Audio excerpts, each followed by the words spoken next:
We spent years in training, fighting battles uphill. When care is heavy and getting heavier still.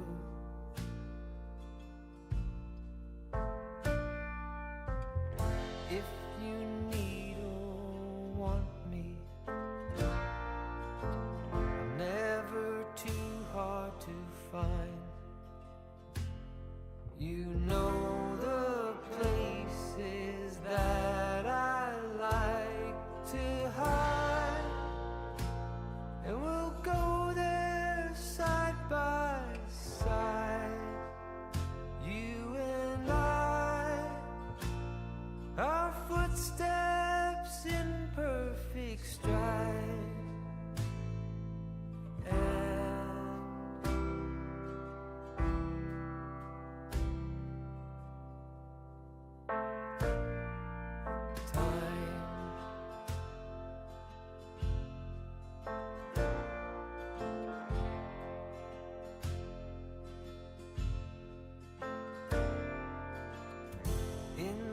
Calm of twilight, when your night's been so long, you try to do right, but everything turned out wrong.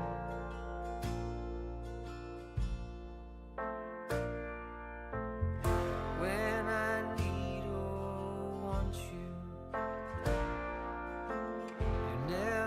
too hard to find. I know the places that you like to hide, and we'll go there side by side.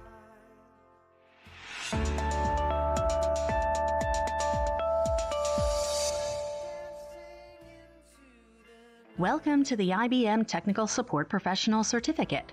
Did you know that industries worldwide depend more on technology now than ever before? That's because more people are using technology in their everyday lives, including working remotely, taking online classes, and even having health checkups with a doctor via webcam. With a worldwide increase in demand for technology comes an increase in need for user support for all technology-related needs. Who will provide technical support to individuals, companies, and organizations? Professionals who are knowledgeable in the fundamentals of computer hardware, operating systems, software, networking, storage, cybersecurity, and cloud computing. According to the most recent U.S. Bureau of Labor Statistics report, about 70,400 computer support jobs are posted annually in the U.S. alone, and job growth in the computer support industry is projected to increase 9% through 2030. At the time of this course publication, the median U.S. computer support specialist salary is $57,910 US annually, and per hour pay is almost $28 US. Technical support jobs are also a great way to start on your path to a high-paying career in information technology. This certificate consists of several engaging and informative courses designed to introduce you to the fundamentals of technical support as well as information technology fundamentals. Additionally, this professional certificate can help you prepare for the CompTIA IT Fundamentals Certification exam. This is a beginner-level certificate, which means that anyone, even if you're new to IT, can take this course. You don't need prior experience in IT or technical support. No college degree is required. All you need to get started with this certificate is a willingness to learn and a basic computer literacy to take online courses through your web browser or mobile app. The courses in this certificate will introduce you to the essential parts of IT. You will learn about hardware, software, networking and cybersecurity, cloud computing, ticketing systems, and careers and pathways in IT. Throughout the courses, you'll hear from IT insiders as they share their experiences and what they've learned as they've progressed through their careers. Some of the experts you'll hear from are Aditya Pundir, an IT manager, Michelle Sanchez, an instructional designer who started in help desk, Mike Schwartz, who works in IT support, and Amy Taylor, an enterprise support technician. You will learn in this course through guided instructional videos that walk you through key concepts with essential need-to-know facts. Interactive exercises will reinforce what you've learned in videos. Insider viewpoints allow you to learn from professionals working in many fields of IT. And practice assessments and graded assessments will help you gauge your knowledge and prove what you've learned. Upon completing all of the courses, you'll earn a shareable badge and the IBM Technical Support Professional Certificate. Why do you need a professional certificate? A professional certificate is beneficial for you because it's proof of your knowledge and accomplishments. The IBM Technical Support Professional Certificate has been specifically created to focus on the core knowledge you will need to possess to succeed in technical support and beyond. The courses work together to familiarize you with the elements of IT, introduce you to hardware and software, help you build your IT skills, and provide you with hands-on labs to practice using what you've learned in the course.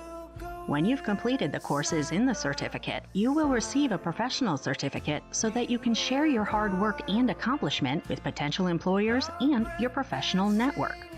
One of the many benefits of the IBM Technical Support Professional Certificate is that all of the courses are online and ready to start when you're ready to take them. The courses have flexible schedules, meaning you can complete the course at whatever time is most convenient for you and at your own pace, even if you have only 2 to 3 hours a week to spare. Or you could even complete the entire professional certificate in as little as 3 months if you spend 5 or more hours per week on the courses. Financial aid is available for those who qualify. So, if you are not sure this program is right for you, you can try a free 7-day trial, or you can audit the courses. These options give you the opportunity to sample the content and determine if the courses are right for you. And remember that we're here for your success. If you have any questions about the courses or the professional certificate, just ask. So, what are you waiting for? Let's get started.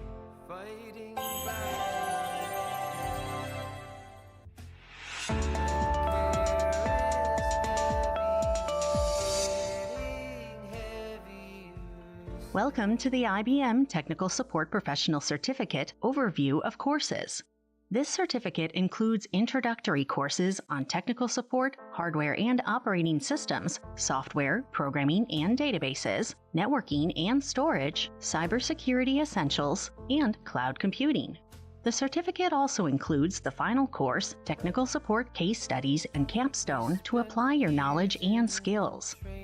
The course, Introduction to Technical Support, describes many support essentials, including the roles and responsibilities of technical support professionals, career pathways and progressions in information technology or IT, support tools, ticketing systems, technical skills, and soft skills, all of which are needed to succeed in IT support.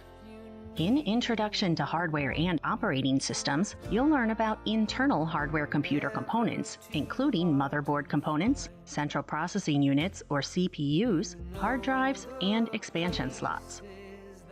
You'll also learn the essentials of basic workstation setup, commonly used operating system settings, screen capture commands, and effective troubleshooting practices.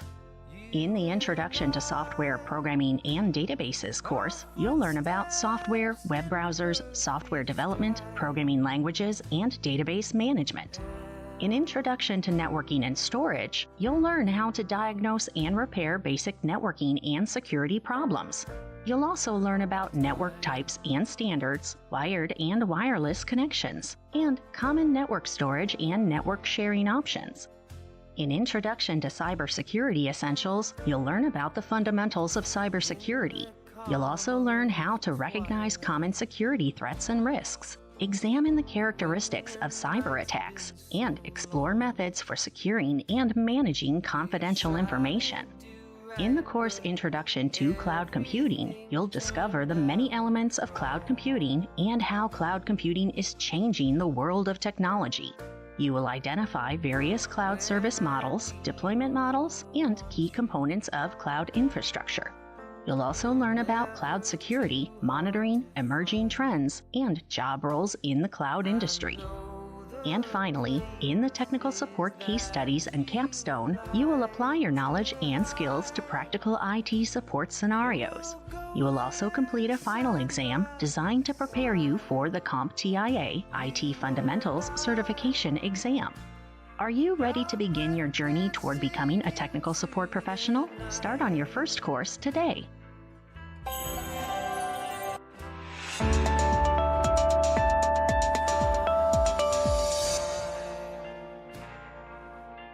Welcome to the course Introduction for Technical Support. Did you know that worldwide demand for technology is increasing? This means that support for technology is also increasing. In order to keep up, organizations and their clients must have fast, accurate resolutions for technical issues. And they will need people like you for jobs in technical support. According to the most recent U.S. Bureau of Labor Statistics report, over 70,000 computer support jobs are posted annually in the U.S. alone, and job growth in the computer support industry is projected to increase 9% through 2030. At the time of this course publication, the median U.S. computer support specialist salary is almost $60,000 US annually, and per hour pay is almost $28 US. Technical support jobs are also a great way to start on your path to a high-paying career in information technology. Many others, like you, start in entry-level positions in technical support and then find careers in IT that are just right for them. Michelle Sanchez started her career in technical support as a help desk technician.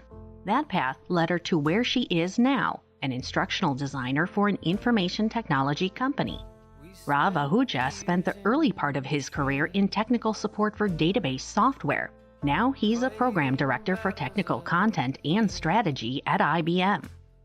Whether you're looking to start in IT or thinking about switching to a new career in IT, technical support is a great place to start, regardless of whether you have a college degree or not. Technical support can offer a career with flexible work options like remote and hybrid work and alternative schedules. And it offers multiple career paths, both within technical support and in IT-related jobs. If you enjoy making a positive difference for others, technical support can be a rewarding career. This course is the first in a series of IBM courses intended to help you develop IT fundamental skills and knowledge. When you complete this course, you'll be able to describe technical support and its roles and responsibilities, develop a customer support mindset, recognize technical support career paths and progression, identify support tools and systems in technical support, and explore the features and benefits of ticketing systems. Additionally, this course can help you prepare for the CompTIA IT Fundamentals Certification exam. In this course, you will learn with guided instructional videos that walk you through key concepts with essential need-to-know facts, interactive exercises to reinforce what you've learned in videos, insider viewpoints that enrich your understanding of IT support work, practice assessments to help you gauge your knowledge, and finally, graded assessments to prove what you've learned. Upon successful completion of this course, you'll earn a shareable badge and certificate that you can show to prospective employers. During this course, you'll be hearing from several professionals who have worked in technical support. Let's meet them. Hi, this is Mike Schwartz. I retired 39 years ago from IBM as an IT specialist. Currently, I'm the office manager in IT support for Rosa & Rosa Law Office. Michelle Sanchez, Instructional Designer at Skill Up Technologies. Hello everyone, myself Aditya Pundir. I take care of IT support and operations globally in Skill Up Technologies. Hi, my name is Amy Taylor. I am an Enterprise Support Technician for Meta. Hi, I'm Rav Ahuja, and I'm a Global Program Director at IBM. I started off my early career in technical support. We're here to support your success. If you have any questions for the course staff, or if you want to connect with your peers in the course, please feel free to post on the course discussion forums. We're excited that you're here, so let's get started.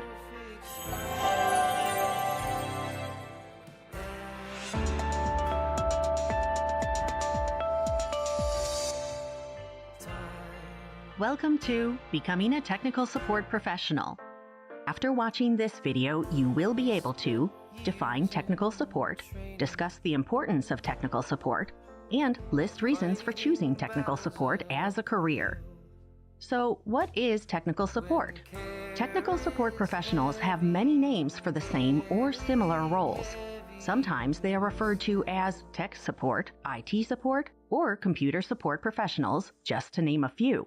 In this course, we'll use the name technical support. Professionals in technical support discuss technology-related topics and problems with clients and customers, ranging from computer networking issues to reading emails. They might also be responsible for installing and configuring hardware and software. Technical support professionals also troubleshoot, diagnose, and then resolve technology-related issues, usually with people who have less knowledge about technology and need assistance. Successful technical support professionals are good at listening to problems and offering support, answering questions about technical issues, understanding technical terms and concepts, and resolving issues for others using non-technical terms. What is the difference between a customer service representative and a technical support professional? A customer service representative is trained to listen to customers with empathy while attempting to understand the customer's confusion or frustration. They deal with general product experience, payment, delivery, and customer account-based queries. They also focus on friendliness and customer experience as they are assisting the customer. They may focus more on making the customer feel better about a problem. Technical support professionals may need to do all that a customer service representative does, plus more. While they listen to understand a problem, they also work to solve and resolve an issue. They focus on resolving technical issues quickly and effectively. Sometimes they provide steps for customers to take, or they deliver bad news, like a piece of technology might be beyond repair. Why do companies use technical support? Businesses use technical support in the following ways: troubleshooting and fixing technical issues, setting up accounts for new users and employees, repairing and replacing computers and tools, assisting companies with network security and firewalls, training users on how to use hardware and software, logging and tracking reported problems and actions taken, and fostering positive relationships with clients and potential customers. Who uses technical support services? Different kinds of companies, from large to small, use technical support to assist their customers. Businesses that offer technology and telecommunication services, professional associations like medical offices, financial groups, and legal organizations, and retailers and manufacturing companies. Why is technical support important? It is important because it allows companies to provide helpful solutions to their customers. When companies provide support to customers, they are viewed more positively, which can mean an increase in business. Additionally, companies with helpful technical support are viewed as trustworthy by customers. As a result, these customers are more likely to stay with the company. Technical support also helps companies track and troubleshoot their technology. This can, in turn, lead to product improvement, which results in helping companies develop more desirable products. Technical support is a good profession for people who like problem solving, enjoy helping resolve technology issues, like working towards solutions with others, and want to make a positive impact on others.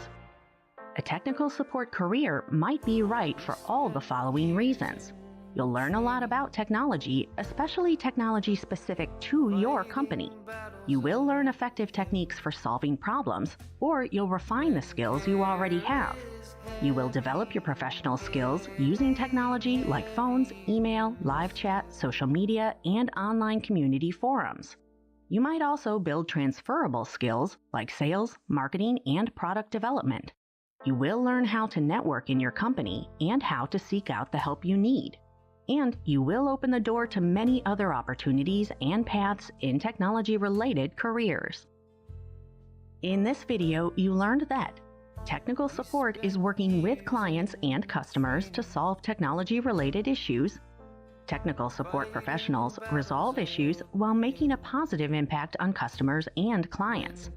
And a career in technical support can help you learn more about technology, develop your professional skills, and open the door to many other opportunities.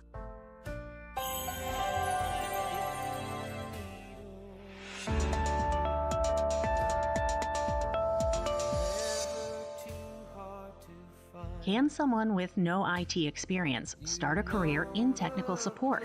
What is your advice to someone with no IT experience and wanting to start a career in technical support? How do they get started? Oh, absolutely. Anyone can get started in technical support. What you have to have is a natural curiosity for how things work. I've always had that trait ever since I was a kid, wondering how things worked and why they worked the way they did, and going around the house and trying to fix things that were broken. Yes, I think you can have a position in IT support without prior experience. My suggestion would be to learn all you can about the products that you'll be supporting. Some products will be easier with less experience, some more difficult. Hardware generally will be more difficult, especially large systems, which I have a background in. So technology support or tech support is a great career, whether you have any prior degree or IT experience in the field. You essentially require two sets of skills: the information technology skills as well as customer support skills. And you can, if you already have some background in either of these, that's great. You can become a technical support worker with any degree. Employers prefer applicants to have an IT-related qualifications. But apart from that, I personally feel that a technical support executive must do the certifications in the domain they are into. And my background was originally in finance, and a friend of mine suggested, why don't you try getting a job as a help desk technician or an entry-level technical support job, and that'll help you get your foot in the door and get some hands-on experience working with IT. So I think the best way to sort of get into this career and kind of do that is if you can fiddle around with computers in general and just learn what you can about them, that is a great start. But like the very basics of learning what you can about them via the web or books, reading, that kind of stuff. For just starting out, trying to get a CompTIA is a very, very big start. So studying for that and getting that experience under your belt. You can develop these skills by taking courses, by getting certifications or completing diplomas. And I think, an entry into technical support is a great way to start any type of IT or tech-related career. I had no experience, no technical experience at all, other than, the machines that we use at the bank to accept customer deposits and, run reports and that type of thing. And if I can make it with, no skills, and I started in IT when I was 30, so I'm a lot older than some people that are just, getting out there, and trying to figure out what they want to do in their career. So I think if I can do it, anybody can do it.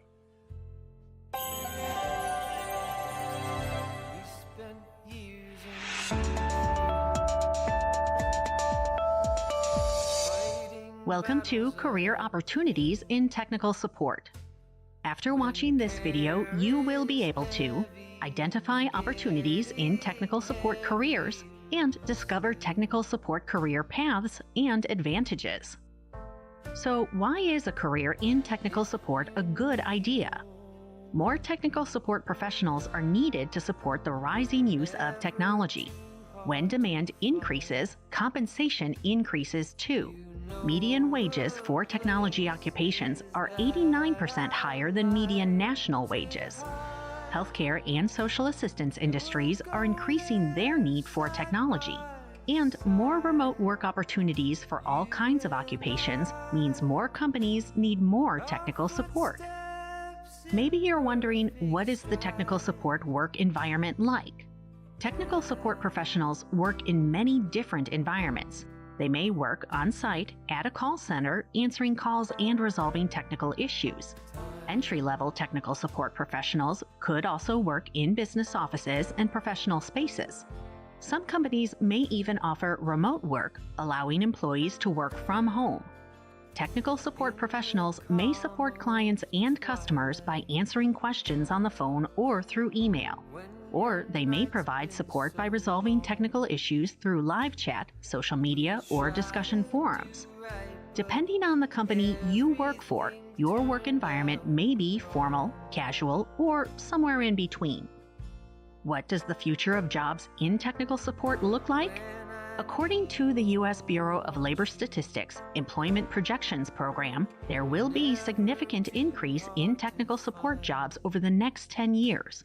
Demand for computer user support specialists is projected to go from 650,000 to more than 700,000 in the United States alone.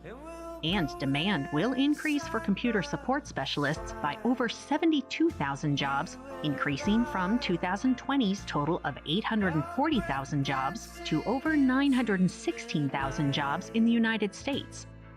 Jobs for computer network support specialists are projected to increase by over 7% by 2030. Jobs for computer support specialists are projected to increase by 8.5%.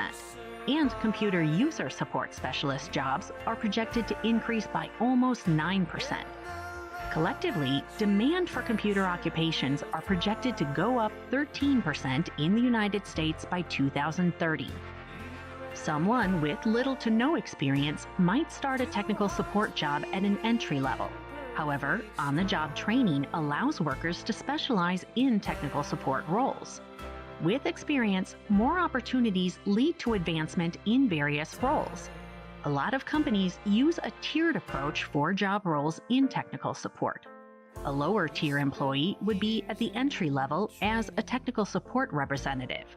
A lower tier to mid-tier employee could be a technician. Mid-tier specialists might earn more than lower tiers, and mid-tier engineers have more experience and usually focus on a specific path in technical support. And upper-tier employees are usually the managers or analysts. Current jobs in technical support vary slightly in title and salary, but most have similar titles. According to CompTIA, technical support representatives and specialists made a median salary of $33,500 with almost 8,000 job postings for 2020. Help desk or desktop support technicians earned a median salary of $42,900 with almost 15,000 job postings in 2020. And IT support technicians and specialists had a median salary of $46,900, and there were almost 10,000 job postings for 2020. Additionally, PC support associates earned a median salary of $38,000 with almost 2,700 job posts for 2020. Field service technicians had a median salary of $40,000 and almost 2,500 jobs available in 2020. And service desk technicians and analysts earned a median salary of $42,000 with almost 3,000 job postings for 2020. Now, what are the advantages of a technical support career? Well, you do not need a college degree to get started. Many entry-level positions are available.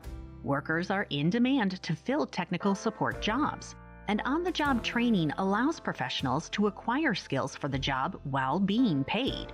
And finally, a technical support career offers a path forward to many other information technology professions. In this video, you learned that demand for technical support professionals is increasing. Technical support professionals can work in many different environments, remotely or in offices. Many jobs are available in different areas of technical support with varying pay ranges. And a technical support career offers a path forward to many other professions in technology.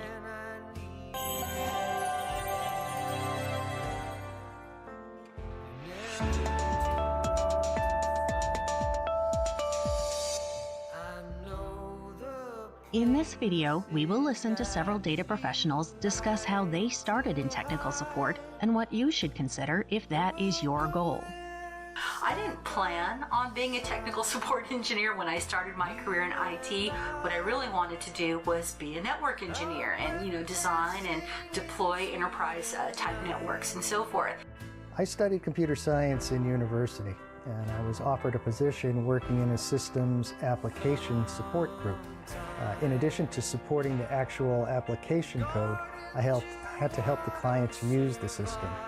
From there, I moved into systems programming, but I was still supporting clients on various tasks, various applications. Next, I became a webmaster in a small organization, so once again, I was still providing client support when needed. And finally, as a project manager, I still always had my hand in either desk-side support, helping people build or fix problems on their workstations. Basically, it started out when I was little. I just liked to take things apart. I like to fiddle around, and then we finally got our first computer, and it was really cool, and I just liked playing with it. And it started out, it was just like video games, stuff like that. But the more I played with it, the more I found all these cool little things you could do, stuff like that. And then eventually I went to college for programming, which I ended up not liking, but I really like the sysadmin side of stuff.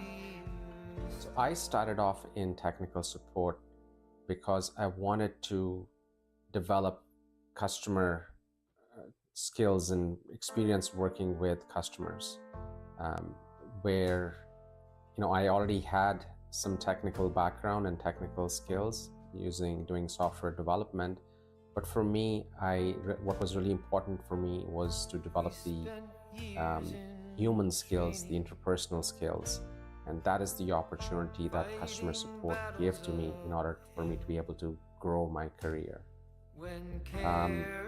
My journey essentially was initially in online technical support. And gradually, as I got comfortable working with and dealing with people, I started doing live technical support as well.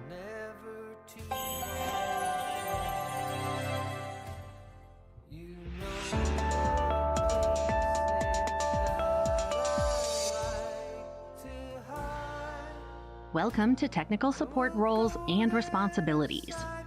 After watching this video, you will be able to discuss technical support roles, identify various technical support careers, and describe technical support responsibilities. Technical support roles go by many different names. One company might identify a role as a technical support representative. Another company might call the same role computer support representative. Or the terms for technical support technicians and IT support technicians might be used interchangeably. There are also different levels and tiers for technical support roles, such as desktop support technician, IT help desk support specialist, and desktop or IT support analyst. When considering the role you are interested in, look closely at the descriptions, responsibilities, and qualifications. The primary role of a technical support professional is to help clients and teammates. People who succeed have good customer service skills, strong critical thinking skills, a deep interest in new and developing technology, the ability to get to the root of customers' problems quickly, and the patience to help customers through a series of actions to resolve a problem. There are many career paths in technical support, even if they begin in the same place. You might not know what path you want to be on until you've started your journey, and that's okay. But keep in mind that each job in technical support can be a gateway to a variety of other jobs. So, where do people start? Many start at the help desk and desktop support. These technicians specialize in diagnosing and resolving computer and software issues, installing new technologies and training users on how to effectively use the technology, providing remote and on-site technical support to clients, customers, and even coworkers, backing up and restoring database files, and maintaining and updating operating systems. Technical support specialists and engineers are often responsible for testing and maintaining equipment and software, trying out new systems and programs, communicating with clients about technology use, training users on how to use new hardware and applications, and using ticketing systems to document hardware and software changes and solutions. IT support analysts and specialists offer higher-level support by providing IT assistance to staff and customers, developing procedures for recurring problems, evaluating and resolving complex problems, troubleshooting more complicated hardware and software issues, and maintaining databases and ensuring system security. Service desk technicians and analysts perform some of the following: answering IT support requests, resolving IT issues and concerns, communicating with clients on updates and resolutions, documenting and maintaining service desk processes, and performing system installations and updates. So, what would your day look like in a technical support role? You start your workday by signing into work and starting all applications and programs that you support. You read messages and notifications and check for issues or critical problems. You learn about new technology, updates, and any possible changes. You help customers through phone, email, live chat, discussion forums, or social media. You assist with password resets, walkthroughs, installations or reinstallations, and escalations if needed. And you use your company's ticketing system to log and track your solutions. In this video, you learned that technical support roles provide valuable technical support to clients and customers. Some technical support careers are help desk, desktop support, IT support, and service desk. Technical support responsibilities include diagnosing and resolving issues, providing IT assistance to clients, and documenting and maintaining processes. And finally, technical support professionals complete daily tasks like checking messages and assisting customers.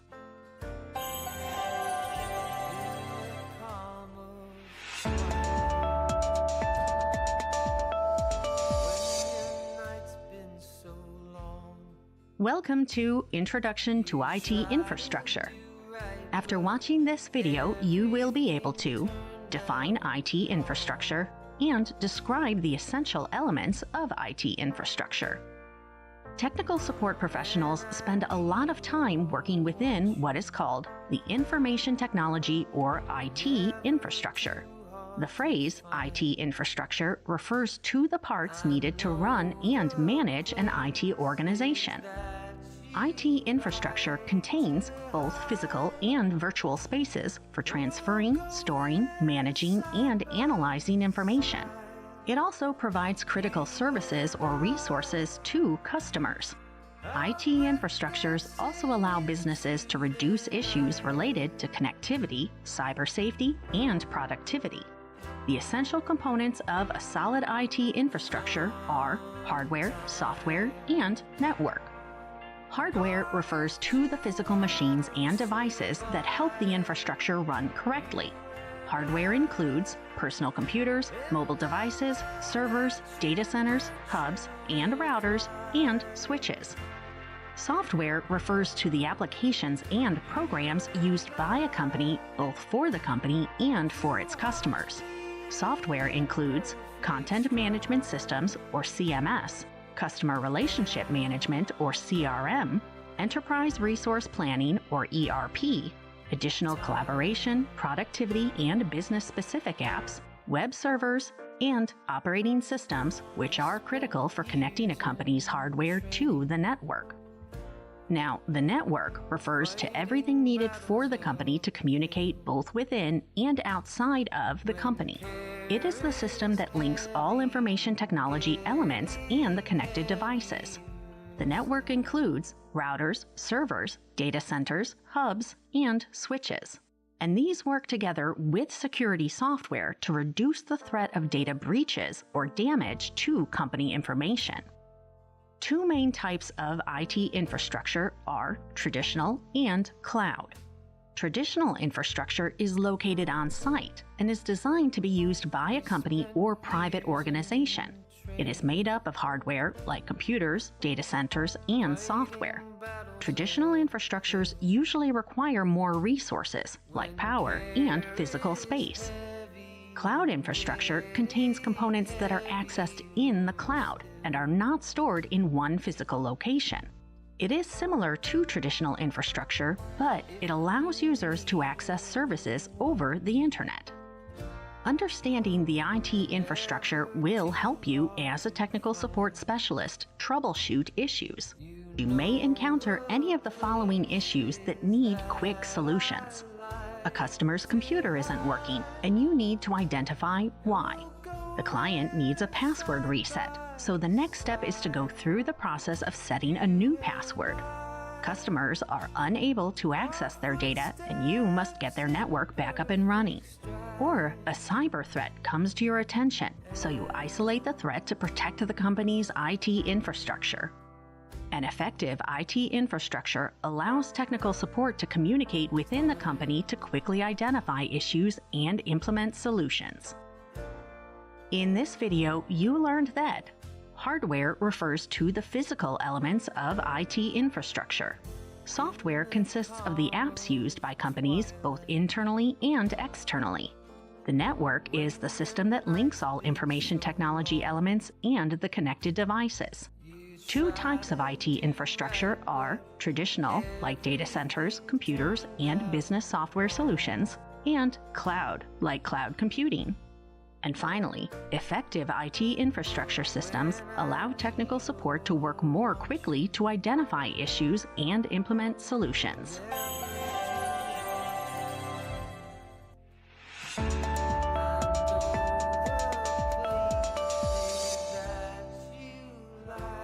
Welcome to Technical Support Soft Skills. After watching this video, you will be able to define technical support soft skills and discuss how to improve your soft skills. What are soft skills?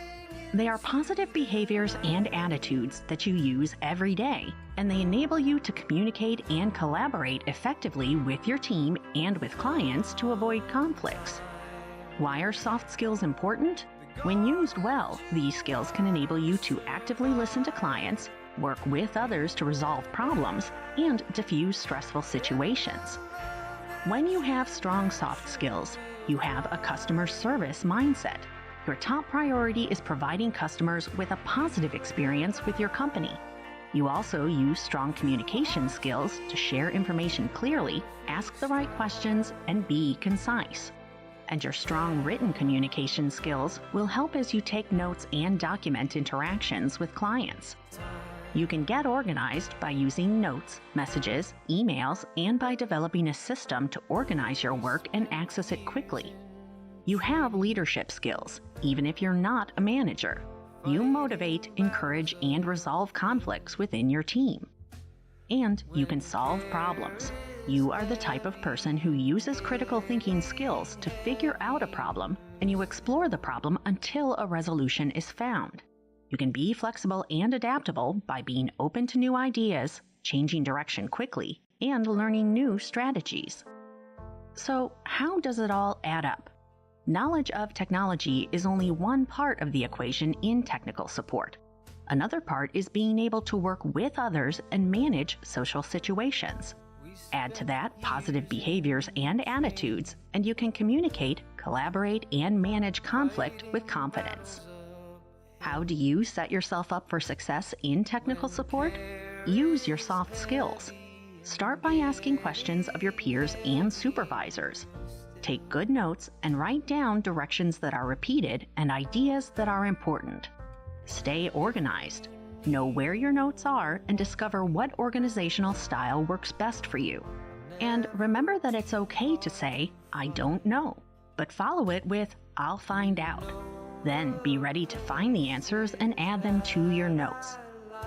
How do you build a customer support mindset? Be empathetic and emotionally connect with your customer. Be customer-centered by encouraging interaction and remaining positive even if you have to deliver bad news. And be patient by actively listening. After a negative experience, reset and start over again with the next client. You can learn how to improve your soft skills on the job. The best way to learn is to document your notes on everything as you work so you can learn what went right and what didn't. Next, read suggestions and notes from your supervisors to get better. You will have times when you're under pressure and stressed. Try to learn new techniques to withstand pressure and reduce stress. You might question whether your experience is enough.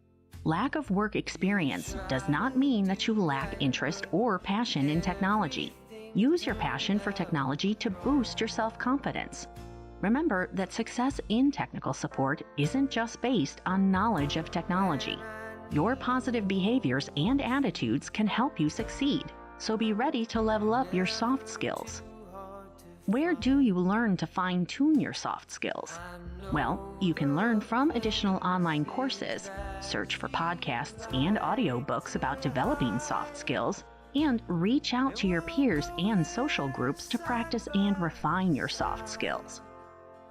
In this video, you learned that soft skills are positive behaviors and attitudes that are used to effectively communicate, collaborate, and manage conflict. Soft skills include having a customer service mindset, communicating, being organized, leading, solving problems, and being flexible and adaptable. A customer service mindset is being empathetic, customer-centered, and patient. And finally, learning to improve soft skills is important to succeeding in technical support.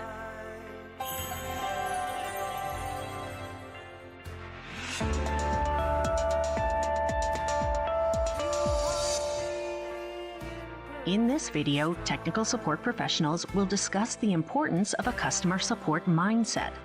Why is a customer support mindset so important to have in technical support?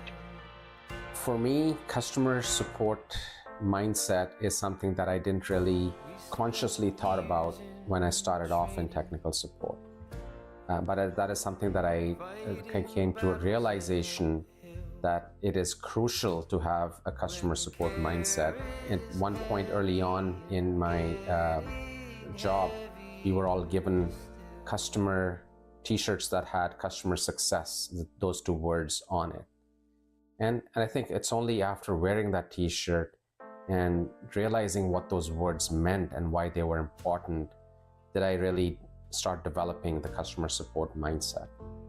The customer support mindset is so crucial because, put yourself in the shoes of someone who's calling you, is having a problem, is you have a particular problem and you call technical support helpline or you open up a ticket. How would you like to be treated? So that is the attitude that you want to have as a technical support specialist. Patience is critical to being an effective technical support professional. Most clients are frustrated when they first contact you. It's important to present a calm approach while doing problem determination so they're able to give you the details you need and not feel rushed or overwhelmed by the problem. It is extremely important to be empathetic, customer-centered, and patient when you're working as a technical support engineer. Because if you think about it, technical support is the image of your company. When people are calling your company, they're not calling to talk to the CEO or to sales and marketing or QA or anything like that. They're calling customer support or technical support for a reason. They need help, and that's why they're calling you. And all it takes is for one customer to have a bad experience with a support organization to potentially tarnish the image of your company, no matter how good your company's products are. So it is very important for a technical support worker to understand the client's customer situation, as they would be working on various IT, ERP business softwares and apps, which are crucial and has productivity and financial revenue implications too. Thus, ideally, tech support must develop the mindset to think beyond the technology and understand user pain and the intensity of the incident a user is experiencing. It helps a lot to establish a healthy support environment between a support agent and a customer, which ultimately enhance agent performance and customer relation too, resulting a good customer satisfaction, which is an end goal for a technical support executive.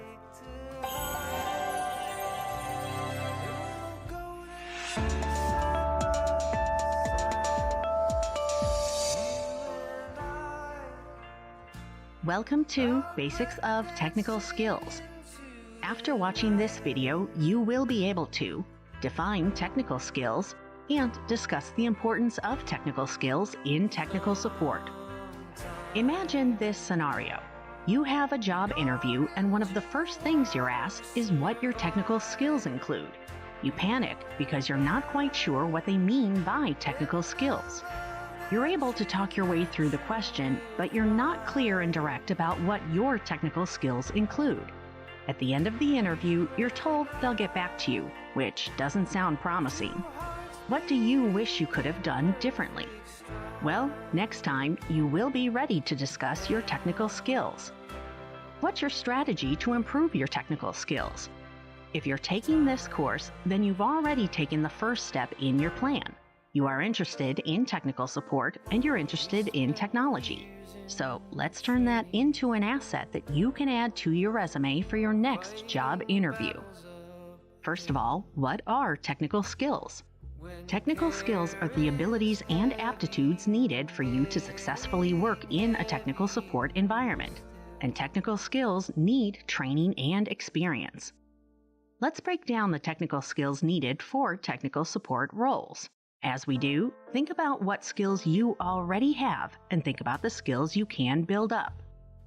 You don't need to have a deep knowledge of technology at first, but you do need some basic technical skills. Acquiring more technical skills is something you can do on the job. What should you know about basic programming and coding?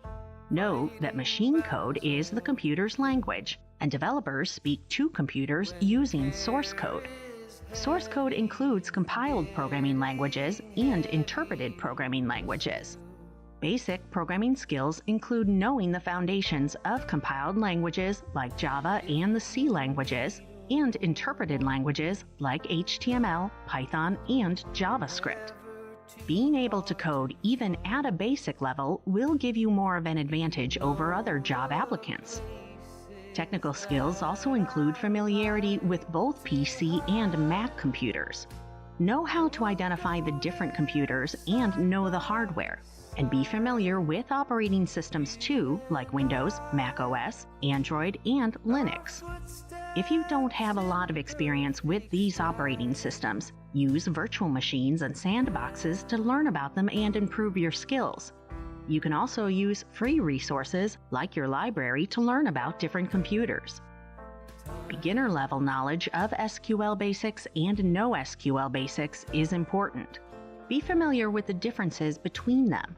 SQL databases are relational databases with rows and tables of data, and we use SQL queries to retrieve information from the databases. NoSQL databases are non-relational databases with unstructured data. As a technical support professional, you may need to provide support services for databases.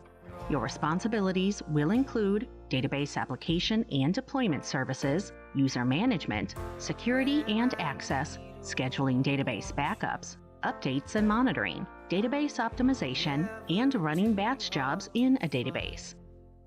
Application logs provide information about events that have occurred in a software application. You should also be able to read and analyze application logs, read tracking information about the application, find timestamps to track any issues, and know where to find application logs that display levels of issues with labels such as information, warning, or error.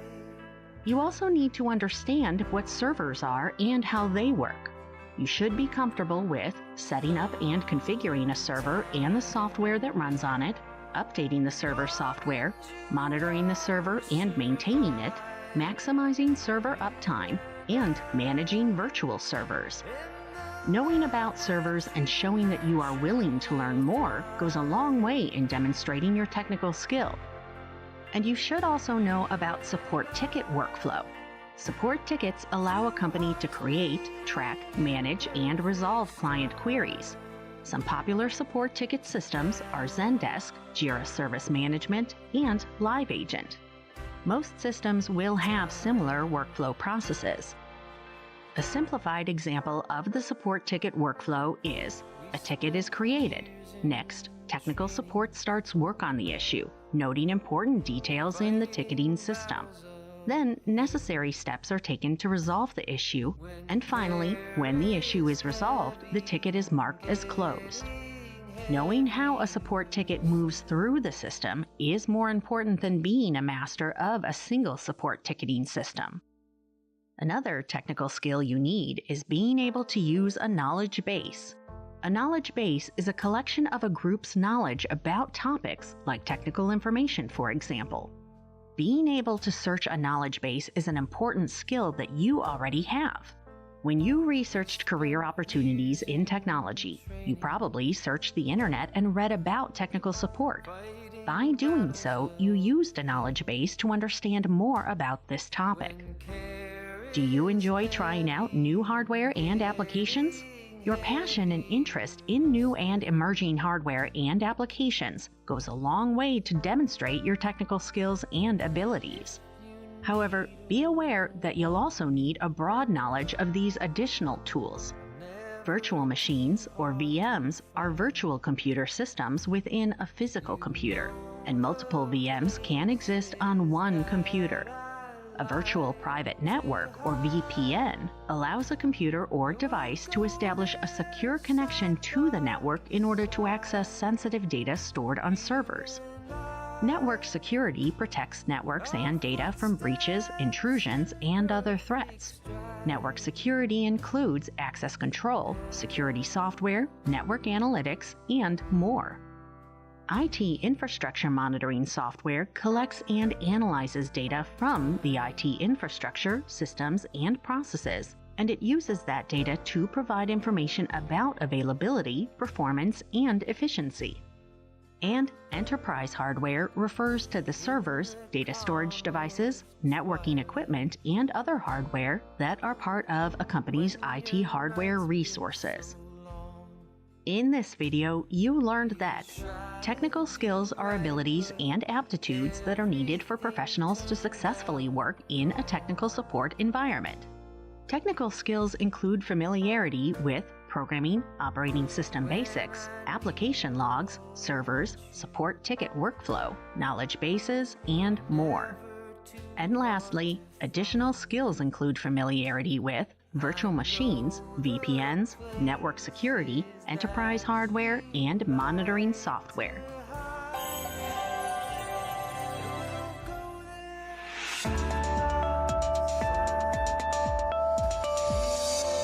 Welcome to Performance Evaluations of Technical Support Professionals.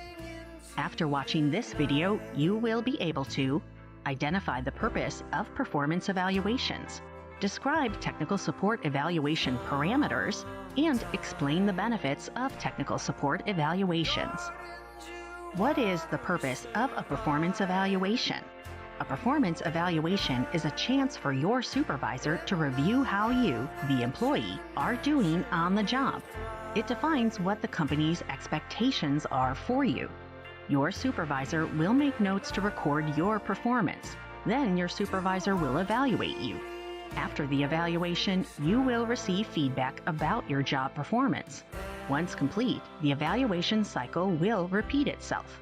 Your performance evaluation will then be used to define or redefine the company's expectations of you. So, what should you expect?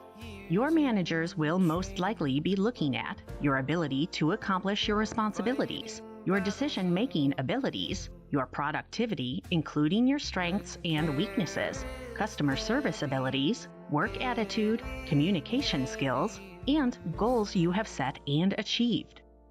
Let's start by looking at your work responsibilities. Your supervisor will evaluate if you possess the technical knowledge and skills necessary to perform your job, understand company policies and procedures, and complete required records, documents, and tickets. Your evaluator will also be looking to see that you have good decision-making skills. You can effectively evaluate technical issues and make the right decisions. You work on your own effectively, and when you encounter problems, you recognize them and that you are willing to make decisions about them. Your evaluator will also measure your productivity, meaning how much work you're getting done. It should show that you complete tasks in a timely and efficient manner, and it shows how long it takes you to resolve tickets. It will show that you work according to instructions, and your evaluator will note that you ask for help when you need it. Your performance evaluation will most likely include how you provide customer service. It will measure that you show a strong commitment to customers and that you are eager to assist customers and work towards a solution with them. Your supervisors might also look at and review call recordings, customer ratings, time to resolve measurements, first contact resolution, and how many contacts per customer, and the average number of tickets handled. You may also be evaluated on your work ethics. Your supervisor might check that you display a positive, collaborative team attitude toward work assignments and responsibilities. You establish effective working relationships with coworkers, clients, and supervisors, and that you display a positive attitude toward criticism and suggestions. Your communication skills will also be reviewed. You should be able to write clearly and effectively, and show you understand written and spoken communication. Goal achievements will also be measured in your performance review. If your supervisor doesn't mention them, you should include your certifications and any new skills you've acquired. Your evaluation should show that you have set professional goals for yourself and that you are striving to achieve them. And in your next performance evaluation, be prepared to show how you have improved since your first review. Performance evaluations can be a benefit to you. They are an opportunity for you to know how you're performing in your role, ask questions, and make any corrections if there was a misunderstanding about the role. It's also your chance for recognition. Be ready to advocate for yourself and share your accomplishments. You can also use performance evaluations as a chance to share with your supervisor good job emails or messages from clients and coworkers. And you also have a chance to talk about your goals and discuss what you're doing to meet those goals. Ultimately, a good performance evaluation will provide opportunities for advancement in your career. In this video, you learned that performance evaluations provide valuable feedback to you, the employee, about how you are meeting your role expectations. Your managers will most likely be evaluating you on your ability to accomplish your responsibilities, serve customers, have a positive work attitude, and set goals for yourself. And performance evaluations benefit you by showing you how you are performing in your role, by providing an opportunity for recognition of your accomplishments, and by setting you up for opportunities for advancement in your career.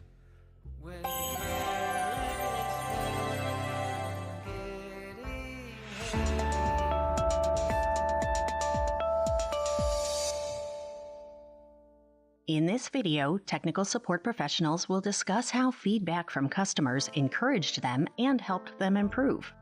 What feedback did you receive after making a positive impact on customers? And how did it help you improve or encourage you to keep working hard?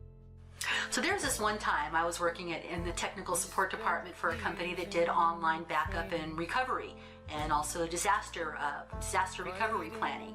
And I was on call one weekend, and I got a call from a lady who was absolutely frantic. She worked at a small jewelry store chain down in Atlanta, Georgia, in the United States, and their Exchange server had gone down. They weren't able to send or receive email at any of their stores internally or externally.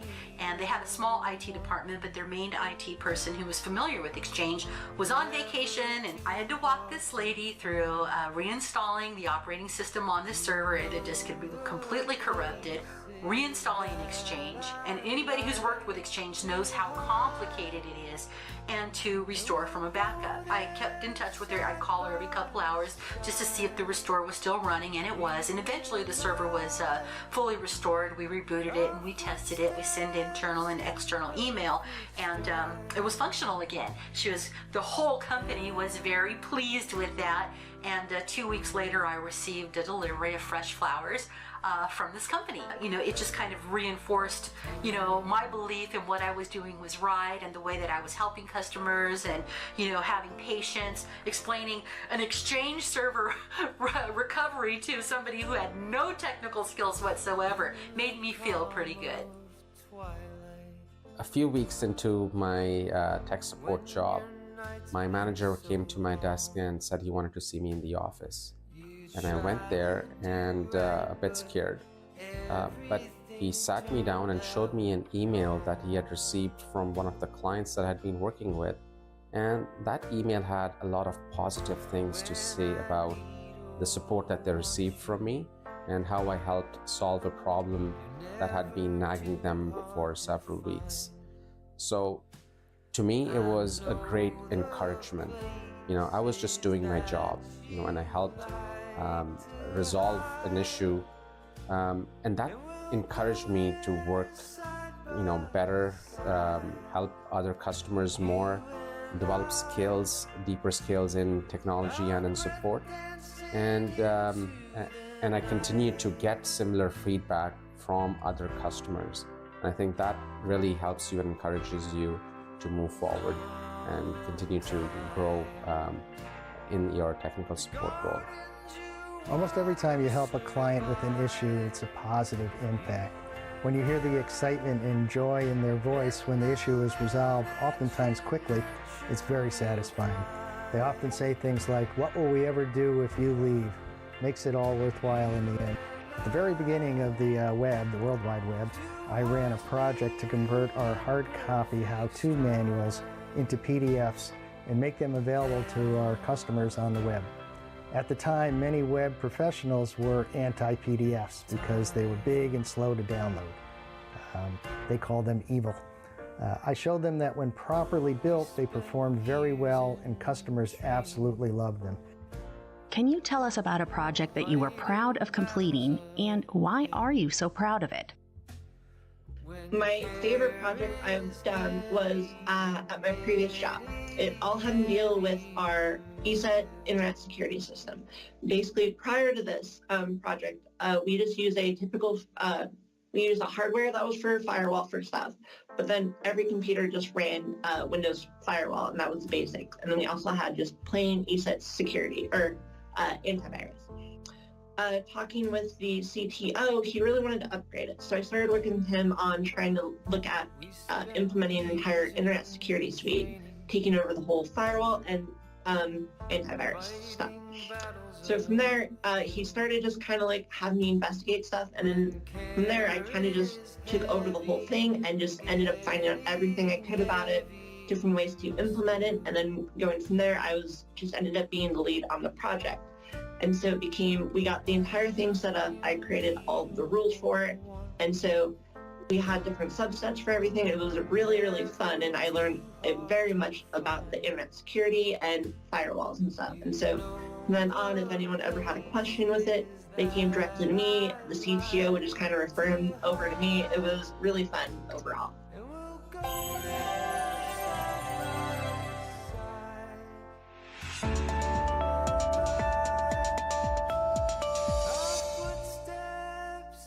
Welcome to Career Paths and Progressions in Technical Support. After watching this video, you will be able to identify various career paths in technical support and discuss career progression in technical support. So where does your technical support career path start? You might start as an IT support specialist, IT technician, help desk technician, or desktop support specialist, or you could start as a field service technician. You might also be wondering what skills you should have for these entry-level roles. You need to know how to access data and share with those who need it, actively listen to clients and their descriptions of computer-related issues, ask questions to determine the problem, guide customers through steps to resolve problems, train users on new computers and software, document changes, updates, and issues, and share information with other team members and managers.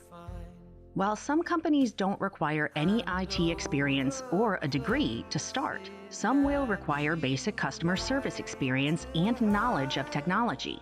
You can increase your chances of getting a better job with professional certificates and a computer science or related degree. Some mid-tier technical support roles are help desk analyst, technical support specialist, and Tier 2 support. But what skills are you expected to have in a mid-level role? testing and maintaining equipment and software, trying out new systems and programs, communicating with clients about technology use, training users on how to use new hardware and applications, communicating on proper use of technology, and training new technical support team members. For a mid-level role, like a Level 2 technical support specialist, you will need at least 1 to 3 years of experience with on-the-job training.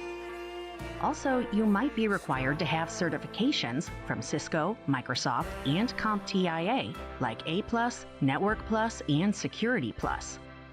Once you've gained experience in Level 2, you might advance to Technical Support Level 3, which usually requires 3 to 5 years of experience, advanced on-the-job training, and certifications similar to Level 2. In upper-level roles, you'll find Technical Support Leads and Managers, IT Support Team Leads, and Field Engineer Supervisors. Similar to the mid-level role, upper-level roles will manage systems and capabilities, research and explore new systems, software, and processes, train users on standard usage practices for hardware and software, manage ongoing issues in projects, communicate changes in policies to organization management, and manage and train teams. For upper-level roles, you'll need on-the-job training in leadership and more than 5 years of experience. And certifications needed include ITIL, Six Sigma, and other relevant certifications related to your role. A career starting in technical support does not need to end in technical support. Experience within one area of the information technology field can be used in other areas of information technology. Some roles develop cross skills, meaning what you've learned and practiced in one role can be used in another role you're more interested in or more passionate about. Think about the required tasks you enjoy doing and look at other positions that require similar skills.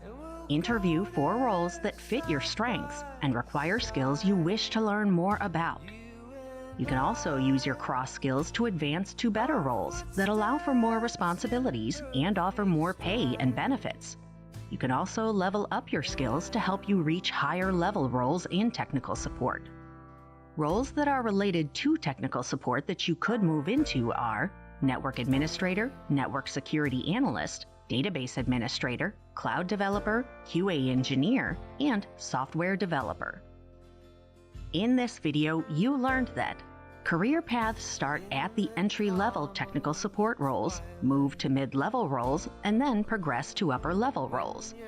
Technical support skills required for most roles are setting up and managing computers and devices, testing and researching new hardware and software, managing issues in projects, working with teams and clients, and troubleshooting and resolving technology-related issues. You can develop your cross skills to move to other roles you're more passionate about. And you can level up your skills to move up to more opportunities in the IT field.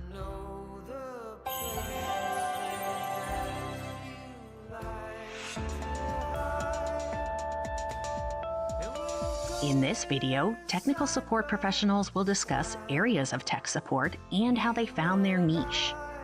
What career paths were available to you as a technical support professional, and how did you find your niche? For me, I had a background in databases and working with databases. So the field in technical support that I chose was become a level 2 specialist for a database product. And so I was able to leverage my prior background and skills, and at the same time grow in technical support by developing some interpersonal and customer support skills. After I graduated, I ended up getting just a basic call center job doing tech support for Subway. And for the most part, I ended up really liking a lot of what I was doing, stuff like that. And so when I moved out here to Bellevue, I tried to jump really hard into it. And I ended up getting a job at a nonprofit where I started out as a low-tier just IT technician. I would help the people in the company. It was great.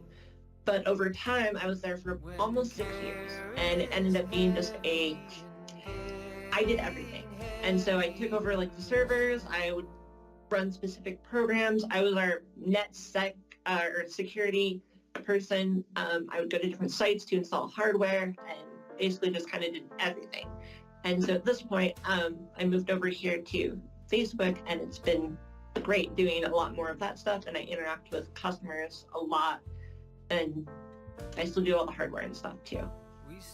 So I started my career in technical support as a contractor working at a help desk for a really large credit card company in the United States, and I stayed there for a couple years, learning how everything worked. And after a couple of years, I decided to broaden my horizons, and so I applied for and accepted a position at a company that specializes in virtualization and virtual server clusters and things like that. And I found it fascinating. I stayed there for 7 years, and increased my skill set and so forth. And then I made another move to another technology company that manufactures laptops and desktop computers and servers and so forth. And I worked as a Tier 3 tech support engineer for that company for 1 year, and then was recruited into a technical training position for their enterprise customers, which I did for about 10 years. And that was really fascinating. I really enjoyed doing that.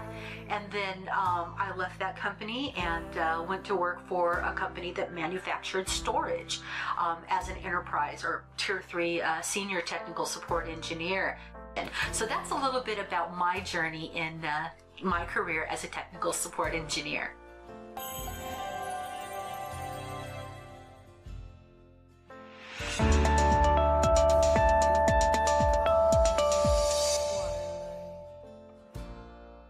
Welcome to Industry Certifications for Technical Support.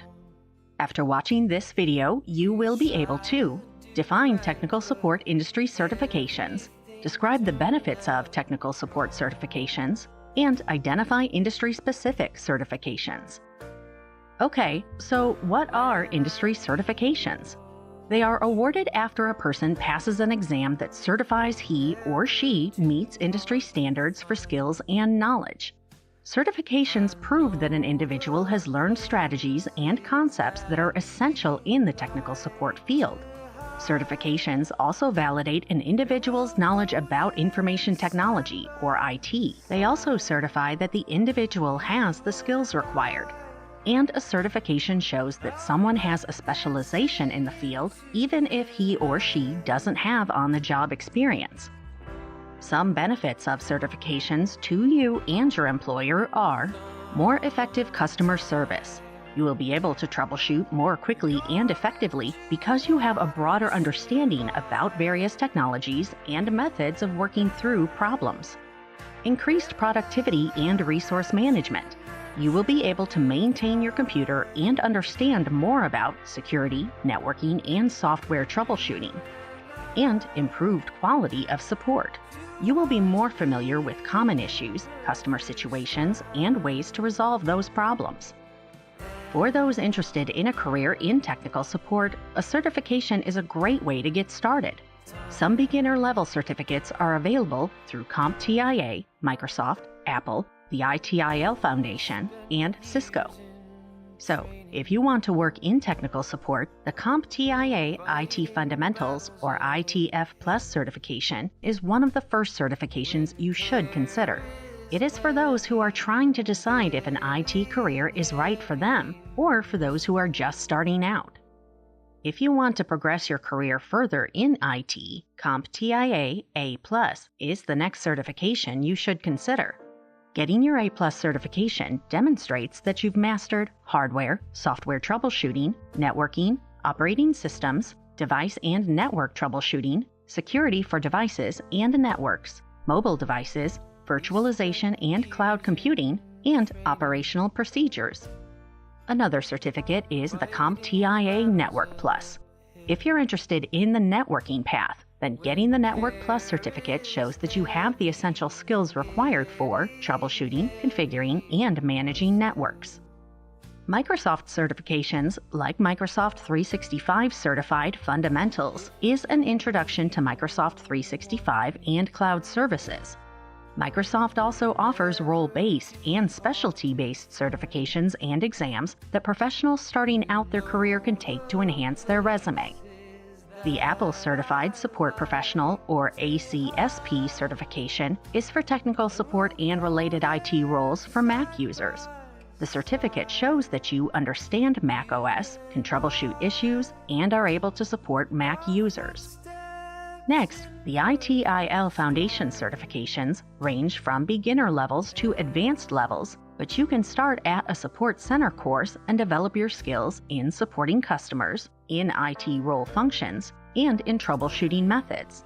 And the Cisco Certified Network Associate, or CCNA certificate, is for those wishing to further their knowledge of networking.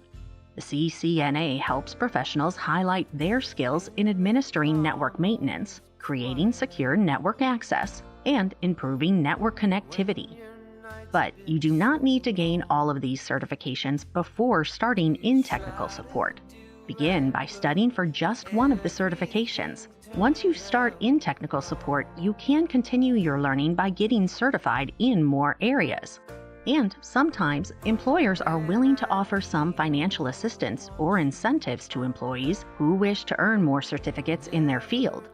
In an interview or at your job, be sure to ask what certification opportunities are available for you.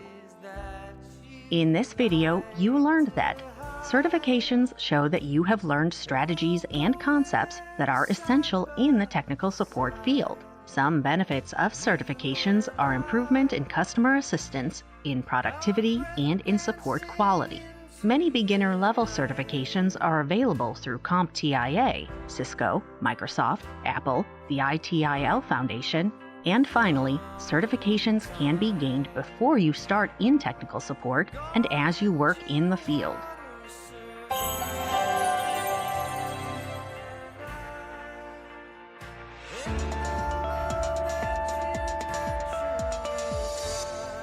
In this video, technical support professionals will discuss skills critical for success in technical support. What skills are critical for success in technical support? I think the most important skill is patience. It's not always easy to explain over the phone what the client should be seeing and then interpret what they are seeing. They're often embarrassed at their lack of skill, and you need to assure them that all is well and you'll help them work out all of the issues. Next is the ability to do problem determination and work out solutions. Proficiency in the technical domain is must, but apart from that, experience in the help desk software which is needed. They should have strong problem solving skills plus interpersonal skills. Of course, they should be creative thinker too. They must have previous experience in tech support or a similar job. A technical support executive should be very attentive towards the detail, and of course a good team worker too. Although you can become a technical support worker with any degree, employers prefer applicants to have an IT related qualifications. But apart from that, I personally feel that a technical support executive must do the certifications in the domain they are into. For example, if somebody is security professional or data information security professional, they should be certified with information system security certifications. The skills that I needed, or that anyone needs to be a good technical support engineer or to be successful in a role as a technical support engineer, number one is listening. You have to listen to the customer.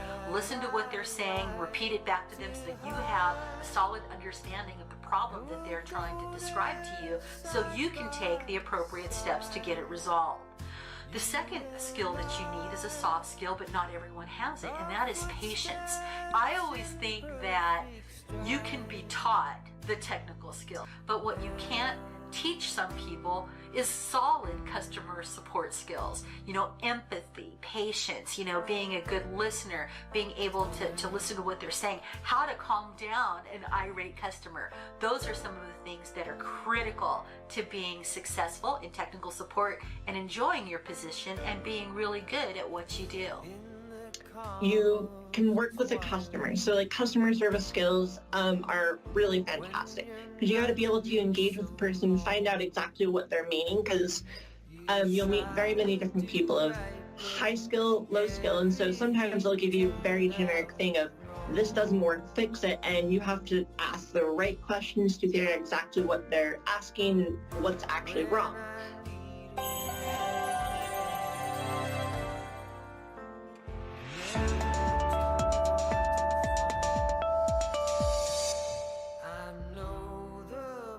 Welcome to Overview of Support Channels. After watching this video, you will be able to list various types of channels available to perform technical support, discuss factors that influence choice of support channels, and identify the most appropriate support channels for a given problem or scenario. Alright, imagine it's 30 minutes before your assignment is due and you're ready to submit your file to your online course. However, you keep getting an error message you can't sign in. What do? Don't freak out yet. You have support channels that you can use to help resolve your issue. After troubleshooting a few things on your own, you try searching online and your school's website support pages. You've just used one of the channels of technical support. Support pages are designed for self-help, and you can often find information like FAQs, documentation about services or products, wikis, and a knowledge base. You can also browse discussion forums for posts from other users who have experienced similar problems. But for your problem, your school's support pages make no mention of it. Now, email is for issues that might not need immediate resolution. Usually, companies provide their email addresses for support on their websites or in product emails and documents sent to their customers. If you have a question or an issue that isn't time sensitive, you can email support and they can respond to you when they get to your email in their queue. This is one kind of asynchronous support. Organizations can also provide asynchronous support on social media platforms like Twitter, Facebook, YouTube, and Instagram. People who have an issue with a larger organization may choose to post on social media to get the company's attention. Public posts on social media allow customers to identify or tag the company and share their issue. Social media allows an asynchronous interaction between customers and companies. Customers can have their issues resolved, and companies can show they care about supporting their product. Now, phone support is synchronous, meaning the support happens live and in real time. It's good for those with urgent issues, like they can't submit their assignment online. Phone support is also for those who need to discuss sensitive information, like details about finances or health. And the phone is ideal for customers who prefer live, real-time conversations with someone who can assist them with their technical issue. Live chat also gives you access to technical support in real time through an app on a device or through a website. Through live chat, technical support can walk you through your issue to resolution. And some live chat tools will even indicate where you are on the company's website, so support can better assist you. If your device or hardware is the problem, video chat is helpful because it allows technical support to see what you are seeing. You can show the support person through video chat the steps you are taking to sign in to your college's website. Video chat can also be helpful if you have a hardware issue. Say, if you have a problem with your printer not working, you can show through video chat what's going on. Video chat can provide virtual hands-on help. And remote support is another form of synchronous support. Using remote software, a host device for technical support connects to a customer's device. Both need to be connected to a program for remote support, and both need to be connected to the internet to connect remotely. Remote support is also helpful if there is a setting on your device, or if an update is needed and you need someone else to make those changes on your computer for you. And when all else fails, you can always use in-person support. This is when you need hands-on troubleshooting, preventative maintenance services, and hardware-related support. So, Now you're down to only 15 minutes until your paper is due. This is urgent, so you decide to call the technical support phone number.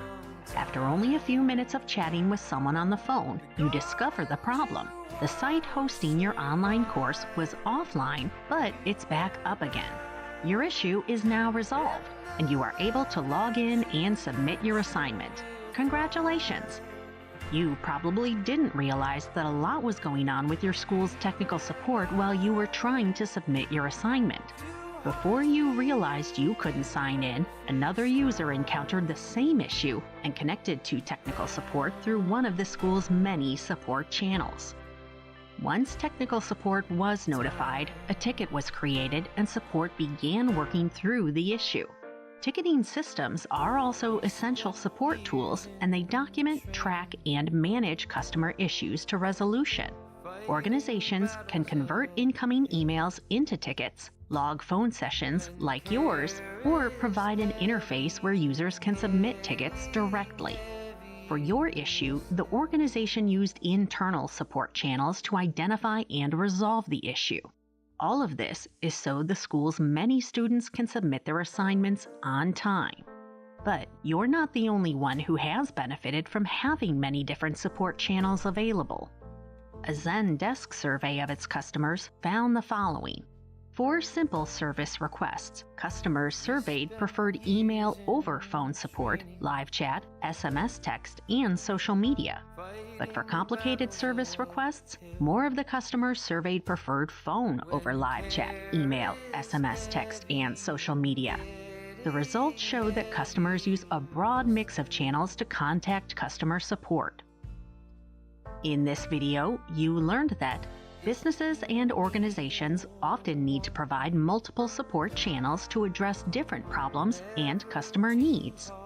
Technical support can be provided through many channels using self-help, synchronous, and asynchronous tools. Ticketing systems are support tools that document, track, and manage customer issues to resolution. And customers use a broad mix of channels to contact customer support.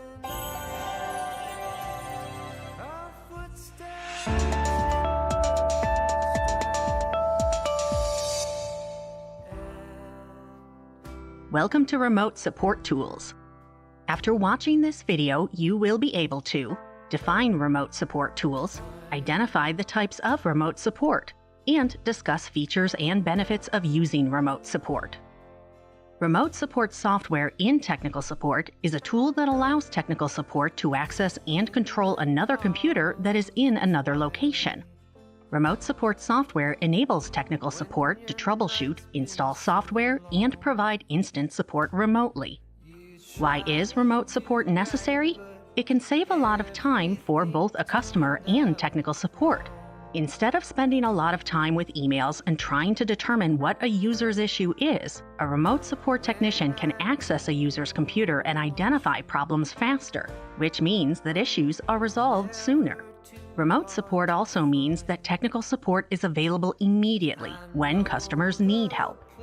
Some common issues that technical support resolves using remote tools are connectivity or software issues with email, internet, Wi-Fi, and virtual private network or VPN connections, slow computer operations, printer connections, necessary programs that are not working correctly or not at all, video conferencing issues, and security issues including unwanted adware and malware. There are two main types of remote support, attended and unattended. Attended remote support is when a customer is at a device and needs support.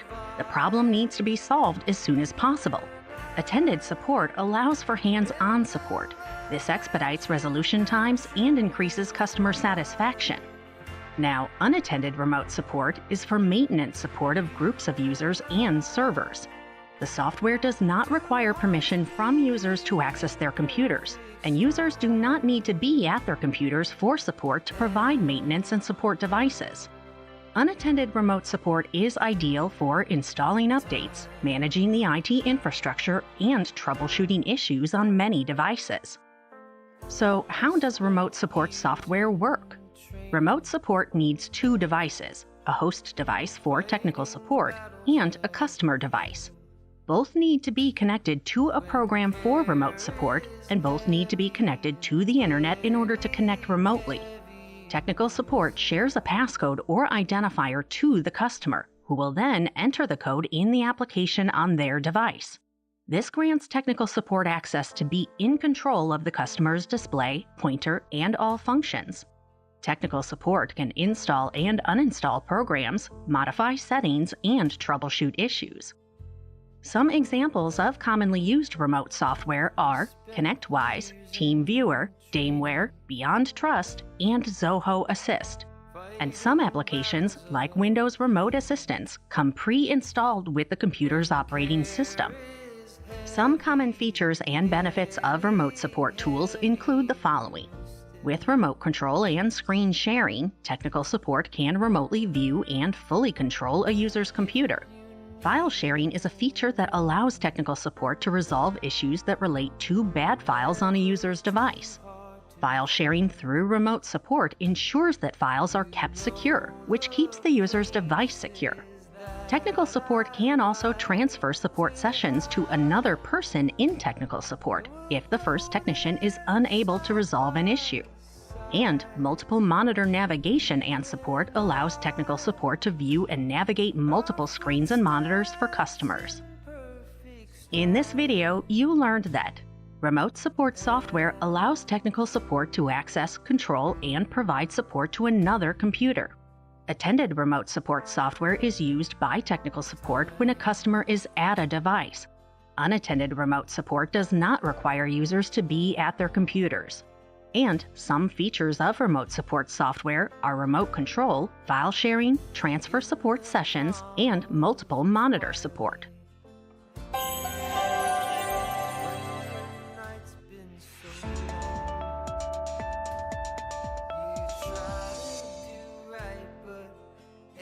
In this video, technical support professionals will discuss how they provide remote support to clients.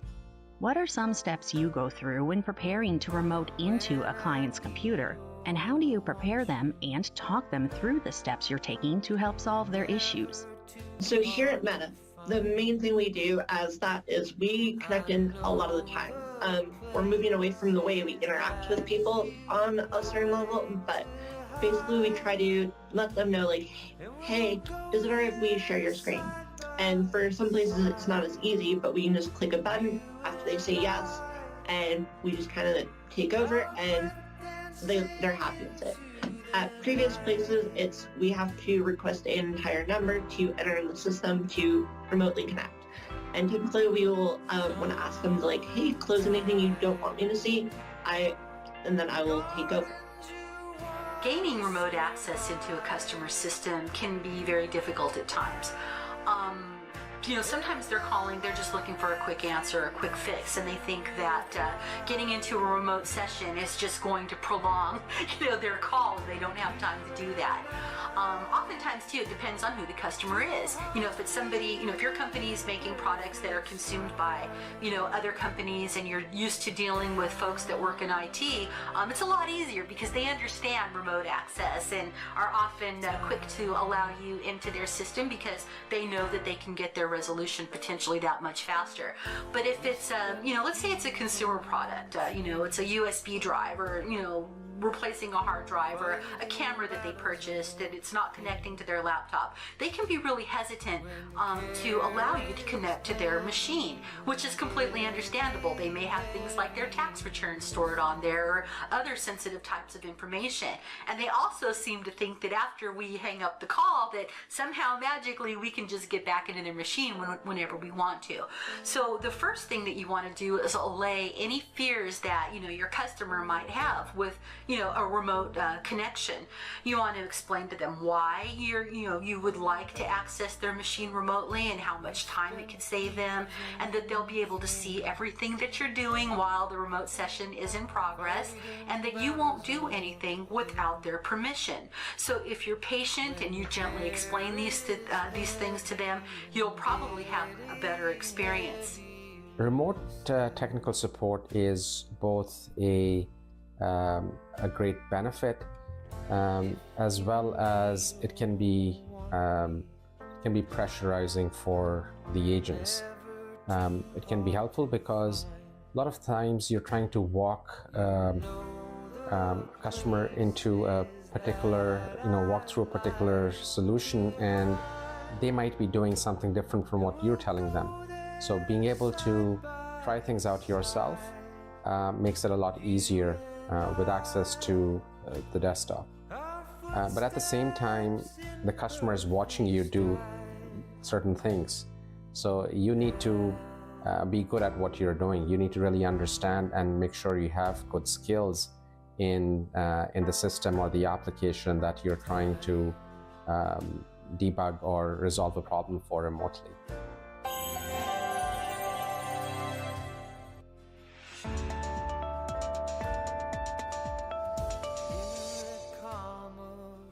Welcome to Levels of Technical Support. After watching this video, you will be able to describe the need for tiered support, recognize the different levels of technical support, and identify support procedures and skills required at each level. What is the need for tiered or leveled support? Having tiered support has the following advantages. Strategically route issues to different levels of support based on the product, issue complexity, and severity. Having a timeline and protocol for solving issues helps the organization as it grows. For a growing organization, tiered support helps handle a large volume of issues effectively by using resources appropriately. Customer satisfaction is improved by reducing their wait time. And tiered support provides an opportunity for training tech support professionals and gives them a chance to broaden their skill sets. There are 5 levels of technical support, ranging from levels 0 to 4. Level 0 support is the self-service level where users can find help with FAQs or a knowledge base. Level 1 support is usually basic help desk service. Level 2 support is more in-depth troubleshooting of issues. Level 3 support includes support specialists and skilled engineers. And Level 4 is support provided by third-party businesses that might supply some parts of the components that are not directly supported by the organization. Let's look at the levels a little closer. Level 0 contains self-service support like FAQs on a web page or product documentation that users can retrieve online for themselves. It also includes chatbots for simple queries, discussion forums for help from other users, and knowledge bases for support. The next level is Level 1 support, which includes help desk. Common issues may involve support helping users navigate new applications and menus. Using phone, email, or social media support, Level 1 generally involves basic user and password issues, hardware and software installation, and setup issues. If unable to address the issues, Level 1 support escalates the issue to Level 2. Level 2 support deals with harder and more specific tasks than Level 1. They review the steps documented by Level 1 technicians and start troubleshooting issues escalated to them. They have in-depth product knowledge, technical skills, and excellent communication skills to help resolve issues and communicate the same to customers. If an issue isn't resolved by them, customers are escalated to the Level 3 support tier. Next is Level 3 support. Level 3 technicians are skilled specialists and analysts with a wide range of experience and wide access to resources needed to recreate the issue in a lab environment. The technicians attempt to determine the root cause of the issue, and this may lead to product changes and solutions passed down to Level 1 and 2 technicians. And the last level of support is Level 4 support, though it exists outside the organization. It includes contracted support for products sourced from other manufacturers. This may consist of support for printers, computers, software, machine maintenance, and other outsourced hardware and software. Level 3 or Level 2 support may forward some queries for review by Level 4 support. Now, IT support levels usually describe the skills and access levels the IT support personnel have. This table shows the skills required at each support level. At Level 0, users can browse and retrieve support information from the web or app-based platforms, including product details, FAQs, technical information, manuals, and search functions. Level 1 requires staff to have a basic level of technical knowledge. They are trained to resolve known problems and fulfill service requests by following documented standard operating procedures, SOP, or scripts. Level 2 requires support personnel having deep knowledge and a good understanding of the product or service.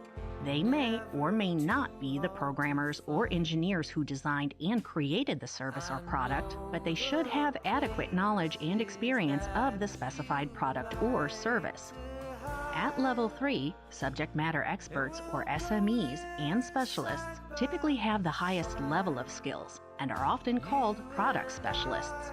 This group must have experience in solving complex problems and may include the actual creators, engineers, programmers, or chief architects who designed and developed the product or service. And the final level, that is, Level 4, prefers suppliers and business partners providing support and services for products or components that are not directly supported by an organization, but are essential for customer service. In this video, you learned that tiered support is needed to route technical support issues correctly based on product complexity and severity, and to improve technical support training and upskilling opportunities for tech support professionals. Tech support levels range from 0 to 4, of which levels 1, 2, and 3 are the main levels of tech support. And level 0 is a self-service tool for customers, while level 4 is usually provided from outside the company.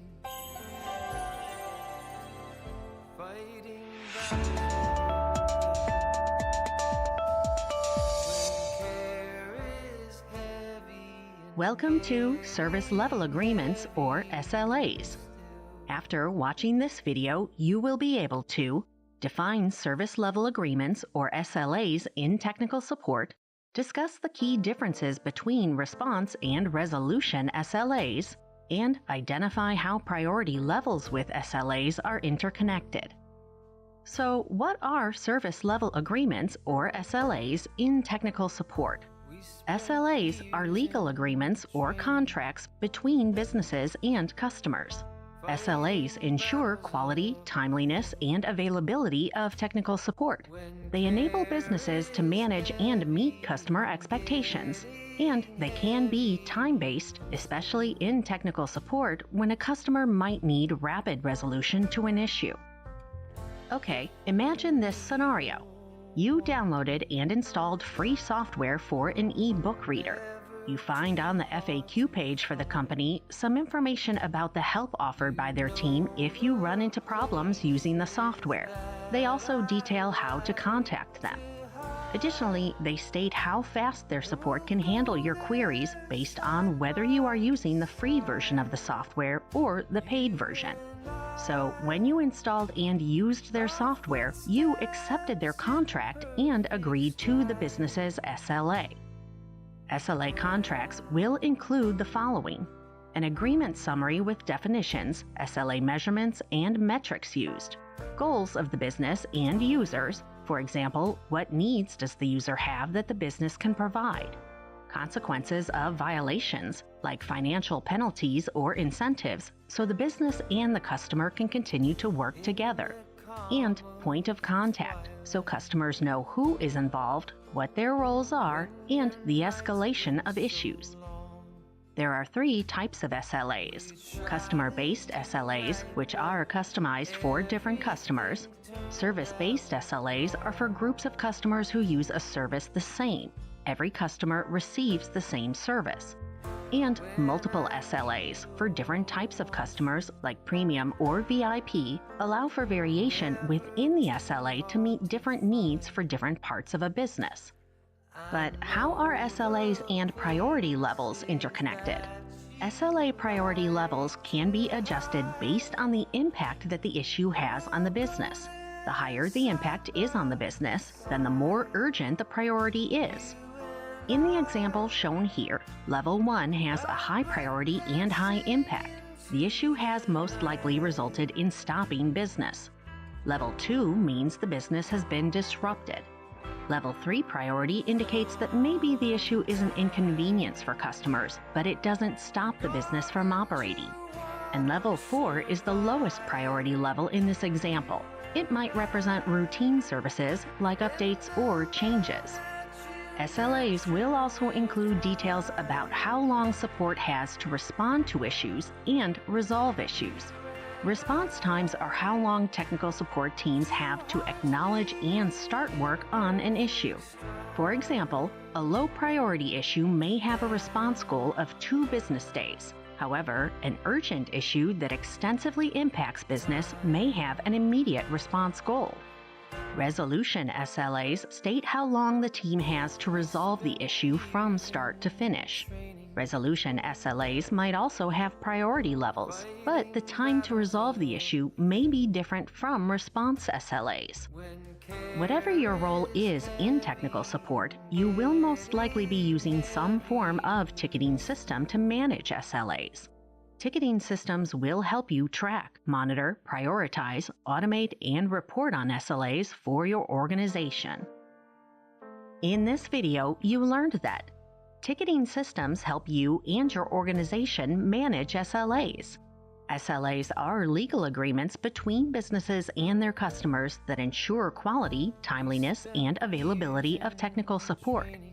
SLAs identify priority levels depending on the urgency of issues and establish response and resolution times. And finally, 3 types of SLAs are customer-based, service-based, and multiple SLAs, which can be a combination of customer and service-based SLAs.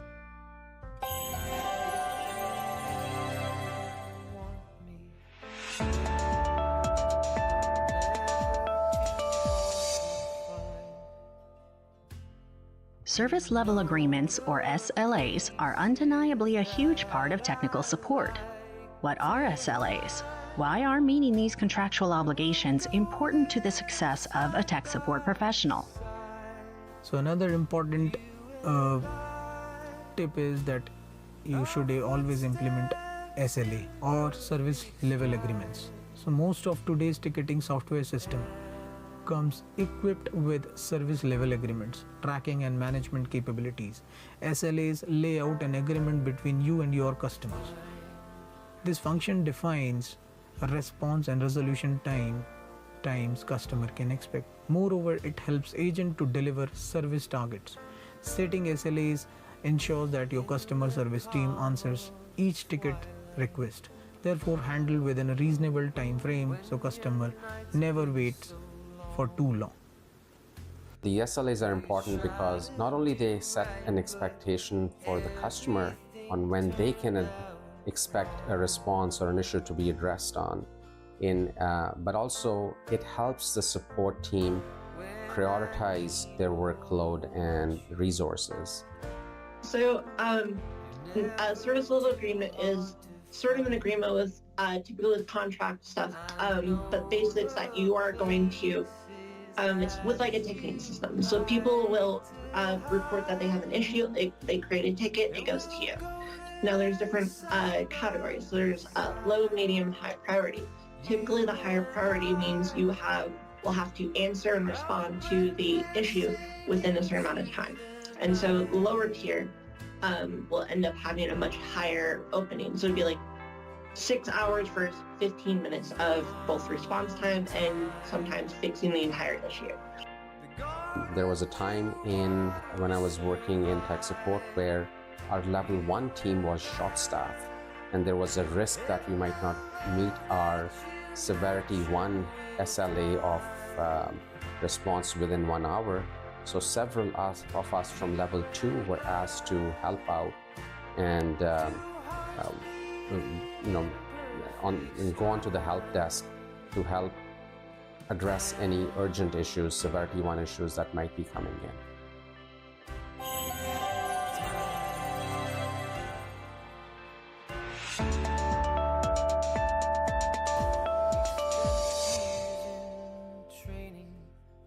Welcome to the escalation matrix. After watching this video, you will be able to identify escalation and its types, discuss the escalation matrix, and describe handoffs and their importance. Imagine you just received your new printer and you're excited to try it out, but it isn't connecting to your computer. You need help, so you immediately contact the company's technical support line. After trying a few things and not resolving the issue, support tells you they will need to escalate your case. But what does that mean? An escalation in technical support is when the first support person you contact is unable to offer an answer or solution to the problem. You must be transferred to the next point of contact in support. When an issue is escalated, it moves through the levels of support until it reaches resolution. So, why do companies need escalation? Escalation is an effective method of building trust and support for an organization. It allows better communication between the organization and its customers. Escalation improves businesses because issues and problems can be identified and fixed. And escalation boosts customer satisfaction when an organization supports its products. Now, whether the escalation process goes through a service desk, through product engineers, or automatically through a tracking system, there are typically 3 paths escalation policies follow: functional escalation, hierarchical escalation, and automatic escalation. Functional escalation is when an issue is escalated to a team or person with the skills and knowledge to resolve the issue, not the person with the most seniority.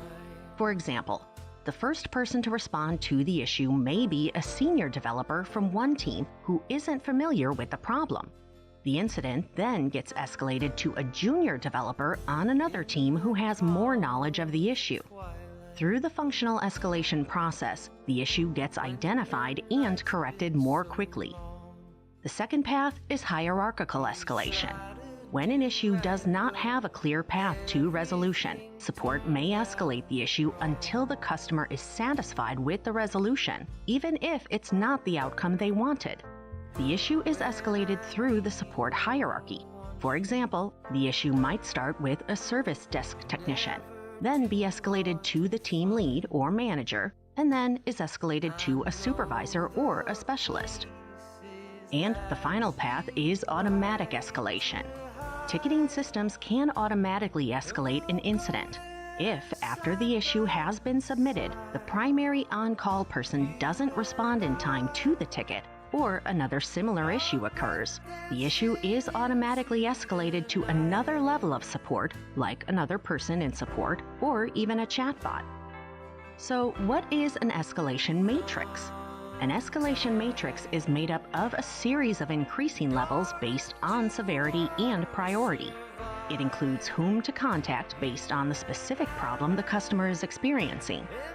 What an escalation matrix looks like and how it's used varies depending on the company. This is an example of one type. Typically, the escalation matrix will include contact information for support and what the contact's role is. It also states the timing of when issues should be escalated to the next level. Sometimes the technical support person you were talking to transfers you to someone else to resolve your issue. This is called a handoff. Handoffs are important because they help support teams resolve an issue. Additionally, they encourage support teams to share knowledge with each other. They prevent incomplete documentation about problems and fixes, and handoffs can lead to faster and more satisfactory resolution of issues. Okay, back to that scenario with your new printer. You've turned it on and off and checked all the cables, but it still isn't connecting to your computer, so you contact technical support. A first-level representative walks you through basic troubleshooting steps with no resolution. Your issue is escalated to a Level 2 technician who is more familiar with your printer. After more troubleshooting, the Level 2 technician mentions a possible software issue. The Level 2 technician hands off your issue to a Level 3 software engineer. You answer a few questions, and the software engineer suggests, of course, a software fix. And the fix is a success, and finally your printer is working properly. So, using the escalation matrix, technical support has resolved the problem. In this video, you learned that an escalation in technical support is when one support person is unable to offer an answer or solution to the problem and transfers the issue to a higher level for support. 3 paths followed by escalation policies are functional, hierarchical, and automatic escalation. An escalation matrix is made up of a series of increasing levels of support based on severity and priority. And a handoff is when one support person transfers an issue to another person to resolve the issue.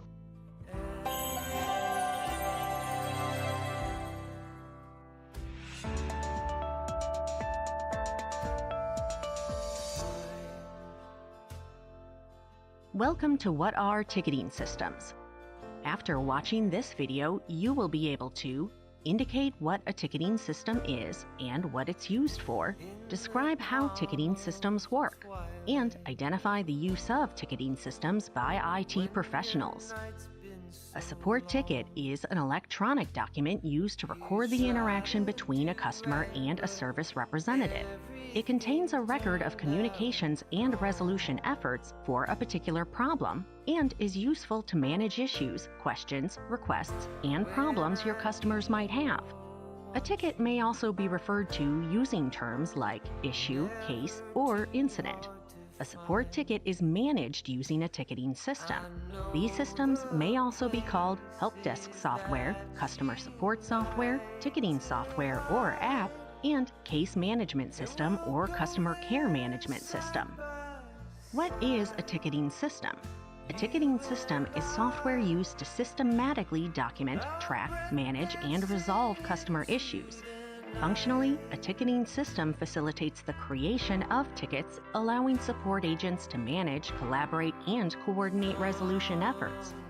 A ticketing system contains a central data hub designed to streamline communications between agents, team members, and customers. Most ticketing systems, in addition to basic ticket management, also provide the following capabilities. Some automation. For example, the routing of a web ticket to an appropriate resource.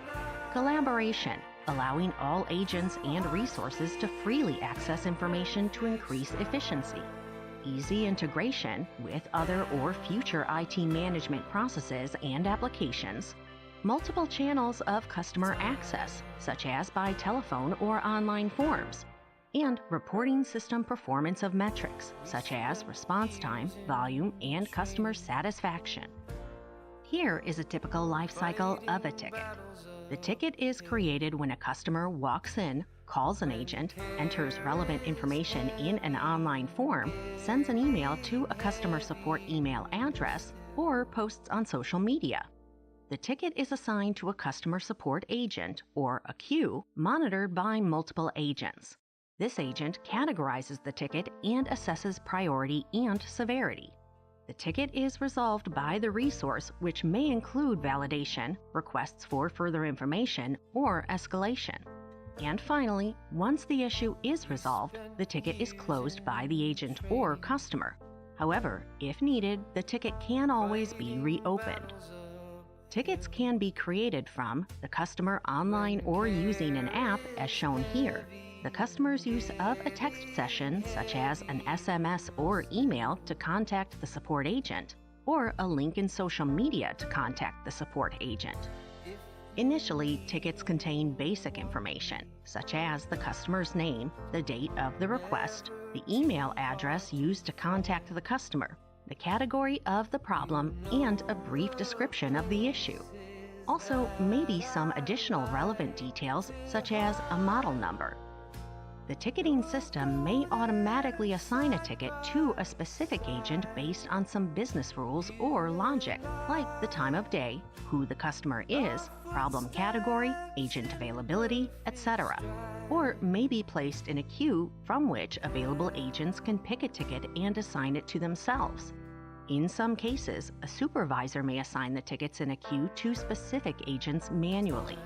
As the agent receiving the request, you open the ticket. Note that if an online source is used, the provided information automatically appears in the ticket. In the case of a phone call, you would obtain and enter this information yourself. Also note that each ticket will be assigned a ticket number. This number will identify this ticket through its life cycle. The agent working on the ticket communicates with the customer to resolve the issue. When reviewing the information provided, you, in some cases, may be allowed to reassign or forward it to a specialist or to a more appropriate queue. As part of this process, you may require additional details to troubleshoot the issue. For example, you may get into a live chat session with the customer. You verify the issue and instruct the customer how to resolve the problem. Once the issue is resolved, you close the ticket and change the status in the system. In this video, you learned that a ticketing system is software used to systematically manage and resolve customer issues. The life cycle of a ticket includes ticket creation, assigning and starting the ticket issue, resolving the ticket issue, and closing the ticket. And IT support agents create tickets, start the ticket process, and resolve issues using a variety of communication methods. Welcome to Insider's Viewpoints, Handling Difficult Situations. In this video, you will hear a technical support professional describe a real-world difficult situation and what strategies she uses to approach the problem. Hi, my name is Michelle and I'm an instructional designer for SkillUp Technologies. But prior to joining SkillUp, I spent over 20 years of my career working as a Tier 3 technical support engineer for various different companies. So I became an expert at handling difficult situations and difficult customers alike, ranging from home users using retail products all the way up to Fortune 500 and Global 1000 customers too. So I'm here to share with you today a real-world example of a case I handled while working at one of my previous employers.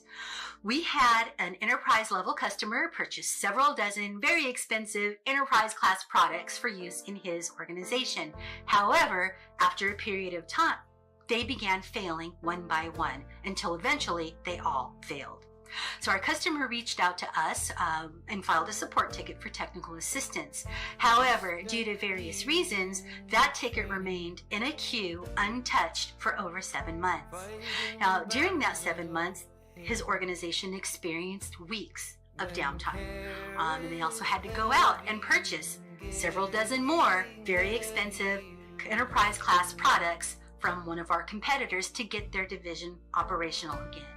So our inability or our failure to handle his case correctly resulted in a significant financial loss for his company, and he wanted to know what we plan to do about it. So not only was it a very difficult situation, it was also a very delicate one, and one that required me to walk a very fine line to try to get it resolved, which ultimately I did. So sometimes folks ask me, Michelle, how do you remain calm in situations like these? And how do you calm a customer down when they're calling you and they're very upset? So not much, really. I take a deep breath and I try not to let the situation impact my senses or my emotions. I try not to get caught up in the moment emotionally along with the customer, and that helps keep things calm. I know that angry customers aren't mad at me personally, so I try not to take things, personally ever. They're mad at what happened to them. They're mad at the situation, and they want somebody to help them to get it resolved. And, further to that, they may be experiencing additional pressure coming at them from, their daily lives, or perhaps it's pressure coming from upper management breathing down this person's neck, regarding the case for which they're calling you about, right? So when I try to diffuse a situation like this, the first thing I do is let the customer speak. No matter how well versed I am with the history of the case, I let the customer get everything off their chest, because I have learned to realize that this is the first step in calming down the customer. Right? I speak in a very calm and reassuring and very respectful tone, using affirmations to let that customer know that I am paying attention and that I am listening to everything that they have to say. Right? And I think the second most important thing for de-escalating or diffusing an issue like this is gaining the customer's trust.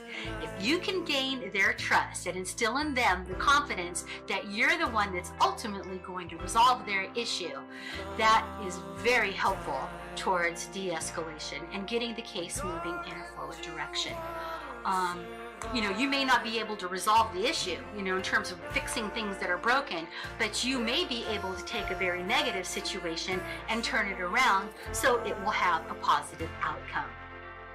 Okay? Some folks ask me, how do I get in the right mindset for handling difficult situations? So I always ask myself 2 questions. The first one is, does the customer have a legitimate reason for being this angry towards me? And so, if the answer is yes, then what that does is it raises my level of empathy towards the customer, which they can hear in my voice, which helps de-escalate the situation. And the second thing that I do to prepare is I ask myself, is the customer being unrealistic in the amount of anger that they're, displaying in this particular call? Because the truth about working in technical support is there are customers that will do that. They know that if they yell in the right ears for the right amount of time, they may walk away with something free or an appeasement item. And then, by the same token, sometimes you get folks who are just abusive. That's their nature, that's their personality, and no matter what you do, they're going to hang up that phone just as angry as they were when they called you in the first place. So let me leave you with some final tips if you're considering a career in technical support. And firstly, that's to remember that a difficult call is not the end of the world, whether you had a hand in it or not. If you've done the best that you can, you've done a good job. You've done all you can do, and the only thing that you can do is get through it, the best that you can. And also remember that difficult situations don't last forever, and that they can also be a very valuable learning experience, as it was for our company. Accept the fact that difficult situations and difficult customers come with the territory. It's part of working in the technical support industry. And finally, remember that time and experience will give you all the skills that you need to be able to successfully handle difficult situations and difficult customers, just like it has for me. So I wish you all the best in your career as a technical support engineer, and I hope that this information was helpful to you. Thank you.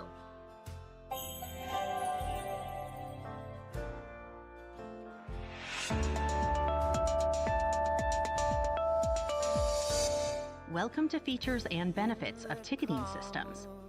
After watching this video, you will be able to define common features of ticketing systems, describe how tickets are tagged and routed, and describe how automation is critical in a ticketing system. Comprehensive IT ticketing tools can include a number of features. Common features of ticketing systems include omni-channel support, the ability to generate tickets from different channels, ticket routing, the ability to assign tickets to agents or departments, ticket categorization and tagging, where the ticket can be classified and sorted by issue to enable routing to a particular specialist, tracking and management, where the ticket contains a processing trail, knowledge base management, where issues solved in past tickets can be used as a resource for addressing similar new tickets, and automation, the ability of the system to automatically perform tasks like route tickets, send emails, or create alerts. Customers can contact your help desk organization from many channels: email, social media, live chat, and phone. Many times, the resolution of a ticket can involve more than one channel, so consolidation of these communications in one place is important. This preserves issue specifics, customer conversations, and customer profiles in one ticket document.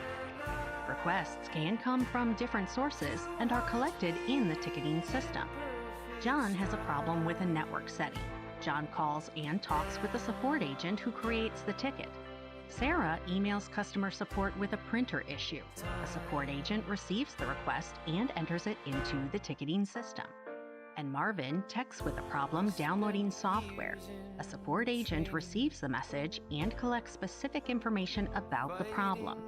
All these requests are consolidated into a common dashboard where agents can collaborate with team members all in one place. A ticketing system has specific capabilities to manage the life cycle of the ticket. Tickets can be categorized based on date, ticket type, customer, and issue specifics. Tickets are then tagged with this information. This becomes part of the ticket and may trigger automatic processes such as routing and customer communication. Based on categorization, tickets are then routed to the appropriate agent. For example, if one agent is more knowledgeable about IBM authoring, the ticket is routed to that person. But if the agent that first receives the ticket can resolve the issue, they work to do so. As the ticket is worked, all customer and internal communication and other notes about the process resolution are captured by the ticket system. This will provide information about ticket status, which can be reviewed by agents or rolled up into a daily report. A well-organized ticket system can help provide good customer service by resolving issues quickly with minimum customer back and forth. As a ticket contains information about its management through the system, tracking the history of the ticket is as easy as looking at the ticket itself. A key for constant system improvement relies on analytics. The ticketing system provides analytics for the organization to see how the tickets are spread out. For example, by alert level, by ticket status, or by the group requesting the help desk support. With the ability to aggregate and report ticket information, you can also investigate what works and areas of improvement in process improvement, performance metrics, and resource management. Many customers are fully capable of serving themselves and may prefer to do so if that option is available to them. A knowledge-based system allows customers and agents to research issues. Knowledge-based systems help customers by summarizing and storing large amounts of information in searchable linked databases. Knowledge bases can also assist agents to find resources for customers. And knowledge bases require updates to keep content relevant. Knowledge base access can include questions to agents through messaging or chat, searching for answers to common questions without direct agent support, discussion groups for specific products or process types, and product documentation and demonstrations. Automation is a critical part of a ticketing system. It helps tickets get to the right person at the right time. The logistics of managing tickets can get complicated quickly. Automation can help in assigning tickets, sending responses to customers and team members, escalating issues based on severity, and pulling customer data to address specific needs. Automation reduces time spent on repetitive tasks and menial work, making agents more engaged and productive. In this video, you learned that common features of help desk ticketing systems include omni-channel support, ticket routing, tagging, and automation. Ticketing systems' knowledge bases contain large amounts of information and can be accessed by customers or help desk agents during issue resolution. And automation can manage ticket flow and reduce time spent on repetitive tasks.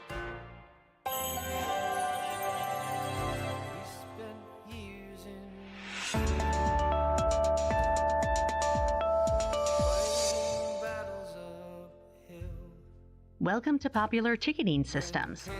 After watching this video, you will be able to indicate what to look for in a ticketing system, describe types of ticketing systems, and list popular ticketing systems. What should companies look for in a ticketing system? The system should be straightforward to use to make the most of an agent's time, enrich the quality of customer interactions by providing customer information and history in the system, be available to provide reportable metrics you can use to evaluate customer service performance, provide tools for agents and managers to identify repeated problematic issues, and enable and foster internal team collaboration. Hosting types of ticketing systems include cloud-based systems, which are hosted on a vendor server, and self-hosted systems, which is licensed software that runs on your company's server. Licensing types include open source systems, which are basic code that is easily modified by your developers, and enterprise systems, which are generally used by large companies and offer many advanced features.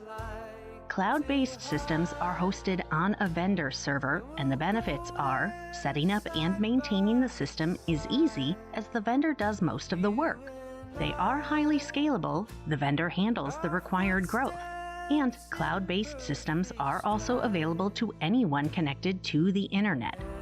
Concerns about cloud-based systems include the following. You must rely on the vendor to address malfunctions or bugs.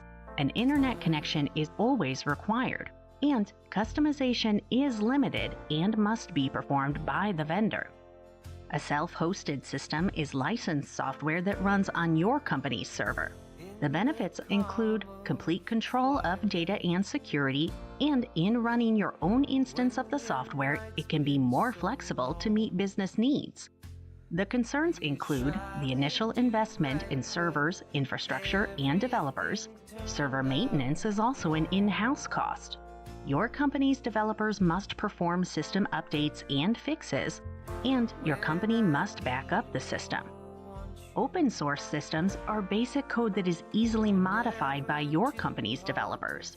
Their benefits include the cost of the software is free or mostly free, access to the codebase makes it more customizable for your needs, and open source software often has a sizable developer community. The concerns include your company's developers need to be knowledgeable about setting up and maintaining the software. The timeline for initial development and rollout can be extended, and your company has total responsibility for updating and maintaining the system. Enterprise systems are the big guns used by large companies and offer managing system assets and advanced reporting capabilities, 24-hour availability of vendor support for your company or your customers, and a high level of customization by the vendor to meet the needs of larger enterprises. The concerns include cost. These systems can be very expensive, and a more capable system is necessarily more complex and may require additional operator training. Okay, now you will learn about 5 popular ticketing systems: Zendesk, Jira Service Desk, Freshdesk, LiveAgent, and ServiceNow. There are many other ticketing systems available, and the company you work for might be using a different one. Each of these products have common features meeting the basic requirements for a ticketing system. Omni-channel support, the ability to field requests from email, live chat, and call center agents. A degree of automation, including capturing, logging, and initial routing of incoming requests. A basic set of collaboration tools enabling support agents to work together. A basic knowledge base capability available to agents and customers. Each vendor charges monthly based on number of service agent users and product features. And all systems offer a free trial with limited use. Zendesk is a cloud-based ticketing system with pre-built integrations for a large number of popular apps, internal and external collaboration tools you expect, a knowledge base with self-service portal, interfaces for WhatsApp, Facebook Messenger, Twitter, live chat, or email, creation of macros for responses to basic tasks, and Zendesk pricing is highest among those reviewed here. Jira Service Desk is available as a cloud or self-hosted solution. It is built on the Jira workflow engine. It is expandable by purchasing add-ins or upgraded service levels. A Confluence account is required to create a knowledge base. Chat is limited to a few business-oriented apps like Slack or Teams. Complex automations are available, including sending events to third-party applications by using webhooks. And the core Jira Service Desk per user pricing is the lowest of systems reviewed here. Next, Freshdesk is an AWS cloud-based ticketing system with customizable ticket views, enhanced tracking time of agent interactions and ticket completion, AI-powered chatbots to offer relevant resolutions to service agents and customers, a training solution for system users called Freshworks Academy, and Freshdesk is moderately priced. LiveAgent is a cloud-based ticketing system that emphasizes live chat along with traditional call center and email capabilities. includes integration with more than 200 applications including email, Facebook, WordPress, Jira, Twitter, and Slack. Has a chat widget that can be embedded in any web page, includes the creation of unlimited email addresses, and is moderately priced.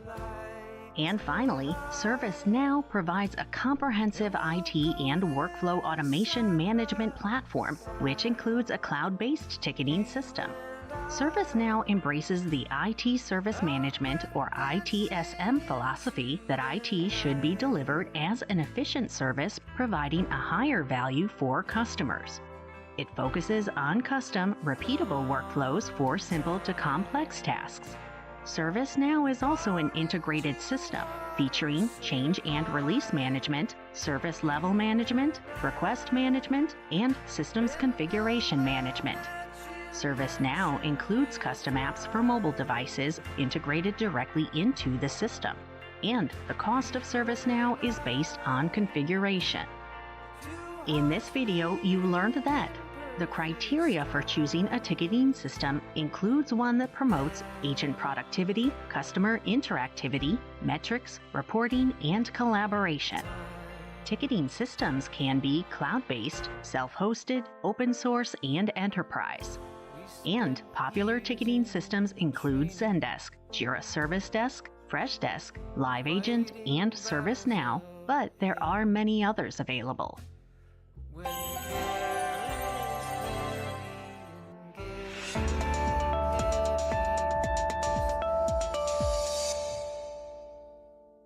Ticketing systems are the heart of a tech support organization. Why are they so important? And what ticketing systems are commercially available? I come across numerous ticketing systems, and they might be called by different names by different companies or in different organizations. They might be called help desk systems, they might be called incident response systems, etc. But they play a very similar role, pretty much all of them. In that respect, I've used custom-built ticketing systems, in-house ticketing systems, as well as off-the-shelf software and cloud-based or service-based ticketing systems. So including Zendesk, ServiceNow. I've used open-source ticketing systems such as OS Ticket. I've used User Voice, and several others. So in my experience, I have worked in multiple ticketing softwares or platforms in my past experience. So few of them are like ServiceNow, Shareville, Sapphire, Summit, etc. So each company has a different ticketing software for the most part. Everyone kind of just picks their own. Sometimes they'll have their own developed and created for their business purposes. The majority of it comes down to, do they have one that's web-based or as a program itself? Then the other guard is, do they have a knowledge base connected to it at all, so where you can easily search for issues or whatnot? But few companies also prefer to have their own custom-built ticketing software to meet their exceptional business needs. Ticketing systems play a vital role in tech support ecosystem, as it helps determining type and number of issues, tickets history, real-time tracking of service requests with their priorities set, agent performance, and most important thing, which is maintaining SLAs.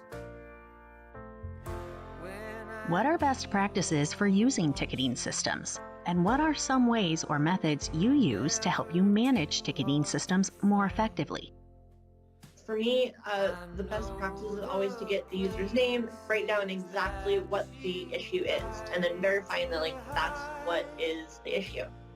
And then from there, it's making sure to get all the relevant information for details, beyond just how you fix and stuff, stuff that you've tried and failed to do, and then along with the information on the actual computer and software, like software version, OS version, things like that. Is it even a Mac or a Windows computer? And the big thing that comes down to is making sure you detail everything in the ticket itself, what the issue was, what you saw, and how to fix it.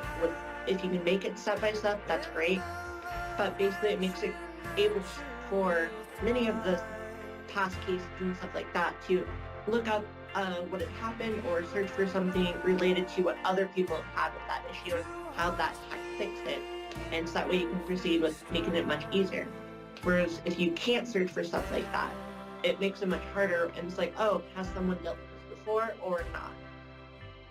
Ticketing systems can vary from one to the other.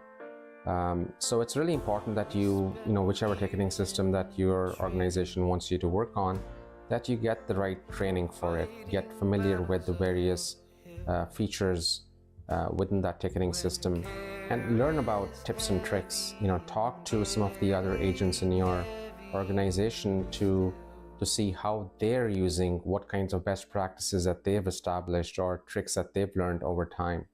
So any software that you end up using, make sure you become intimately familiar with its various features and capabilities.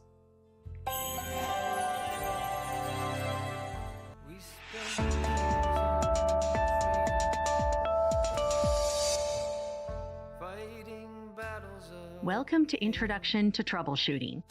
After watching this video, you will be able to define troubleshooting, list the steps in the CompTIA troubleshooting model, and explain the CompTIA troubleshooting model. Troubleshooting is a systematic approach to problem solving that is often used to find and correct issues with computers. Troubleshooting is a significant part of an IT tech support professional's work. The industry standard troubleshooting model comes from the Computing Technology Industry Association, or CompTIA. Let's look at the process and some specifics applicable to the IT support specialist. The CompTIA model includes the following steps. Identify the problem. In this step, you research the knowledge base or internet if applicable. Establish a theory of probable cause. In this step, you test the theory to determine the cause. Once the theory is confirmed, determine the next steps to resolve the problem, and if the theory is not confirmed, establish a new theory or escalate the problem. Establish a plan of action to resolve the problem and identify potential effects. Implement the solution or escalate as necessary. Verify full system functionality and, if applicable, implement preventative measures. And finally, document findings or lessons learned as well as actions and outcomes. Let's look at these steps in more detail. In the first step, you identify the problem. Start by gathering information. This may come from a telephone call, a ticket submitted online, or other sources. Next, contact and question the user who submitted the issue.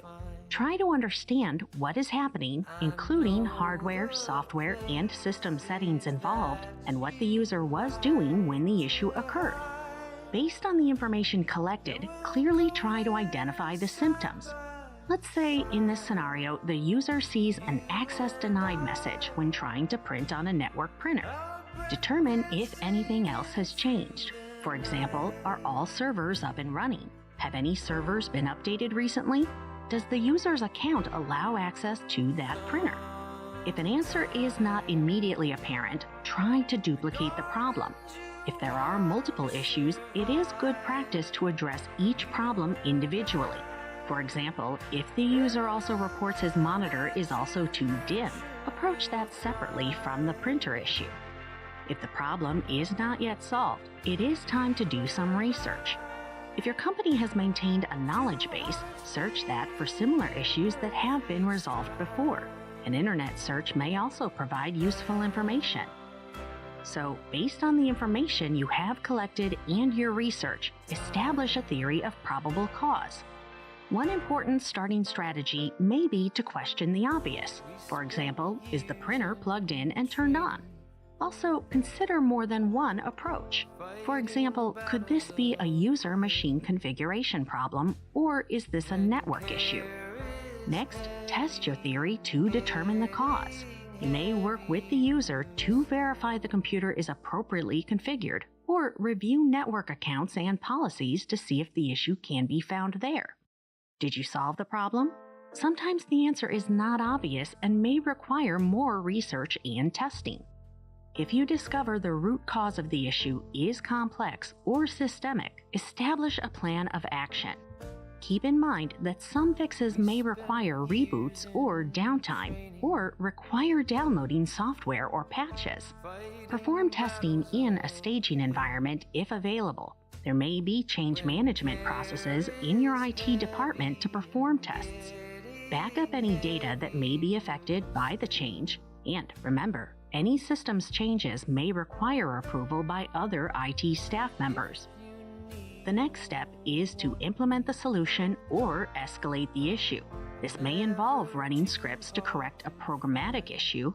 The solution may require updating systems or software. The answer may also involve updating configuration files, or a change in firewall settings may be required. After implementing a fix, verify full system functionality and implement preventative measures as appropriate. Often, users are more knowledgeable about how their systems are supposed to work. Consider asking users to test the functionality of the fix. Also, consider if the solution may also need to be applied to other servers or devices. An important part of the problem resolution process is to document your findings, lessons learned, actions taken, and outcomes of the changes. Be sure to fully document your research, theories, changes, and updates. If you have a knowledge base, add this information so other support professionals can reference it in the future. Documentation is particularly useful if the solution later causes unintended consequences. In this video, you learned that the Computing Technology Industry Association, or CompTIA, has the industry standard troubleshooting model. The CompTIA model involves identifying and researching the problem, establishing and testing a theory, planning, implementing and verifying a solution, and documenting the process and results. And finally, CompTIA troubleshooting steps are useful to tech support professionals to solve problems for their customers.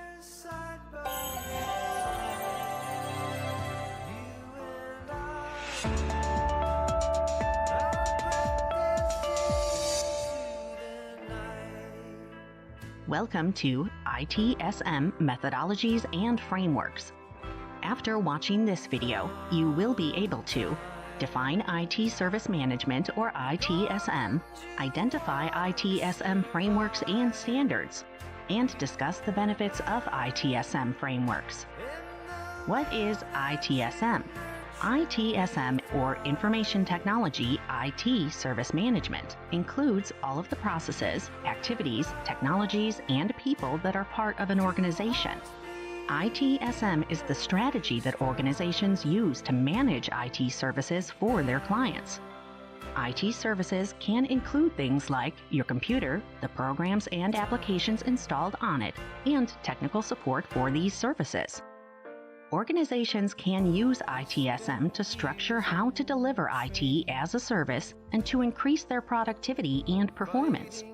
ITSM includes the tools to manage IT services, which allow control and oversight of an organization's IT infrastructure. A successful ITM strategy adds structure and value to IT. To implement these best practices and standards of ITSM, organizations often use predefined frameworks.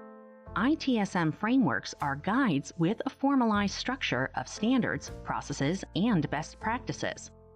Popular ITSM frameworks for many businesses include these common elements: strategy, which includes assessing and planning services for an organization; design, including creating and structuring IT services; management, which is implementing the management of projects, knowledge, and assets; operation, which includes managing issues and problems with services; and improvement, which involves continuously reviewing and evaluating of services and processes.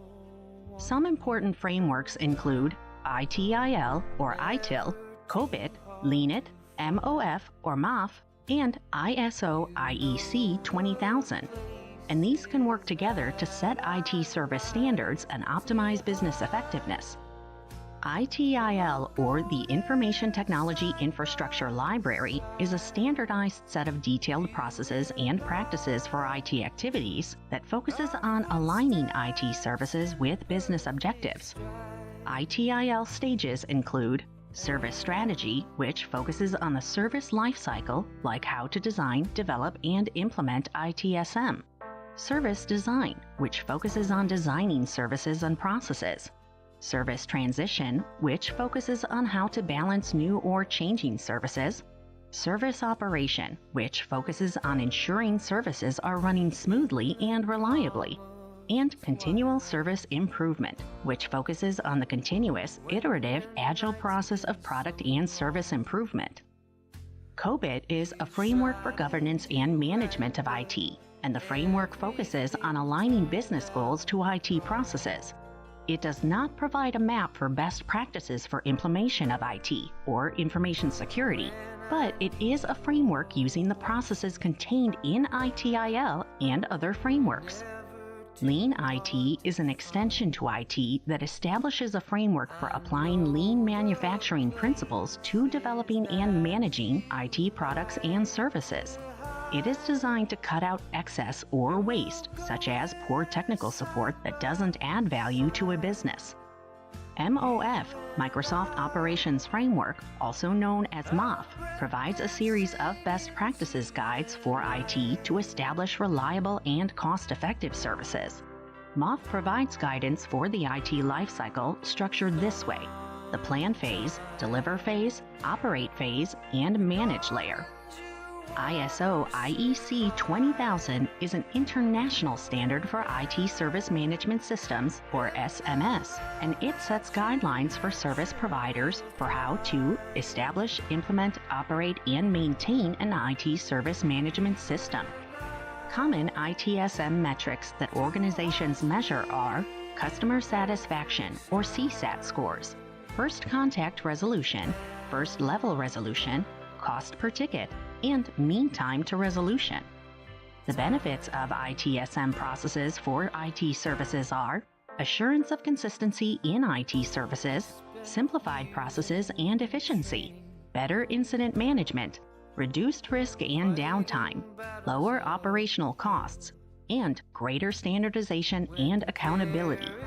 These benefit organizations by reducing IT costs, improving the quality of service and customer satisfaction, increasing an organization's competitive advantage, and allowing more agility for new IT services.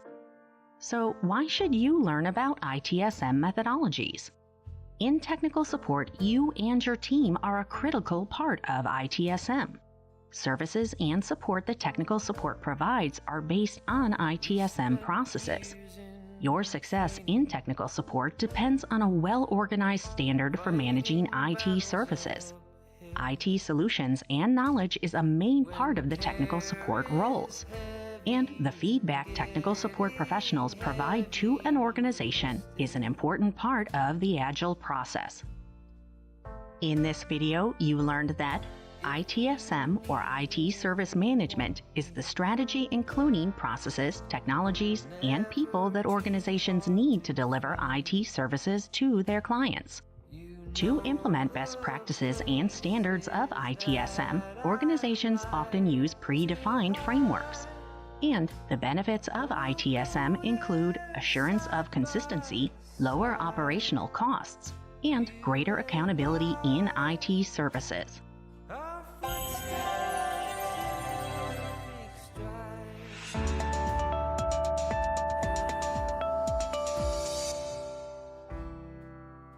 In this video, technical support professionals will discuss emerging trends in technical support. How long have you been working, or did you work in technical support? And what has changed since you started working in technical support? So I've worked in tech support, I'd say, for about, I guess 8 years now.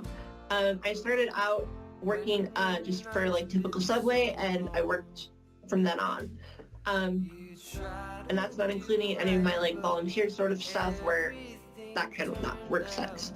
But basically from there, I've noticed that technology always changes, so there's always something new to learn and progress. With that in mind, one of the big things I've noticed is people have been moving more to, how do I describe it? Office 360 based for a majority of stuff. And so like the Exchange server is moving to the cloud, everything in general is moving to the cloud with Office 365 or other products. And so it's more of a, what is it called?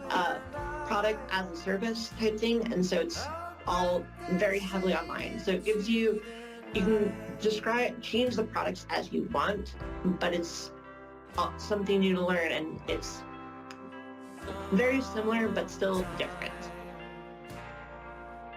I worked in technical support role for a little over 2.5 years, and this was almost 20 years ago.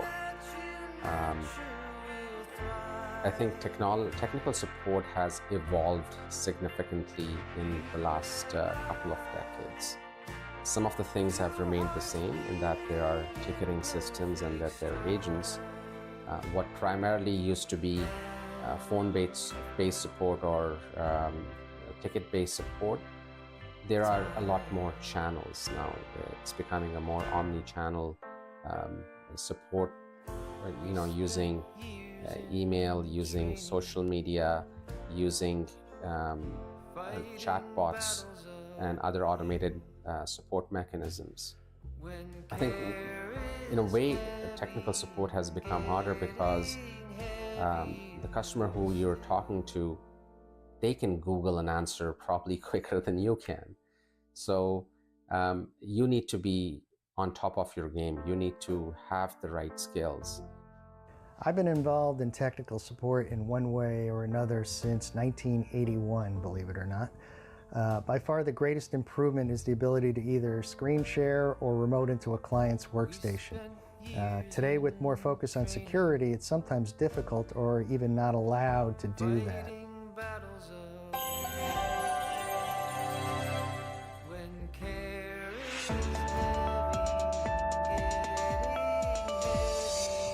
Welcome to Effective Documentation and Communication. After watching this video, you will be able to define effective documentation and communication for technical support, identify documentation and communication best practices, and discuss the benefits of effective documentation and communication. Many IT professionals agree that in order to succeed in technical support, you need to have an interest in technology. If you have a curious mind and are willing to seek solutions to technical problems, you'll do well in IT. However, your success also depends on your ability to write clearly and effectively. You must be able to communicate technical information clearly with clients and with your team. Effective communication in technical support is informative communication. In your IT role, you will expect clear information from customers and clients about what the problem or issue is. More detailed and relevant explanations will enable you to resolve problems more quickly. Imagine this scenario. You've just received a support ticket from a client through email. The subject line says, "Printer issue, help." You open the ticket to see that the client has not provided any further details. They only tell you that the printer isn't working. Where do you start with a ticket like this? You can start by asking the client questions. This will involve several emails and going back and forth between you and the client until you finally obtain the information you need to work on the issue. If the client doesn't communicate enough information from the start, you will take longer to resolve issues. Now imagine this scenario. You've received an email from a client with a subject line that says, "Printer not connecting to Wi-Fi." You open the email and it provides more details about the printer, what steps the client has taken before contacting you, and other relevant information. Because the client has communicated detailed information to you in one email, you're able to quickly run through the troubleshooting steps to help identify the issue for the client. Email is just one way that you will be communicating with others to resolve issues. Ticketing systems and direct messaging could also be involved. Other communication tools include online collaboration software like Google Docs and Sheets, Slack, and Microsoft 365 and Teams. These online collaboration tools allow you to create, use, and update documents with your teams and clients. But be aware that the tools only enable communication, they don't write for you. You must be able to explain in writing your technical knowledge. Even technical support roles that require you to talk over the phone or in voice chat will also require you to document your conversation. Another part of technical support is keeping notes and documentation for yourself, which means you might encounter an issue with a client that you've resolved before, and you can return to your notes and repeat the process that worked to resolve the issue quickly. You could use Notepad or other notes apps, word processing apps like Google Docs, and spreadsheets like Microsoft Excel. Remember that you'll always need to keep your audience in mind. Are you writing for yourself, or are you writing for your supervisor? Are you communicating with a client, or are you escalating an issue to someone with less technical knowledge than you? Decide what and how much information is essential to share so your audience may better understand your findings. But what if you aren't able to resolve an issue for the client? You would need to escalate the issue. Now it's your turn to communicate clearly with your team about the issue. Documenting what the problem is and what steps you have taken is crucial for the next level of support. One way to document your steps for the next level of support is to list the order of what you have tried. You can state it chronologically. For example, saying, first we tried reinstalling the printer, and then we tried updating the driver. Another option is to list steps in order of most important to least important. It doesn't matter as long as you have a clear, consistent order. Another method of documentation includes an analysis of the problem, which includes the following. State your understanding of the problem and why it's happening. If you don't know, you can state what you know the problem is not. By thinking through the problem and working towards a solution, you are making progress with the issue even if you're not solving the problem. You should also include what actions led to the issue. And you can include what might have worked for clients in the past, but didn't work for this client. Another way to document is by listing the essential details. For the other two methods, you included details, but these details might be more technical. You might not have a set order or an analysis of the issue. The details might be simple, and you could use a list. Also, remember that your notes might include all of these methods, and maybe some other ones too. The good news is that you don't have to be the best writer to succeed in technical support. Remember to keep it simple, ask clear questions, and model your writing from others who have proven to be successful communicators. In this video, you learned that you should use simple, clear, and proven methods of communication and documentation in technical support. Effective communication is informative communication, and it allows you to understand issues and resolve them more quickly. Clearly explaining problems and documenting issues enables faster resolution for you and clients. And finally, documentation can include ordered steps to resolution, an analysis of the problem, detailed lists of issues, or other various methods.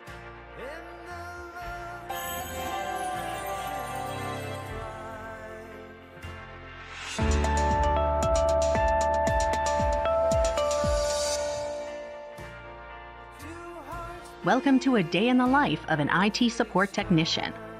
After watching this video, you will be able to describe the daily tasks an IT support technician may perform, describe how an IT support technician may receive requests, and identify the use of ticketing systems by IT professionals. This is Letitia, a Level 2 IT support technician working for Lone Star IT Services. She works to support internal customers with their day-to-day problems. Let's see what Letitia does during a typical day. Letitia starts each morning with a cup of tea and reviews the condition of all equipment and hardware. This includes making sure all managed client networks and servers are running smoothly and that all overnight backups have successfully run. Earlier this morning, a gateway server went down. Letitia needs to address this immediately, so she corrects the problem and runs a backup. Now Letitia's day really starts. She checks new tickets and reviews any left over from yesterday, looking for red tickets, those of the highest priority. Today, there are none of those, but it's still early in the day. Letitia looks at the remaining open tickets and prioritizes them. There are low, medium, and high priority tickets. One high priority ticket was sent over instant messenger. It seems a router in another building has stopped working. Letitia calls Samuel, who sent the ticket, and gets more information, then logs into the managed router, a quick reboot, and all is well. Letitia reviews the remaining tickets and looks for the ones that can be handled quickly, like adding server access for one user and another unable to access a network printer. Server access is easy. Letitia logs onto the server and sets the appropriate permissions. When she closes the ticketing system automatically sends an email to the requester indicating access is now available. She then text chats with John, who's having the printer problem, and leads him through the process of removing, then reinstalling the printer through Windows. Now John has access to the printer, and Letitia closes the ticket. She completes a few more easily addressable tickets. It's good to finish a few jobs in the morning. Later, Letitia is working a request for Janice, who is having a printer problem with Slack. Janice sends Letitia a screenshot of the error message. Letitia hasn't seen this before. She does some research and finds a couple of older tickets with details of the same issue. Letitia calls Janice and connects to her computer remotely. She checks some settings and restarts Slack. It is now working correctly and the ticket is closed. Today, Letitia is assigned setting up a new laptop for an external client. She will install Windows and configure it to connect to the client's network. She also installs and configures software as requested. Meanwhile, another ticket comes in about the network router she reset earlier. Samuel reports that it is down again and seems to be running hot. Okay, time to replace the router. Letitia provisions a new router and configures it. She then walks to the other building to replace the one that is broken. She picks up more tea on the way back. Once the afternoon starts, there's often an increase in requests. The phones don't stop ringing, the email inbox starts filling up, and the IM keeps chirping. Letitia receives an email and helps a client install software. The ticket is closed. Next, there's a problem with one Exchange server unable to connect to another. She looks at the settings and does some research. It's still not working. Letitia troubleshoots by changing and testing some settings. She finds the problem, and now they connect. A ticket is assigned to Letitia to create a new user, which she does. Letitia answers a phone call for a user that cannot log in, so she resets the account. And so it goes. At the end of the day, Letitia checks all her assigned tickets, making sure that each has been closed or the status updated. Some need more information from a client, and some will be scheduled for tomorrow. What Letitia does each day requires curiosity and problem solving. And that's okay. She likes to fix things. Now it's time to go home.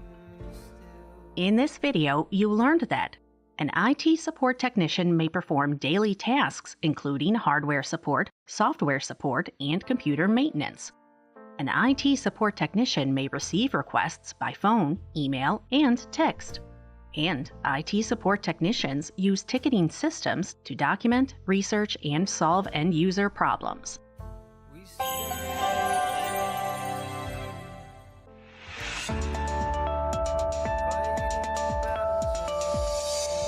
In this video, technical support professionals will discuss what makes technical support a great career choice.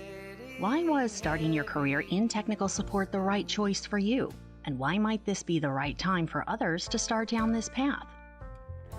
Technical support turned out to be a great stepping stone for me into helping me evolve and grow my career to what I am today. It gave me the confidence and skills to deal with people, to work with people, to understand their issues, to communicate better with them.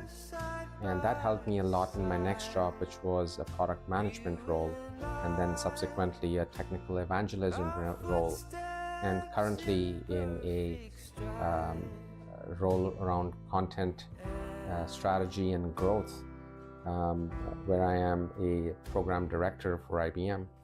Starting my career in technical support was a great idea for me, just because, my curiosity, about how things work, and I'm kind of a little bit geeky and nerdy, and I like gadgetry and things like that.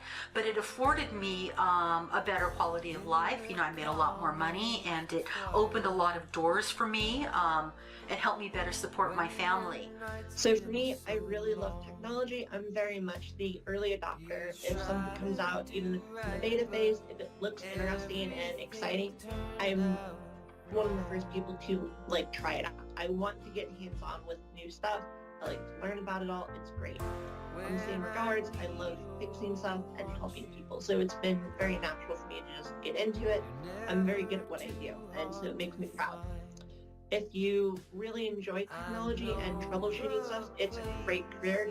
It can be hard at times, but it can also be very fun at times. You'll get really great people that are very sincere when you get to help them, and it's something that always really brightens my day when I do that. I think that any time is a good time to start a career in technical support, even at the entry level, because over time it's going to expose you to so many other paths that you can take in the IT industry. And it's kind of cool. It's like a try before you buy. I mean, you see what your other colleagues are doing in IT. They may not necessarily be tech support engineers, but you can see what a DBA does, a DB admin, database admin, or what a system administrator does. Whether it's, the field that you're in, or, whether it's medicine or healthcare or biotech, everybody needs good technical support engineers. There are never enough. And you come up with 1 or 2 or 3 possible solutions, and you solve that problem for that customer. Maybe they've been grinding on that problem for a week or 2 weeks or a few days, and, you help them resolve it, and now you're happy, and they can move on to the next thing. There's a really deep satisfaction that a lot of us in this field really get from that job and, from those results, and that's what keeps us working as technical support engineers. With technical support, you're able to develop the skills to ease into a kind of a technology role that you're interested in. And I think it's also really, there's so many opportunities out there in technical support that the possibilities are endless. So I think it's a great time to be in technical support, regardless of your background, regardless of whether you have a degree or not. And I wish you good luck in your endeavors.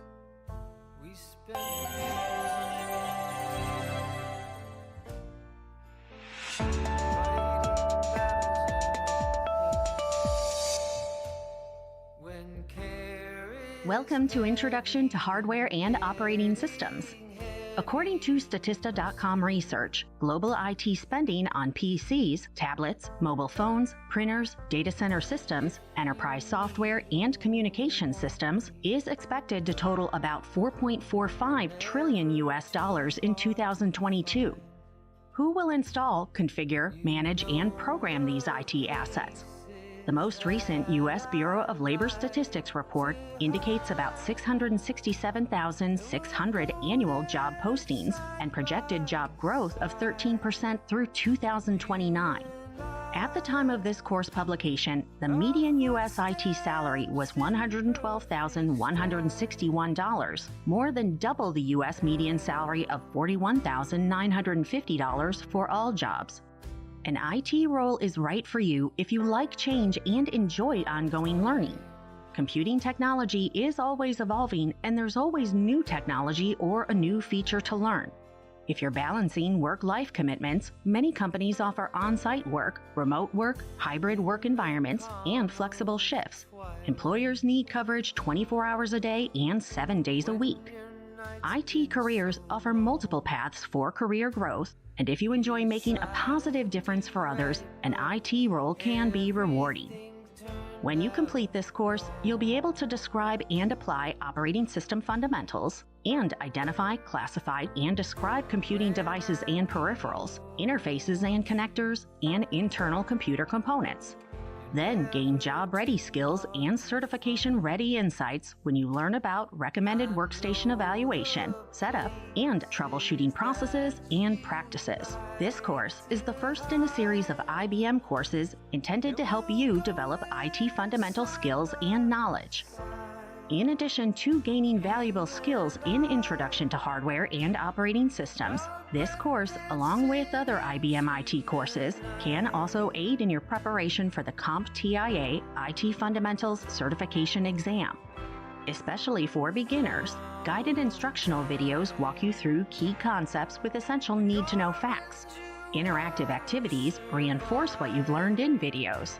Forums provide connections where you can introduce yourself to others, provide feedback, and get support.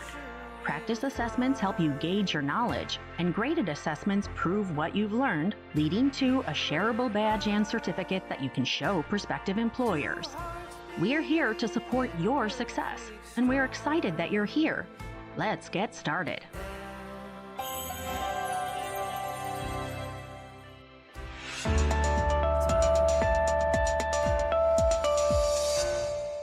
Welcome to Introduction to Computing Fundamentals. After watching this video, you will be able to define what a computer is, classify computers based on their size and their uses, list the 4 functions of computing and the parts of a computer associated with those functions, and describe the benefits of computing. A computer is a device or system that includes hardware, operating system software, application software, and peripheral devices. Hardware is the platform that processes data based on the provided instructions and stores data. Software includes the operating system software that enables and configures hardware capabilities, and the application software that enables the computer to perform tasks. Peripheral devices, such as keyboards and monitors, enable user input and output. And finally, computers need users who provide instructions. A fast way to classify computers is by their size and speed. Supercomputers are the fastest computers and are used for the most complex mathematical and analytical computations. Mainframe computers function at the speed of business and are used to perform transactions and more. Next in size and speed are mini-computers, which enable more than one person to access the same data. Finally, the smallest computers are microcomputers. This category includes personal computers, laptops, smartphones, and other single-user devices. Another way to classify computers is by use. General-purpose computers perform functions such as creating documents, saving files, web conferencing, working online, financial analysis, data analytics, coding, and other multifunction capabilities. Even smartphones can be considered general-purpose computers. Special-purpose computers, which perform defined limited-use functions, include IoT devices, such as sensors that report water quality, lights that activate during occupancy, sensors that report building occupancy, and IoT devices that monitor manufacturing processes. Other types of computers include Wi-Fi-enabled appliances, weather stations, alarm systems, and both wired and wireless gaming consoles. Computers perform many tasks, but we can simplify and categorize those tasks into 4 easy-to-remember functions: input, processing, output, and storage. Let's learn more. Input is the function or action of getting data into the computer. Input happens when you type or tap on a keyboard, use a touchscreen, or speak a voice-to-text command. Clicking the send button for an email is also input. Input is also the information and instructions a programmer provides to perform calculations using a set of programs. Next, processing happens when the computer receives the input and then converts the data into a format or action that a user can recognize and use. Examples include downloading an app, document, or photo, and moving data from one drive to another. Processing also occurs when the computer performs programming instructions, such as data calculations, or even instructions to fly a rocket to the stratosphere and back. Technically, processing happens when raw data changes into usable formats, such as email, documents, and photos. Processors, also called central processing units or CPUs, are located inside computers on a system board, also called a motherboard. These boards and their processors are usually located centrally within the devices. Next, the computer delivers the processed results to the default or configured output devices, including monitors, speakers, and printers. Output, meaning what you see, hear, or understand, is what makes the data apparent and valuable. At the same time or just after the processing function completes, and while output is happening, computers can use the storage function. Storage is the saving of data to disk space on your computer, an external hard drive, or on network or cloud storage for an indefinite or undefined time, unless you explicitly specify a data expiration date or delete the data. Storage saves data for reuse. Server, desktop, and laptop computer storage is usually located inside of the case and to the side of the case. Storage is often welded onto the system board for phones, IoT, and gaming devices. So, what are the advantages of using computers? Manual entry errors are eliminated by using capabilities such as copy and paste and data duplication to reuse data or content. Communication is sped up by using network, wireless, cellular, and other communication technologies.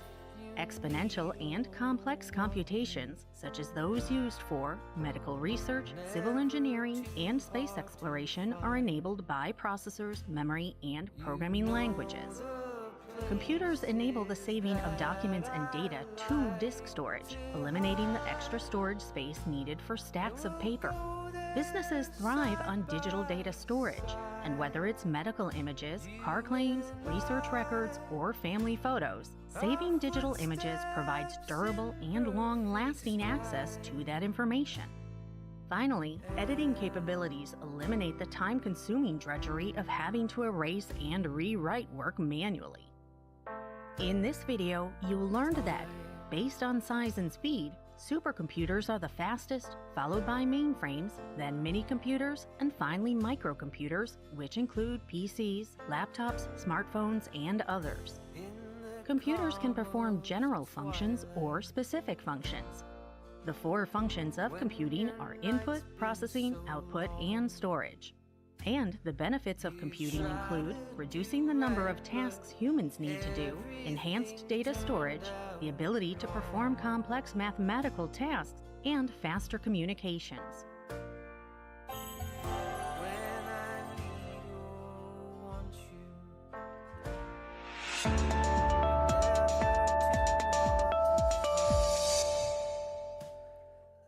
Welcome to Common Computing Devices and their platforms. After watching this video, you will be able to categorize common computing devices and describe their main features and benefits, and identify frequently used operating platforms associated with these devices. Common computing devices include stationary computing devices, mobile computing devices, and Internet of Things or IoT devices.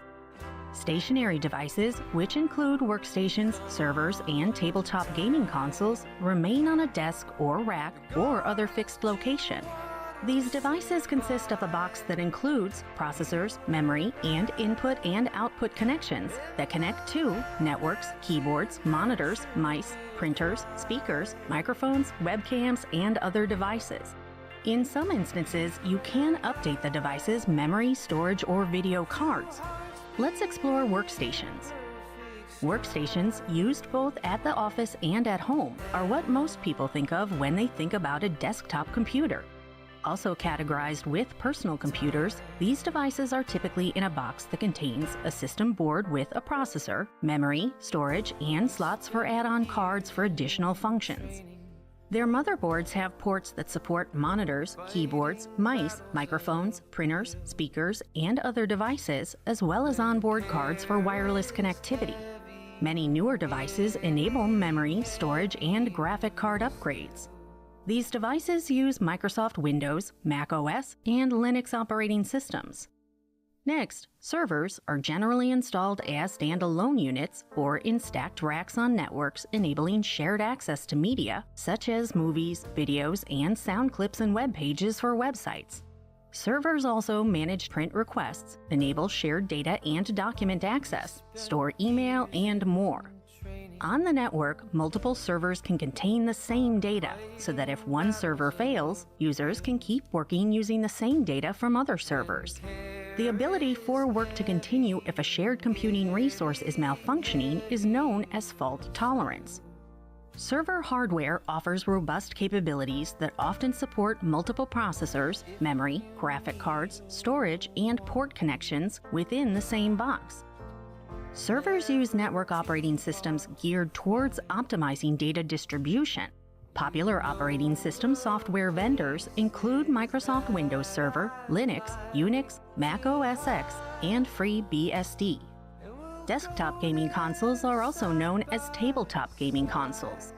Gaming console system boards contain processors, memory, graphics processors, storage, input ports, output ports, and a memory controller that exists separately between the other function blocks and the system memory. In times past, many of these functions existed separately as multiple chips on the motherboard, but today these functions exist in a single functional block. Gaming consoles, such as those made by Microsoft, Sony, and Nintendo, are similar to desktop computers but use upgraded memory caching and graphics processing to enable smoother game-playing experiences. Gaming consoles used to require cable connections to monitors and gaming controllers.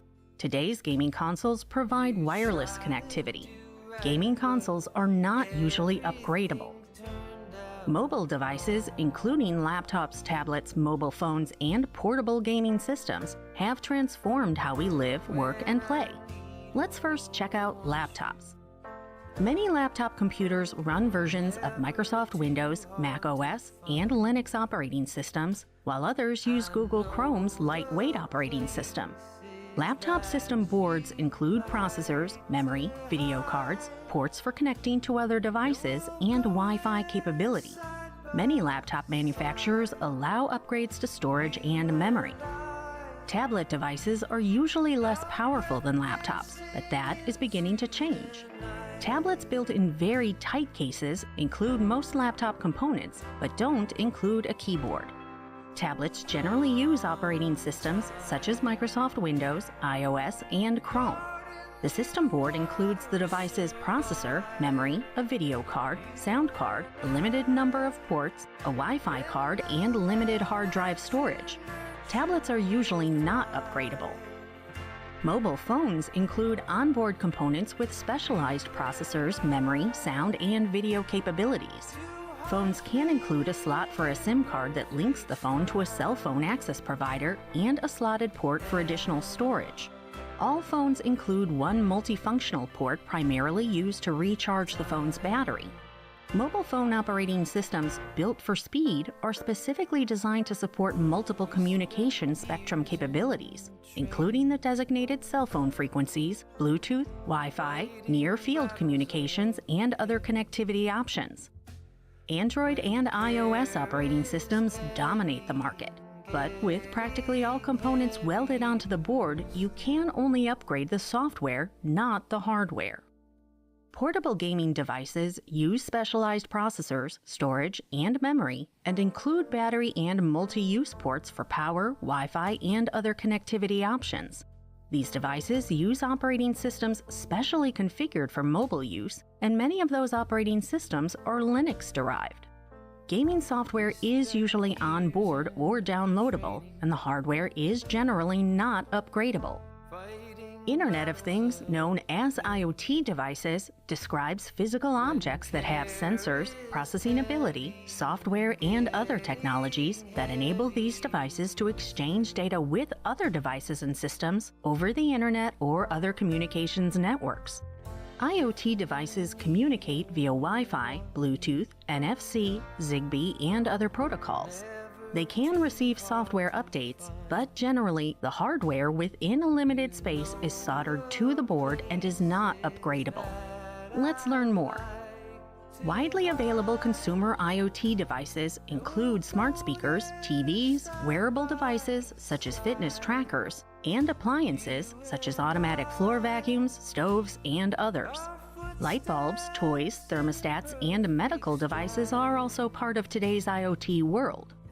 Enterprise IoT devices enable organizations to offer consumers more targeted features and manage costs. For example, utilities install smart meters to help both residential and commercial customers manage their energy usage. Occupancy sensors and IoT-enabled security systems help businesses prevent losses and enhance worker and customer safety. Similarly, industrial IoT devices help organizations monitor the weather, operate robots, assess water and air quality, and more. In this video, you learned that common computing devices currently fit into 3 categories: stationary devices, mobile devices, and IoT devices. Desktop computers, mobile computers, and IoT devices feature a processor and input and output ports or capabilities. Desktop machines usually offer the most upgrade capabilities, while IoT devices are generally not upgradable. And desktop operating systems include Microsoft Windows, Mac OS, Linux, or Unix, while Google Android, Google Chrome, and Apple's iOS operating systems dominate the mobile operating system market.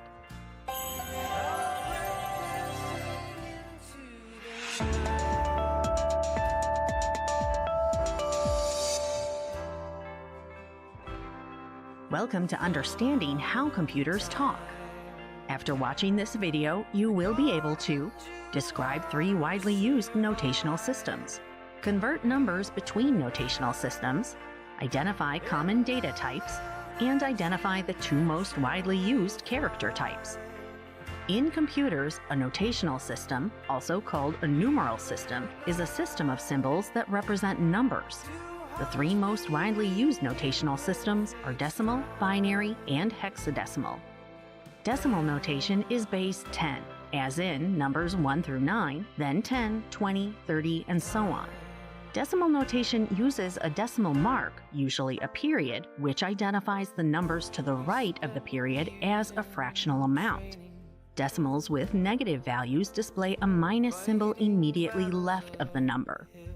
Binary notation is the base system for computer speak and programming in bits, but more commonly referenced in bytes. Binary uses only 2 numbers, 0 and 1, and combinations of those 2 numbers. Binary notation represents 0 as an off state and the number 1 as an on state.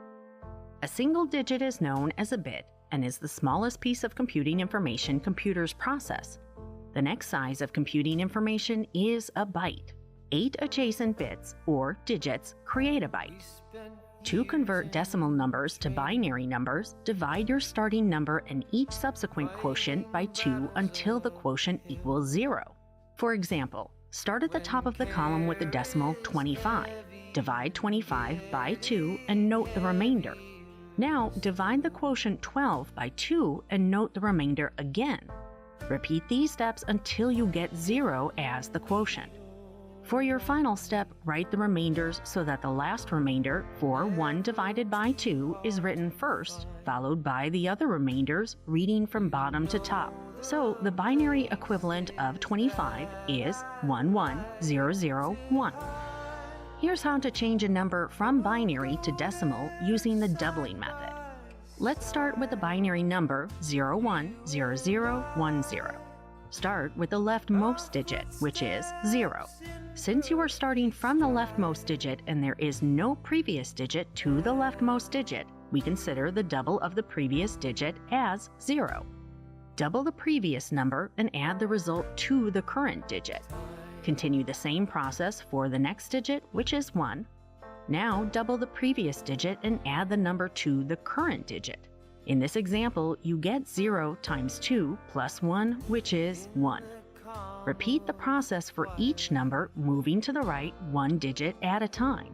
The result of converting the binary number 010010 to a decimal using the doubling method is 18. Next, the hexadecimal notation system, often shortened to hex, is made up of 16 symbols using the numbers 0 through 9 and the letters A through F to represent decimal numbers 10 through 15. Hex offers compact notation for large numbers. Hex is used for MAC addresses, which identify where the device resides on the network, similar to your home address, color values, IP addresses, which are website addresses, and memory addresses, which identify where data exists within the computer's storage. The first column displays decimal numbers from 0 to 10. The second column displays the decimal number's hex equivalent. The third column displays the decimal and the hex number's binary equivalent. In this example, reading left to right, you can see that the decimal 10 is equal to A in hex and 1010 in binary. Many websites offer conversion tables where you can quickly convert numbers to their decimal, hex, and binary equivalents. To convert a hex number such as 123A into binary, follow these steps. First, note the hex number and represent each hex digit by its binary equivalent number. Next, add insignificant zeros to the left if the binary number has less than 4 digits. For example, write the decimal 10 as 0010. Then string each of the converted binary numbers together, working from left to right. This process is called concatenation. Your fourth and final step is to discard any leading zeros at the left of the concatenated binary number. For this example, let's use the hex number 123A. Use the table to convert each hex digit in 123A to binary, adding zeros to the left of the number if necessary to make the number a 4-digit number.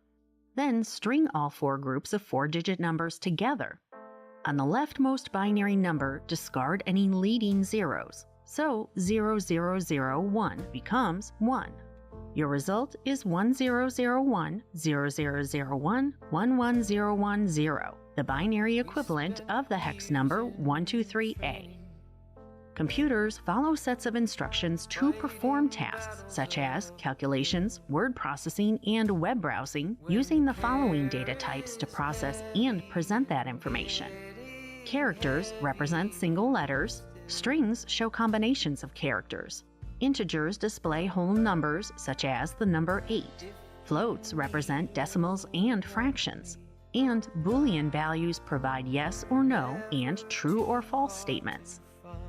ASCII, first published in 1963, is the American Standard Code for Information Interchange format that translates computer language into understandable text. To save on transmission costs, ASCII was originally a 7-byte system, representing 128 binary characters. The system expanded to 8 bytes, providing another 256 characters. The displayed chart shows binary, ASCII, and hex equivalent numbers. You'll find similar charts online. Unicode includes ASCII characters, characters from languages worldwide, as well as emojis. More than 95% of the world's web pages use Unicode 8-bit encoding, commonly called UTF-8. Programming languages tend to use Unicode 16-bit, referred to as UTF-16, and a few programming languages use Unicode 32-bit encoding. Unicode provides a unique hexadecimal value for each character, called code points. The default encoding format is usually shown as U plus HHHH, where the HHHH is the character's hexadecimal value. You'll find numerous conversion services online. In this video, you learned that bits and bytes are the base language of computer communications, and 8 bits equals 1 byte. MAC addresses, colors, IP addresses, and memory addresses use hexadecimal notation. Programs can read ASCII character text, strings, integers, floats, and Boolean data. And Unicode text, namely UTF-8, is used to display character sets on web pages.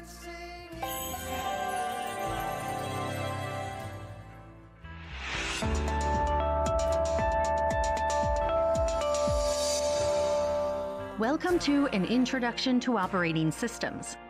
After watching this video, you will be able to describe what an operating system is and describe the functions operating systems manage, classify types of operating systems, describe operating system generations, and describe the history of Linux, Windows, Mac OS, and Chrome OS operating systems.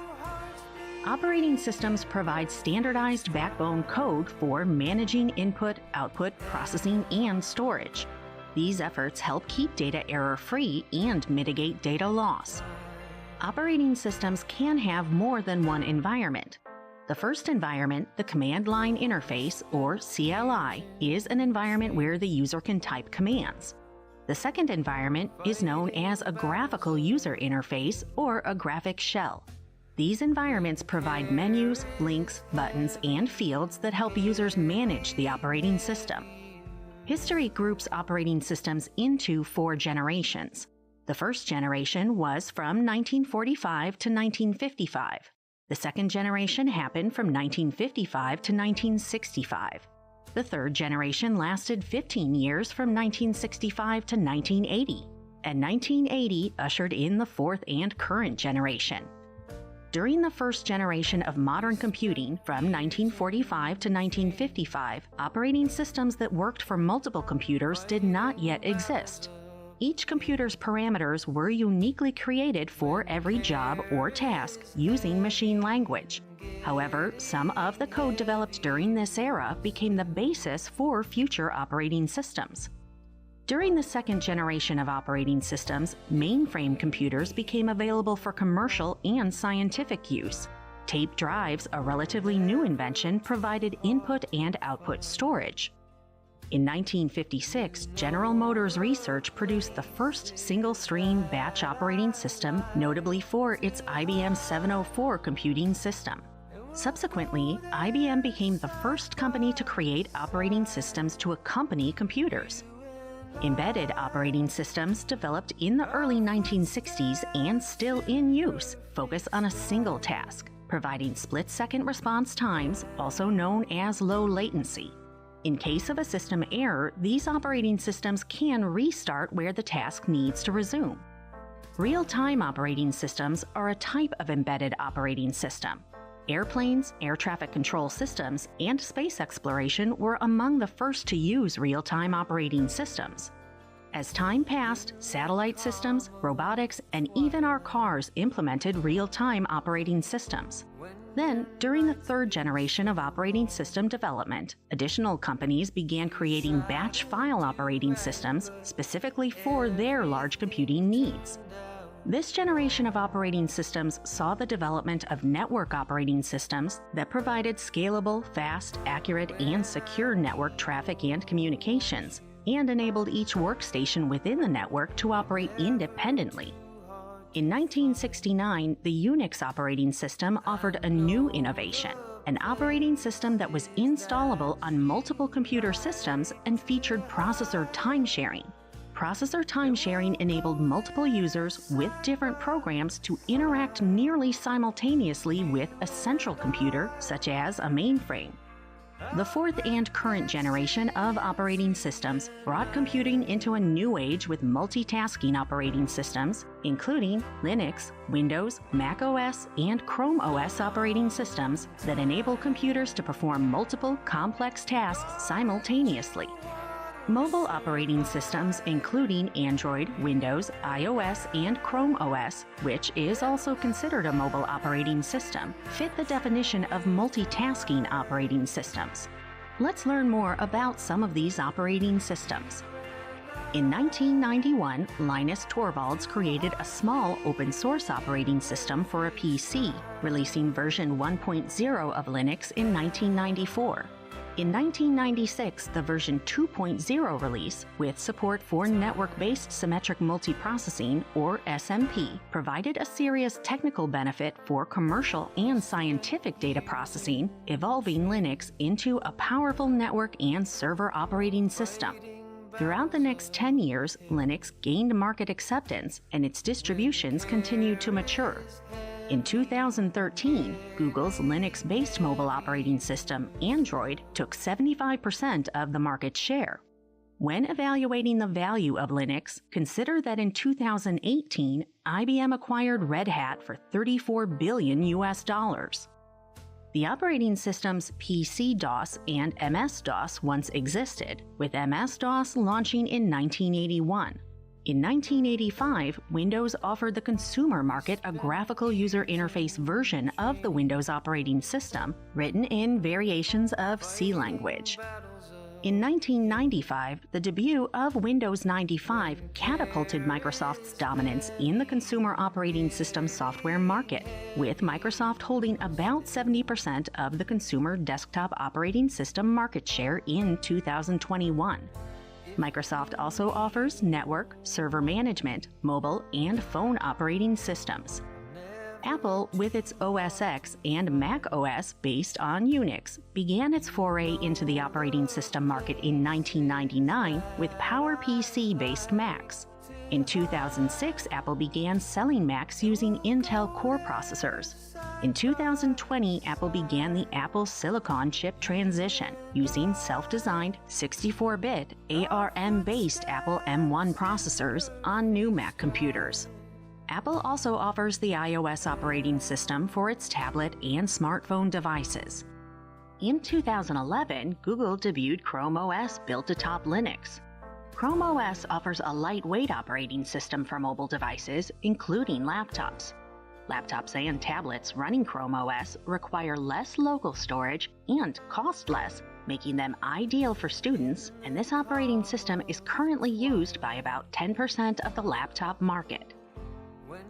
In this video, you learned that operating systems provide standardized code that eliminates the need to manually recreate all the possible code necessary for input, processing, output, and storage for every computer action.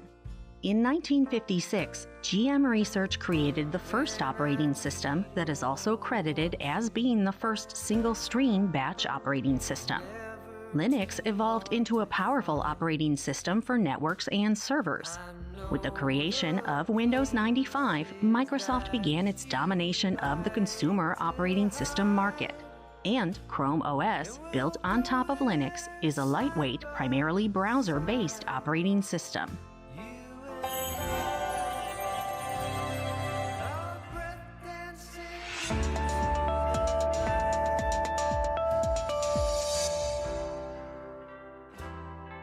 Welcome to Getting Started with Microsoft Windows 10.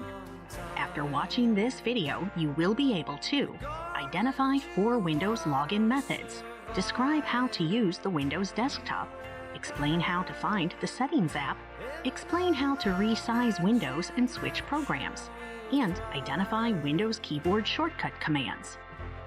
Microsoft Windows 10 provides 4 easy methods to log into a machine. You can log in using a PIN, a password, by drawing over a photo that you previously set up, or by scanning the fingerprint that you previously paired with the computer. Next, let's check out parts of the Windows desktop. Click the Windows icon to view the Start menu and Productivity pane. On the left side of the Start menu, you can see which user is logged on and shortcuts to documents, pictures, settings, and power management options. Available programs are organized alphabetically.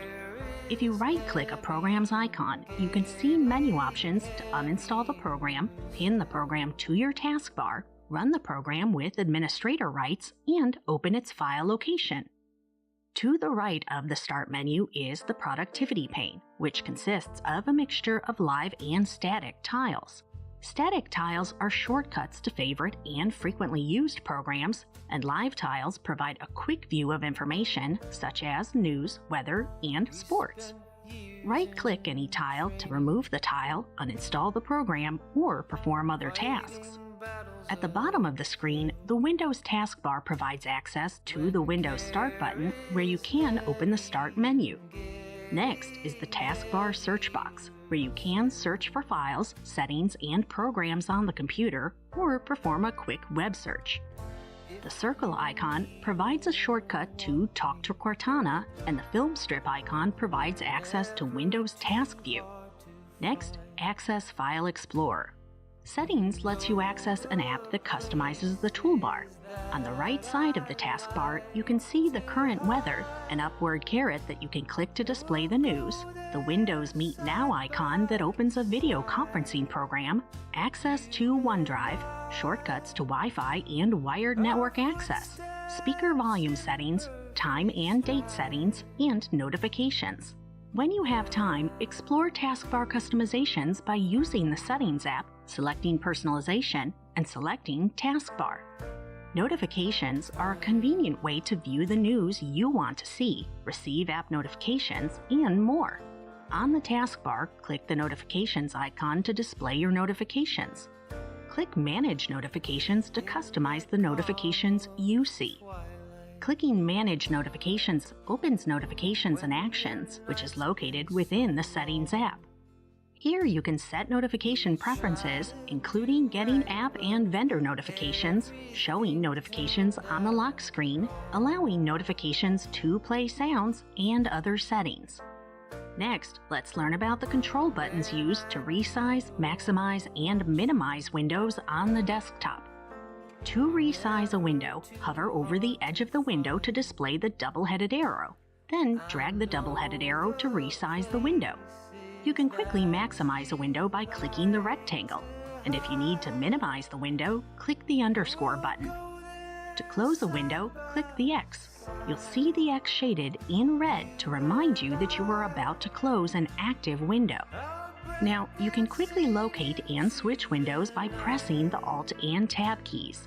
Your screen will display windows using a carousel format. Keep the Alt key pressed and repeatedly press the Tab key each time you want to switch to the next window. Then, click and hold to display the selected window. Let's check out more keyboard shortcuts. Keyboard shortcuts save valuable time and reduce errors, resulting in productivity gains to benefit the business. Windows provides numerous keyboard shortcuts, many more than are listed here. Often new users become confused when they see the first key and the second key with a plus sign in between, so we've shown them here as the first key, the second key, and, if needed, the third key. To copy your file or content, press Ctrl-C. To paste or insert a file or content, press Ctrl-V. To delete a file or delete content, press Ctrl-D. To repeat an action, such as inserting rows or columns, or a series of words, press Ctrl-Y. To undo the previous action, press Ctrl-Z. To edit the file name, press Ctrl-O. To restart the computer, press Ctrl, Alt, and Delete. And to capture a screen image, you can use the Print Screen button displayed as PRT-SCR, or the Windows Start key and the Print Screen button. In this video, you learned that you can log into Windows using a PIN or a password by drawing over a photo that you previously set up or by scanning your fingerprint. The Start menu provides shortcuts to documents, pictures, settings, and power management options. If notifications are interrupting your workflow, open the Notifications panel, click Manage Notifications, and then turn off notifications. To resize a window, hover over the edge of the window to display the double-headed arrow, then drag the double-headed arrow to resize the window. Using the Alt and Tab keys is a fast way to locate an open window that you're not currently viewing. And finally, Windows keyboard shortcuts save you valuable time performing frequent tasks.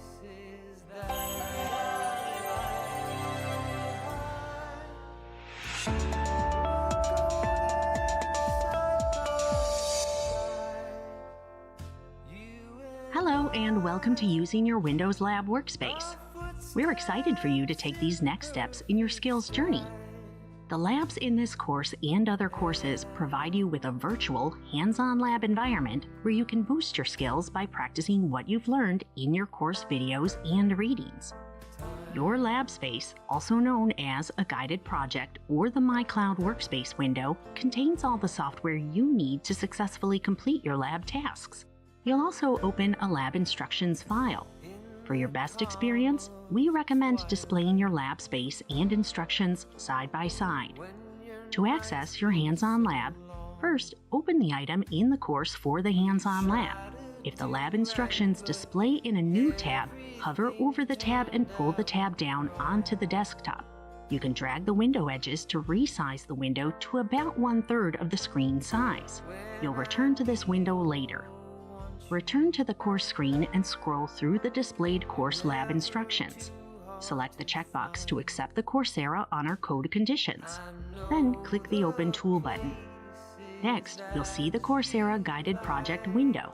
This window may take a moment to display. The displayed My Cloud Workspace window is divided into two panes. The left pane is named the Cloud Workspace window, and the right pane is named the Instructions window. You won't use this Instructions window. Now, you can expand the Cloud Workspace pane on your screen's left side using one of two methods. Drag the vertical slider between the Cloud Workspace and the Instructions pane to the far right side of the screen, or click the Expand Cloud Workspace window button displayed on the top right of the left pane. Take a moment to view your lab window. You can click the lab window resolution drop-down arrow to adjust the size of the on-screen icons in the Cloud Workspace. And next, let's adjust your browser windows to see your Cloud Workspace and lab instructions side by side. On the Cloud Workspace lab window, hover over the double box icon located in the top right of the browser window to reduce the size of your window. Move the window to the left side of the screen. Now, drag the window's right edge so that the Cloud Workspace lab window uses about 2/3 of the available desktop space. Next, select the browser window that displays your lab instructions. Drag the Instructions window so that the window is to the right of the Cloud Workspace lab window. Now, you can perform the lab tasks in the Cloud Workspace window while using the lab instructions. After completing the lab, select Leave Session to close the Cloud Workspace window, then close your lab instructions using the option available for your browser. Also, before you begin, here's some extra information you need to know. Each time you connect to these labs, Coursera creates a fresh new environment. Data or files you saved in a previous session are no longer available. To avoid losing your data, plan to complete your lab tasks in a single session. These labs are timed to provide enough time to complete lab tasks, but if you leave the lab session unattended, your lab may time out or end. Now, these setup instructions used a Chrome browser within Microsoft Windows 10. Other browsers and web browsers on Mac or Linux computers may use different navigation. You're now lab ready. Let's get started.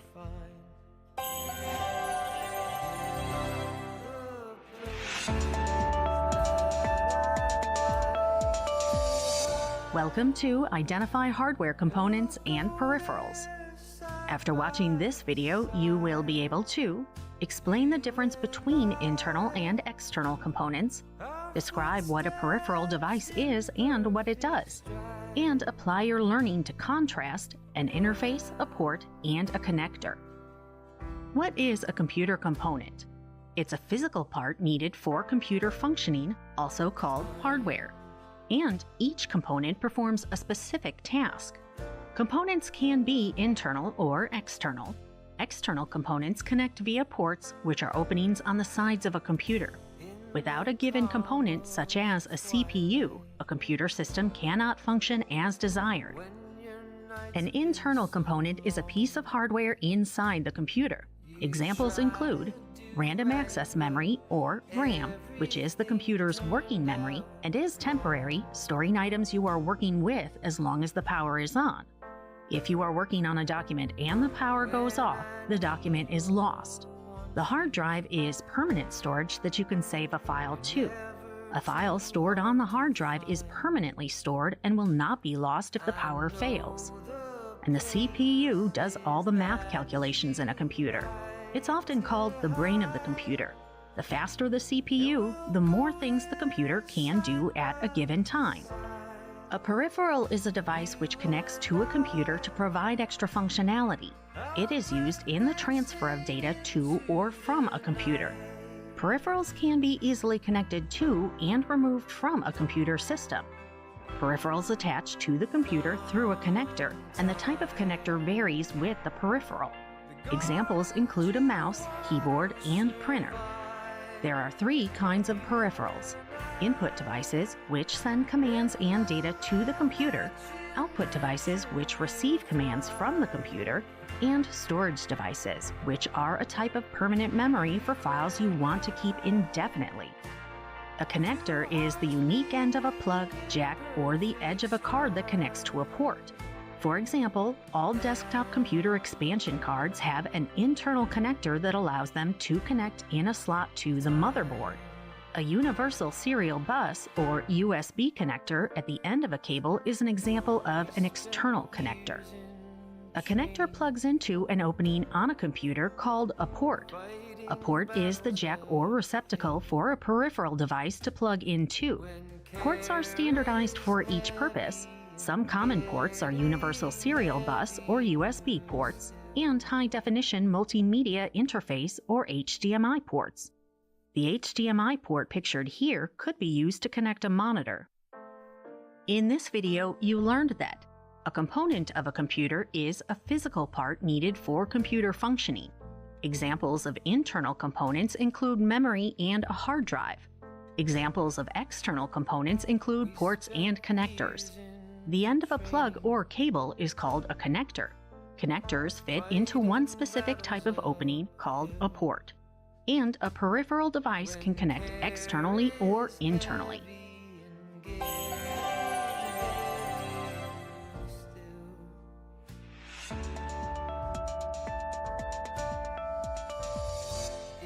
Hello and welcome to Input and Pointing Devices. After watching this video, you will be able to compare input devices, identify which devices use a touchpad, and define a pointing device. A pointing device, such as a keyboard, mouse, joystick, touchpad, or trackball, is used to move the cursor on a computer screen. All pointing devices send a command in the form of data to the computer. Keyboards are used primarily to input data. Keyboards typically attach to the computer via a universal serial bus or USB port, although older machines may use an IBM Personal System 2 PS2 port.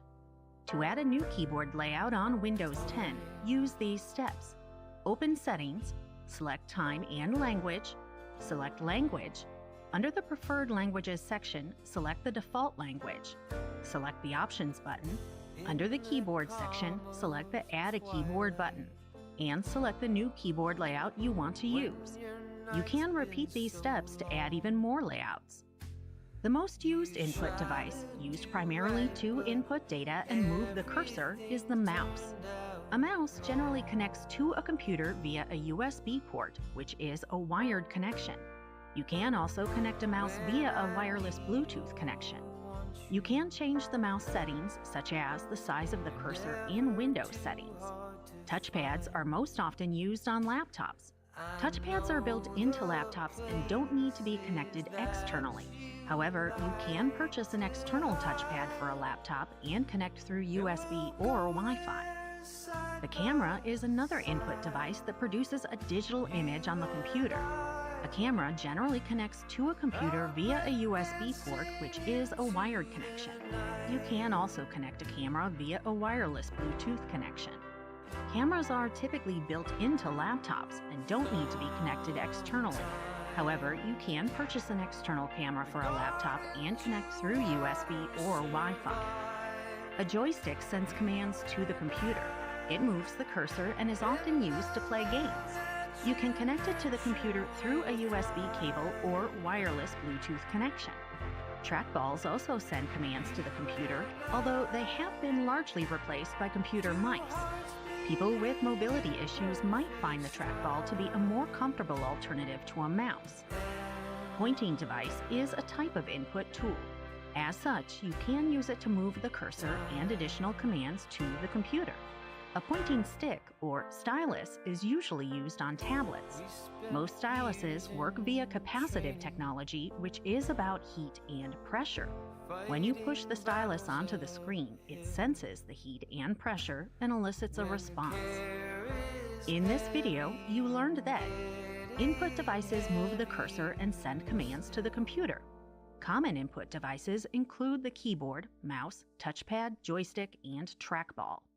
A touchpad acts like a mouse. It's usually built in and found on laptops. And a pointing device or stylus is used for navigation and to send commands.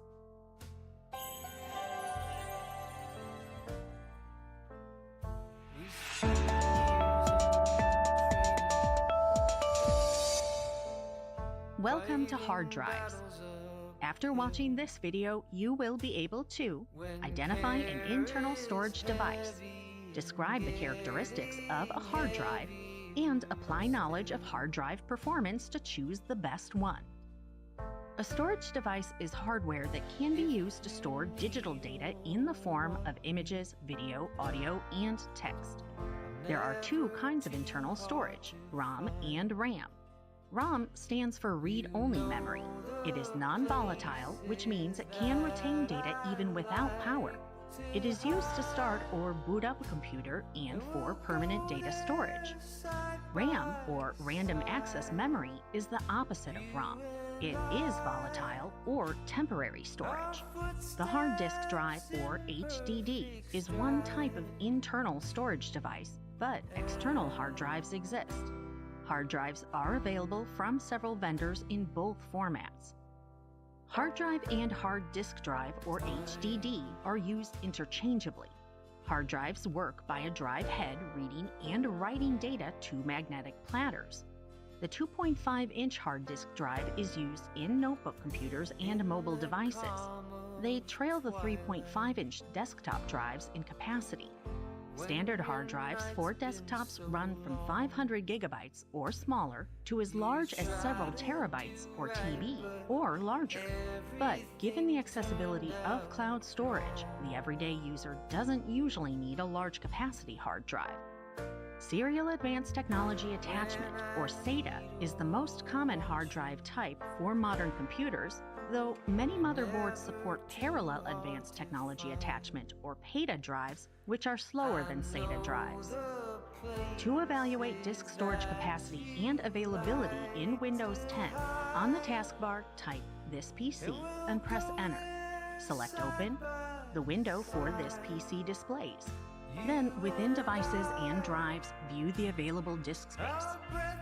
Hard drive performance is measured by spin speed, access time, and transfer rate.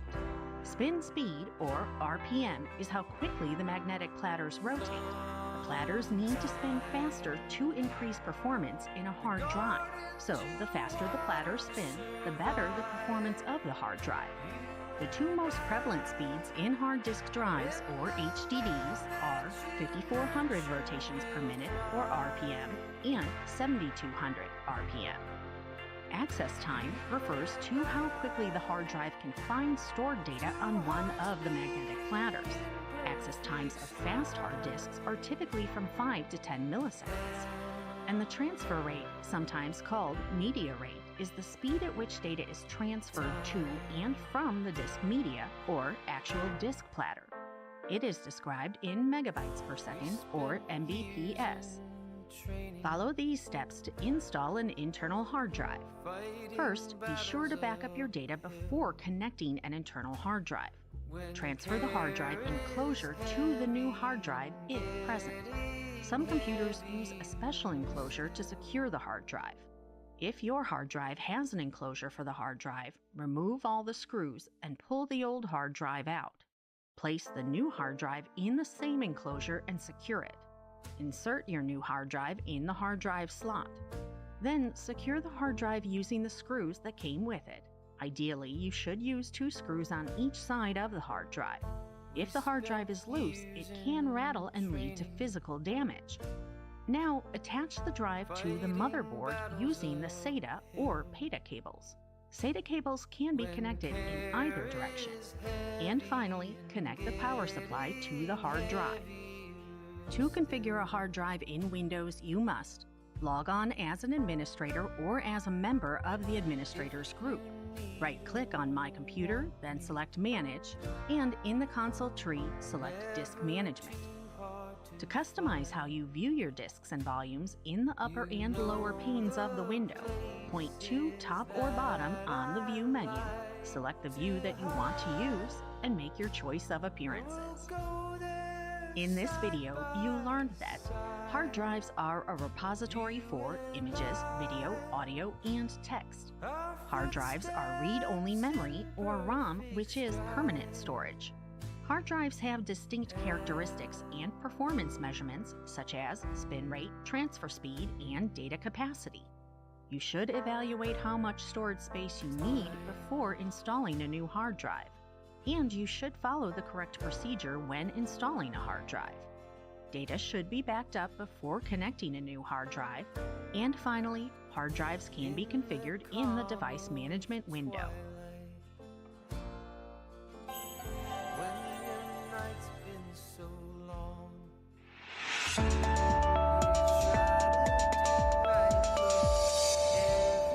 Welcome to optical drives and external storage.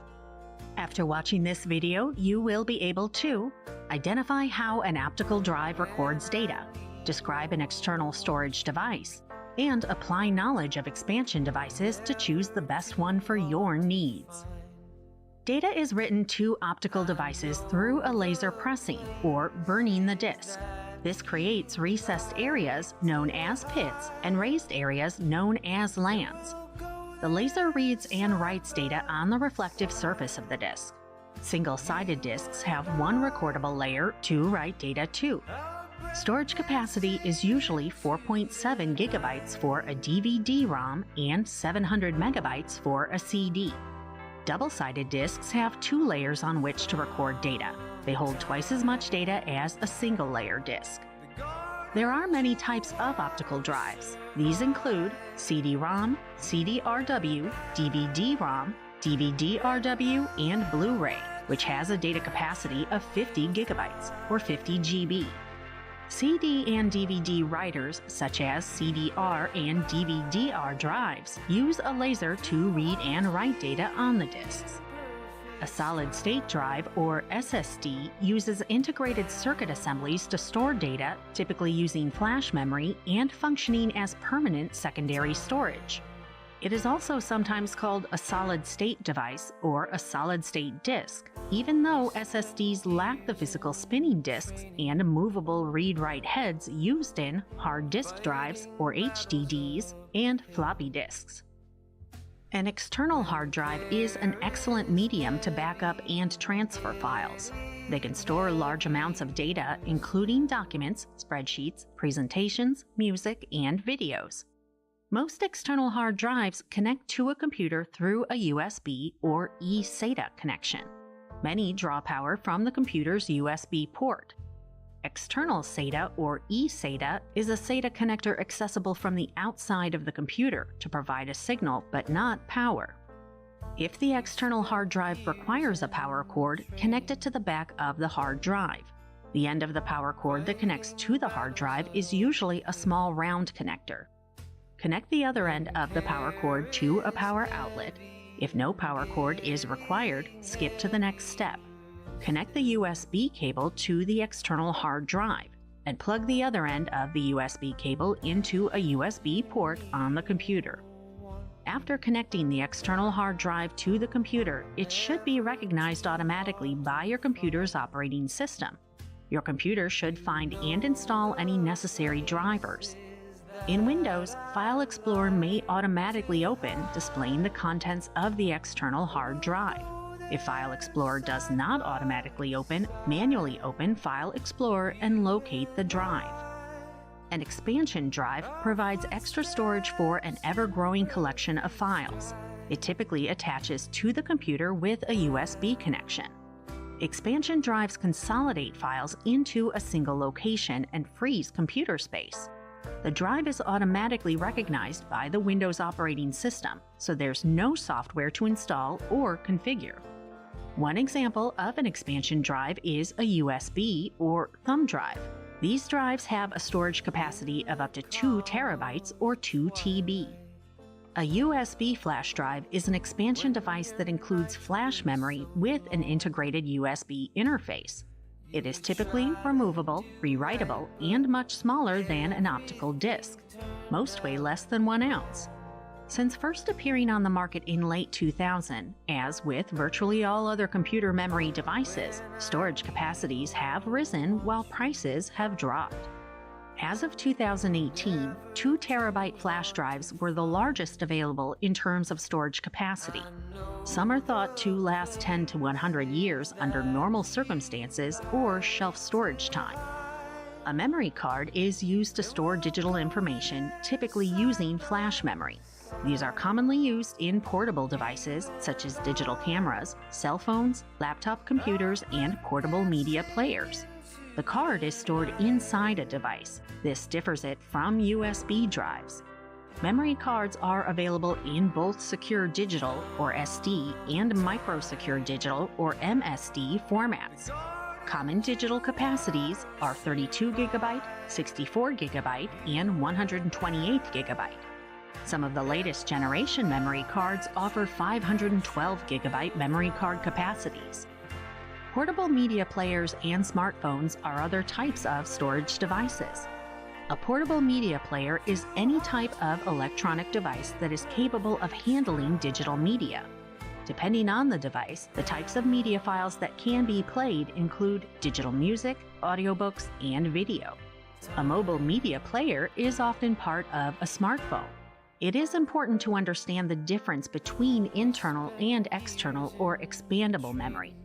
Internal memory is the manufacturer-installed storage space, usually 16, 32, or 64 gigabytes, where the operating system, pre-installed apps, and other system software are installed.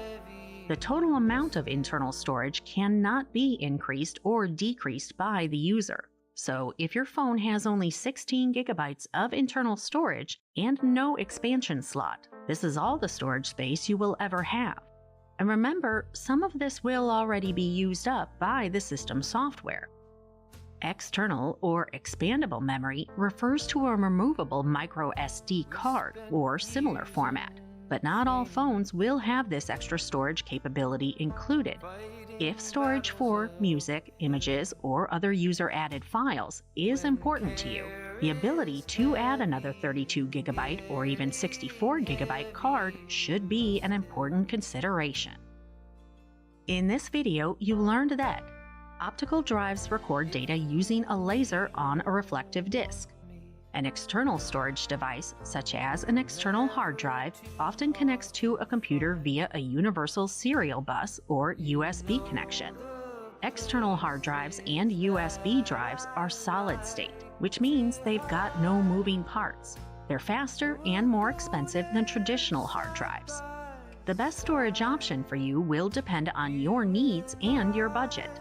Smartphones and media players offer portable storage as well as extensive functionality. And solid-state drive or SSD media, such as external hard drives, USB drives, and memory cards, increase the storage capacity of a system.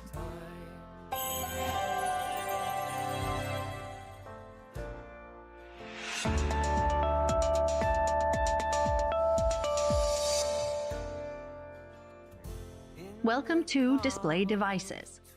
After watching this video, you will be able to define and identify types of display devices, enumerate how to adjust display properties, and identify the installation and removal of display devices.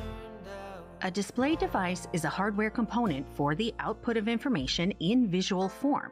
Visually impaired people can choose a tactile monitor that presents the information in a fingertip-readable format. Common applications for display devices are television sets and computer monitors. A cathode ray tube, or CRT monitor, is an analog device that creates an image on the screen by directing 3 electron beams over millions of phosphor dots to light them up. CRT monitors were commonly used in televisions and computer monitors throughout the mid to late 1900s. By 1990, IBM's Extended Graphics Array, or XGA display, boasted 16.8 million colors in 800 by 600 pixel resolution. Flat screens are also known as liquid crystal display, LCD, or thin film transitor, TFT monitors. A digital signal drives the color value of each picture element or pixel. They replace the larger and heavier analog CRT monitors. Touchscreens use a touch panel on an electronic display. Their capacitive technology measures heat and pressure. They are often found on smartphones, laptops, and tablets. Projectors are output devices that can take images from a computer and display them on a screen, wall, or other surface.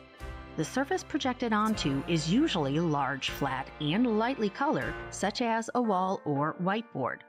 The projected images are either still, like slides, or moving pictures.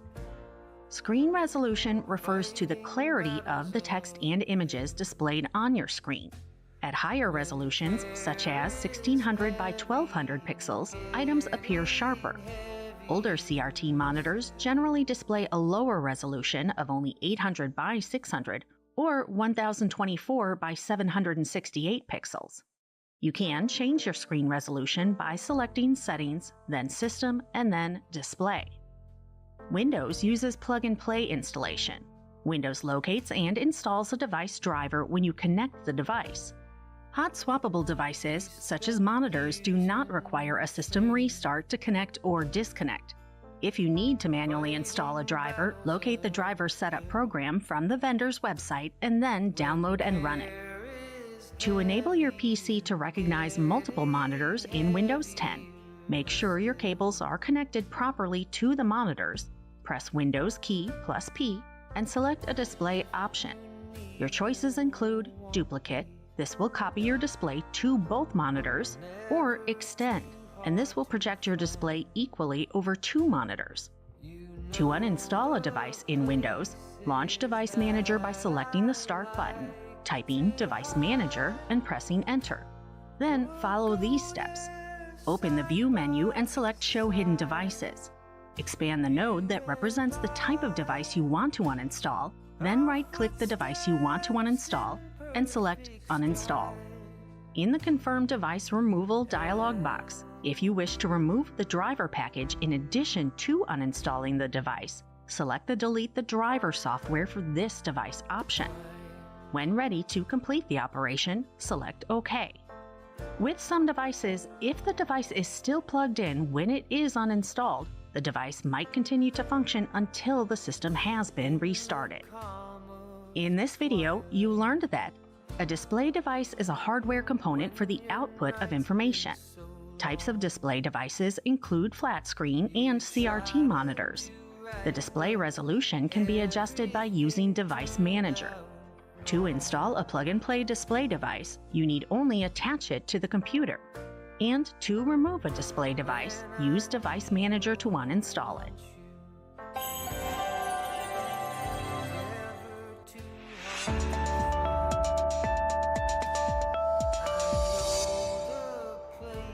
Hello and welcome to Printers and Scanners.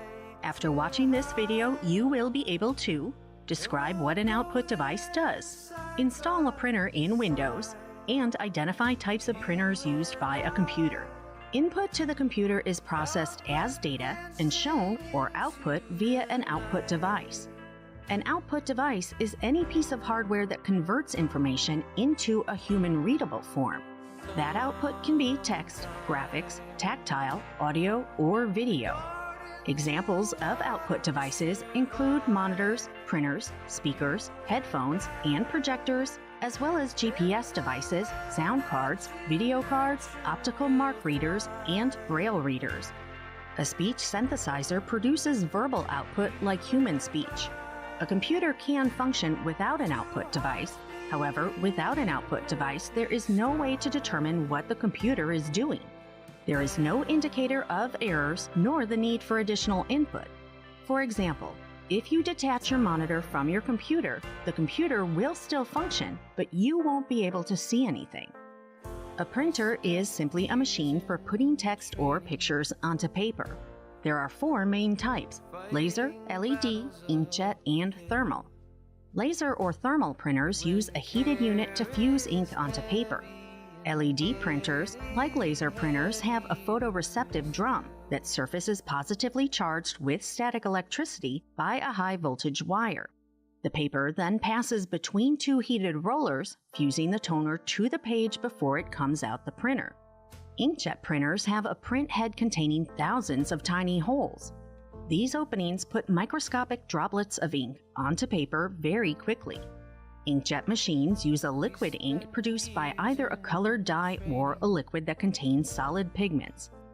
And thermal printers heat specially coated paper to turn sections black and is used in point-of-sale terminals and fax machines. A networked printer is connected to a network using Ethernet or Wi-Fi, the latter being the more popular choice. Whereas a local printer would be cabled to the device that requires it, a networked printer can be accessed by multiple devices simultaneously on the same network. An IP-based printer is part of an IP network. It often refers to Unix computers that use a specific protocol for printing. Like an IP-based printer, a web-based printer can receive documents through a network and via the internet, rather than a direct connection to a computer. To install or add a local printer using Windows, follow these steps. Select the Start button, then select Settings.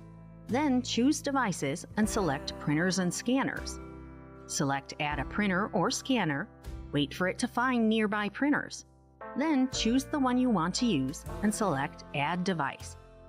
An image scanner or scanner optically scans images, printed text, or an object and converts it from an analog format to a digital image. This creates an electronic version of the document that can be viewed on a monitor or screen and edited on a computer.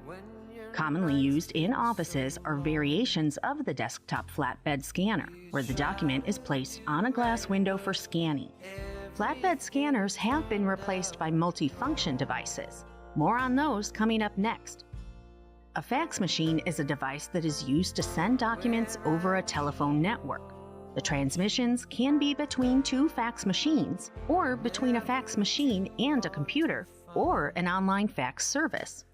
Often the functions of a printer, scanner, and fax machine are combined in one device, known as a multifunction device, or MFD. In this video, you learned that an output device is hardware that converts information into a human-readable form. Installing a printer in Windows 10 takes only a few steps. Printer types include inkjet, LED, laser, and thermal. Output devices display data from the computer in one or more formats. Scanner output can be selected in different formats, including a PDF. And multifunction devices, or MFDs, can be used instead of standalone printers, scanners, copiers, and fax machines.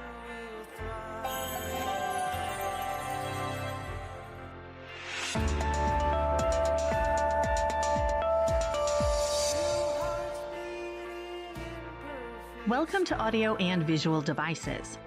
After watching this video, you will be able to define audio and visual devices, explore the usage of speakers, microphones, and headphones with computers, and evaluate the usefulness of webcams. On its own, your computer can't make a sound. Digital data from audio and video files need to be turned into something that our ears can hear, and this requires specialized hardware and processing in the form of audio devices. Audio devices refer to components that reproduce, record, or process sound. This includes microphones, CD players, amplifiers, mixing consoles, effects units, and speakers.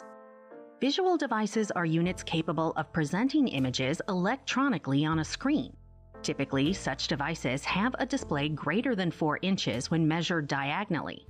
Images can be displayed on smartphones, computer monitors, and laptop computers. A computer speaker is an output hardware device. It connects to a computer to generate sound. The signal used to produce sound is created by the computer's sound card. To configure your speakers in Windows 10, right-click the speaker icon in the taskbar's notification area or system tray and select Open Sound Settings to go straight to the Sound Settings screen. Locate the Output section on the sound screen, and in the drop-down menu labeled Choose Your Output Device, select the speakers you'd like to use as your default. A microphone, sometimes abbreviated as mic, is a hardware peripheral and input device. A microphone allows computer users to input audio into their computers. To install a new microphone using Windows 10, follow these steps. First, make sure your microphone is connected to your PC. Then select Start, then Settings, System, and Sound. Scroll to Input, choose your input device, and select the microphone or recording device you want to use. Sometimes referred to as earphones, headphones are a hardware output device that plugs into a computer line-out or speaker port. Headphones allow you to listen to audio without disturbing the people around you. To use a headset, you must connect it by one of two means. Attach one end of the headset to an available port on a PC, or link it via wireless. If you plan to use a wired connection, you might use a 3.5mm jack. Older and more affordable headsets usually have the cable split at the end with two 3.5mm jacks, one for audio out and the other for the microphone. These connectors are green for the headset and pink for the microphone. The next option, if you plan on using a port, is to use a universal serial bus connection. USB-powered headsets offer enhanced experiences thanks to inline amps, controls, and other features that affect sound quality. Or you can use a wireless connection. Bluetooth headsets remove all the cables between the headset and your computer, allowing you to sit more comfortably without fear of creating a tangle of cables. A webcam feeds an image or video in real time to a network such as the internet. Webcams can be used during a video chat and offer a compact video recording device. Once of very low quality, modern webcams are usually high resolution with 1080p or pixels or high definition HD. They can be built into laptops or attached using a universal serial bus or USB. Here's how to set up a webcam in Windows. Press the Windows key or click Start. Type Camera in the search box and select the Camera app. The Camera app opens and the webcam is turned on, displaying a live video of yourself on the screen. You can now adjust the webcam to center your face on the video screen. In this video, you learned that audio and visual devices, such as webcams and speakers, add multimedia functionality to a system. The sound quality of a speaker depends on the sound card. Headsets are available in a variety of connections and sound quality. Newer webcams offer HD or 1080p quality, and such webcams are useful in video chats.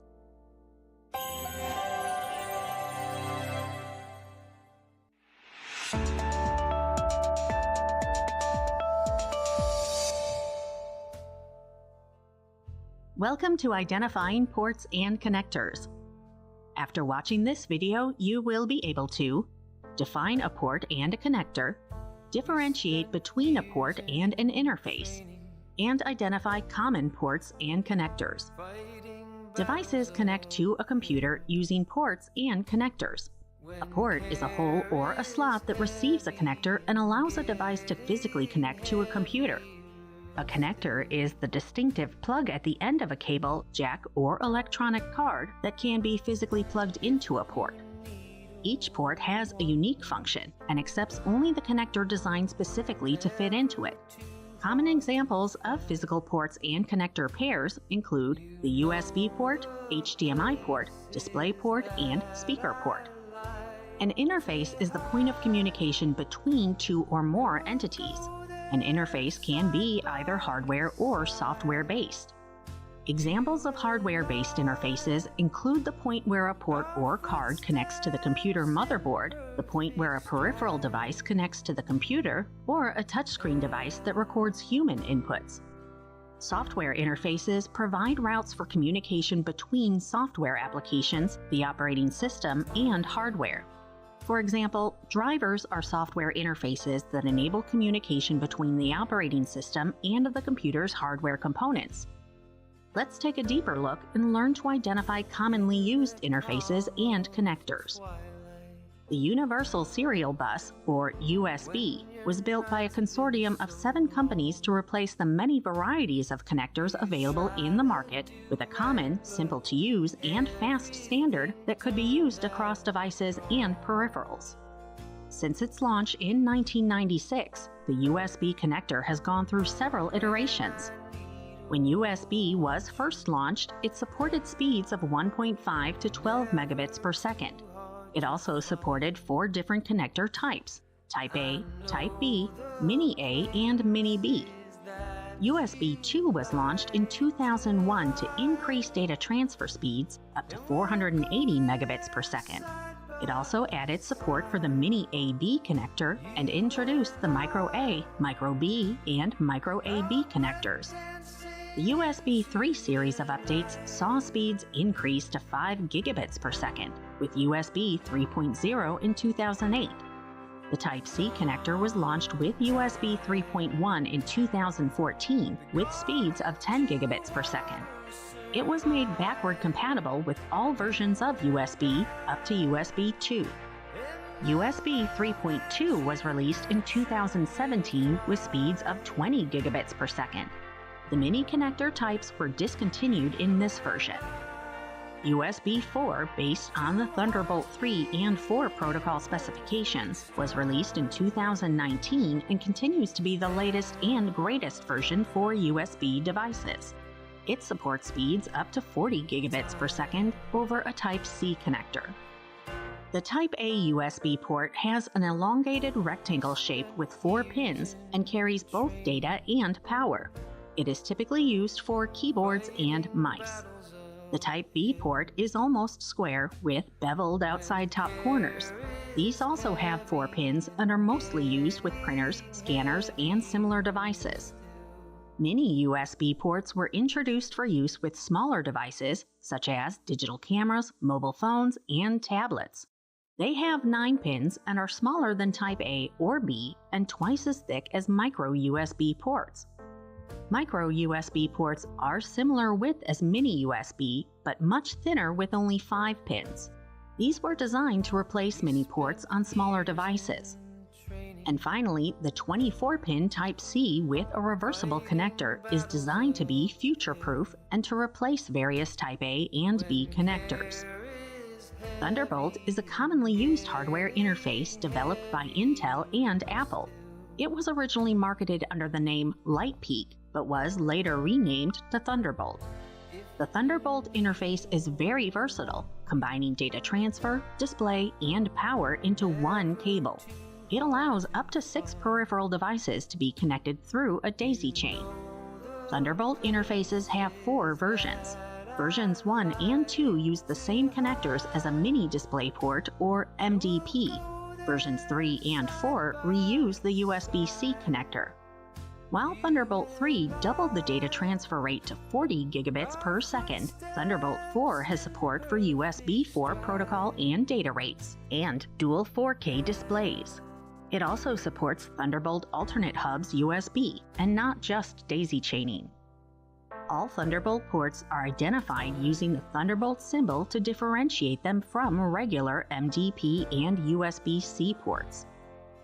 Before Thunderbolt, FireWire was a popular interface on Macintosh computers and is comparable to the modern USB interface. It comes in various shapes. The 400 is a slimmer connection with one rounded side, and the faster 800 connector looks like a thicker version of the USB. FireWire ports use a serial bus architecture to transfer information 1 bit at a time. This makes them lighter and cheaper than parallel buses that use a number of different physical connections. FireWire interfaces have been replaced with Thunderbolt and USB interfaces on modern computers. However, users with older computers, as well as the automobile and aerospace industries, still use these ports.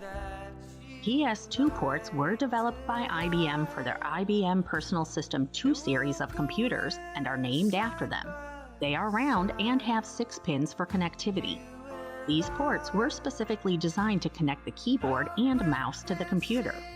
Although the 2 PS2 ports look identical, they are not interchangeable and they are identified by different colors and symbols. And although the PS2 port is considered a legacy port, modern PCs may still carry them as they are preferred by gaming enthusiasts, legacy users, and industrial applications. eSATA is the most popular port to connect external storage devices, such as external hard drives, to computers. eSATA allows hot swapping, which is the replacement or addition of external devices without stopping, shutting down, or rebooting the host system. Since 2008, eSATA has been upgraded to the eSATA P interface that allows for both eSATA and USB devices to be connected through the same port. eSATA has been through 3 main revisions, and data transfer speeds have doubled with each revision. In this video, you learned that A port is a hole or slot that receives a connector and allows a device to connect to a computer. A connector is a plug at the end of a cable, jack, or electronic card that can be physically plugged into a port. An interface is a hardware or software-based point of connection between two or more entities that enables communication. And common ports and connectors include PS2, Thunderbolt, Firewire, eSATA, and USB.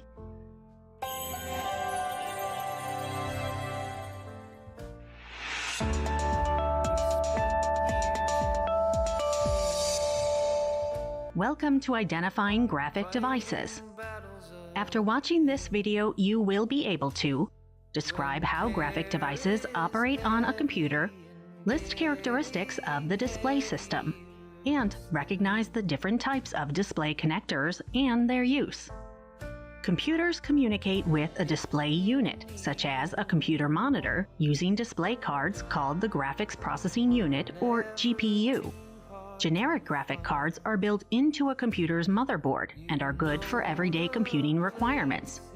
Graphic-heavy tasks, such as multimedia editing and 3D gaming, require specialized high-end graphic adapters. Radeon chipsets by AMD, GeForce and Enforce chipsets from NVIDIA, and other adapters from SIS, Intel, and VIA are popular products on the market. When selecting a computer display, the resolution, refresh rate, and bit or color depth all play an important part. The resolution is the number of horizontal and vertical pixels, which determines the clarity of an image or text.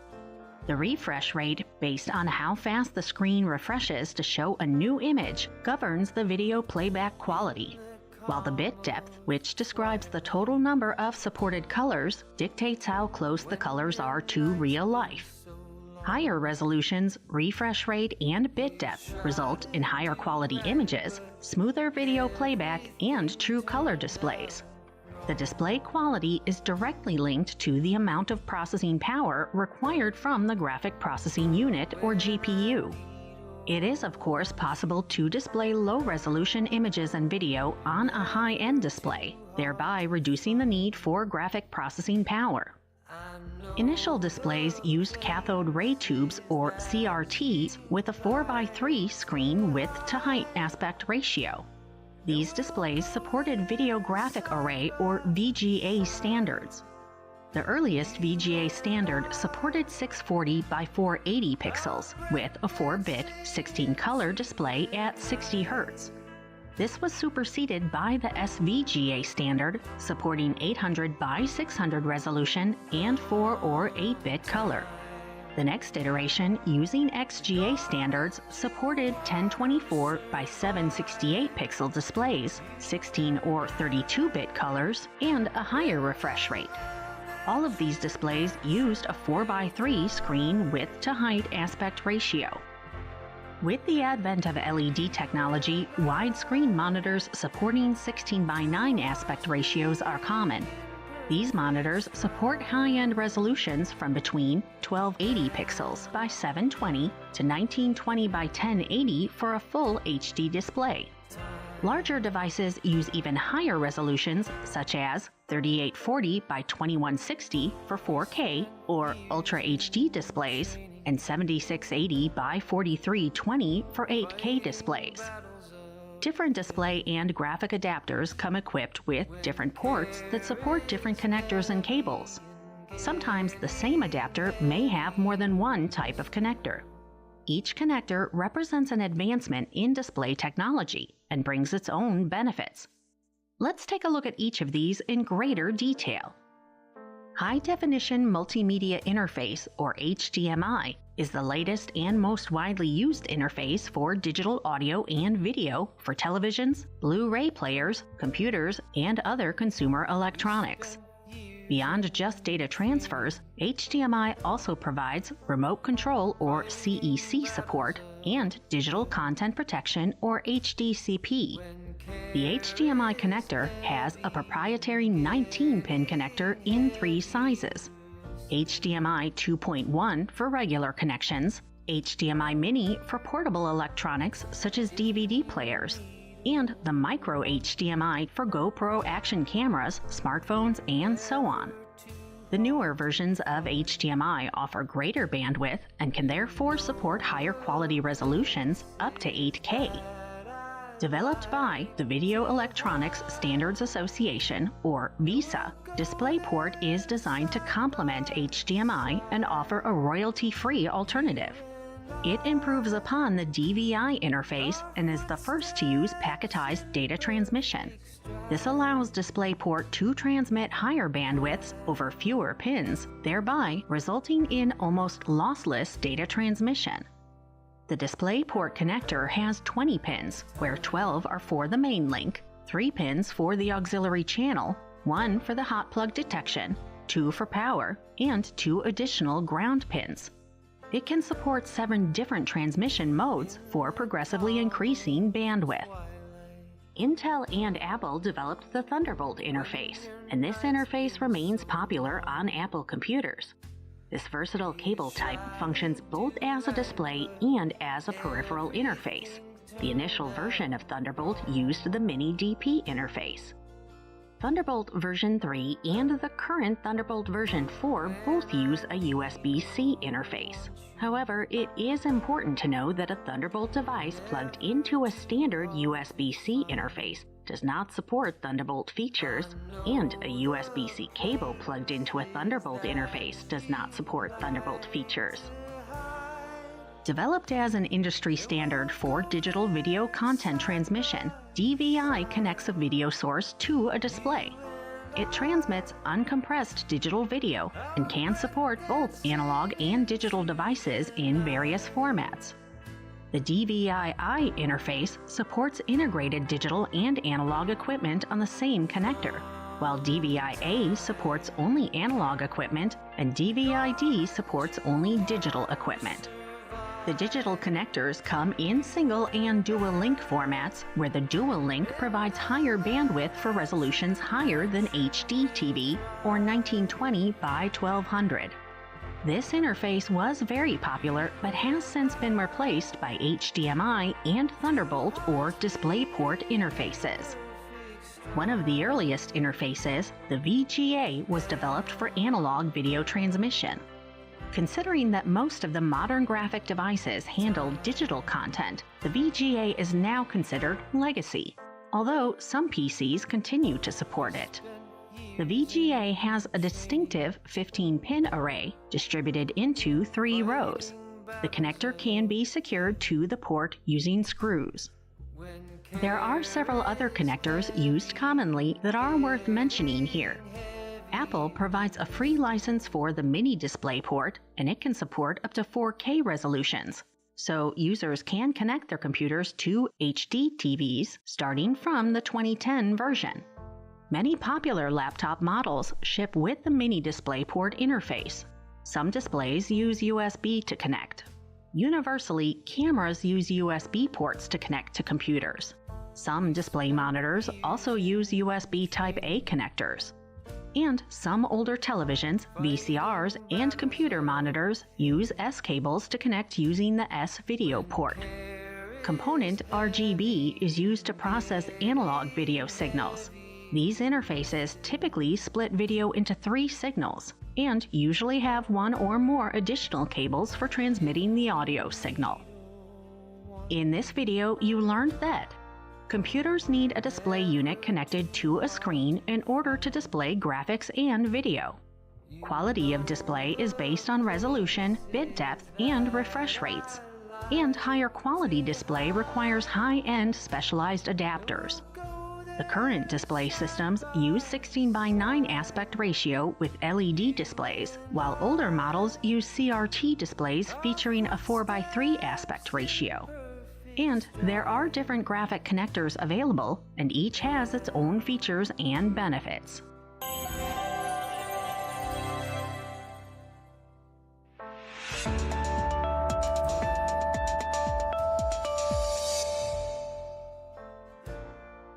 Welcome to Identifying Audio Connectors.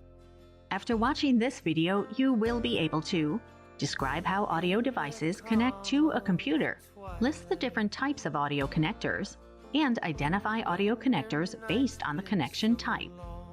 Computer programs use an internal expansion audio card, also known as the sound card, to transmit audio signals into and out of a computer.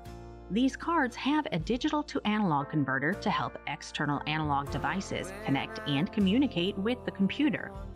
Depending on the sound card, it can have ports to connect a variety of devices, such as headphones, speakers, microphones, video projection devices, and more.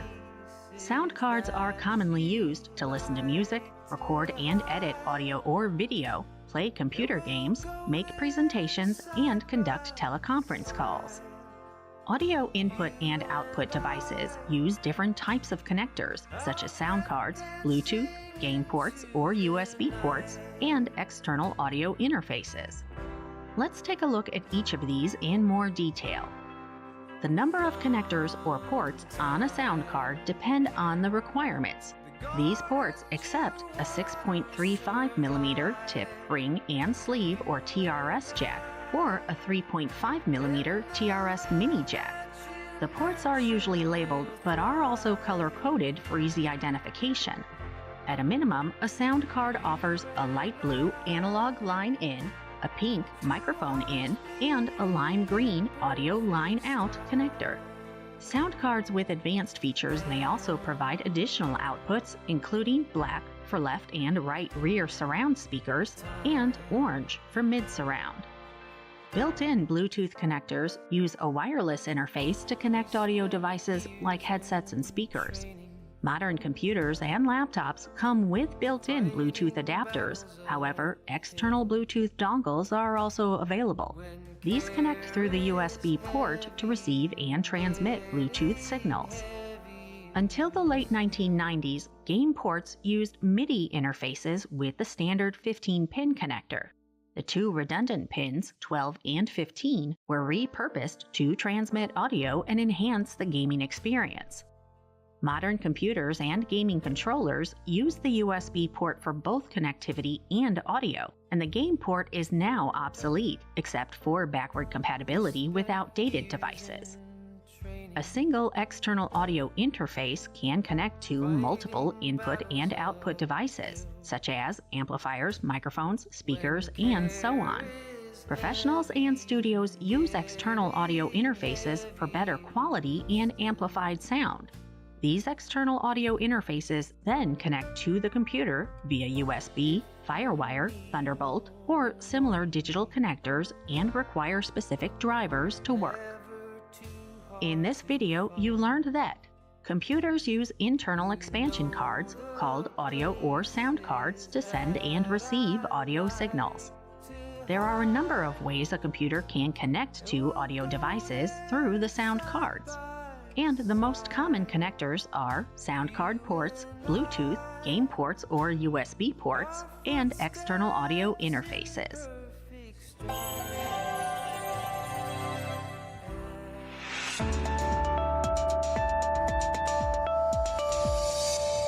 Welcome to Wired and Wireless Network Connections.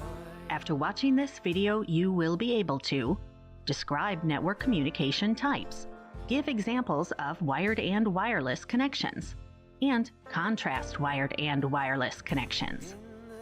Today, hardly any device operates in isolation, unless that's what you want. Communication technology allows components to communicate over a network by converting information into data packets that are sent from one smart object to another in dialogue. Like papers in an envelope, each data packet contains information about the sending and receiving device, along with a message that needs to be transmitted. This ensures that only the designated device receives the information. As such, devices built to talk over a network can communicate with each other. A finite number of devices can be connected in a closed network or to an unlimited number of devices over an open network, such as the Internet. For example, your phone could be used to control your humidifier on your home network. Either type of network connection can be wired or wireless, such as Bluetooth. An RJ, or registered jack connector, is used for landline telephones. There are two types of RJ connectors. An RJ11 is used to plug a phone into a wall outlet and for connecting a handset to a telephone. RJ45 connectors are used for connecting computers and other internet-enabled devices, such as wired credit card readers, servers, modems, gaming consoles, and smart TVs, to Ethernet-based local area networks or ELANs. The RJ45, like the RJ11, has a plastic tab to prevent misconnections between the connector and the port. Wired connections allow faster data transmission. This connection offers speeds up to 5 gigabits per second, while wireless connections have a speed of only 1 gigabit per second. They're more reliable than wireless connections because they have consistent speed and connectivity. Wired connections are not impacted by weather conditions and are immune to signal drops and dead zones. Wired connections are less prone to radio interference, so there are fewer dropped packets that need to be retransmitted. This translates into greater network stability and speed. As devices need to be physically connected in a wired connection, they are more secure and less likely to be hacked. Wireless connections use different technologies based on connection requirements.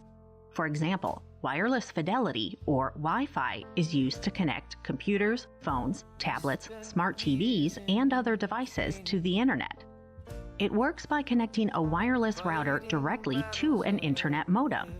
The router acts as a hub for all wireless-enabled devices within a range to connect to a home network and the internet. Note that newer modems have built-in routers to avoid the need for connecting a separate device. Bluetooth technology, available since 1998, uses ultra-high-frequency radio waves to connect devices in a one-on-one connection over short distances. The connection between a sending and receiving device is established through a process called pairing, where both devices send a passkey to recognize each other. Radio frequency identification, or RFID, is used to identify and track objects using tags. RFID devices can operate over several hundred meters. RFID is used in the automatic collection of road tolls through tags affixed to vehicle windshields. Other uses of RFID tags can include implanting them in pets and livestock to enable easy identification, tracking pharmaceuticals through warehouses, preventing theft, and expediting checkout in stores.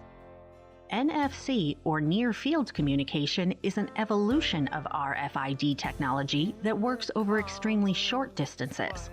Near-field communication transmits data through electromagnetic radio fields to enable two devices to communicate with each other. To work, both devices must contain NFC chips. The short range makes NFC power efficient and increases security by eliminating accidental triggers.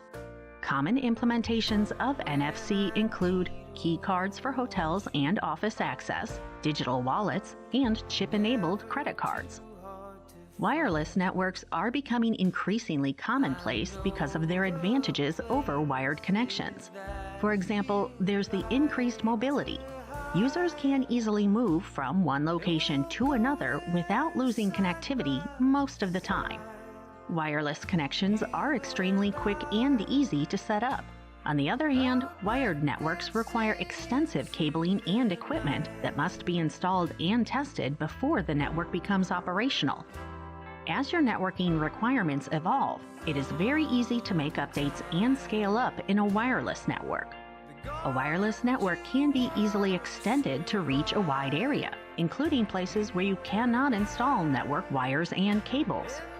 And wireless networks are more economical, as they require less equipment and are easier to scale and maintain than traditional wired networks.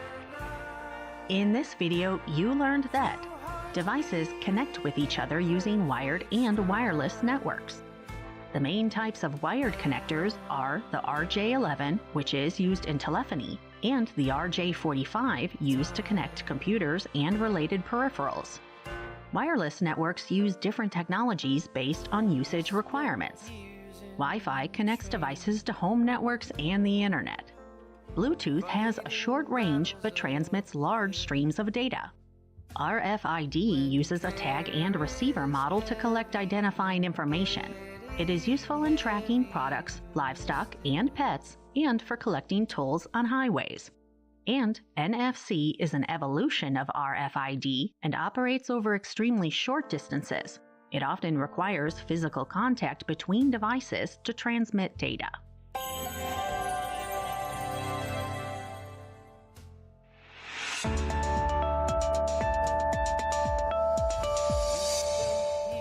Welcome to Peripheral and Printer Connections. After watching this video, you will be able to list common methods for connecting to and installing printers and peripherals, describe how to connect printers or peripherals using serial ports and parallel ports, and describe how to connect printers or peripherals via a local or network connection. How does a computer recognize a peripheral device or printer? Computers require software that enables peripheral or printer device recognition and communication. Computers use onboard pre-installed plug-and-play software designed as generic software that can work with multiple printers, scanners, or other specific peripherals. For example, a generic printer driver could enable the installation of various brands of printers. If the device doesn't successfully install when trying a plug-and-play installation, your next step is to visit the manufacturer's website to locate and install the device driver that works with your operating system. Often, by installing the driver software, you can use the device's basic features. However, for example, if you have a peripheral device, such as a multifunction printer, and you want to use its additional features, such as scanning and faxing, manufacturers generally require that you download and install their device application software. To save time, check the manufacturer's instructions before starting your installation. Initial standalone peripheral installation often still requires a wired connection or network connection. You'll connect the printer to your computer using a cable, then turn on the printer. Frequently used standalone peripheral and printer connections include USB cable connections and wireless connections, including Wi-Fi, Bluetooth, and near-frequency communications, or NFC. And you might encounter 3 other printer connection methods, including a serial port connection, a parallel port connection, or a network connection. Serial connected printers are less common these days. Serial connections transmit data more slowly. RS-232, a recommended standard protocol, remains in use. RS-232 data signals can travel longer distances with better noise immunity and compatibility among manufacturers. And RS-232 cables commonly feature 9-pin connections, as shown here, and 2 screws to secure the cable to the device and the computer. Parallel port connections are less common, but do still exist. In many instances, they have been replaced by USB and other connections. Parallel ports can send and receive multiple bits of data simultaneously, processing data faster than serial ports. Parallel port cables feature 25-pin connections and include 2 screws that help keep the cables connected to computers and devices. Peripheral and printer network connections can be wireless using Wi-Fi or wired using an Ethernet connection. Before adding a connection to a network-based peripheral, verify your connectivity. Here's how to connect and install a printer using a serial or parallel port. These instructions also apply to other peripheral devices. If needed, locate and install the driver or software using the manufacturer's instructions. Next, locate the serial port or parallel port on your computer. Serial port cables usually have 9 pins, parallel ports have 25 pins. Attach the cable connection to the computer's port. These cables include side screws that attach to the computer body so that the cable remains connected to the computer. Power on your printer and configure the printer. Printer connections are available within the Settings app. Using the Settings app, select Devices, Printers, and Scanners, and then select the plus Add a Printer or Scanner option. Windows often automatically detects connected printers. If the printer's software is installed, select Open Printer app to configure the printer. If you don't see the printer that you want to add, select the link for the printer that I want isn't listed. This option is beneficial for older style printers and network-connected printers. Follow the prompts to find a printer using other options, including older printers, network printers, Bluetooth printers, or any printer needing a manual connection. In this video, you learned that printers require software known as drivers for the computer and the printer to be able to communicate with each other. In some instances, to use all the printer's capabilities, you need to install the manufacturer's software. Both serial and parallel port cables include side screws that attach to the computer body so that the cable remains connected to the computer. And to add a network printer, verify your computer's network connection, locate your operating system's printer and scanner settings, and search for an available network printer.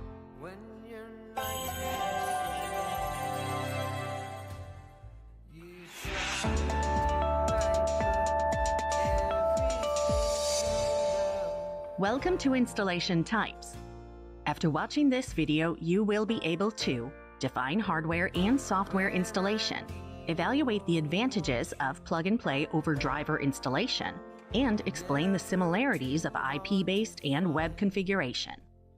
Installation is the process of making hardware and/or software ready for use. Different systems require different types of installations. While certain installations are straightforward and can be performed by non-professionals, others are more complex and may require the involvement of specialists. The types of installation can be broken down into two categories: plug-and-play and driver installation. Plug-and-play, sometimes abbreviated as PNP, describes devices that work with a computer system as soon as they are connected. The user does not have to manually install drivers for this device, or even tell the computer that a new device has been added. Examples of PNP devices include mice and keyboards. If a PNP device doesn't function in Windows, the user should look in Device Manager for an indication of a problem with the device. Device Manager is part of the Windows operating system. It allows users to view and control the hardware attached to the computer. When a piece of hardware is not working, that hardware is highlighted with a yellow icon for the user to deal with. One cause of device malfunction is an outdated driver. A driver is the software that allows a device to talk to the operating system. Updating the driver may restore proper function to a device. To update a device driver in Windows 10, follow these steps. First, open Device Manager by typing Device Manager in the search box and selecting Device Manager. A list of names of installed devices will display. Click the arrow to the left of the device you're looking for to expand the list. Right-click the device you'd like to update and select Update Driver. An IP-based peripheral is hardware that is connected to a transmission control protocol, Internet Protocol, or TCP/IP network. Examples of IP-based peripherals are wireless access points, wireless routers, IP security cameras, network print servers, and networked printers or multifunction devices. These devices must be connected to a local area network or LAN or the Internet for installation and functionality. When you install a device, you get it ready for use. But when you configure a device, you're setting it up to work according to your preferences. Web-based configuration is used for networking devices, such as routers. This makes the setup process easier. All your work is done on a web page, which is generally found on the manufacturer's website. In this video, you learned that hardware and software installation is a prerequisite for functionality.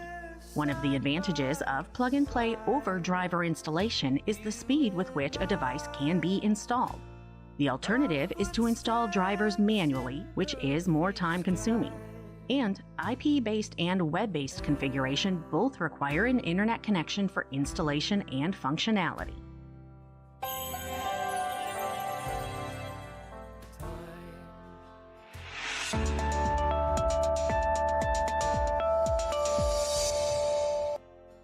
Welcome to Internal Computer Components.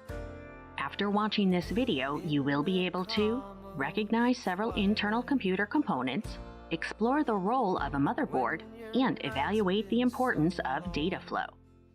A motherboard is the main printed circuit board or PCB in computers and other expandable systems. Motherboards contain significant subsystems such as the chipsets, input, output, and memory controllers, interface connectors, and other components integrated for general use. Motherboards allow communication among many crucial electronic components, such as the central processing unit or CPU and memory. And motherboards also provide communication pathways for peripherals, such as keyboards and other components. A chipset is a set of electronic components in an integrated circuit that manage data flow among the processor, memory, and peripherals. A chipset has two parts, the North Bridge and the South Bridge, which manage communications among the CPU and other parts of the motherboard. A North Bridge chip, or host bridge, is one of the two chips in the core logic chipset on the motherboard. Unlike the South Bridge chip, the North Bridge chip connects directly to the CPU via the front side bus and performs high-performance tasks. The South Bridge chip, the second chip of the chipset, generally implements slower performance tasks, and a South Bridge chip is usually not directly connected to the CPU. A bus is a high-speed internet connection embedded as printed circuits on the motherboard. A bus sends control signals and data among the CPU and other internal components. It's like the information superhighway of the computer. A front-side bus is a computer communication interface that carries data between the CPU and the memory controller hub, or the North Bridge. Now, a socket is the array of pins and the securing mechanism that hold a processor in place and connect the processor to the motherboard. Socket pin connections differ depending on which generation of CPU your motherboard supports. Older sockets use a pin grid array, or PGA, that uses short, stiff pins on the CPU that align with the holes on the socket. When installing a CPU, do not force the CPU into the socket. If the CPU and socket are correctly matched, the CPU should fit. Newer motherboard sockets, called land grid arrays, or LGAs, have built-in pins and the CPUs have contact points on them. A power connector is a device found on a motherboard that allows an electronic current to pass through it to provide power to a device. Not all power connectors look alike. An ATX-style connector is one of the larger power connectors inside a computer. These connectors join the power supply to the motherboard. In this video, you learned that internal computer components include everything connected to the motherboard. A motherboard provides a communication pathway for peripherals. Buses send control signals and data between the CPU and other components. Components not directly attached to a motherboard connect via sockets. And sockets are the architecture of pins that allow CPU installation.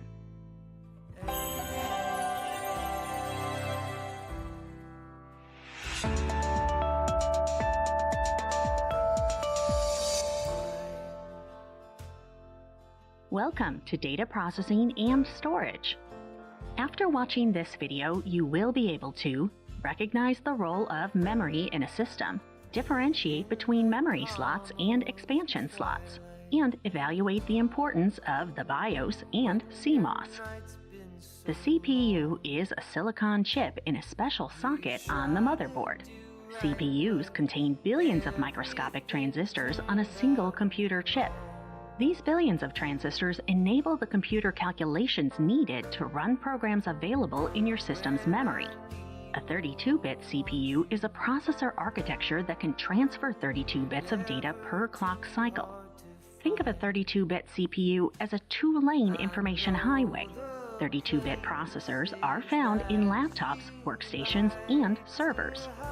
A 64-bit CPU is comparable to a 4-lane information highway, enabling twice the amount of data to move compared to a 32-bit CPU. 64-bit processors are also found in laptops, workstations, and servers. Random access memory, or RAM, temporarily stores working data and machine code. Because RAM is volatile, any data existing in RAM is lost when power is terminated. RAM is cold pluggable or cold swappable. Cold pluggable or cold swappable means that the hardware is off or that the hardware is in a state of being without power. RAM speeds are measured in megahertz or millions of cycles per second. Currently, RAM speeds can range from 1333 megahertz to speeds of 2133 megahertz. RAM is available in several forms of varying speeds and storage capacities depending on your type of motherboard and needs. The memory you use depends on your motherboard type. Common forms of memory include the following. Dynamic Random Access Memory, or DRAM, stores each bit of data in a memory cell, usually consisting of a tiny capacitor and a transistor. SDRAM, or Synchronous Dynamic Random Access Memory, is a form of DRAM semiconductor memory that can run faster than DRAM. Double Data Rate Synchronous Dynamic Random Access Memory, or DDR SDRAM, is faster than SDRAM because it fetches data twice per clock cycle. Double Data Rate 3 Synchronous Dynamic Random Access Memory, known as DDR3 SDRAM, is faster than DDR SDRAM. And Double Data Rate 4th Generation, or DDR4, is a faster, more reliable replacement for DDR3 SDRAM that uses less power. And Small Outline Dual Input Memory Module, or SODIMM, chips are commonly used in notebooks since there is a lack of space. SODIMM slots take half the space of desktop slots, but they draw more power. A memory slot holds a RAM, random access memory stick in place on a computer's motherboard. Only memory chips can fit into these dedicated slots. Memory slots allow the system to use RAM by enabling the motherboard to communicate with memory. And depending on the motherboard, there will be 2 to 4 memory slots, sometimes more on high-end motherboards. The memory slots on the motherboard determine the type of RAM that's compatible with a computer. Older machines used the original Peripheral Component Interconnect, or PCI, expansion slots. Newer motherboards use the PCI Express, known as PCIe. These slots hold expansion cards designed to provide additional features to a computer, such as enhanced sound, memory, high-end graphics, and network interfaces which can be wired or wireless. The computer's motherboard determines which additional capabilities are available based on the additional slots. The disk controller is a circuit that enables the Central Processing Unit, or CPU, to communicate with a hard disk, floppy disk, or other kinds of disk drives. The Integrated Drive Electronics, or IDE disk controller, was a standard created for communications between the CPU and hard drives in computers. An IDE controller exists as a small circuit board on the motherboard with chips that guide how the hard disk drive stores and accesses data. Most controllers include some memory that boosts hard drive performance.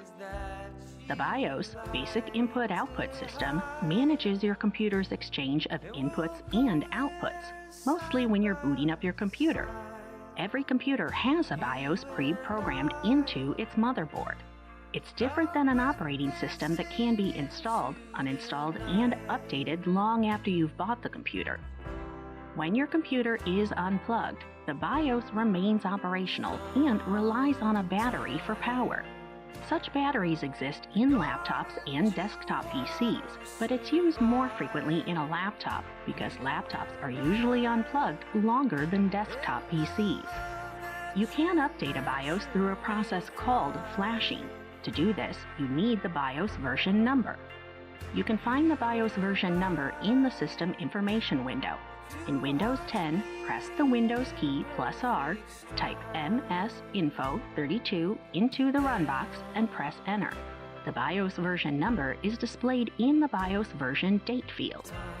The directions on how to flash the BIOS differ among motherboard manufacturers, so check the manufacturer's website for their procedure and proceed with caution.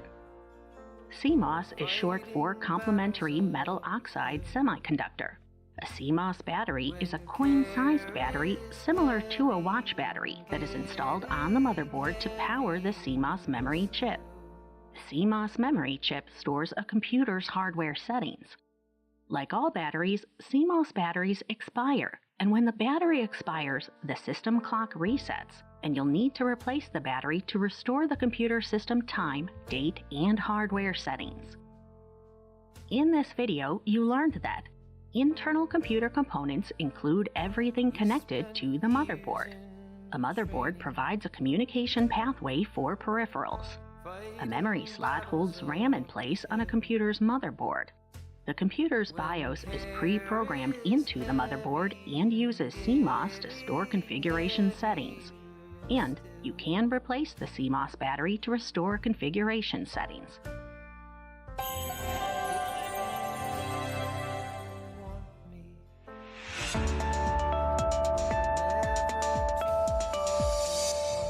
Welcome to Internal Storage.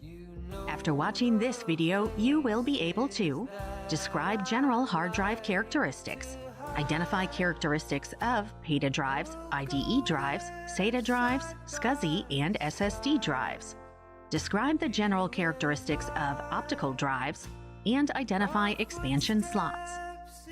Introduced by IBM in 1956, internal hard drives provide non-volatile long-term data storage, fast access time, and fast data transfer rates. Traditional hard drives contain a platter or disk with a magnetic surface where data is stored. The platter rotates on a spindle which controls the speed of the platter's spin. The metallic head floats just above the platter where it can read and write magnetic data. The head is at the end of an actuator arm that positions the head to read or write data on the platter. Together, the spindle, actuator arm, and head are controlled to read and write a specific task on the disk. Data that is read or to be written reaches the drive using a combination of power connectors, data connectors, jumpers, and other technologies that trigger the actuator arm. The actuator arm positions the head to read and write data from the disk. The power connector provides power to the hard drive. The data connector provides the connection to pass input and output to the drive. And in some cases, the drive can be configured with jumpers to enable specific types of settings.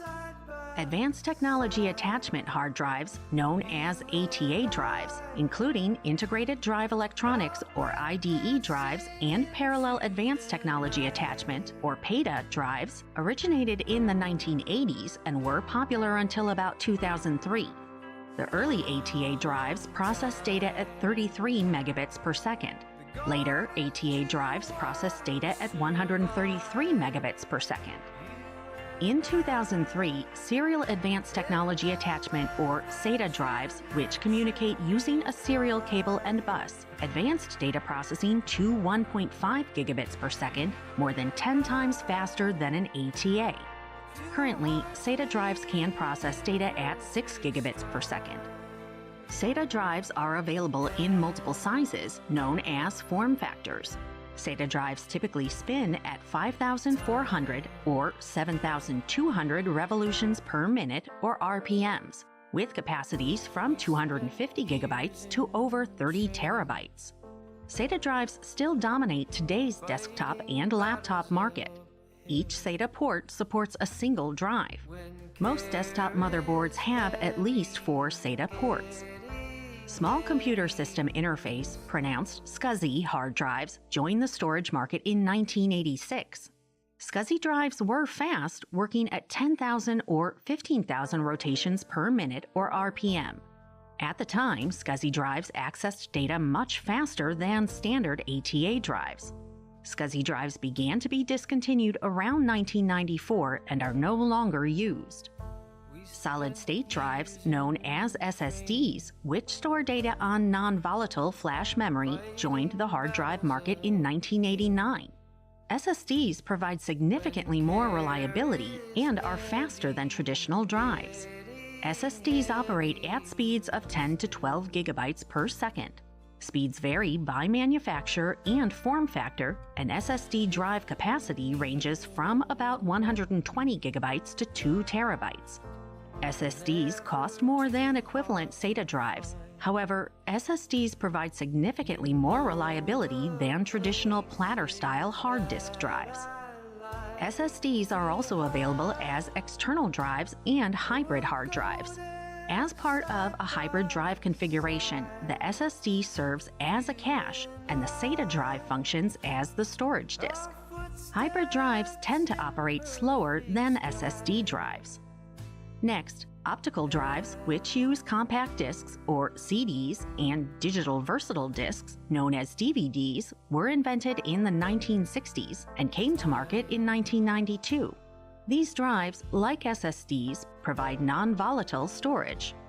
Optical drives use low-power laser beams to retrieve and write data, encoding data for storage onto the laser disc in tiny pits arranged in a spiral track on the disc's surface. CDs are suitable for small capacity storage up to 750 megabytes. DVD storage ranges from 4.7 gigabytes to 17.1 gigabytes. CDs and DVDs can be read-only or read-write compatible. CDs are single-sided, but DVDs can be either single or dual-sided. CDs are created using universal read-write formatting. DVD player formatting happens by region. Media providers can encode DVDs to match the players located in the regions where the content is licensed. Blu-ray discs, as media for movies and video games, provide high-resolution and digital surround sound content. Blu-ray discs exist in single-sided formats, from single-layer up to quad-layer, storing 25 gigabytes per layer. Writable Blu-ray discs also exist in triple-layer 100 gigabyte and quad-layer 128 gigabyte formats.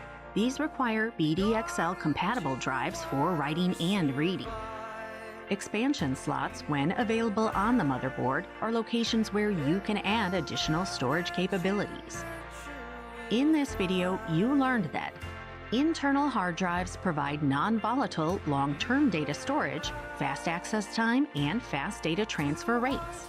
SATA drives still dominate today's desktop and laptop market, providing larger volumes of less expensive data storage. SSDs, comprised of non-volatile flash memory, provide fast data access but are more expensive than traditional SATA drives. Optical drives provide portable non-volatile data storage. And Blu-ray discs meet the demands for high-quality video and audio and can be copyright protected by region.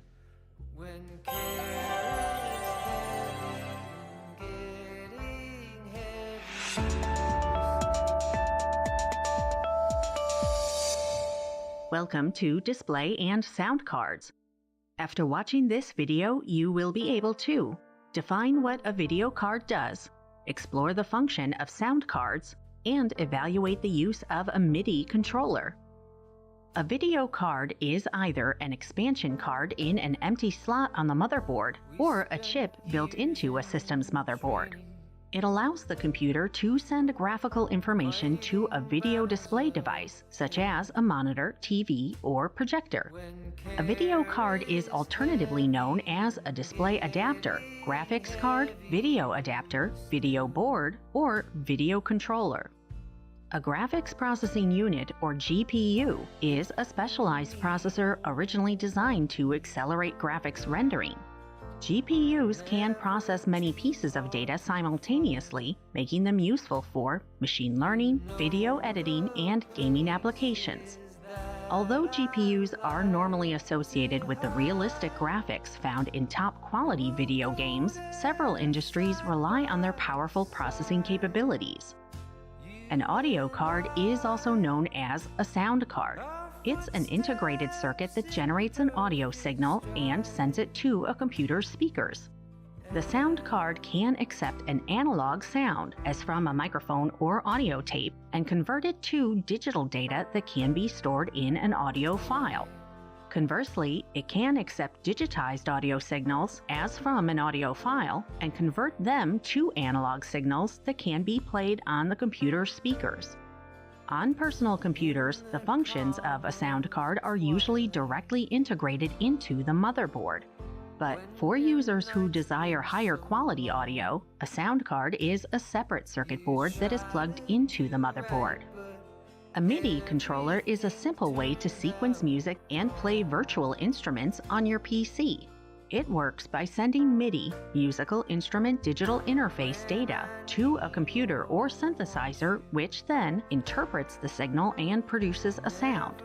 MIDI controllers are frequently used by musicians. In this video, you learned that video cards, also known as graphics processing units or GPUs, display data. Audio cards process sounds input into the computer and send signals to internal and external speakers. For most users, integrated audio is all that's needed for meetings and listening to podcasts, videos, and music. Dedicated sound cards allow for more than one input, enabling the computer to process musical instrument digital interface or MIDI controller input.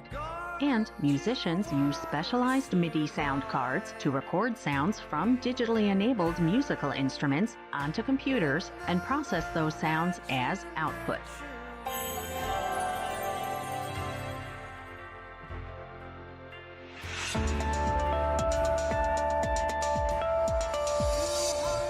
Welcome to Network Interface Cards. After watching this video, you will be able to define a network interface card or NIC, explore the types of NIC, and apply your understanding of how a modem functions.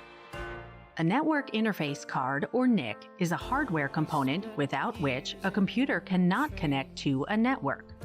It is a circuit board installed in a computer that provides a dedicated network connection to the computer. The card receives network signals and translates them into data that the computer displays. Originally, network controllers were available only as expansion cards that could be plugged into a computer port, router, or USB device. A NIC, or network interface card, provides a connection to a network, usually the internet.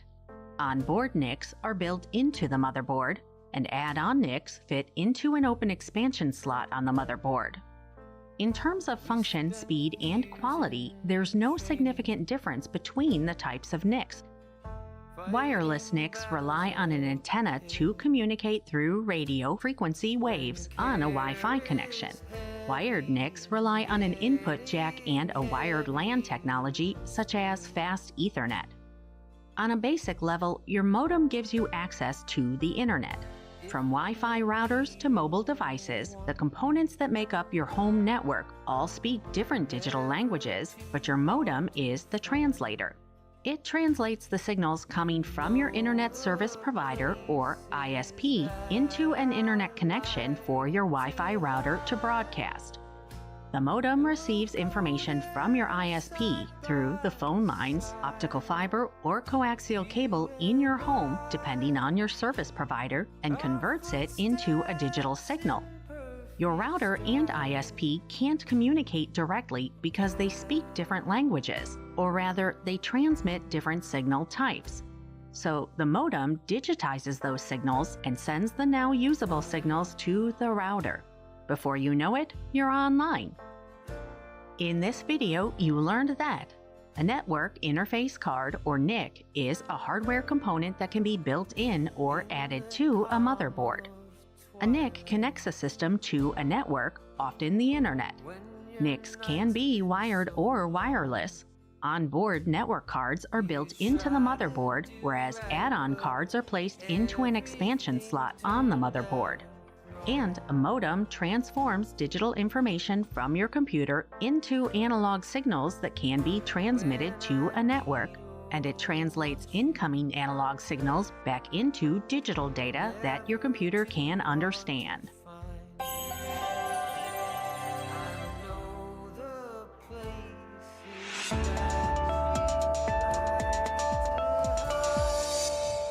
Welcome to Cooling and Fans.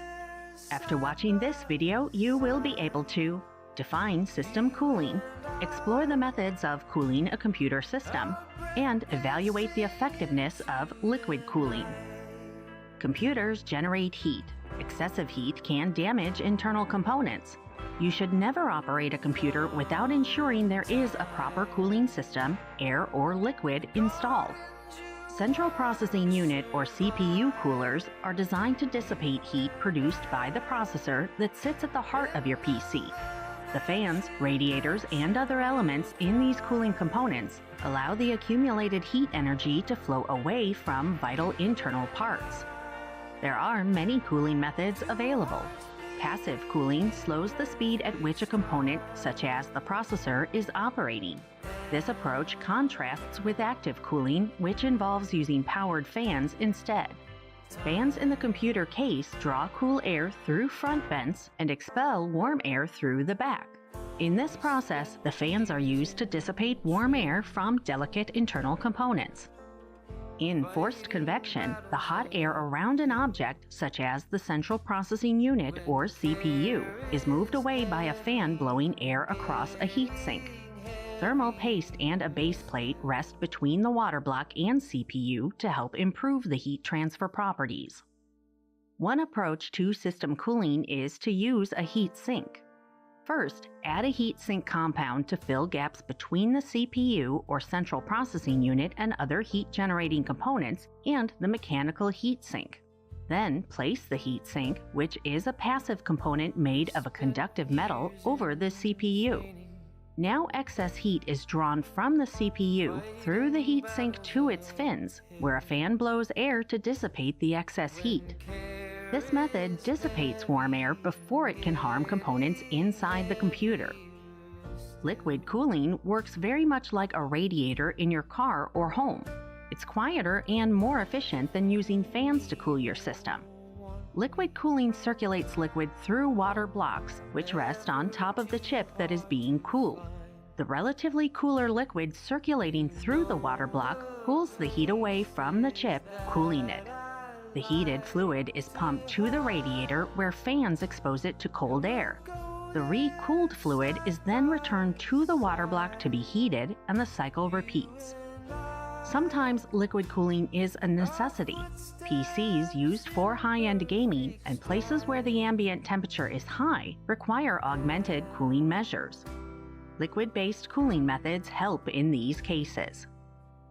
In this video, you learned that system cooling refers to one of several methods of keeping the internal components of a computer from overheating. Those methods include use of a heatsink and thermal compound, the transfer of heat away from internal components by convection, the use of fans, and liquid cooling. And liquid cooling is quieter and more efficient than fans, but it costs more and comes with the risk of water leaking inside your computer.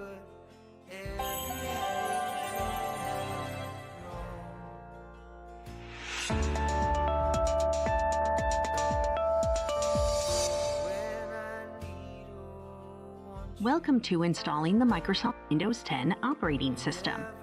After watching this video, you will be able to list Windows operating system installation prerequisites and identify Microsoft Windows 10 operating system installation steps. Before you begin the installation process, you'll want to confirm the base Windows operating system is available on the computer's hard drive. You'll also want to connect the computer to an electrical source. Let's get started. First, select the installation language, time and currency format, and keyboard or other input language settings and click Next. Then click Install Now. Skip the activation step by clicking I don't have a product key and click Next. You will need a Windows activation key to receive operating system security updates and bug fixes. Select Windows 10 Pro to include all the operating system features and click Next. Click the checkbox to accept the license terms and click Next. Select Custom Install Windows Only Advanced. This option installs Windows for the first time or removes all previously installed operating systems. Accept the default disk partitioning settings and click Next. Now, you have to wait for this part of the installation process to complete. The computer may restart at the end of this process. Scroll the drop-down list to locate the region where the computer will be used. In this demo, we select the United States as the region and click Yes. Now select your keyboard layout. We'll choose the US keyboard and click Yes. Bypass adding a second keyboard layout and click Skip. Next, you'll choose between setting up Windows for an organization or for personal use. In this video, we'll select Setup for Personal Use and click Next. Now, you can associate a Microsoft account with the computer, but we're going to bypass this step and select Offline Account. Then click Next. Windows will remind you to opt in for a Windows account to access apps and services. For this installation, select Limited Experience to stay offline and click Next. Now type a username that specifies who will use the PC and click Next. Create a password for the user. In this demo, we set password spelled $$W0RD as the password for the account. In real life, however, follow good password practices to create passwords that are not easily guessed. And click Next. You'll type the password again to confirm the password and click Next. But don't worry, if you forget the computer's password, you can recover use of the machine by answering the security questions. Using the drop-down options, create 3 security questions for the account and click Next each time. Now, set the toggle switches to Yes to permit Microsoft capabilities.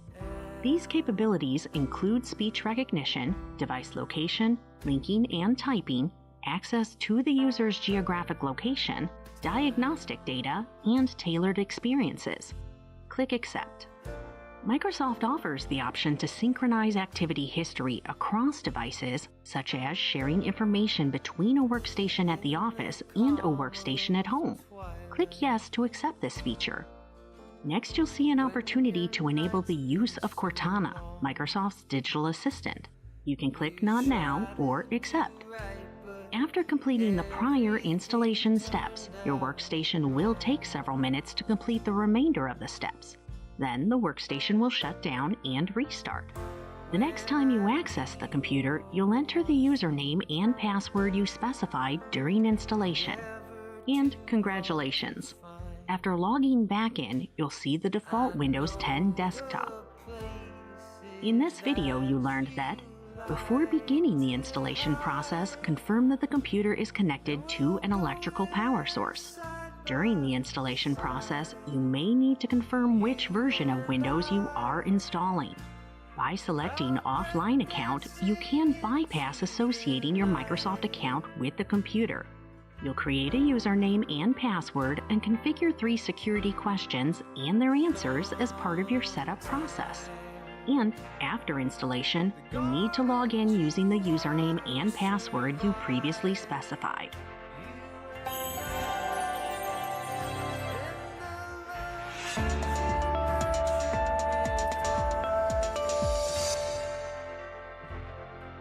Welcome to Microsoft Windows 10 Operating System Configuration.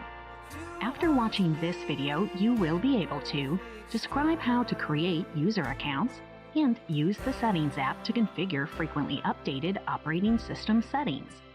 Most operating systems allow the configuration of multiple levels of users with specific security settings. These include Administrator with full permissions, Standard User with most permissions except for system configuration changes, and Other Users with limited access. In this course, we will assume you have administrator permissions. Depending on the organization's rules, you might want to add 1 or more additional user accounts that do not include administrator permissions. This task is usually more conveniently completed before delivering the computer to the user. On the Settings window, select Accounts. Follow the on-screen prompts to add additional other users. You can even add users who do not have Microsoft accounts. You'll add the user's name, password, and answers to 3 security questions. Select Next, and the user account is automatically added. You'll want to show your user how to sign into their machine using their ID and password or PIN. Some organizations may have protocols for the user to change their password. Then begin adjusting operating system settings with the user present. As an IT support person, you may prefer to unbox the computer before its delivery to the user. You'll use the Settings app, a central location for many Windows configuration and management tasks, to personalize and customize the computer. One of the fastest ways to access settings is to select the Windows Start button and select the gear icon, which opens the Settings app. The Settings app is also a hub for many user-facing operating system settings. Communication protocols enable computers to communicate with each other, including internet communications, document sharing, and more. Standard protocols include Hypertext Transfer Protocol, or HTTP, which displays web pages, Transmission Control Protocol, known as TCP, a network protocol that enables software applications to communicate with each other, User Data Protocol, or UDP, which helps keep communications from chaining out, kind of like a dropped phone call, Internet Relay Chat, known as IRC, a historical text messaging platform, and communication permissions that allow computer users to talk to each other. The first question almost every user asks is, "Am I connected?" To join a wireless network, first select the wireless icon, then select your wireless network and enter the password. Your mobile devices can also use your computing device's internet connection as a mobile hotspot. Simply select the mobile hotspot icon within your wireless settings, then, on the mobile device, select your PC's mobile hotspot name. In addition, you can set connectivity using the Settings app. Select Network and Internet. Depending on how you opened the Settings app, the left pane may or may not display. Both views enable you to verify the computer's current connection status. To discover new networks, select Show Available Networks. To connect to a different network, select Connect and enter the network security key. Then select Next, and the workstation automatically adds and, if needed, connects to the network. View the status to confirm the workstation's network connection. You can also select the Wi-Fi icon on the taskbar to view current connections and add new connections. Here's how to adjust monitor display settings. Using the Settings app, select System. Scroll the display options to display the screen brightness, scale and layout, and screen orientation. If starting from Settings, select System. On the System window, scroll the left pane and select Sound. Here, you can choose your speakers, set the default speaker volume, and set the microphone settings. To add a printer or scanner, on the Settings app window, select Devices. Then select Printers and Scanners, and existing printers and scanners are displayed. If needed, you can select the plus add a printer or scanner, where you'll see additional connection options. Review the time and language settings with your user. Here, you can set region, language, and speech settings.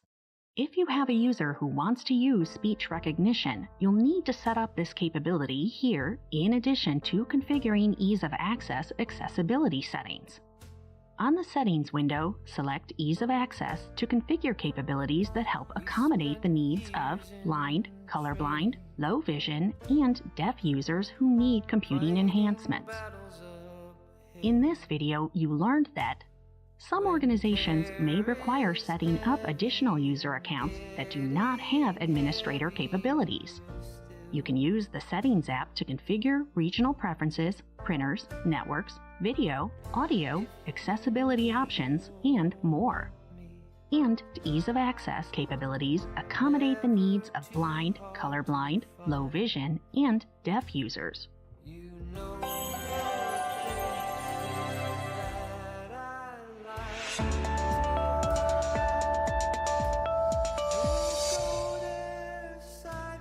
Welcome to Microsoft Windows 10 Management and Performance. After watching this video, you will be able to describe disk configuration and management, explain storage and file and folder management basics, explain how to access the health report, and describe how to locate system maintenance. Preferred disk configurations vary by operating system platform. Windows computers generally use FAT32, NTFS, or HPFS configurations. Linux workstations use ext4, and Mac workstations use HFS+. Storage management goals are about optimizing performance, minimizing data loss, and maximizing disk use. You can quickly access storage management options via Settings and Storage. But remember, always back up your data before changing your disk configuration. Storage management capabilities include viewing storage usage on other drives, changing the storage destination, managing storage spaces, optimizing hard drives, and viewing data backup options. Disk management enables hard drive formatting and partitioning. Here's how.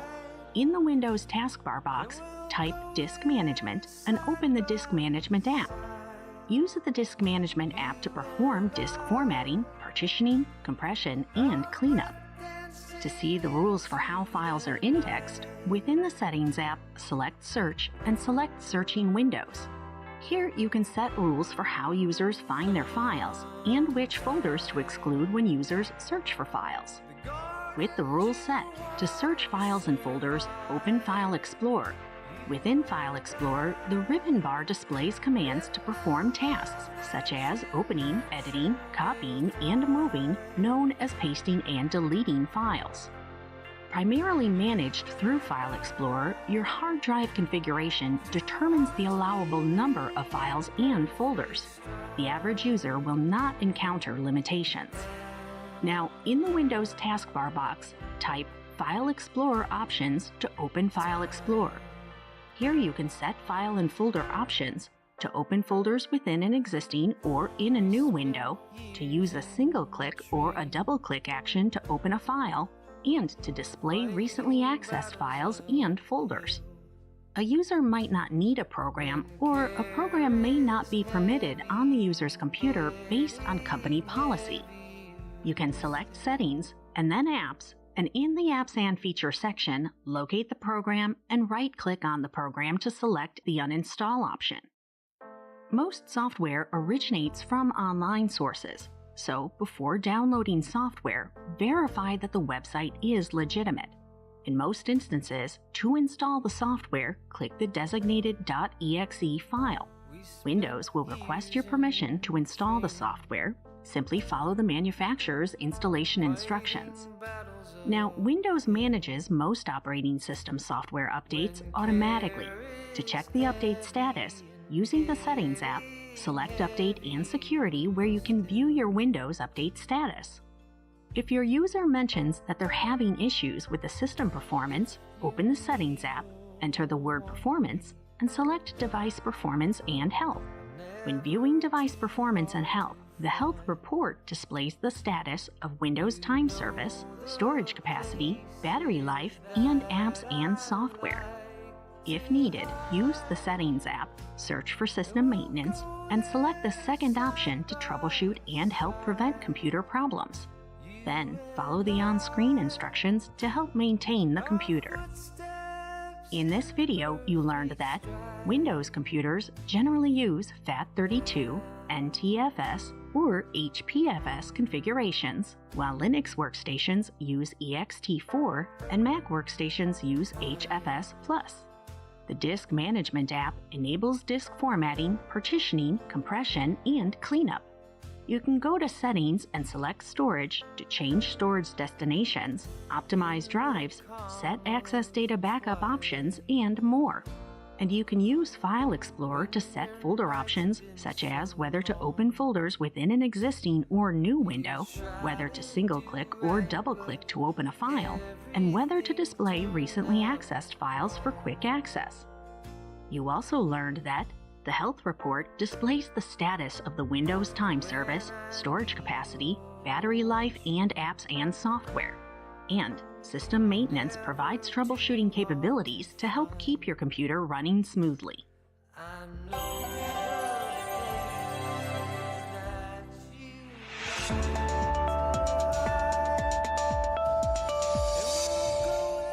Welcome to Managing Files and Folders. After watching this video, you will be able to define files and folders, explore the basic options for files and folders, and evaluate security permissions for files and folders. A computer file is a resource for recording data in a storage device primarily identified by its file name. Just as words can be written to paper, so can data be written to a computer file. A file is created first by writing data into temporary memory or RAM. Saving data involves using permanent storage, usually a hard disk drive. All files are either binary or text in nature.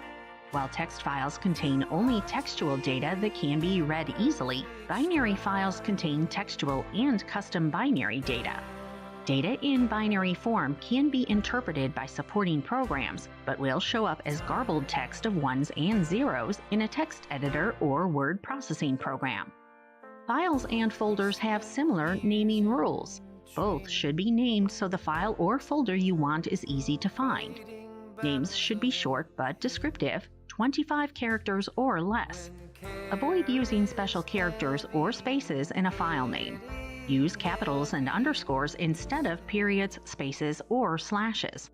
And to make names easier to remember, you can use a date format such as 4-digit year, 2-digit month, and 2-digit day, and/or include a version number. A folder is a container for data written to disk. While drives store files, folders are used to organize those files by creating distinct, logical areas with different security privileges. Folders separate the operating system or OS and application files from user data.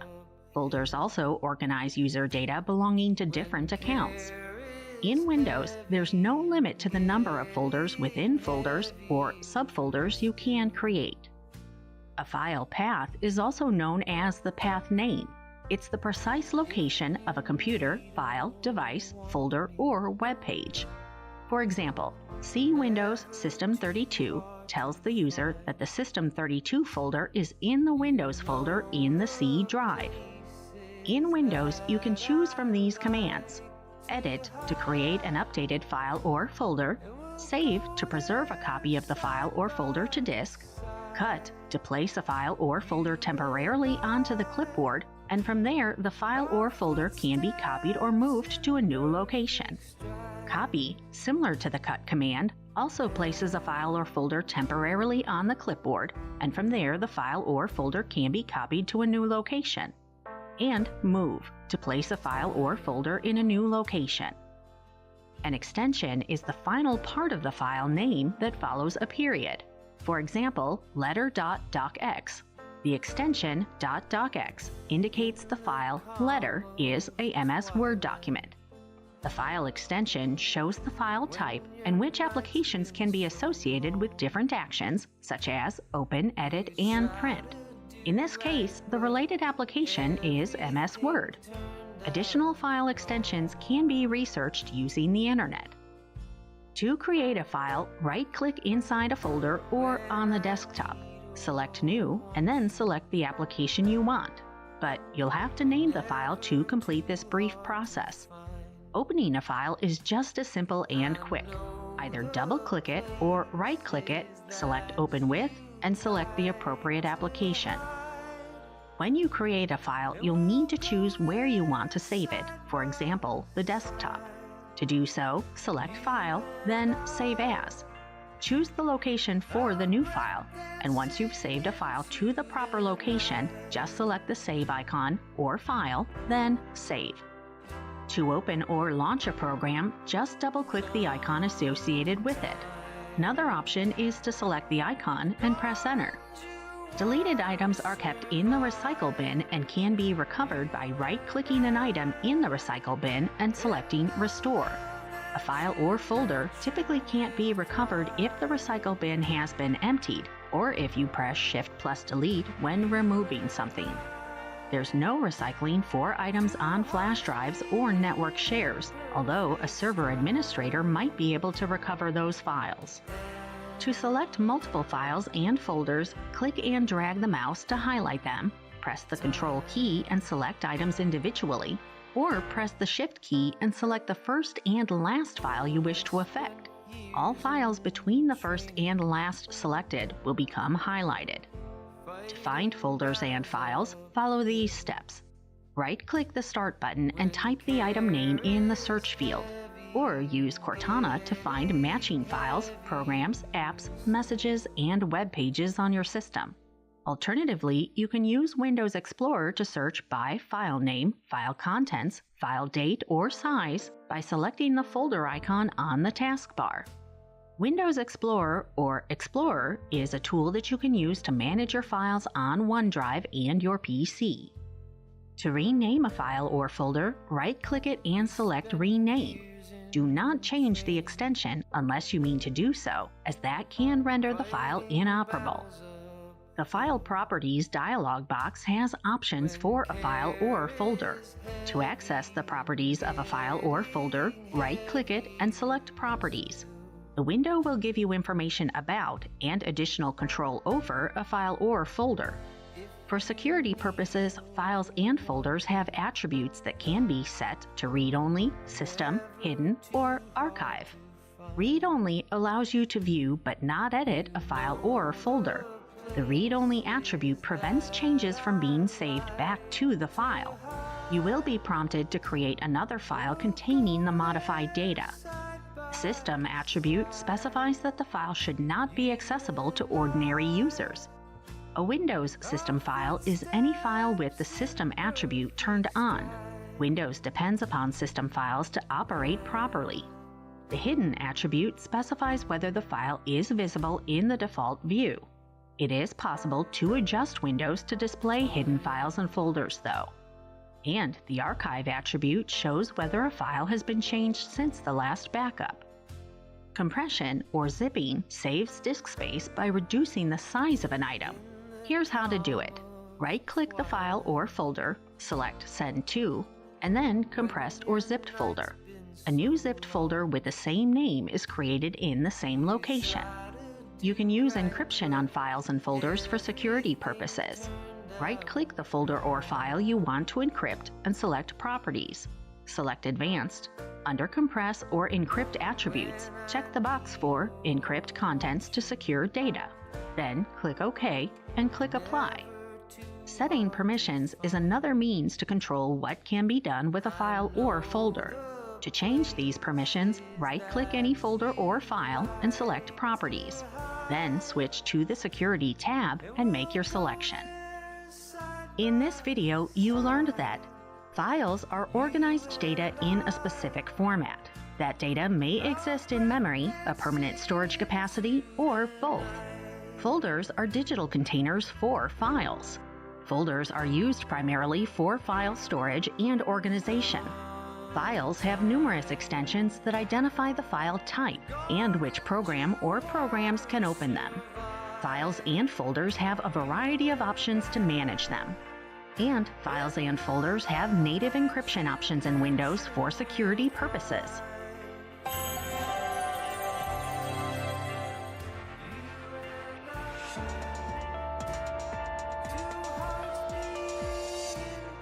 Welcome to Evaluating Computer Performance and Storage.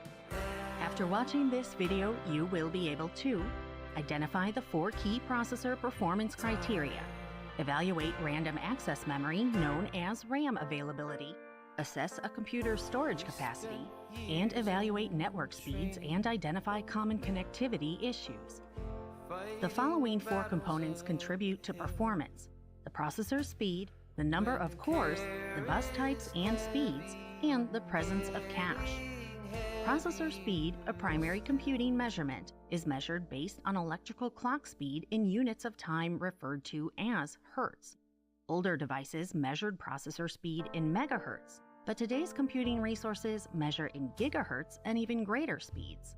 Faster processor speeds usually mean faster task completion. Cores located in the center of the CPU can process data together or separately. While current CPUs can have up to 64 cores, most processors offer between 2 and 8 cores. Core speeds, called clock speeds, are based on the speed the CPU runs internal processes and accesses its cache. Next, processors can have multiple cores. The presence of more than one processor or core on the same physical platform is known as symmetric multiprocessing, or SMP. Multiple cores can process tasks together or independently, and many current personal computers offer 4 or more cores. More cores can equal faster computer performance, but that outcome is task-dependent. Next, buses located on the CPU's perimeter act as the data highway from the processor to the components. Historically, computers had 3 bus types. The address bus, which transports memory addresses from the processor to memory and sends and receives memory address information from the CPU, primary storage, and input-output devices. The data bus, which transports data to and from the processor, the CPU, and input-output devices. And the control bus, which transports control signals from the processor to memory and input-output devices. New technology such as Quick Path Interconnect, PCI and PCI Express, Hypertransport, and others are replacing traditional buses. When available on the CPU, cache memory buffers information and speeds tasks, which can help offset slower processor speeds. Many desktop computers and many laptops support traditional hard disk drives, solid-state drives, portable flash memory, and hybrid hard drives. In this chart, you can see that solid-state drives are the fastest storage option. Hybrid storage drives, new to the market, promise greater capacity while maintaining speed. To evaluate disk storage capacity and availability in Windows 10, on the taskbar, type this PC and press Enter. Then click Open. The window for this PC displays, and within Devices and Drives, view the available disk space. Next, Random Access Memory, known as RAM, provides temporary memory that enables computers to install software, display websites, display files, and process edits for files in memory before those changes are saved to storage. Upgradable on some computers, RAM is currently available in gigabyte increments. When machines run out of RAM, you'll experience screens that freeze or stop working, browser tabs that error and close, out of memory and other on-screen errors, corrupted files, computer beeping sounds, and other errors including the infamous blue screen of death. When RAM errors happen, you'll want to check RAM usage. On Windows 10 computers, in the search box on the taskbar, type Task Manager. Select the Performance tab and view the Memory section. You'll also want to check the computer for hardware failures. In the Windows taskbar search field, type Windows Memory Diagnostic. Follow the prompts to run the diagnostics. When the diagnostic tool runs, hardware-related memory errors, if they exist, are displayed on screen. If indicated, upgrade or replace the RAM. Network speed, known also as throughput rate, is commonly measured in bits per second, although sometimes you will see measurements in bytes per second. Most network processing is measured in megabits per second or gigabits per second. A speed test is one of the fastest ways to determine connectivity. Open a web browser, search for speed test from your internet provider or from a trusted organization, such as Ookla at speedtest.net. Follow the on-screen instructions to test and view your results. What if the machine is not connected to the internet and you want to determine if the machine is connected to a wireless network? Click the wireless icon in the taskbar tray, click Properties to view your wireless network connection, and scroll to the Properties heading and view your link speed. If the computer is connected to the network using an Ethernet cable, you can check its connectivity via Ethernet settings. In the Windows taskbar search box, type Ethernet settings and click Open. Scroll the settings window to the Properties section and view your link speed. In this video, you learned that evaluating processors is a 4-part process based on the processor speed, the number of cores, bus types and speeds, and available cache. Determining used and available storage space is a fast process on Windows computers. When evaluating RAM, check its usage and check the computer for hardware errors. An online speed test is a fast network speed assessment method. And a computer's Ethernet settings is a quick method of checking a connected computer's network access and speed.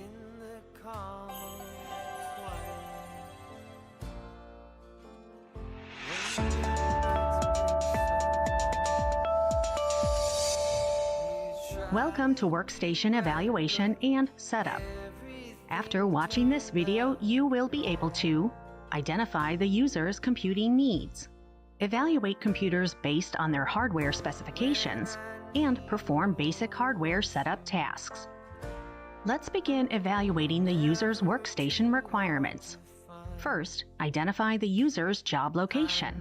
Does the user work on-site at an office, work from home, work mobile from a job site or a client site, or work at multiple locations? Once you know where the user works, what are their workspace conditions? Do they have access to a desk and chair? How many electrical connections are available? What kind of lighting does the workspace have? How will the user secure the computer? And finally, does the user have accessibility needs that require additional hardware? Today's work relies on connectivity. If the job function is highly confidential or is moving large amounts of data, a wired network connection might be required. Most users can use a Wi-Fi connection, but users who are away from an office and need to maintain connectivity will need access to a cellular network. Next, will your user store their data on their local machine, within an on-site network of servers, or using hybrid cloud? Applications have memory and storage requirements. Based on the cumulative number of applications, what are the storage, RAM, connectivity, and backup requirements? To meet company or job requirements, or to accommodate user accessibility requirements, users might need peripheral devices, including additional keyboards, mice, monitors, speakers, headphones, microphones, and scanners, among others. You'll need to know what connection types these peripherals require before shopping for the user's new computer. Desktop units generally provide the most versatile and powerful computing solutions. However, laptops are powerful enough for most tasks, including some big data-related tasks. For users who work for multiple locations or work primarily with cloud-based applications, laptops and 2-in-1 laptop-tablet combinations often are more appropriate and cost-effective. This table displays some minimum specifications you'll want to keep in mind when shopping for your user's new workstation. In most instances, 16 gigabytes of RAM is adequate. However, power users may need an upgradable solution, and web and cloud-based users may be able to work with a minimum of only 8 gigabytes of RAM. Users who work with big data and graphic-intensive design processes usually need a machine with a more powerful and possibly upgradable GPU and storage, adequate ports and peripheral connections, connectivity options, and the ability to physically secure and lock the computer. Purchasing decisions then weigh 4 important considerations: user requirements, business requirements, available technology, and the company's budget. After the purchasing decision is made and your user's new workstation arrives, the following 6-step process facilitates successful workstation setup. First, reassess your user's physical environment. Next, follow the instructions to unbox the workstation and any peripherals. Then, follow recommended cable management practices. Connect the workstation and peripherals to the appropriate electrical outlet or a power strip. Recheck the user's ergonomics, and complete the workstation setup by configuring the workstation hardware and software. When you arrive with the new workstation, begin by assessing the user's environment, including the sturdiness of the desk and chair, the availability of work-appropriate lighting, electrical outlet access and outlet amperage, and the ability to physically secure the computer. When unboxing, read the instructions and follow the manufacturer's practices. As you unbox the equipment, move boxes and packing materials into a safe location, out of the user's workspace. A part of environmental safety, cable management also reduces support calls. Here are 3 easy-to-remember practices. Install shorter cable lengths when possible. If you have an extra long cable, loop the cable and use a zip tie to secure the cable into its shorter length. Securely attach and identify each cable as you work, and collect and tie multiple cables together out of the way of the user. Electrical management is about safety for you and your user. Label each electrical cable connected to each computing device for peripherals. Then verify that the electrical connections are away from the user and are accessible for later IT support. Connect power supplies to their assigned wall or power strip location. And remember to note the wall outlet number. New computers often require ergonomic adjustments so that the user can work comfortably. Check the user's foot placement, monitor height, arm placement, shoulder placement, lighting, and cord and cable placement. Next, it's time for workstation setup. Power on the workstation and peripherals. Then set up the user's operating system options, including user logon credentials, keyboard options, monitor resolution, printer connections, sound options, security options, and network connections. Next, select the user's default browser. Uninstall unnecessary software. Install and configure additional productivity software, and if the user requests, modify their desktop productivity pane and set up backup options.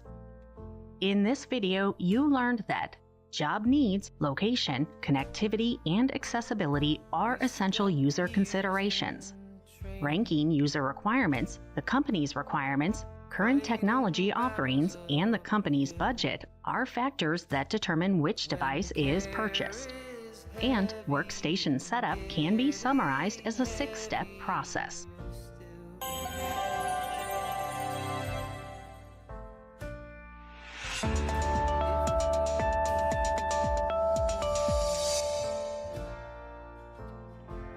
Welcome to Screen Captures and Tools. After watching this video, you will be able to describe 3 keyboard commands you can use to create screen captures on a Mac OS computer.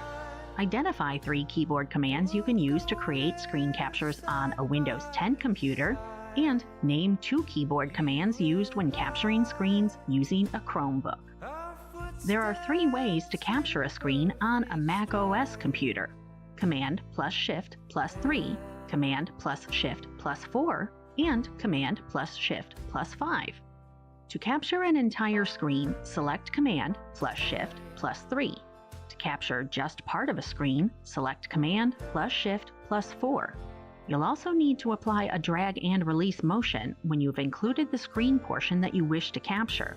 Note that these first 2 screen capture options automatically save images in a PNG format to the desktop folder. Options and capabilities for Command plus Shift plus 4 include the following: to create a screenshot with a white border around the window with a bit of a drop shadow, press and release the spacebar and release the mouse or trackpad. To adjust the location of the screen capture area, press and hold the spacebar and drag the capture area to where it's needed. Then release the mouse or trackpad when the screen capture area is in the correct location. To adjust the bottom edge of the capture, hold down the Shift key as you move the bottom edge to the desired location, then release the mouse or trackpad. To capture part of a screen or an entire screen as a photo or video, select Command plus Shift plus 5. The displayed options enable you to select the entire screen, a window, or a part of the screen and capture it as an image or a video. After recording, select the location to save your image or a video capture. Microsoft Windows 10 provides the following screen capture capabilities. To capture an entire screen, select Windows key plus Print Screen. The Windows key may have the Windows logo or say Win, short for Windows. After you use this keyboard shortcut, Windows automatically saves your image in a PNG format to the Pictures/Screenshots folder. To capture only your active window, select Alt plus Print Screen. The screen capture exists on the clipboard. Next, open an image editor to view and save the image. The default screen image format is PNG. For more screen capture options, select Windows key plus Shift plus S. This keyboard shortcut opens the Snip and Sketch tool.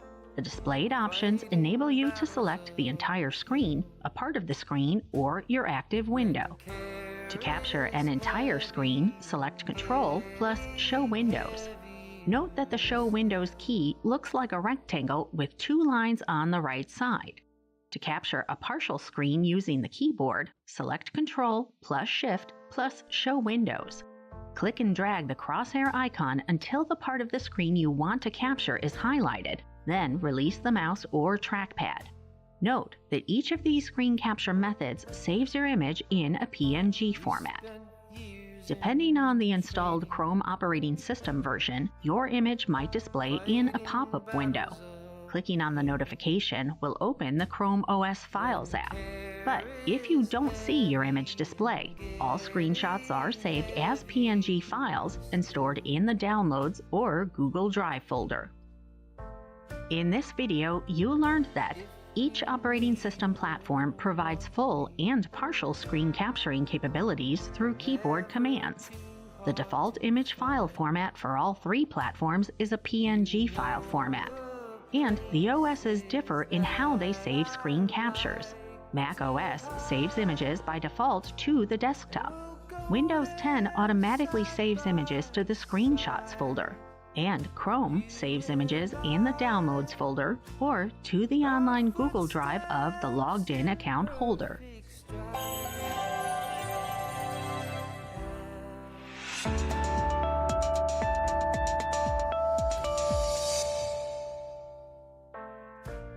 Welcome to Introduction to Troubleshooting. After watching this video, you will be able to describe basic computer support concepts, describe troubleshooting procedures, leverage sources of support, and summarize the CompTIA troubleshooting model. Effective computer support involves three basic concepts: determining the problem, examining the problem, and solving the problem. It's hard to fix something if you don't know what's wrong, so you first need to determine the problem. Ask users questions and discover if the hardware or software has been changed in any way. Next, try to reproduce the problem and note symptoms. If there is more than one problem, then you should address each problem separately. Do not let yourself get overwhelmed or off track. Do what you can to collect information about the reported problem, including common symptoms. Once you've determined the problem, examine it more closely. The better you understand the problem, the easier it will be to choose the best solution. Here are some tips for examining the problem. Consider the simplest explanations, such as improper settings or even incorrect use of the hardware or software. For example, the source of the problem may be as simple as the power cord being unplugged. Consider all the possible causes of the problem and address them one at a time. Try different troubleshooting methods until you find one that works. And once you have a theory, test it. And if necessary, bring the problem to a higher level support person or another department. Okay, now that you are familiar with the problem, you can solve it. At this stage, you should create a plan for addressing the problem and document the process for carrying it out. Documentation will help you track the steps that you follow and how effective they are. Once you have decided if you will solve the problem by repair, replacement, or both, carry out the solution. Let your documentation guide you so that you do not repeat steps. Record each step you take and include the results it produces. After you've carried out your solution, confirm that the system is fully operational, then update your documentation. Troubleshooting is a systematic approach to problem solving that is often used to find and correct issues with computers. The first step in troubleshooting is gathering information about the problem. Identify any undesired behavior or lack of expected functionality. Other steps in the troubleshooting process include duplicating the problem, triaging the problem, identifying symptoms, researching an online knowledge base, establishing a plan of action, evaluating a theory and solutions, implementing the solution, and verifying system functionality. To restore functionality, check the following. Check for signs of activity such as LEDs, the power light, and the typical sounds computers make when running. Check for the cause of 2 or more beeps. This step requires using the internet. Check the monitor controls and power if the screen is dark. And check connections on peripheral devices. Many issues occur regularly on a personal computer. Some examples include the following: loose cables or connections, power issues, physical damage, boot up problems at the BIOS level, or during the power on system test, or POST. POST is a program which runs on startup and verifies that everything the computer needs to properly boot up is there. Blue or black screen, operating system or OS problems, and software errors. Fortunately, many of these problems have simple solutions that you can quickly implement. If you need additional support, consider consulting the Internet. A search engine such as Google, Bing, or DuckDuckGo can be an invaluable tool in your tech support kit. You can also look for online support such as driver downloads, as well as technical support community groups. Often, manufacturer-provided documentation is also available online. If you cannot find the help you need online, consider contacting the manufacturer's technical support. You can often find the contact information in the computer's manual. Before contacting support, ensure you have all documentation on the machine. You will likely be asked to provide them with the name of the hardware or software currently experiencing the problem, the device model and serial number, the date of purchase, and an explanation of the problem. The industry standard troubleshooting model comes from the Computing Technology Industry Association, or CompTIA. The CompTIA model includes the following steps. Identify the problem. In this step, you gather information, duplicate the problem if possible, question users, identify symptoms, determine if anything has changed, and approach multiple problems individually. Research the knowledge base or internet if applicable. Establish a theory of probable cause. In this step, you question the obvious, consider multiple approaches, and divide and conquer. Test the theory to determine the cause.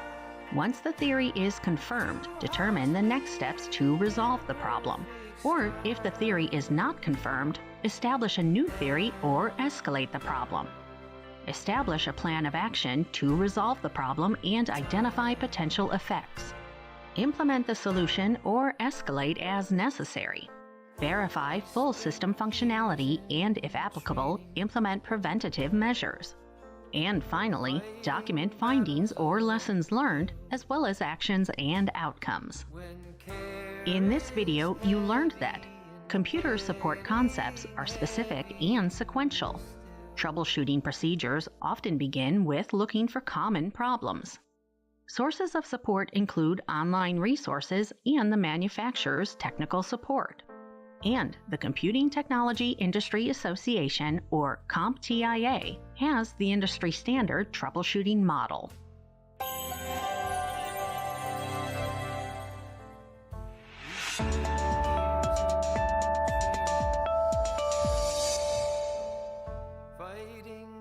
Welcome to Advanced Microsoft Windows 10 Management and Utilities. After watching this video, you will be able to describe essential workstation management tasks, describe the purpose of drivers and how to update them, and identify 5 useful Windows utilities. Policy management applies rules for passwords, password retries, allowed programs, and other settings specific to the machine or group. Here's how to access policy management. Type Group Policy in the taskbar search box. The Edit Group Policy control panel option displays. Click Open. Select the user configuration settings to view its details and edit policy settings. Windows automatically schedules processes and allocates resources most of the time uneventfully. Sometimes, though, a task might stall and you need to end the task and stop the process. Open Windows Task Manager to view apps and their background processes. When you locate the troublesome software or process, select End Task to stop the process. Perhaps you want to verify the installation and performance of a new hard drive, or that the computer recognizes memory, or recognizes another computer component, such as an add-on card, which includes interfaces. In the Windows taskbar field, type Device Manager. Select Open to launch the Device Manager app. Scroll the list and you'll see the computer's hardware, components, and interfaces, such as the Intel Management Engine Interface number 1. Double-click to view the interface's properties. Here, on the General tab, you can confirm that the interface is working properly. You can also view events, evaluate resources, set power management options, update driver software, which works with the computer for external capabilities, update firmware, which is onboard device software, and view additional device details. Windows uses RAM for frequent memory tasks and virtual memory for less frequent tasks. If the computer's performance is slow or the computer is displaying low on virtual memory errors, it's time to take action. To evaluate memory performance based on the installed RAM hardware, open Task Manager and view the memory resource usage. If needed, run the Windows Memory Diagnostic. Sometimes an installed program needs more virtual memory. To manage virtual memory, select Settings and About, then begin typing the word Performance. Select the option to adjust the appearance and performance of Windows. The Performance Options window displays. In the Virtual Memory section, select Change. In most instances, Windows automatically adjusts virtual memory. If you do find that you need to adjust virtual memory, such as for a memory-intensive application, this is the Windows operating system location where you can adjust those settings. Service Management automatically handles background tasks. However, sometimes a program just won't close, or perhaps you see a program using so much memory that other programs can't run. Service Management enables you to troubleshoot and manage these situations. Capabilities include stopping the service, restarting the service, running a program, taking no action, and restarting the computer.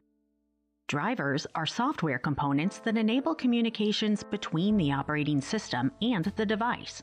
If a device suddenly stops working aside from a power issue or other hardware issue, it's possible that the driver is outdated. Perhaps a printer suddenly stopped working because the printer needs a new driver to communicate with the computer. To update or configure a new driver, access Windows Device Manager, locate your device and right-click to view the device's details. If needed, select Update Driver. Utilities help you administer and manage the operating system. Windows Diagnostics locates hardware memory errors. Windows Performance Monitor provides performance details for processes, applications, and hardware. Windows Event Viewer provides detailed activity logs to diagnose errors, installation problems, and other issues. Windows Registry Editor enables the correction of embedded software registration information, such as the disk location for a program's files. And Windows Task Manager enables the viewing and management of machine tasks that help you troubleshoot errors and enhance performance. In this video, you learned that policy management decisions enhance security. You can use Windows Task Manager to view apps and their background processes and select End Task to stop software processes. Windows Device Manager helps you verify that computer devices, components, and interfaces are working correctly. Service Management automatically manages background tasks and enables advanced troubleshooting of performance issues. And 5 useful Windows utilities include Memory Diagnostics, Performance Manager, Event Viewer, Registry Editor, and Task Manager.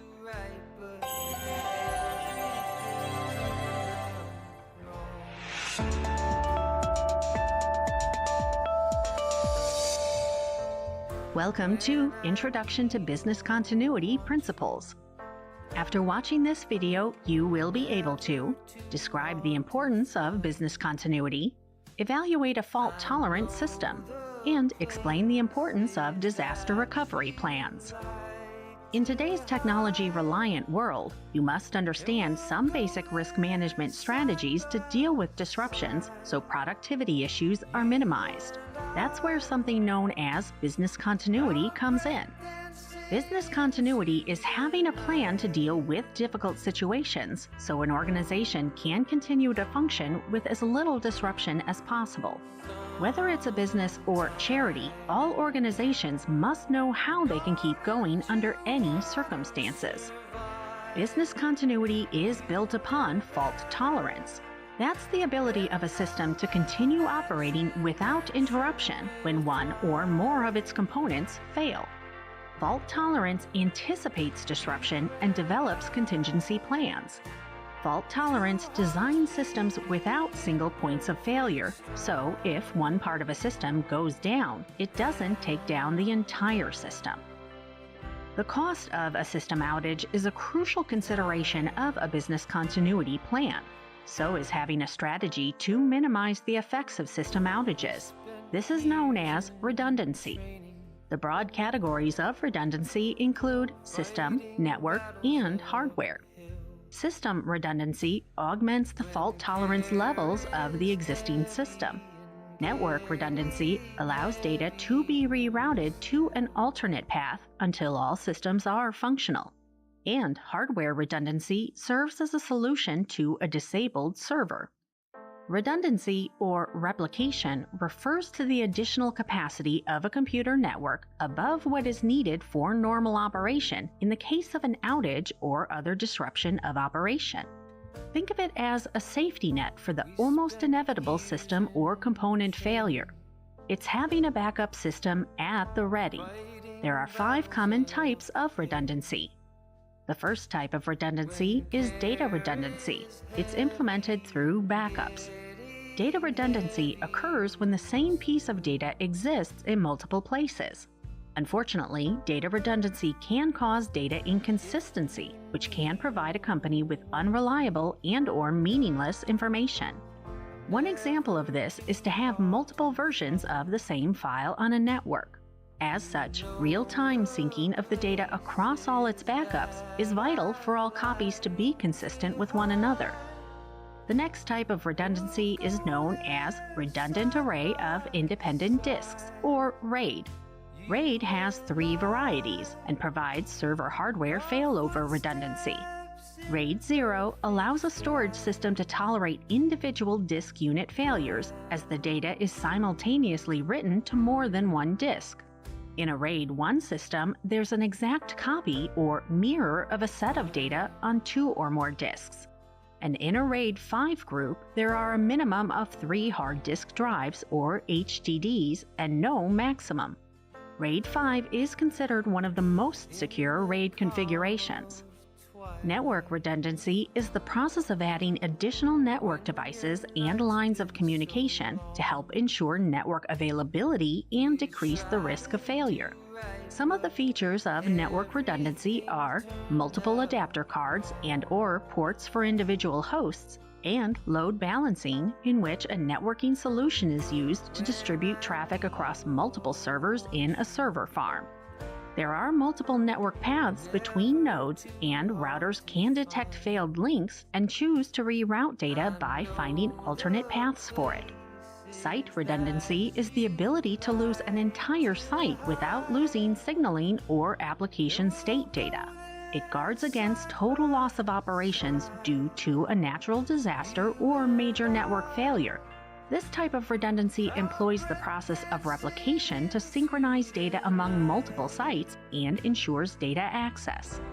And power redundancy is having 2 independent power sources. If one power source has an interruption, the other source activates. This eliminates downtime from the loss of the primary power source. One way to augment a power redundancy scheme is to use an uninterruptible power supply, or UPS.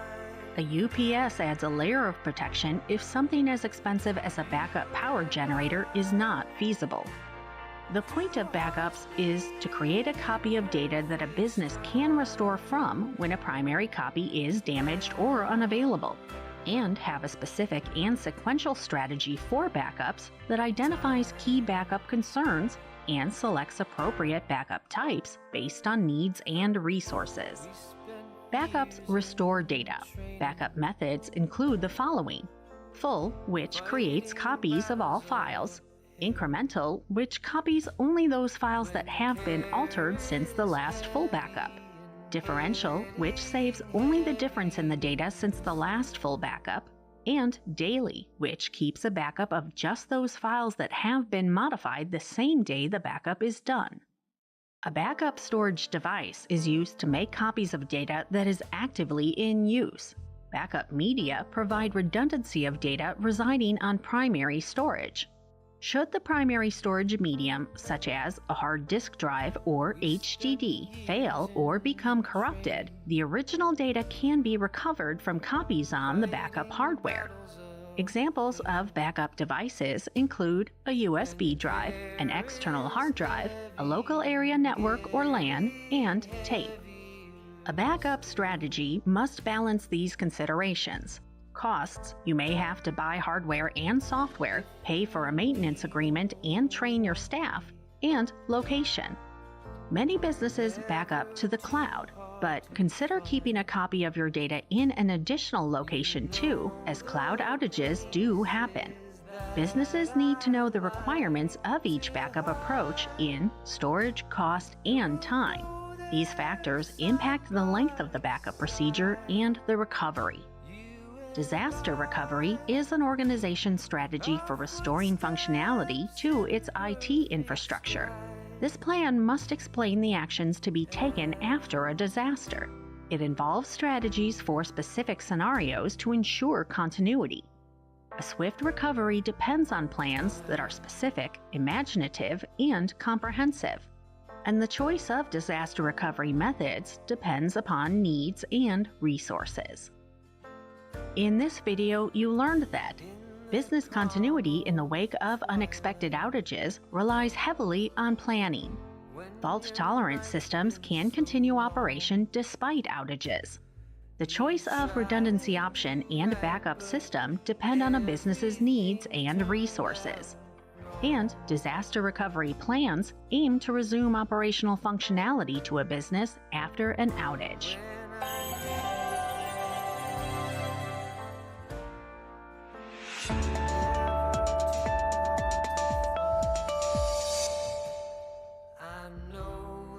Welcome to the IBM Technical Support Professional Certificate. Did you know that industries worldwide depend more on technology now than ever before? That's because more people are using technology in their everyday lives, including working remotely, taking online classes, and even having health checkups with a doctor via webcam. With a worldwide increase in demand for technology comes an increase in need for user support for all technology-related needs. Who will provide technical support to individuals, companies, and organizations? Professionals who are knowledgeable in the fundamentals of computer hardware, operating systems, software, networking, storage, cybersecurity, and cloud computing. According to the most recent U.S. Bureau of Labor Statistics report, about 70,400 computer support jobs are posted annually in the U.S. alone, and job growth in the computer support industry is projected to increase 9% through 2030. At the time of this course publication, the median U.S. computer support specialist salary is $57,910 U.S. annually, and per hour pay is almost $28 U.S. Technical support jobs are also a great way to start on your path to a high-paying career in information technology. This certificate consists of several engaging and informative courses designed to introduce you to the fundamentals of technical support as well as information technology fundamentals. Additionally, this professional certificate can help you prepare for the CompTIA IT Fundamentals Certification exam.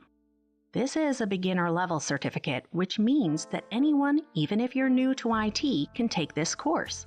You don't need prior experience in IT or technical support.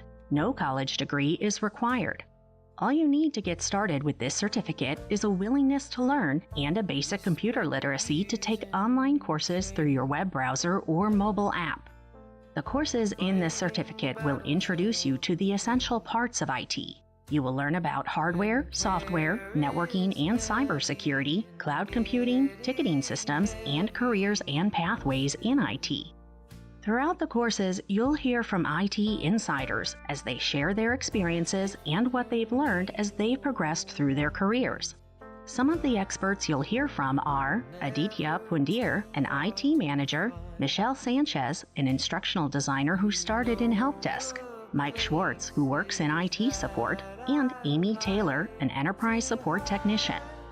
You will learn in this course through guided instructional videos that walk you through key concepts with essential need-to-know facts. Interactive exercises will reinforce what you've learned in videos, Insider viewpoints allow you to learn from professionals working in many fields of IT. And practice assessments and graded assessments will help you gauge your knowledge and prove what you've learned. Upon completing all of the courses, you'll earn a shareable badge and the IBM Technical Support Professional Certificate. Why do you need a professional certificate? A professional certificate is beneficial for you because it's proof of your knowledge and accomplishments. The IBM Technical Support Professional Certificate has been specifically created to focus on the core knowledge you will need to possess to succeed in technical support and beyond. The courses work together to familiarize you with the elements of IT, introduce you to hardware and software, help you build your IT skills, and provide you with hands-on labs to practice using what you've learned in the course. When you've completed the courses in the certificate, you will receive a professional certificate so that you can share your hard work and accomplishment with potential employers and your professional network. One of the many benefits of the IBM Technical Support Professional Certificate is that all of the courses are online and ready to start when you're ready to take them. The courses have flexible schedules, meaning you can complete the course at whatever time is most convenient for you and at your own pace, even if you have only 2 to 3 hours a week to spare. Or you could even complete the entire professional certificate in as little as 3 months if you've spent 5 or more hours per week on the courses. Financial aid is available for those who qualify.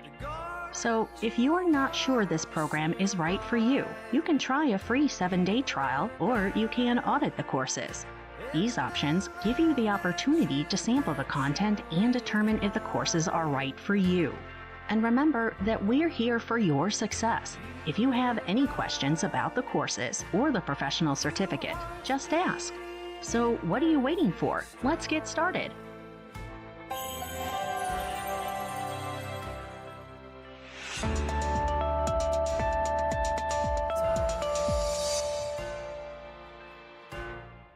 Welcome to the IBM Technical Support Professional Certificate Overview of Courses. This certificate includes introductory courses on technical support, hardware and operating systems, software, programming and databases, networking and storage, cybersecurity essentials, and cloud computing. The certificate also includes the final course, Technical Support Case Studies and Capstone, to apply your knowledge and skills.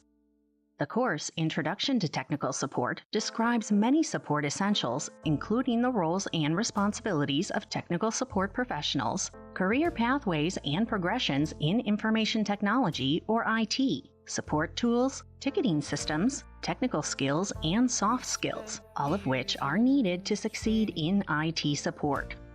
In Introduction to Hardware and Operating Systems, you'll learn about internal hardware computer components, including motherboard components, central processing units or CPUs, hard drives, and expansion slots. You'll also learn the essentials of basic workstation setup, commonly used operating system settings, screen capture commands, and effective troubleshooting practices.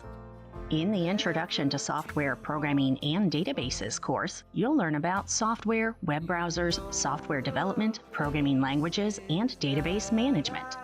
In Introduction to Networking and Storage, you'll learn how to diagnose and repair basic networking and security problems. You'll also learn about network types and standards, wired and wireless connections, and common network storage and network sharing options. In Introduction to Cybersecurity Essentials, you'll learn about the fundamentals of cybersecurity. You'll also learn how to recognize common security threats and risks, examine the characteristics of cyber attacks, and explore methods for securing and managing confidential information. In the course Introduction to Cloud Computing, you'll discover the many elements of cloud computing and how cloud computing is changing the world of technology. You will identify various cloud service models, deployment models, and key components of cloud infrastructure. You'll also learn about cloud security, monitoring, emerging trends, and job roles in the cloud industry. And finally, in the Technical Support Case Studies and Capstone, you will apply your knowledge and skills to practical IT support scenarios. You will also complete a final exam designed to prepare you for the CompTIA IT Fundamentals Certification exam. Are you ready to begin your journey toward becoming a technical support professional? Start on your first course today.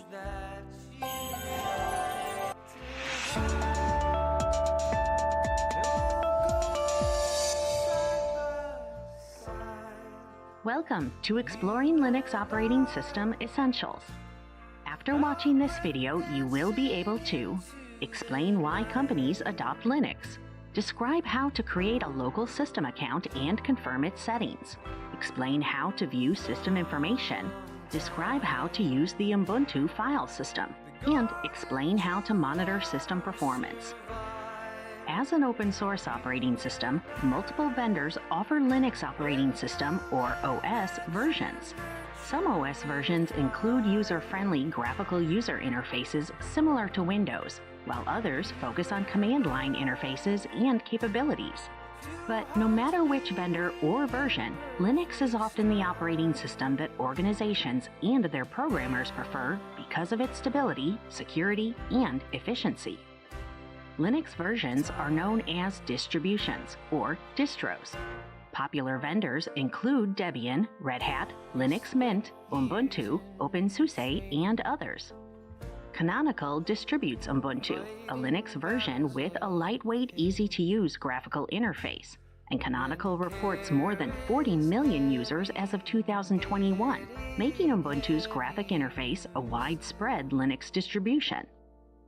Linux is available pre-installed on servers and laptops, but you can also download a base Linux operating system and install the system to the workstation using a thumb drive, CD, or network drive. And after you connect to the web to finish your installation, you can complete your workstation setup. Let's begin with an installed version of Ubuntu. To set up a local account, you need to first log in as the administrator. Next, you'll create a local system account that doesn't have administrative rights. Local accounts are typically shared with computer users and do not permit administrative rights. Next, click Activities, and in the search bar, begin typing the word User and then select Settings. In the Settings pane, select Users and then select Unlock. Type the administrator password. Next, you'll add the user's local account information. In the Users window, select Add User. In the Add User dialog box, select the Standard tab, type the user's full name and username. In this example, you see the new user shown as New User 1. Select the Allow User to Set a Password when they next log in option and click Add. Next, locate the Power Off Logout option. Click the expander arrow and select Switch User. Select New User 1. Now type the new password, CHANGEME! 234, and press Enter. Again, click Activities. Then, in the search bar, type the word User and select Settings. Select Users in the Settings pane, then select the New User 1 tab to confirm the account information. And you'll see the user's account settings below the user's name. Next, let's learn how to locate system hardware and operating system information. You can quickly locate system hardware and operating system information, including the operating system version and build number. Here's how. Select Activities. In the search bar, type About and press Enter. Then click the Settings option, About, View information about your system. You'll see the device name, hardware module, memory, processor graphics card, disk capacity, OS name, OS type, genome version, windowing system, virtualization, and software update status. Let's now quickly access folders and files by selecting either the Files icon in the left navigation pane or the Home folder on the desktop. On the home screen, you'll see an easy-to-navigate familiar folder structure. This file structure includes pre-configured folders for desktop, documents, music, pictures, templates, videos, and other categories of files. To create a new folder, on the home screen, within Folders, right-click and select New Folder. And name the new folder Test Folder 1, for example. Next, double-click Test Folder 1 to view its contents. In this empty folder, let's create a file. Select the LibreOffice document icon and a document opens. Add add some text to the file, for example, test:"creating a file." Select File and Save or Save As. Then select the destination folder and save this new file in that folder. Now close the document. Finally, confirm that your file is in the correct folder. On the home screen, double-click Test Folder 1 and you'll see the test1.odt file. Next, let's look at where you can find system performance information. To monitor system performance, view the Activities screen and click Activities. Within the search bar, type System and select the System Monitor app. The System Monitor app provides essential CPU, RAM, disk, and priority performance information to help you troubleshoot performance-related issues such as applications that stall or lag. The app organizes this information in the Processes, Resources, and File Systems tabs. In this video, you learned that organizations adopt Linux because of its stability, safety, and efficiency. You first log in as an administrator to create user accounts, and you can set a user account so that the assigned user sets their password the first time they use the workstation. You also learned that you can select About and click About View information about your system to view your computer's name, memory, installed version of Ubuntu, as well as verifying operating system updates and more. To locate files and subfolders, select the Folders icon within the left navigation pane on the home screen. And finally, the System Monitor app organizes system performance information in the Processes, Resources, and File Systems tabs.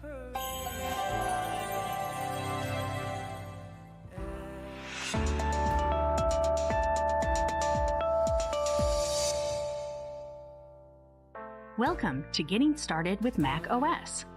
After watching this video, you will be able to explain why companies invest in Mac OS computers, list Mac OS setup steps, describe Mac OS desktop features, describe how to view users, update user settings, and add and remove users, and explain how to use the Finder for folder and file management. So, why do companies invest in Mac OS computers? Apple pre-installs Mac OS, providing users with simplified setup and migration.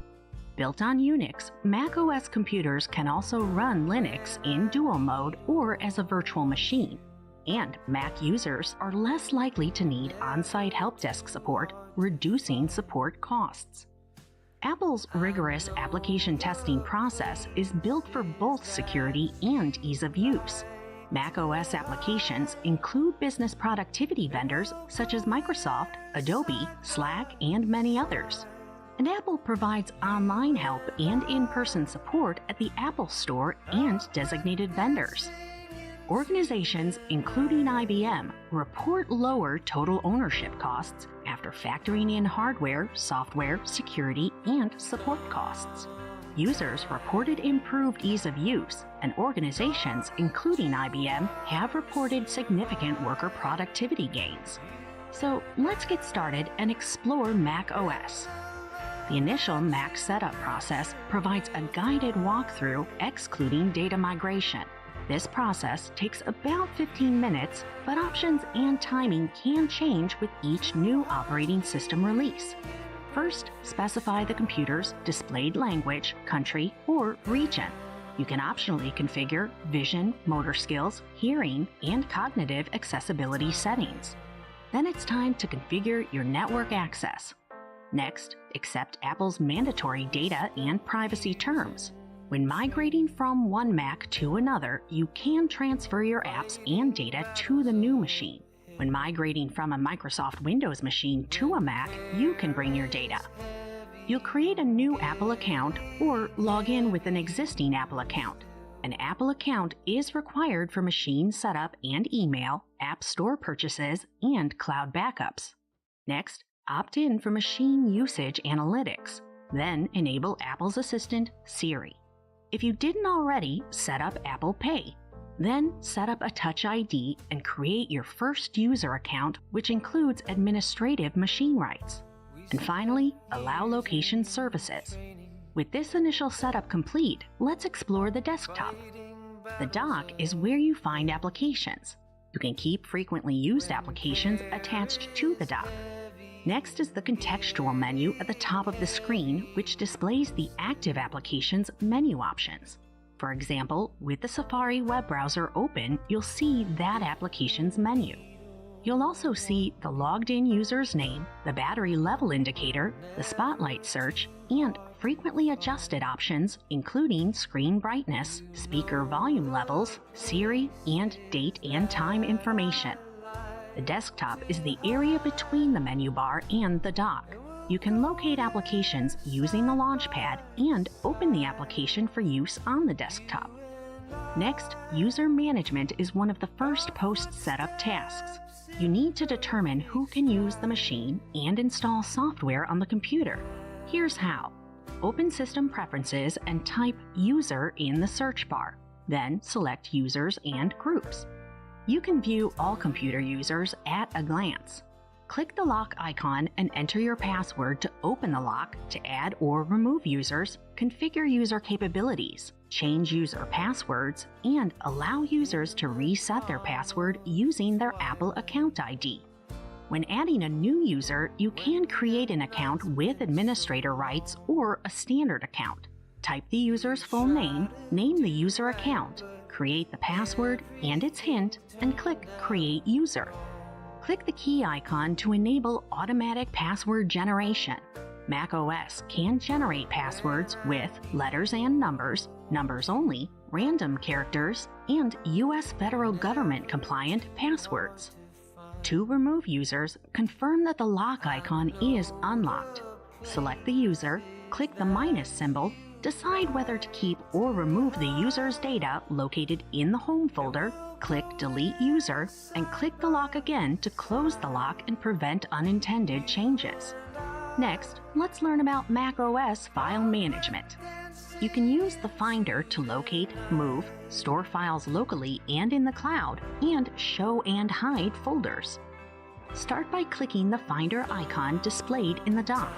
The left pane displays available top-level folders and the iCloud remote storage location. You can see your files in the central pane.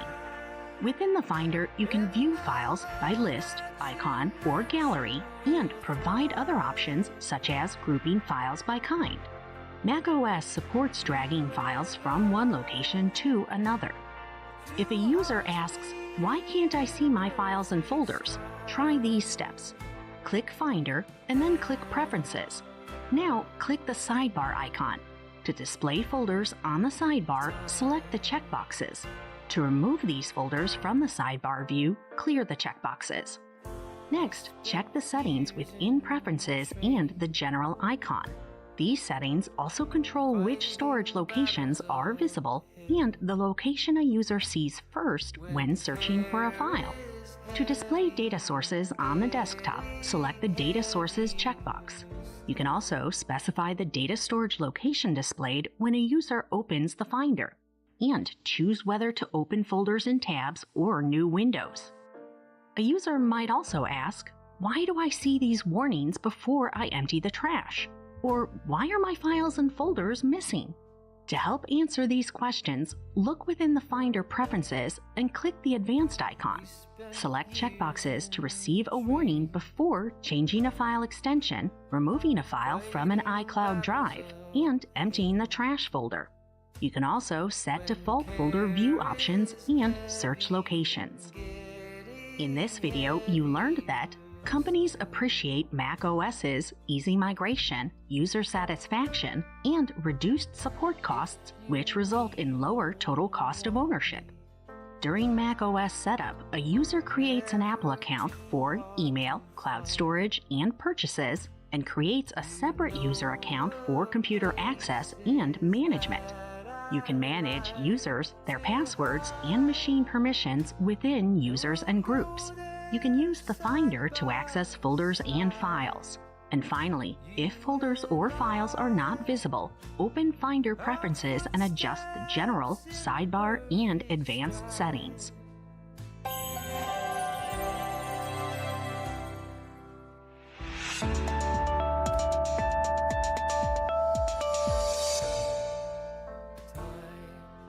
Welcome to Networking and Performance Mac OS Essentials. After watching this video, you will be able to explain how to locate system-level hardware, network, and software information, update the computer's network connection, and use the activity monitor to evaluate system performance.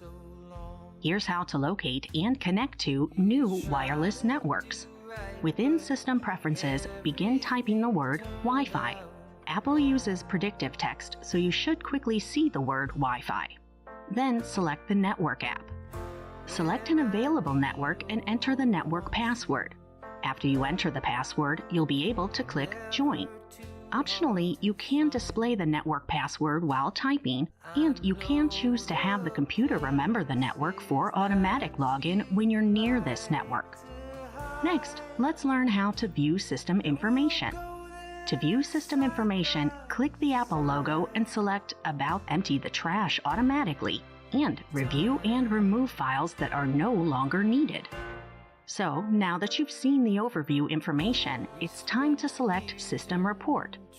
The System Report provides a detailed look at the system's hardware, networking, and software. You'll first see the default hardware view that includes the computer's model name, identifier, processor name, speed, cores, RAM, serial number, and additional essential information for support.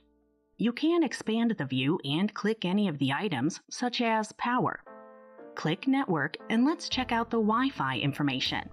You'll first see the system networking hardware-related information, including the machine's MAC address. Then view information about wireless networks and other network-specific details as you scroll the page. Okay, next let's check out the Software category.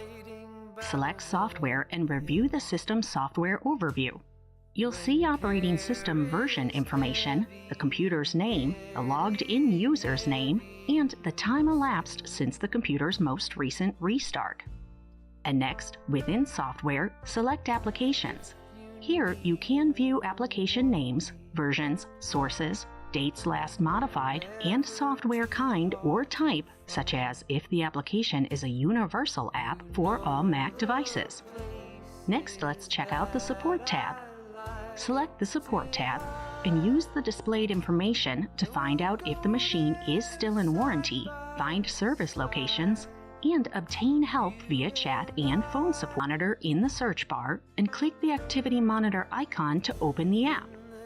You'll first see the CPU tab, where you can identify which applications and processes are using CPU resources, what percentage of the CPU's capacity is in use for each application, how much of the total CPU power is in use, and how much of the total CPU power is idle. Next, on the Memory tab, you can see the amount of memory each application is using, the total physical memory installed, how much total memory is in use, the number of cached files, the amount of memory used by apps in total, and the wired memory, or the memory needed for the machine to run. When you view the Energy tab, you'll be able to determine how much energy each application is using and whether the application is using the graphics card, the type of graphics card installed, the amount of battery charge available in both percentage of battery and time formats, and the most recent amount of time on battery. The Disk tab view provides disk performance information. You'll see how fast data is read and written for each application and as a total, and you'll also know the amount of data transferred per second. The Network tab displays the number of data packets sent and received individually and in total. You'll also see total data sent and received measured in megabytes based on the amount of data transferred per second. And what if you need system diagnostics? Select the drop-down arrow where you can run a spin dump. The spin dump report helps troubleshoot why programs are crashing. You can also run a systems diagnostic test for hardware issues, and you can run a spotlight diagnostics report to focus on evaluating system processes. In this video, you learned that you can click the wireless icon to locate and configure login information for new networks. You can view the computer name by selecting System Preferences, System Report, and then the Network Overview.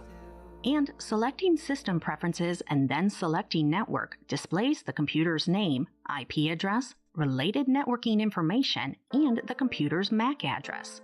You also learned, within System Preferences, System Report, you can view hardware, network, and software overview details. Press the Command key and spacebar to open the Spotlight. Using the Spotlight, you can type Activity Monitor and click the icon to open the app. Activity Monitor provides you with performance information organized by CPU, memory, energy, disk, and network. And finally, a spin dump report helps troubleshoot why programs are crashing.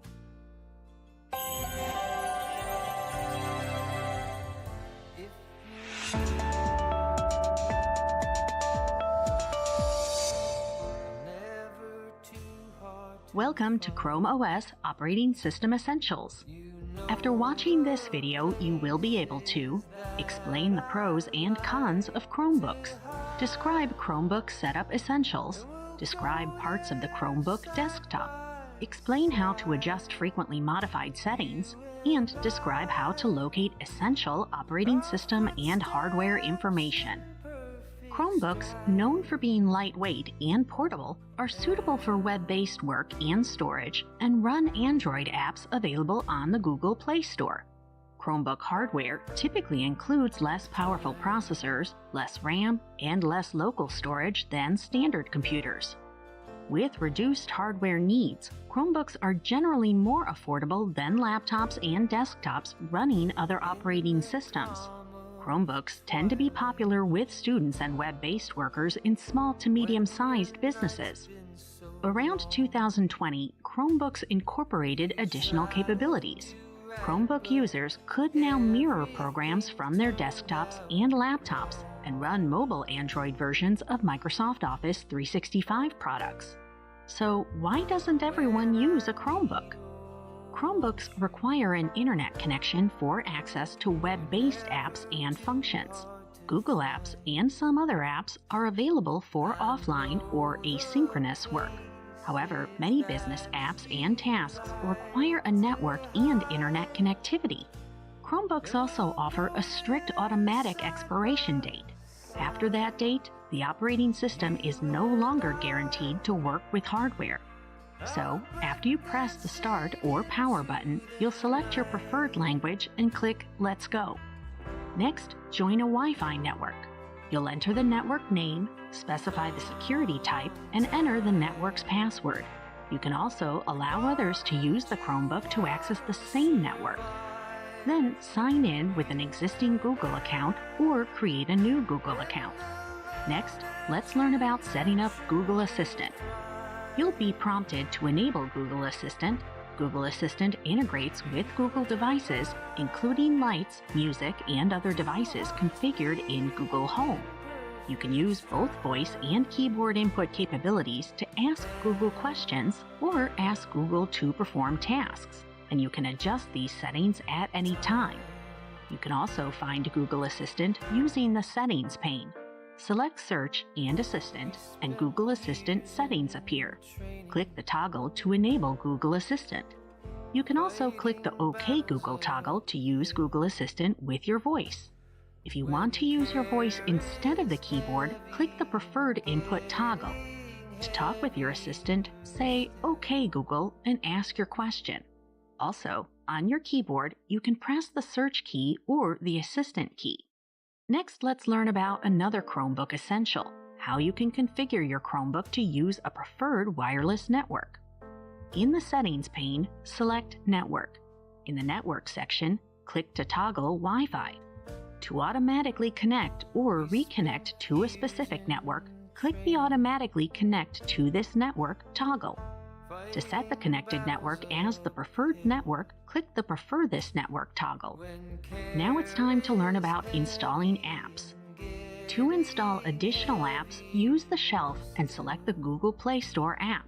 You'll find apps for gaming, productivity, navigation, shopping, social sites, education, movies, and books.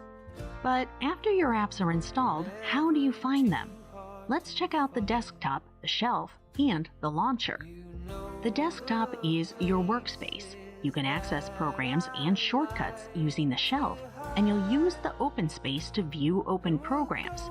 You can also select the launcher to find and open programs. When viewing an app in the launcher, you can right-click an app to pin or anchor the app to the shelf. The desktop is also where you access frequently adjusted settings, such as speaker volume and screen brightness, locate the Settings app, and, although not enabled here, view notifications. When connected to the internet, Chromebooks can automatically check for, download, and install operating system updates. And within Settings and About Chrome OS, you can manually check for updates. You'll also be able to see which version of the Chrome operating system your Chromebook is running. After downloading the update, Chrome OS prompts you to select Restart to finish the update process. Chromebooks have a date when they will no longer receive Chrome OS updates. View update schedule details to see the expiration date. Some Chromebooks may also have a device name, but a search of this Chromebook device did not supply a name. To monitor your system performance, click Settings, then About Chrome OS, and select Diagnostics. Select System to view the battery health and a CPU usage graph. Scroll the System view to see more CPU details, and then view memory usage details. Next, select Connectivity, where you can view network performance. In this video, you learned that you need a Google account to use a Chromebook. Google Assistant, with both voice and keyboard command capabilities and notifications, provides functionality that integrates additional Google capabilities. You can use the launcher to locate files, and within Settings, select About Chrome OS to update the Chromebook operating system. You'll use the Google Play Store app to download apps, and within About Chrome OS, you can check the operating system update status, find the Chromebook's expiration date, and view system diagnostic information.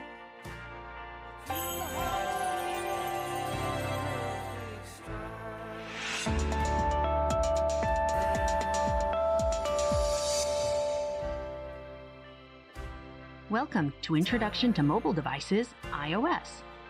After watching this video, you will be able to explain why companies support iOS devices, describe iOS setup essentials, including Siri, Apple's assistant, identify iOS screen types and navigation, explain how to adjust frequently modified settings, and describe how to locate essential operating system and hardware information.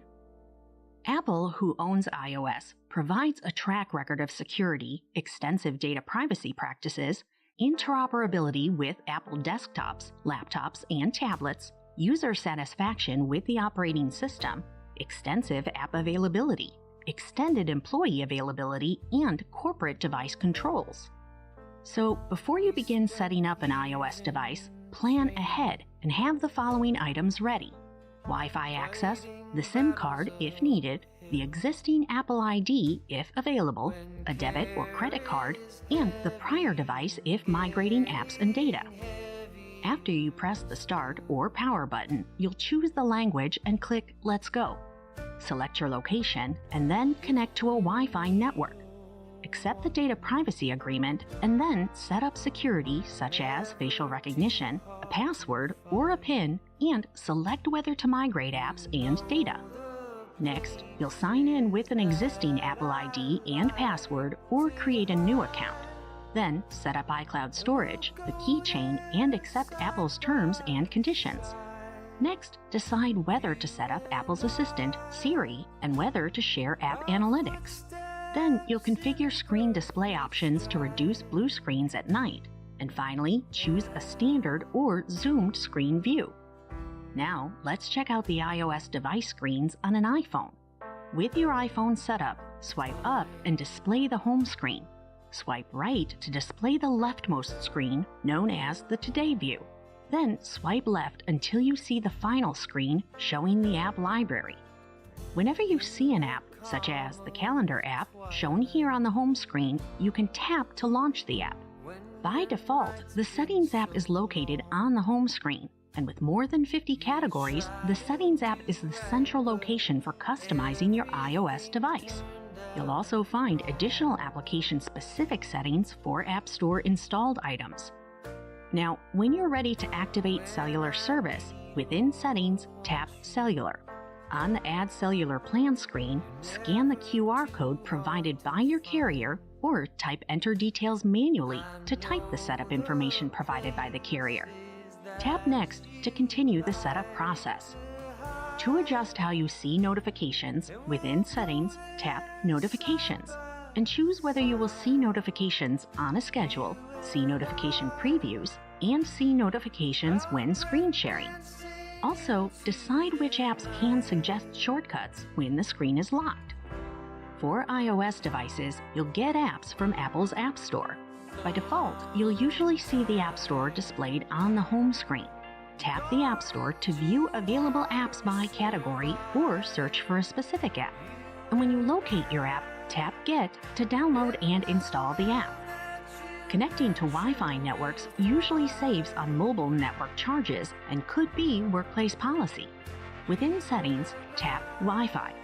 View the available networks and tap the network name, or tap Other to enter network details and connect to a network that's not visible.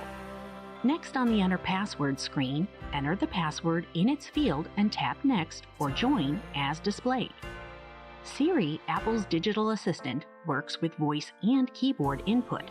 Siri is compatible with Apple HomeKit and integrates with other iOS and macOS devices. You can adjust Siri settings at any time. To use Siri, you can say, "Hey Siri," or you can press and hold the button on the right side of the phone to speak your request to Siri. Accessibility is built into iOS, with currently more than 20 accessibility categories and the ability to add apps and customize per app or individual app settings. Users frequently customize the on-screen display and brightness.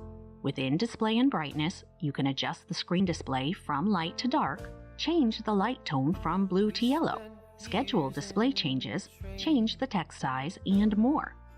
Let's now check out important device information you'll need to know. Within Settings, tap General and then tap About. You first see the device name, which you can edit. Then you'll see the current iOS operating system, device model name, device model number, and the device's serial number. Scroll to view the system storage capacity and available storage capacity. Then you can see the device's current Wi-Fi address, Bluetooth address, and modern firmware version. The SE-ID is the Secure Element Identifier, a near-frequency communication chip. Next is the EID, which is the acronym for the electronic SIM card, but not all iPhones have an electronic SIM card. Scroll again to find out if the device is locked to a specific cellular carrier. Then see who the current cellular carrier is and view the following identifiers. First is the IMEI, a unique 15-digit number assigned to every cellular device. IMEI numbers are internationally registered. Next is the ICCID, the identifier associated with the SIM card. And the MEID is a 14-digit PIN code assigned specifically to mobile devices.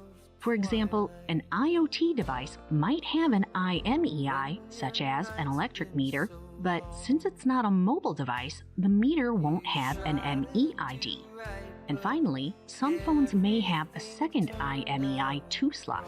This second IMEI enables iPhone users to keep one cellular plan for business and a separate personal plan on the same phone, or use a local carrier when traveling internationally.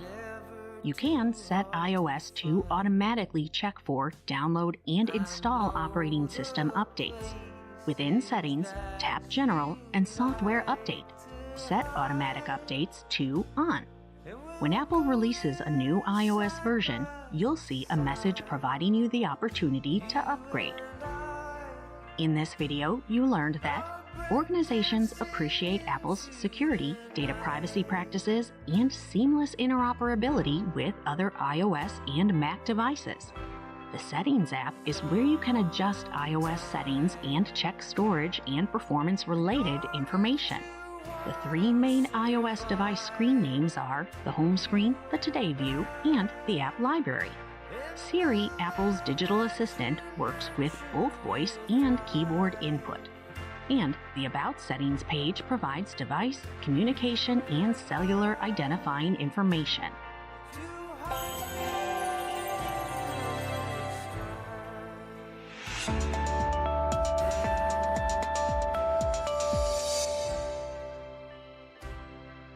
Welcome to Introduction to Mobile Devices, Android.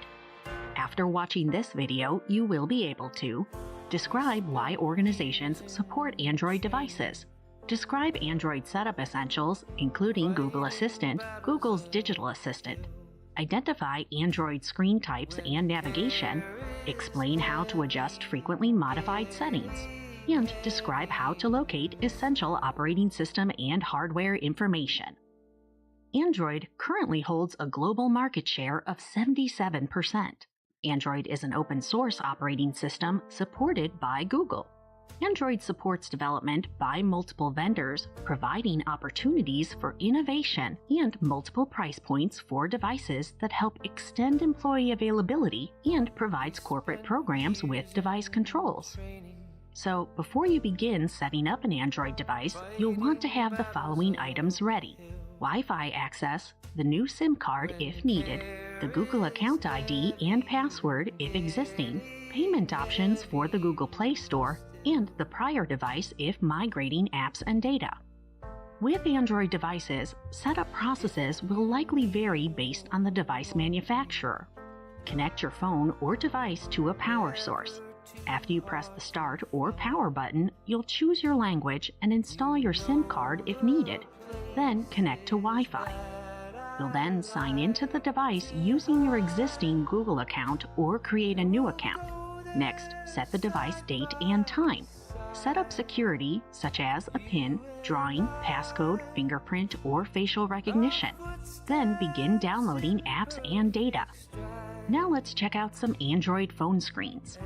If you set up your phone's security, the lock screen displays when you first power it on.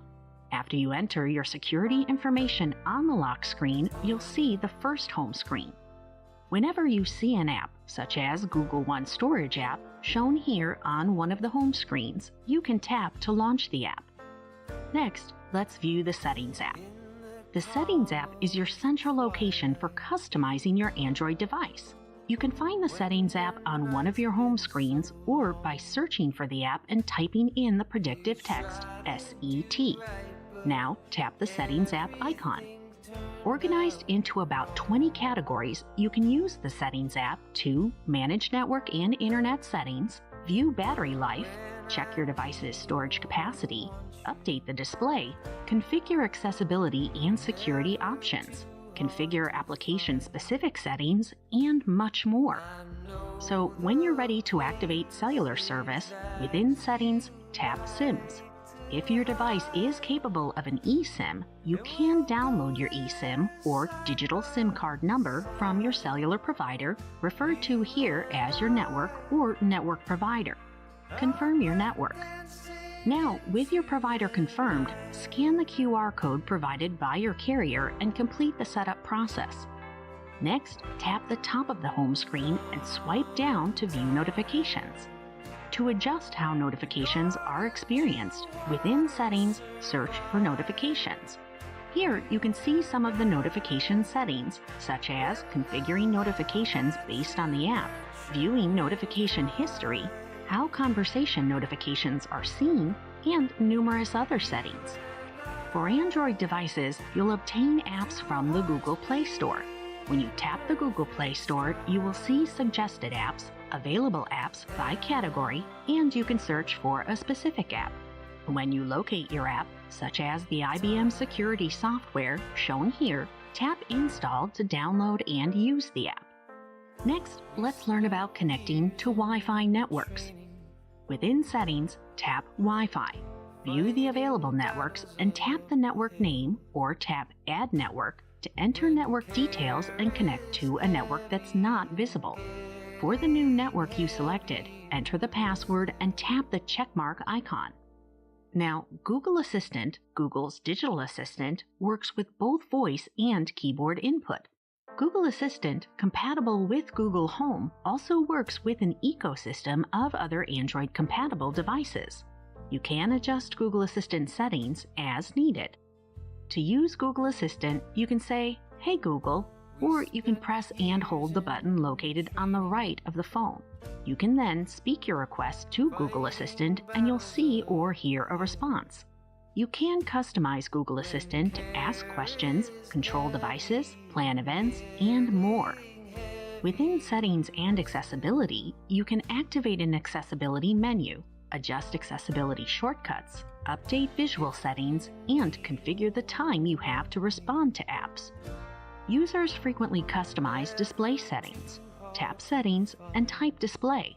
Tap Display Size and Text, and on this screen you can adjust the size of icons, the text size, and set text to bold and high contrast.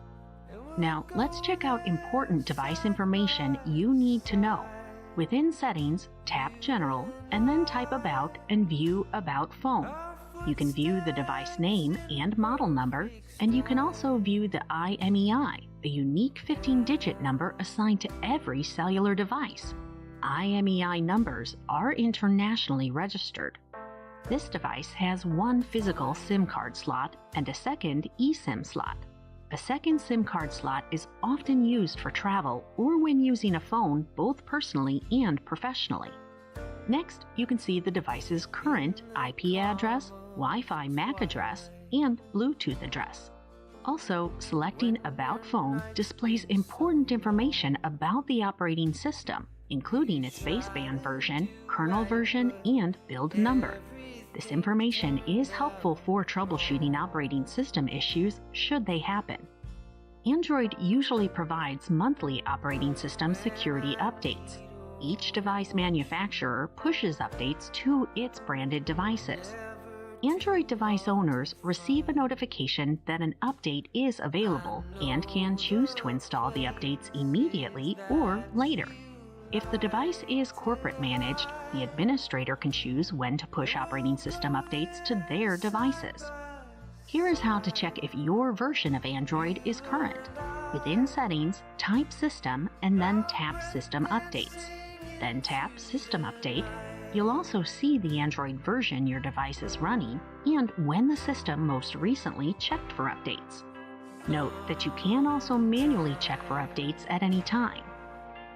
In this video, you learned that organizations appreciate Android's security, data privacy practices, and seamless interoperability with an open ecosystem of providers and devices.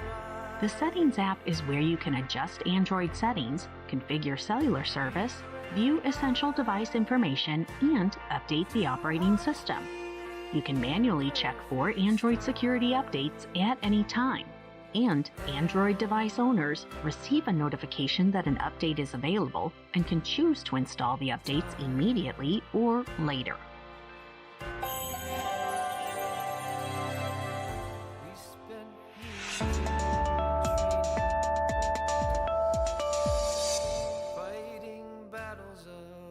Welcome to Introduction to Software, Programming, and Databases. Are you interested in learning the basics of software programming languages? Does finding out more about software development, cloud computing, web browsers, and their security features appeal to you? Would you like to get more information about databases and their fundamentals? Ever wonder how to organize code in the easiest, simplest, and most efficient way possible? If so, this course is for you. During this course, you will learn about the basics of software development technologies and programming languages. This course introduces the basic concepts of cloud computing, and you will gain hands-on experience identifying file formats and installing and uninstalling browser extensions and plugins. During the course, security and development related to web browsers, applications, and content will be discussed. You will also discover how to identify types of databases, how to access and manage data, and identify the 4 types of backup methodologies. In addition, you will learn how to organize and plan software programs using flowcharts and pseudocode. This course is divided into 4 modules: Computing Platforms and Software Applications, Fundamentals of Web Browsers, Applications, and Cloud Computing, Basics of Programming, and Fundamentals of Databases. The Computing Platforms and Software Applications module provides information about computing platforms, including single and cross-platform software. You will discover the differences between commercial and open source software while also exploring software versions, compatibility, different types of software, and file formats. In the Fundamentals of Web Browsers, Applications, and Cloud Computing module, you will learn about common web browsers and browser settings, security, extensions, and plugins. You will examine cloud computing and learn about application architecture, delivery models, and software development lifecycles. The Basics of Programming module will give you a solid foundation of basic programming concepts and programming language categories. You will explore basic programming logic components and how to organize software using flowcharts and pseudocode easily and quickly. Throughout the Fundamentals of a Database module, you will learn about basic database concepts, types of databases, and how to use and manage databases. You will also learn about interfacing with a database and backing up a database. To successfully complete this course, you should be familiar with basic computer operating skills and terminology. Additionally, knowledge of how to use a modern web browser like Google Chrome is required to complete this course and the hands-on labs within it. Finally, you will need to create a free trial account for IBM Cloud. We're here to support your success, and we're excited that you're here. Let's get started.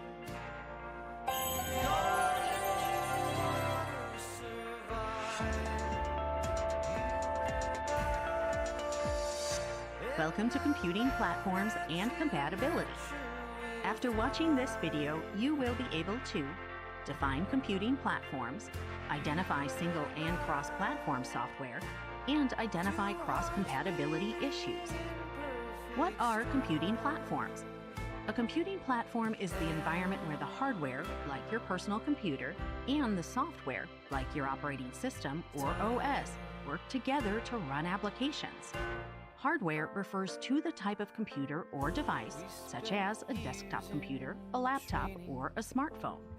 Software in this instance refers to the type of operating system, such as Windows, Mac OS, iOS, Android, and Linux, and also includes the programs and applications that run on the OS. Here are 3 types of common computing platforms. The desktop platform includes devices like personal computers and laptops that run operating systems like Windows, Mac OS, and Linux. The web-based platform includes browsers like Firefox and Chrome that function the same in various operating systems, regardless of the hardware. The mobile platform includes devices like the Pixel and the iPhone that run operating systems like Android OS and iOS. When planning applications, software developers must consider if they will be designing for one platform or across platforms. Depending on who the primary users of an application will be, software developers design either single-platform software, meaning that the programming code only works on one kind of computing platform, or cross-platform software, meaning that the programming code will work on multiple platforms. Here are some of the differences. Single-platform software is written for a particular OS or version of OS. It may also be written in a programming language like Java or Objective-C, which is specific to the platform. Additionally, single-platform software is designed to run only in the target OS and most likely won't run as intended on other platforms. Some developers use applications like Xcode for iOS and Android Studio for Android to code single-platform software. However, cross-platform software is different from single-platform in several ways. It is written for more than one type of OS. Applications across devices and operating systems operate the same or similarly regardless of the computing platform. Performance of the software varies due to platform differences, and some developers use applications like React Native and Xamarin for cross-platform software development. Before creating a single platform or cross-platform application, developers must weigh the pros and cons. Let's look at some single-platform pros first. An advantage of single-platform software is that the software has a smaller, more focused app user base. Single-platform applications have better performance and faster speeds because they are running on their native platform. Also, the programs are normally easier to use because the user interface is designed for one specific OS. However, there are also some cons. With single-platform software, there is a higher cost of development because the application must be made specifically for one OS. Single-platform software also has a longer development time since the code must be uniquely written for the platform. Additionally, more specialized programming expertise is needed, which means higher costs for the software development. And updates and maintenance are higher due to the unique programming knowledge needed. Now let's look at cross-platform software. Some pros are lower cost of software development, which can happen over a shorter time. Another advantage is a wider app user base and market reach because the app is available on more devices. Additionally, programming expertise is more generalized because developers do not need to learn specialized operating systems, and they are able to use the same coding. Also, updates and maintenance are more readily available and affordable. Cons include the following. Cross-platform applications have design challenges for making the software function similarly and correctly in different operating systems. Performance and speed may vary due to differences in platforms. And the user interface may also vary and be less reliable across platforms. So, these are only a few of the key factors that developers should weigh when deciding what is best for their software and for their user base. When considering cross-platform software, it's important to realize that there are some compatibility concerns. Be aware that cross-platform software acts differently depending on the platform and may even have limited usability. It's important to remember that cross-platform software is created by different developers most of the time. This means that programs may interpret the code differently in each application. Functionality and results can differ between platforms. Sometimes these differences can mean undesired results and errors. Other times, it can just mean a difference in appearance or how the software is accessed. This could happen when a document is created in Microsoft Word on a desktop PC. Then the document is edited in Google Docs through a web browser, and then it is opened on a mobile device. As the document goes through this process, several different applications are being used. This results in a change in appearance in the document and sometimes a change in how the document is used. In this video, you learned that single-platform software is developed for one particular operating system. Single-platform programs are more focused on the user base, are faster, and have a better user interface. However, single-platform programs are also more expensive and take longer to develop, require more specialized programming expertise, and need more ongoing maintenance. Cross-platform software is developed to be used across different platforms, and it should function the same or similarly on different platforms. Cross-platform programs are less expensive to develop, have a wider user base, require more generalized programming knowledge, and have more readily available updates. However, cross-platform programs also have more design challenges, have varying performance and speeds, and sometimes have user interface issues across platforms. And compatibility concerns arise when a software does not function similarly or correctly across platforms, and when the same options and commands are not available across platforms.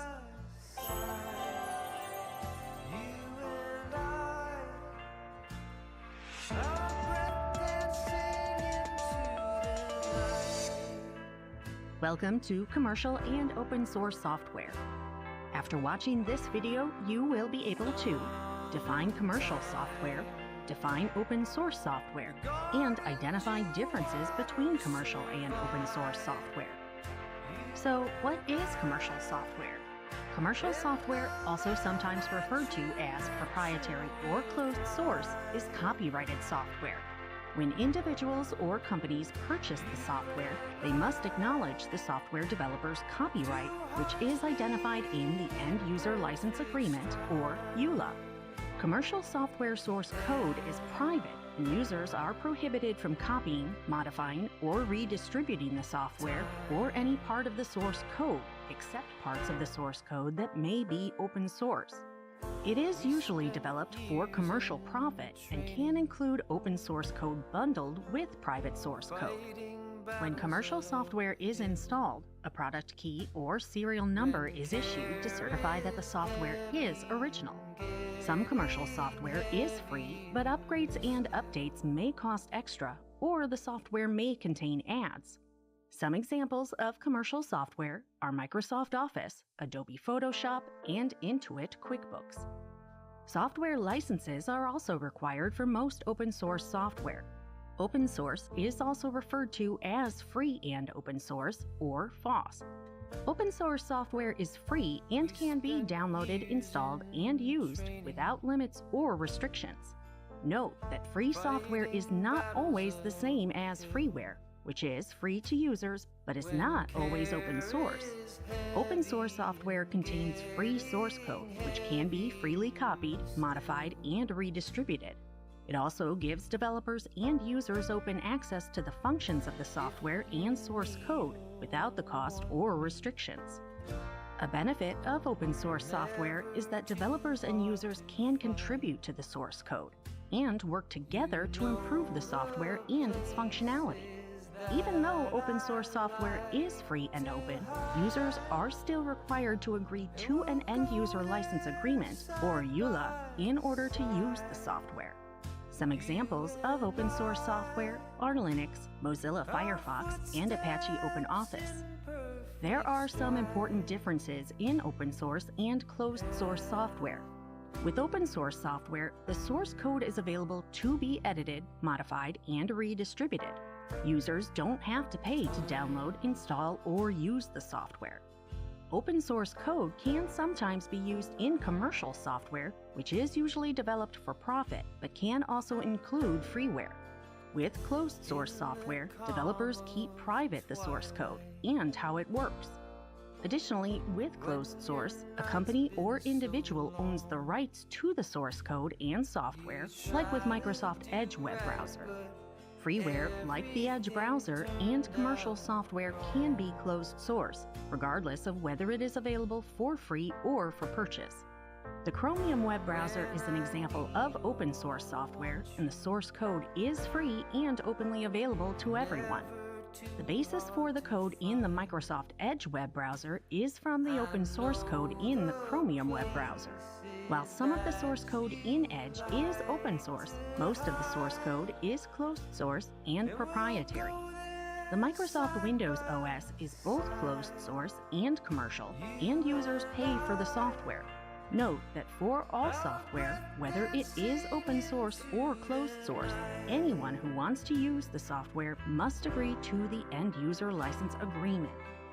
So, how can you tell the difference between open source and closed source software? Most software has an About section located in the details of the software. If there isn't an About section, look for details or some terms that are similar. In this example from the Microsoft Edge web browser, you would select the 3 dots in the right corner. Next, from the list, you would select Help and Feedback to open more options. Then you would select About Microsoft Edge for more details. So how do you know if the application is open source or closed source? Once you select About Microsoft Edge, the details show that Microsoft Edge uses Chromium open source code and other open source software. While the steps for determining open source or closed source will not be the same for every application, you can follow similar steps to find more information, or you can search trusted websites for more information about source codes for most software. In this video, you learned that commercial software is also known as proprietary or closed source software. Commercial software is copyrighted software. Individuals and companies can purchase commercial software as long as they comply with the specified conditions listed in the software license. Commercial software contains private source code that is often not accessible to users and competing companies. Users may not copy, modify, or redistribute private source code from commercial software. Additionally, you learned that open source software is also known as free and open source software, or FOSS, and it can be downloaded, installed, and used without limits or restrictions. The source code in open source software is free and can be copied, modified, and redistributed. Users and developers have open access to the software functions and source code. There is overlap between open source and commercial software because open source code can be used in commercial software. All open source software is available for free, and some commercial software can be available for free. And finally, you can find out whether software is open source or closed source in the About details of the application or program.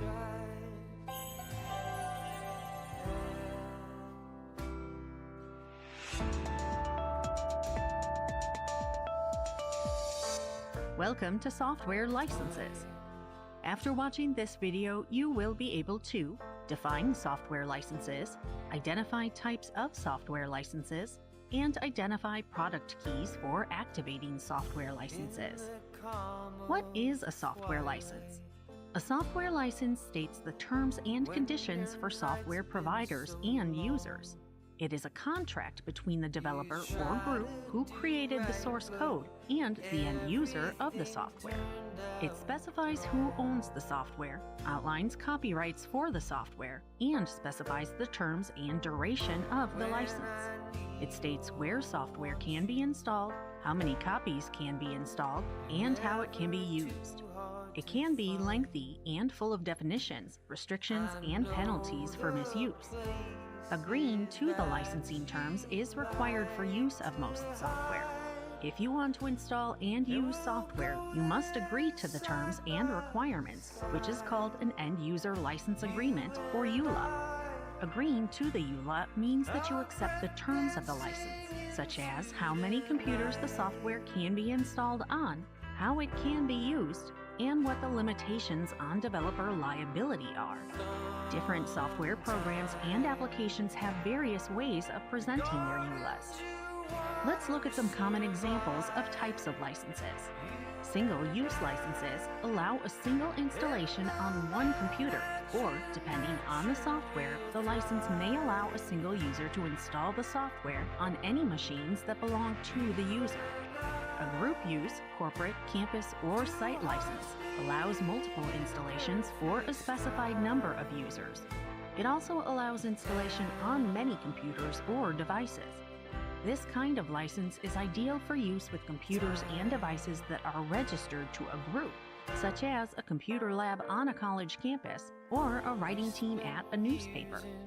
Concurrent licenses allow installation on many computers, but they can only be used concurrently, meaning at the same time by a lower number of users. It allows many users to have access to the software, but it is not used often by a lot of people at once. Concurrent licenses are ideal for companies that do not have all workers using the software at the same time, such as nurses and doctors who work different shifts. Now, there are some differences between open source and proprietary software licenses. Open source licenses, also referred to as free and open source, or FOSS, are still necessary for open source software to protect developers and contributors. Proprietary software licenses are more restrictive and are designed to strictly protect the software developer and those who invested in the software. An open source license means free software which can be downloaded, installed, and used without limitations or restrictions. Free source code which can be freely copied, modified, and redistributed. However, open source software will still require users to sign a licensing agreement even though there are no limits or restrictions. Proprietary software licenses aim to protect the developers and the companies who own the software. Proprietary licenses cover copyrighted software with specified conditions listed in the license. Proprietary licenses also protect private source code, which users are not allowed to copy, modify, or redistribute. Users are also required to sign an End-User License Agreement, or EULA. How much does a software license cost? Costs vary depending on the type of software, how it will be used, and how much was spent to develop the software. Remember that the cost is for the software license, which allows you to use the software. Several options are available, such as trial, subscription, and one-time purchase. Trial licenses are available, usually for free and for a limited time, to allow a user to decide if they like it and want to purchase the software. Subscription and one-time license purchases are also available. The software description will identify whether it is either subscription or one-time. Subscription licenses require recurring payments, and users are billed regularly on a set schedule, such as monthly or yearly. Software developers and companies often prefer subscription-based models because they generate more income, and they allow developers and companies to control the cost and updates for the software licenses. Subscription-based licensed software can be used offline, but online access is needed from time to time for updates and upgrades. Also, online access allows users to verify with the vendor that the subscription is still active. Users can access the software for a limited time as long as their subscription is valid. If users do not verify their subscription, the software might not be available to them. Conversely, with one-time license purchases, users pay just once for the software. A one-time purchase of a software license also means that the application or program can be used without interruption for the life of the software. However, a drawback to a one-time purchase is that updates or upgrades to the software may not be available, and the user will need to purchase newer versions or upgrades separately. Both have their advantages and limitations. It is up to the user to determine which purchase is the most appropriate. To ensure that the software that you are using is licensed, developers and vendors will issue a product key when software is purchased. Product keys are unique long sequences of numbers that certify that the copy of the software is original. Product keys are usually included on a physical copy of the software or sent through email when the software is downloaded. Some programs and applications automatically register the product key when you install the application. For subscription software licenses, serial numbers or license IDs may be used. When software is activated, the product key is locked to a specific computer, which helps prevent piracy of software. In this video, you learned that a software license states the terms and conditions for software providers and users. It states where software can be installed, how many copies can be installed, and how it can be used. When installing software, users are asked to agree to the End-User License Agreement, or EULA. Single-use licenses allow a single installation on one computer. A group-use, corporate, campus, or site license allows multiple installations for a specified number of users. Concurrent licenses allow installation on many computers, but the number of users at the same time is limited. Additionally, open source software or free and open source software, otherwise known as FOSS, is free software which can be downloaded, installed, and used without limits or restrictions.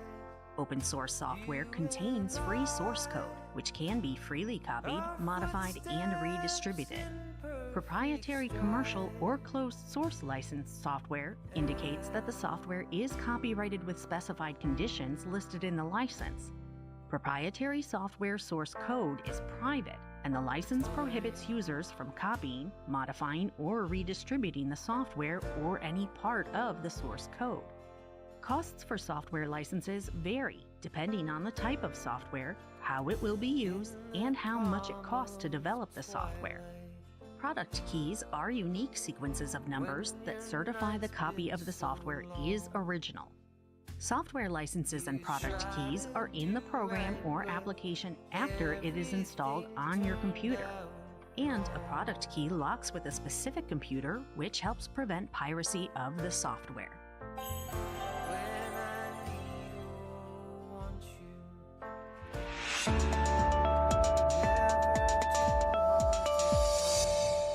Welcome to Software Installation Management.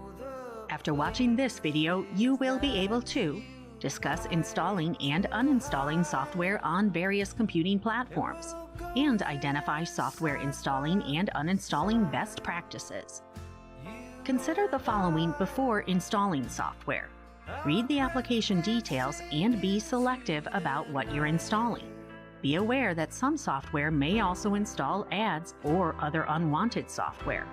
Avoid downloading software that contains malware designed to steal personal information on your device, encrypt your files, require you to pay a ransom for decryption, or monitor your device.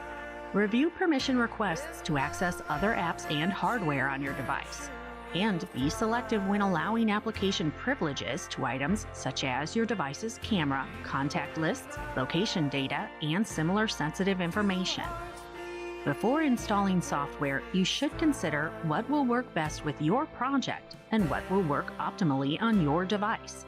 You should consider minimum system requirements such as minimum processor speed, minimum amount of RAM, the minimum amount of hard disk space available, and compatible operating system versions.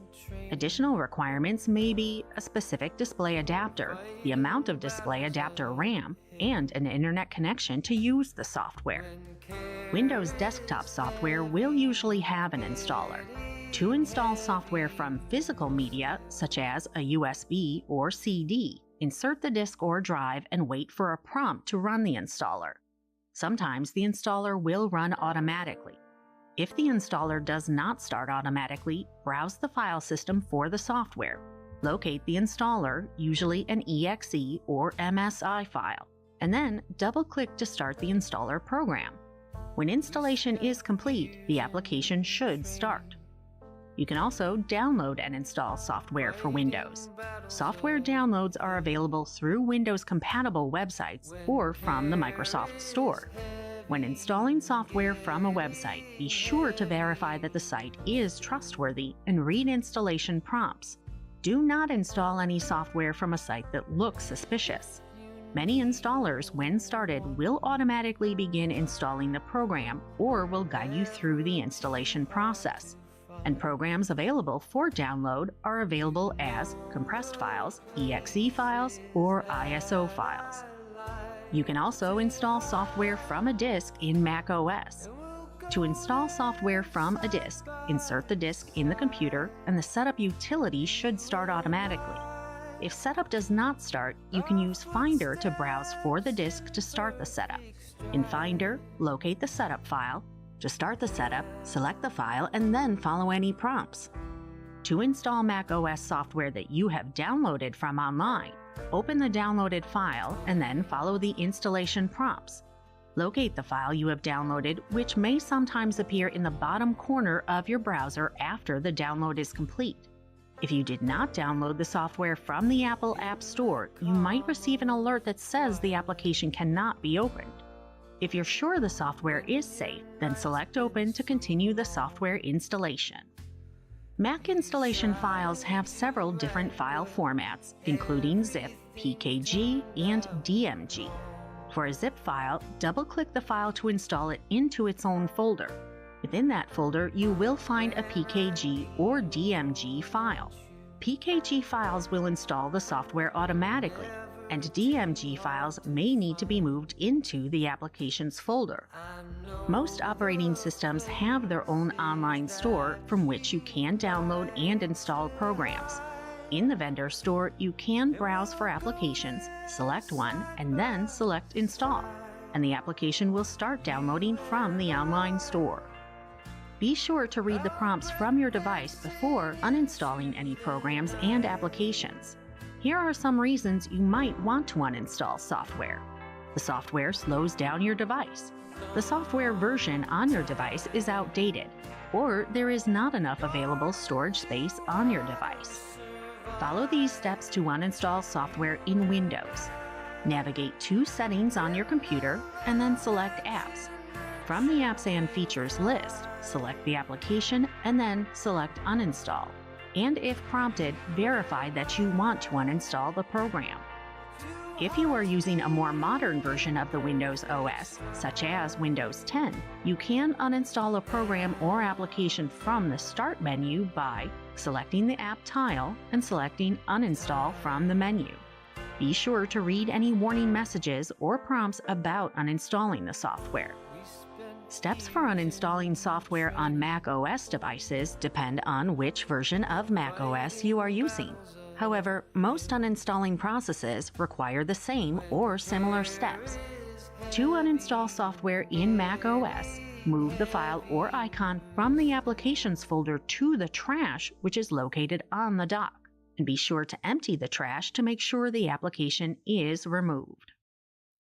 In this video, you learned that you should read the application details and be selective about what you're installing.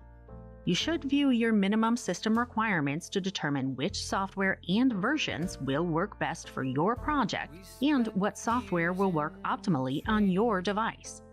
The process for installing software varies depending on your devices and operating systems. You should read and follow the setup instructions when installing new software. And for some software, you might need to perform several steps before uninstalling the software. For most modern software, you might only need to select the app and then uninstall.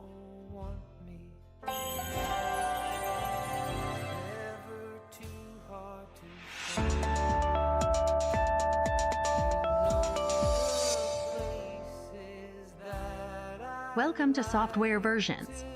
After watching this video, you will be able to discuss software versions on computing platforms and identify software versions and numbering. Software versions tell us a lot about programs and applications. Users can determine what software version they are using, and developers can provide useful information with version numbers. Software version numbers vary in length and meaning. However, most version numbers follow a similar format and represent similar information. Version numbers indicate when the software was released, when it was updated, and if any minor changes or patches were made to the software. Software versioning is how software developers keep track of new software, updates, and patches for programs and applications. Version numbers can be displayed in several ways. Version numbers can be short or long depending on the software and the preference of the developer, with 2, 3, or 4 number sets. Each number set is divided by a period. The first release of an application or program might have a 1.0 as the version number to indicate no updates, patches, or fixes to the software. Note, a version still in beta or testing could have a version number lower than 1, such as 0.9. A program or application with many releases and updates will have a longer number, sometimes 4 different number sets within the version number. Some software developers may use dates for their versioning. For example, Ubuntu Linux version 18.04.2 was released in 2018 April. The third number set, .2, designates an additional change or update. What do these numbers mean? Some version numbers follow the semantic numbering system and have 4 parts separated by a period, but not all numbering systems follow this 4-part example. In semantic numbering, the first number indicates major changes to the software, such as a new release. The second number indicates that minor changes were made to the software. The third number in the version number indicates patches or minor bug fixes. And finally, the fourth number indicates a build number or build date, and it can indicate less significant changes made. Software version numbers are identified in the About or Help section of software. You can practice identifying your version number in a web browser. This example illustrates how to view the version number in the Google Chrome desktop web browser. However, if you are using a different web browser, you should be able to follow the same or similar steps. To view the web browser version, first select the 3 dots or 3 lines in the top right corner of your browser. Next, select the menu item, Help, then select About to view the version information. The version of your web browser will display. Are newer versions of software compatible with older versions? Lack of compatibility between old and new versions of software is a common problem. You can troubleshoot compatibility issues by viewing the software version to determine if you are using an outdated version of the software. Sometimes updating software to a newer version will resolve compatibility issues. Some software is backwards compatible. If a program or application is backwards compatible, then the older versions of files, programs, and systems will work properly with newer versions. In this video, you learned that version numbers indicate the history of changes, updates, and patches to software. Some version numbers follow the semantic numbering system and have 4 parts separated by a period. Compatibility with old and new versions of software is a common problem, and you should view the version of the software you are using to determine software compatibility.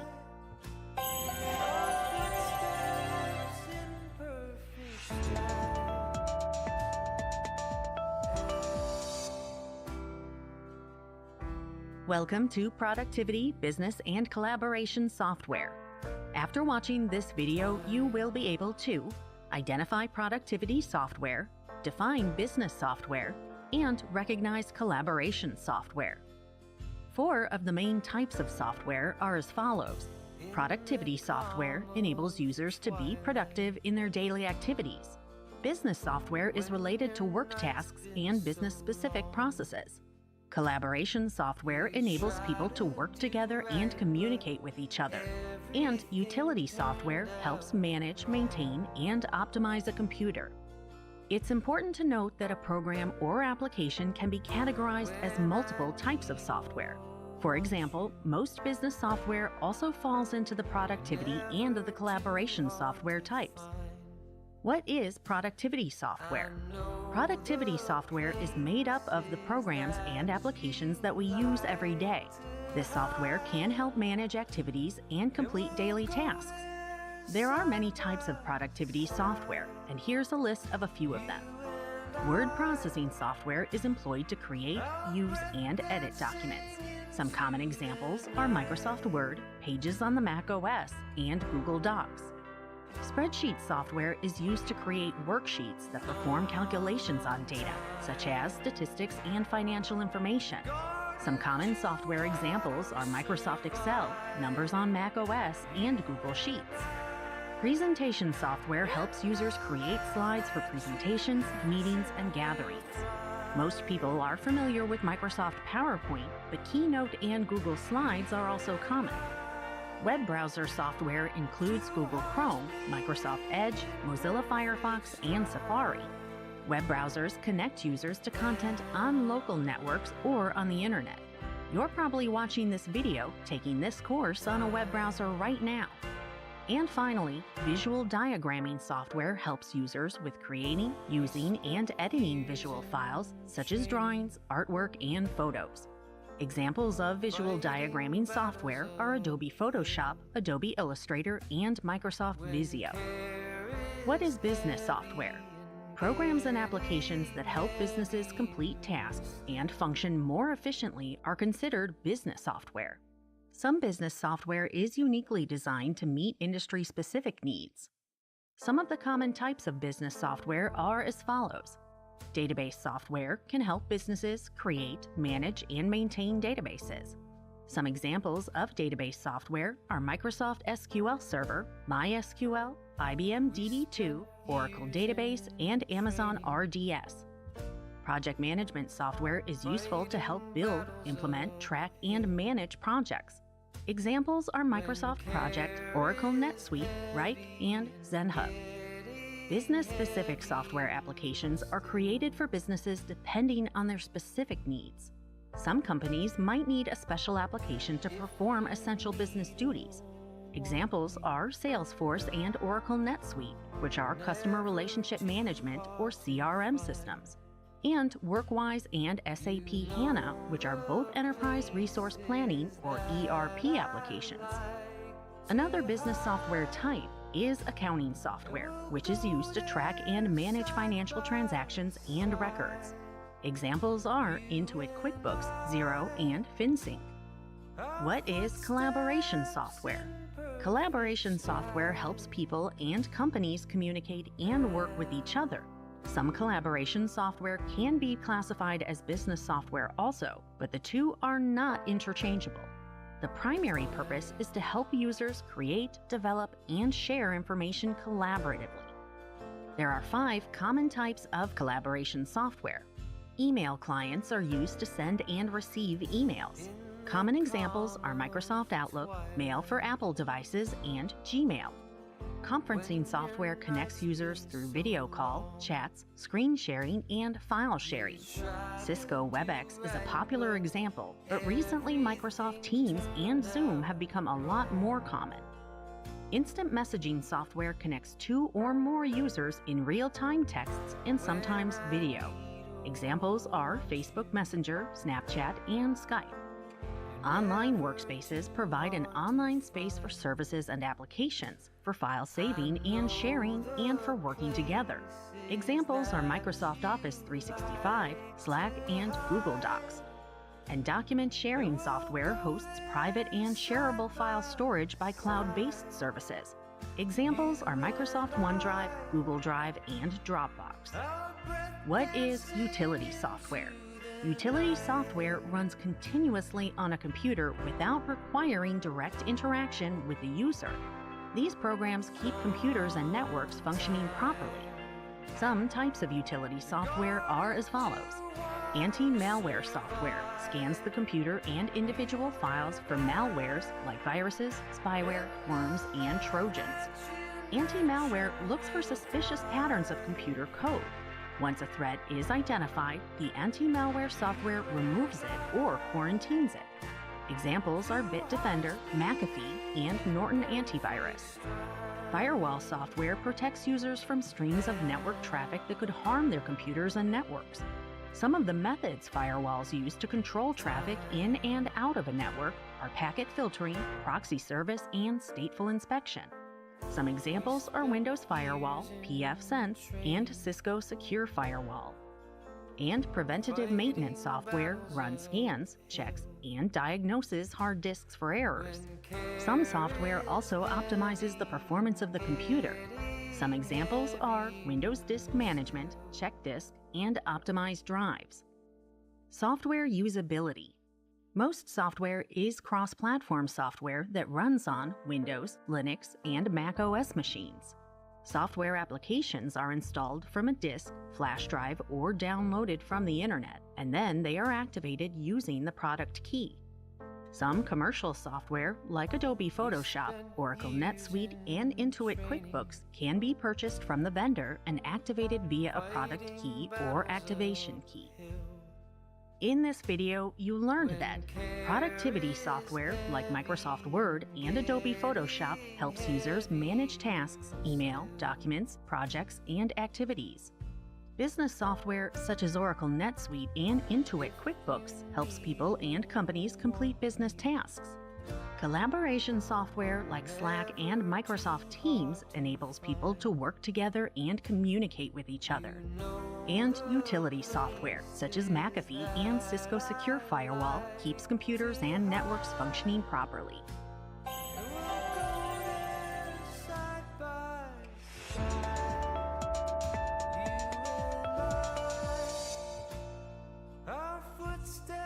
Welcome to Types of File Formats.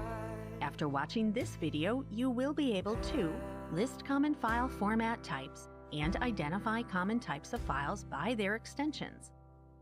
Knowing the format of a file helps you determine which application is needed to open or run the file. Some common file formats are executable files, compression files, audio and video files, also known as media files, image files, and document files. You can identify the file format quickly by the file extension. File extensions tell users more information about files and the applications that use those files. They can do several different things. File extensions are identified by a period followed by a 3- or 4-letter extension or suffix. The extension tells the operating system which applications will run the files. The extension appears after the file name. In Windows applications, the extension will usually indicate what application will run the file. and they can indicate the file type, such as executable, compressed, or image. Executable files run programs and applications. The executables may be part of the operating system, an installation package, or an application that runs on the computer. Being familiar with the types of executable file types is important so you understand what will be running on your computer. Some executable file formats and extensions are as follows. EXE are Windows applications that may have several files with them that help them run on the computer. BAT files are batch files or scripts and include a list of commands that the computer must execute in sequential order.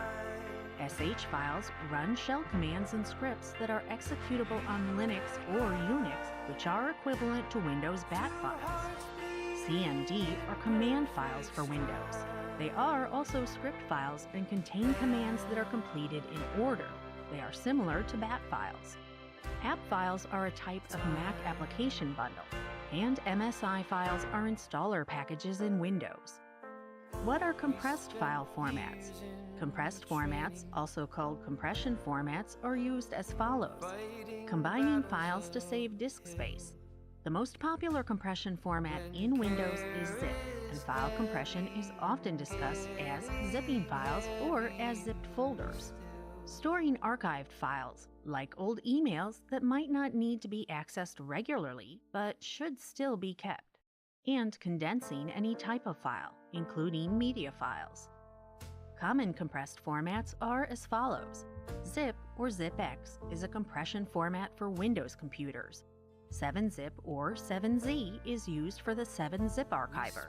gzip or gz is the default format for the gzip compression utility. ISO is a file system that uses writable CDs and DVDs or USB flash drives to create an optical disc image. JAR is a format for compressing Java class files and data. RAR is a format for the WinRAR file archive program. And TAR is a tape archive. What are audio and video formats? Audio and video formats are media files that can contain sound recordings, video recordings, or both. Audio files such as voice recordings, podcasts, music, and audiobooks are saved in audio formats. Video files such as movies, TV shows, video presentations, and music videos are saved in video formats. And because different media players support different media format files, it's important to know which format you have. Audio and video formats are sometimes listed together and sometimes share the same extensions. This is because they often share the same properties or have both video and audio data in them. Common audio files include WAV, MPEG, which includes MP3 and MP4 file types, AAC, and MIDI. Common video files include AVI, FLV, MPEG, which includes MP4 and MPG, and WMV. Images, photos, digital paintings, and pictures can be stored as image files. The BMP format is an older file format, but it is not used as often due to large file size. The GIF format can store and cycle through several graphics in one file. JPG or JPEG have smaller file sizes but also have lower image quality. PNG has higher image quality than its predecessor GIF. And TIFF or TIF saves images in a high quality format, but the images do have a larger file size. While these are not all of the image formats, these are the most common. Files that rely on mostly text are saved as document files. Some document formats are as follows. TXT or text files are plain text with no formatting.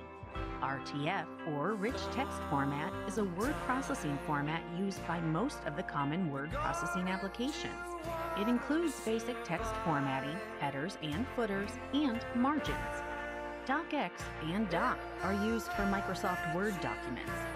XLSX and XLS are file formats for Microsoft Excel, a spreadsheet application. PDF format is primarily used by Adobe Acrobat and Adobe Reader. This format preserves document formatting so that no matter what device you open the file in, the file will look the same. and PPTX and PPT format are used for creating PowerPoint slides and decks for presentations. In this video, you learned that common file formats are executables, compressed, audio and video, image, and document. File formats are classified by name and extensions. Executable files run programs and applications. Some examples of executable files are exe, cmd, sh, bat, and msi. Compression files save disk space and are commonly used for archiving files or bundling large files. Common compression file types are zip, gzip, ISO, and jar. Audio and video files are media files. Some examples of audio and media files are WAV, MPEG, MP3, MP4, AVI, and WMV. Pictures, photos, and digital drawings can be stored as image files. Examples of common image files are BMP, GIF, JPEG, and PNG. And finally, document files are mostly text-based files, like DocX, PPTX, PDF, and RTF.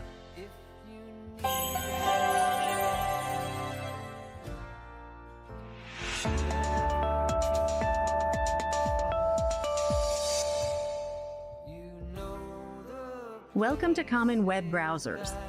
After watching this video, you will be able to identify common web browsers and identify the components of a web browser. A web browser is the software interface that accesses resources on the internet, including text, images, music, video, and online games. As an internet user, you use a browser to request access to web pages on various websites. And it's the browser's job to request and retrieve that web-based content stored on a web server and display that content on web pages in the browser window on your device. You can use a web browser on several different types of devices, including desktop PCs, laptops, notebooks, tablets, smartphones, game consoles, and even smaller wearable tech devices such as smartwatches.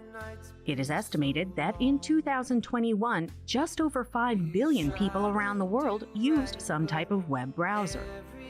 According to statistical information provided by StatCounter Global Stats, as of October 2021, the most commonly used web browsers, according to worldwide market share across all platforms, are Chrome by Google, which has approximately 65% of the market share, Safari by Apple, which has around 19% market share, Edge by Microsoft, which has just under 4% market share, which is closely followed by Firefox by Mozilla, which has an approximate market share of just over 3.6%, the Samsung Internet Browser, which has just under a 3% share, and finally, the Opera browser, which has just over 2.3% share of the web browser market. Apart from the 6 most popular web browsers, there are several other alternative browsers that you could use instead. This table summarizes which browsers each operating system supports. Note that most web browsers can be used on any platform, but there are cases where the browser can only be used on a restricted set of operating system platforms, such as Apple's Safari browser, which can only be used on the macOS and iOS operating systems, and similarly, the Samsung Internet Browser can only be used on Samsung Galaxy devices running Android 5.0 or later. A typical web browser is made up of various components. The user interface is where the user uses common UI elements, such as a search bar and an address bar, to enter a uniform resource locator or URL to search for content on the web. It includes navigation tools such as home, back, forward, and refresh buttons, along with other features such as history, bookmarks, and favorites to visit previously viewed pages or save links to web pages for later reference. The browser engine is the piece of code that is responsible for querying and controlling the rendering engine in the layer below it based on user interactions coming from the user interface layer above it, such as requests to load the URL and back and forward navigation when browsing. The rendering engine is responsible for presenting or rendering the requested web pages and content on your browser screen. Primarily, it interprets the hypertext markup language, or HTML code, XML documents, and images, and presents them in an easily digestible format on your browser screen. The rendering engine can also display other kinds of data by virtue of plugins or extensions. The networking component retrieves the entered URLs by using Internet Communication Protocols, namely Hypertext Transfer Protocol, or HTTP, and File Transfer Protocol, or FTP. This component is also responsible for handling a cache of recently retrieved content, which it can reissue when requested. This reduces network traffic by eliminating the need to constantly retrieve files from a web source that have been previously retrieved and have not changed since the last retrieval instance. The JavaScript interpreter, as the name suggests, interprets and executes any JavaScript code embedded in viewed websites. The interpreted results are directed to the rendering engine to be rendered on your browser screen. The user interface, or UI backend, is responsible for drawing basic widgets, such as windows and combo boxes, by using underlying operating system UI methods to expose a generic interface that is not platform-specific or dependent. And lastly, there is the data persistence, or data storage component, which is essentially a small database located on the local device that stores user data such as cache, session storage, cookies, bookmarks, and user profile preferences. These components work together to give a web browser its core functionality. In this video, you learned that a web browser is the software interface to access resources on the internet, including text, images, music, video, and online games. You can use a web browser from desktop PCs, laptops, tablets, smartphones, game consoles, and wearable tech devices, such as smartwatches. The 6 most widely used web browsers are Chrome, Safari, Edge, Firefox, Samsung Internet, and Opera. Most web browsers can be used on any platform, but some can only be used on a restricted set of operating system platforms. And finally, web browsers consist of several integrated software components.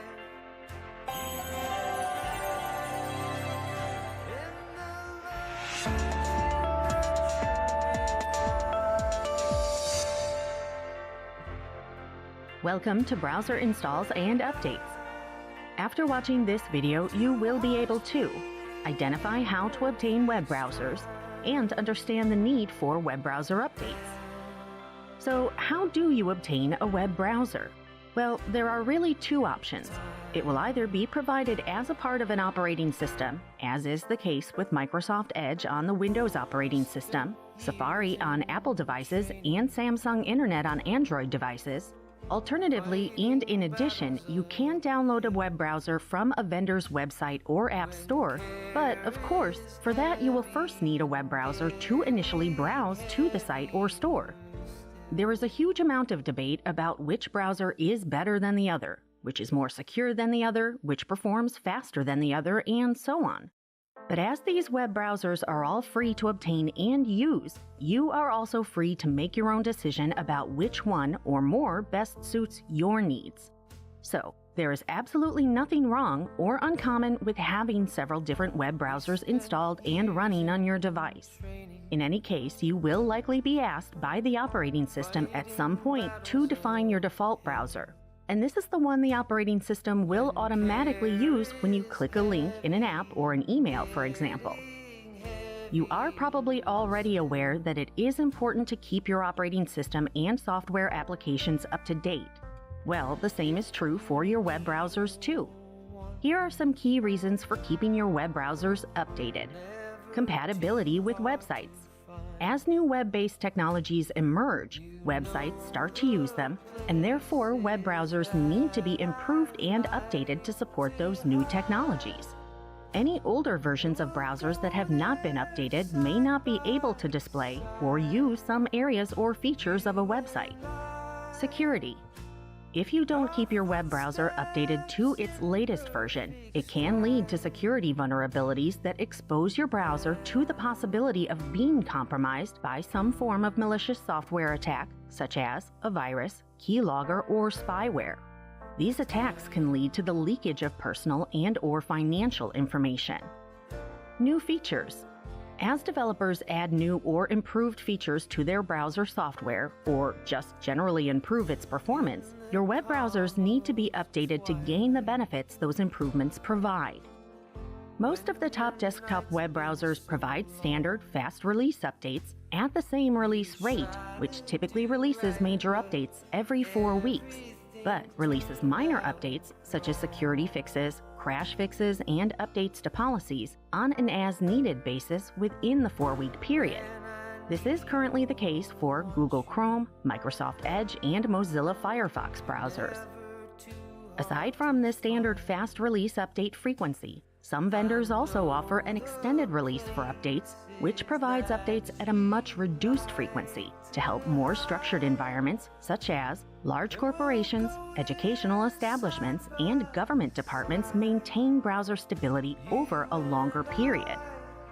Regardless of which flavors of web browser you use, updating them is relatively quick and simple. Most browsers have an automatic updates option that is often the default setting, which typically checks for updates every hour or so and on every browser restart. However, if needed, you can manually initiate a browser update too.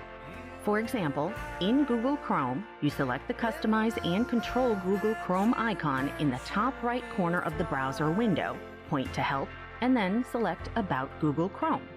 Chrome will check for any available updates and download and install them.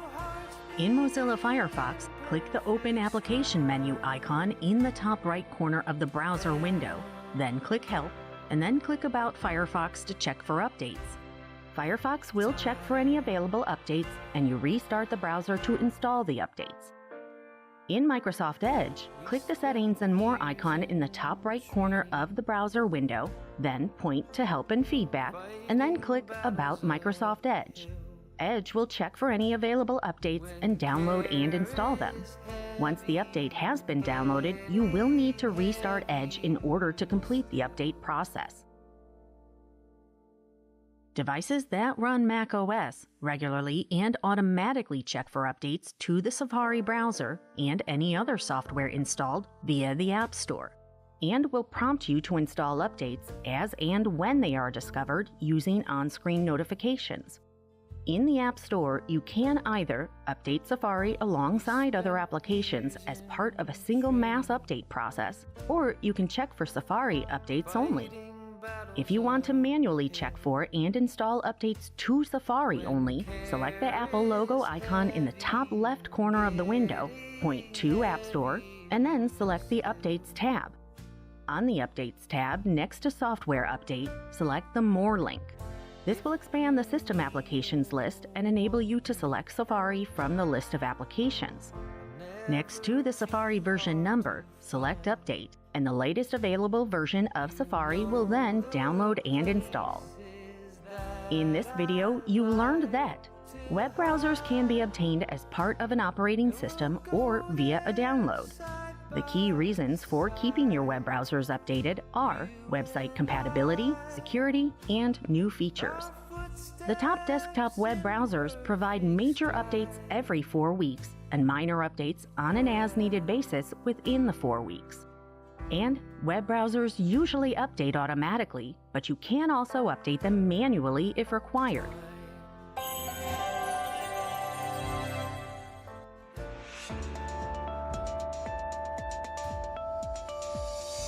Welcome to Browser Plugins and Extensions. After watching this video, you will be able to define browser plugins, define browser extensions, and install and configure browser plugins and extensions.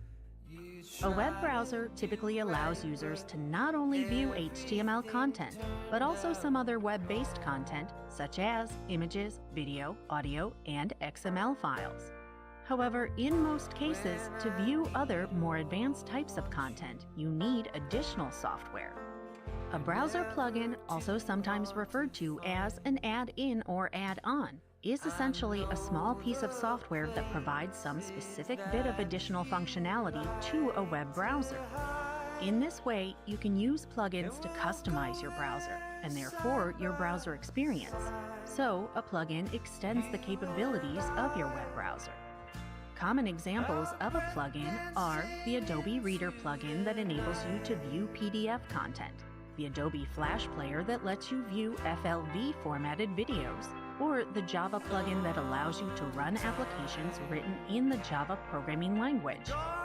Typically, when you browse to a website that has this type of content available, and you do not already have the appropriate plugin installed, you will be prompted with a link to download it. It is also worth noting that as plugins are improved to support new features or are updated to increase security, you will need to update your installed plugins too.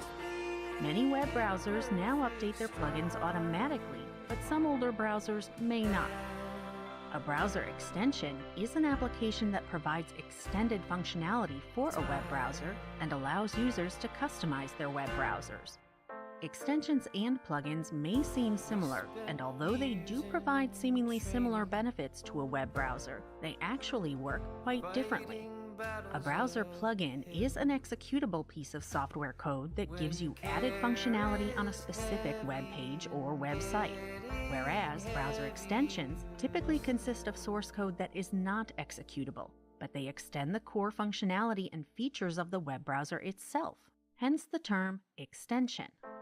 So, a browser extension can customize a web browser's context menus, add buttons and toolbars, manage cookies, and block pop-up ads, for example, but a browser plugin cannot. Browser extensions are widely used, but in the last few years, browser plugins have largely been deprecated by most popular web browsers, and they no longer support them.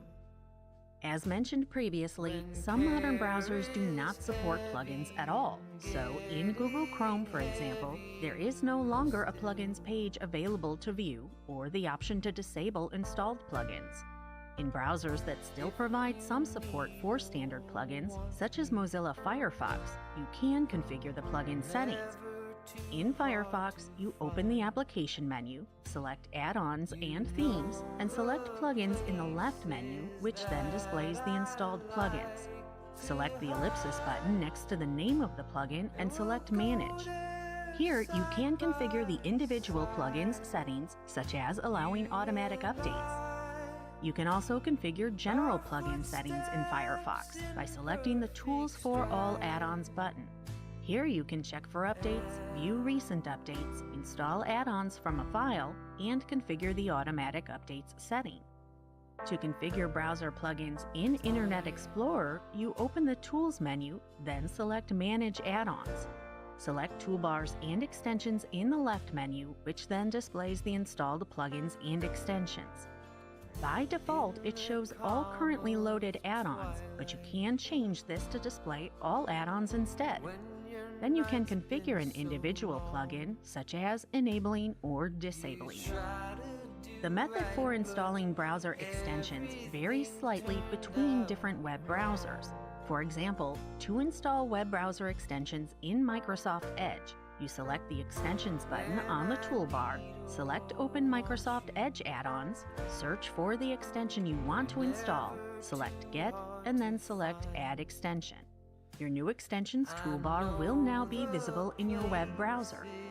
Whereas, to install browser extensions in Google Chrome, you browse to the Chrome Web Store, then, in the Extensions section, you search for the extension you want to install. Select the extension from the suggested list, select Add to Chrome, and then select Add Extension. And your new extensions toolbar will now be visible in your web browser. To configure browser extensions in Microsoft Edge, select the Extensions button on the toolbar, select Manage Extensions, and then either select Details to configure the extension, or select Remove to delete the extension from the web browser. To configure browser extensions in Google Chrome, select the Customize and Control Google Chrome button, point to More Tools, and then select Extensions. Here you can either configure the extension by clicking Details, remove it, or simply turn the extension on or off using the toggle switch. You may have noticed that some browser settings only allow you to disable a plugin or extension, but they do not allow you to remove them. In these cases, you need to use the uninstall feature on your computer. For example, in Windows 10, from the Start menu, you select the gear icon to open Settings, select Apps, and then select Apps and Features. From this list of apps and features, you select the plugin or extension you wish to remove and select Uninstall, then follow the instructions. You may also find that malicious plugins and extensions will typically not appear in the list of installed apps and features on your operating system, and they will require more work to remove. The simplest way to do this is to run some form of trusted anti-malware program, which will help you to remove the offending item. Genuine plugins and extensions developed by reputable organizations can be very useful additions to your web browser and are safe to download and use. So, to avoid malware, ensure you trust the source of a plugin or extension before you install it. In this video, you learned that a browser plugin is a small piece of software that provides some specific bit of additional functionality to a web browser. You need to update your installed plugins. Most modern web browsers update plugins automatically. Plugins are largely deprecated by the major web browsers. Extensions enable users to customize a web browser. Extensions can customize a browser's context menus, add buttons and toolbars, manage cookies, and block pop-ups. Extensions are widely used by all web browsers. And you should ensure you trust the plugin or extension source before installing it.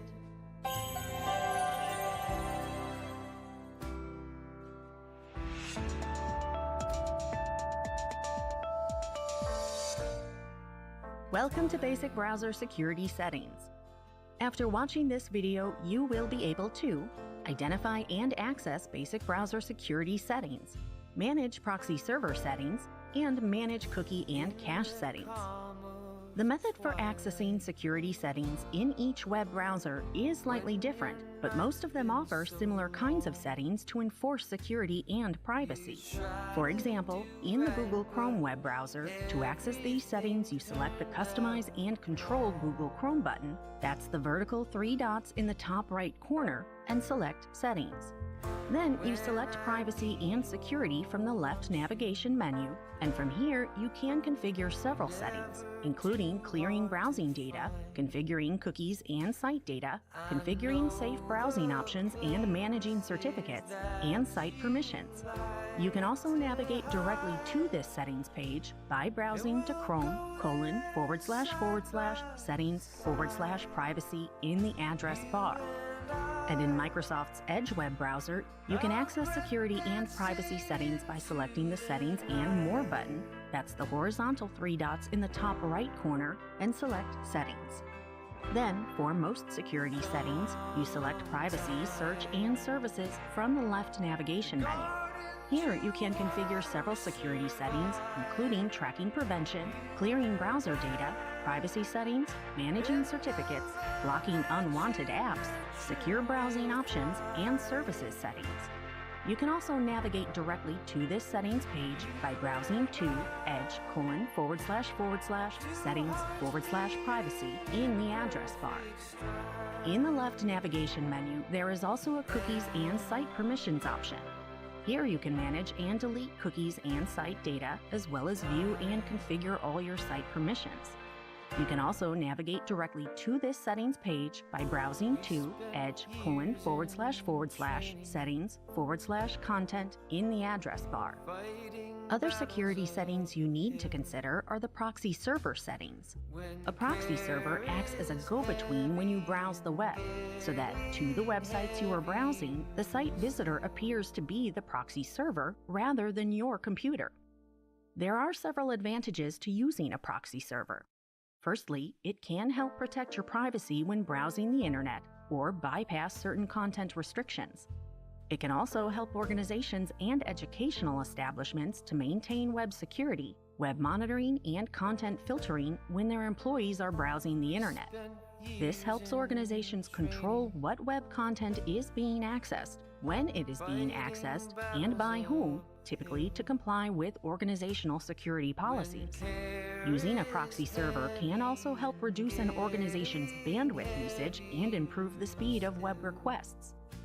Proxy servers essentially work by modifying the IP address information in a web request to web servers to make the request appear to be coming from the proxy server rather than from the original requesting client computer on the proxy server's network. So, the proxy server makes the request on the client computer's behalf. The response from the web server is sent back to the proxy server, and the proxy server then forwards the information onto the original requesting client computer. While retrieving the information on behalf of the requesting client PC, the proxy server will typically change the source IP address data and may also perform other tasks such as encrypting data and blocking access to certain categories of web content. To configure proxy server settings in Google Chrome, Microsoft Edge, and the Opera browser, you use the proxy settings defined by the operating system. For example, in Google Chrome and the Opera browser, you open Settings, then in the left navigation menu, expand Advanced, and select System. From here, you can select Open your computer's proxy settings. Similarly, in Microsoft Edge, you open Settings, then in the left navigation menu, select System and Performance, and again, you select Open your computer's proxy settings. In all cases in Windows 10, this action opens the proxy settings page. From here, you can either configure auto-detect proxy settings, or you can manually specify the proxy server address and port to use. Some other web browsers allow you to configure proxy settings that differ from those defined and controlled by the operating system. For example, in Mozilla Firefox web browser, you open Settings, then scroll down to Network Settings and select Settings. From here, you can either choose to use the operating system settings, which is the default, or you can choose Auto Detect or manually configured proxy server settings. Other devices, such as tablets and mobile phones, also allow you to configure proxy settings. For example, on an iOS device, such as an Apple iPhone or iPad, you open Settings, then navigate to Wi-Fi and select the name of your wireless network. Then scroll down to the HTTP proxy section and select Configure Proxy. And just like for other web browsers, you can choose between Off, Manual, and Automatic for your proxy server settings. Cookies are small pieces of text-based data that contain information about your computer when browsing a website. This information can be used to save session information for when a user revisits a website and to provide a more customized and targeted experience for the user. A classic example of a session-based cookie would be one that retains data about items in an online shopping basket when you are purchasing goods on a website. While most cookies can be useful, you should also be aware of the risks they bring, such as invading your privacy by tracking your browsing activities and targeting you with unsolicited online ads, and potentially more seriously, using cookie fraud to falsify your identity on the internet or use your legitimate identity to carry out malicious activities. Cookies can be viewed and managed in your web browser settings. In Google Chrome, you navigate to Settings, Privacy and Security, and then select Cookies and other site data. Many websites require cookies to be enabled on your browser in order to provide their online services, but there may be occasions when you wish to disable cookies, or at least be able to control whether they are created when you visit a website. You can allow all cookies, block third-party cookies, or block all cookies. Additionally, you may want to delete cookies when you no longer need them. You can also view the cookies currently saved by your browser. In the list of cookies, you can use the icons to either view the details about a cookie or delete it. Cache is the temporary area used by your web browser to store web data that can be quickly reused when requested, instead of needing to go back to the original source content.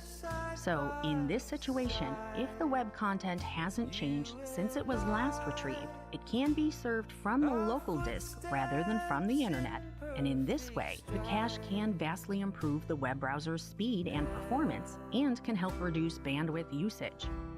If you want to ensure you are retrieving the latest content from the internet, or are concerned about storing some data locally, you can clear or purge the cache from the disk.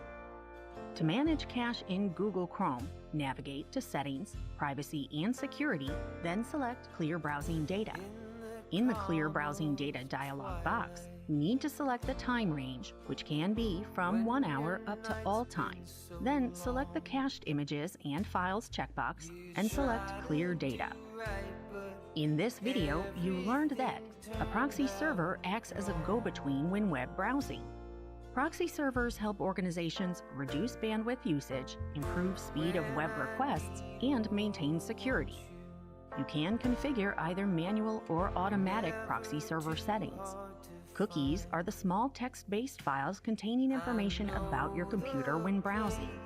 Cookie settings can be configured to allow all cookies, block third-party cookies, or block all cookies. Cache is a temporary storage area, so data can be quickly reused when requested. And you can clear the cache from the disk when it's no longer required.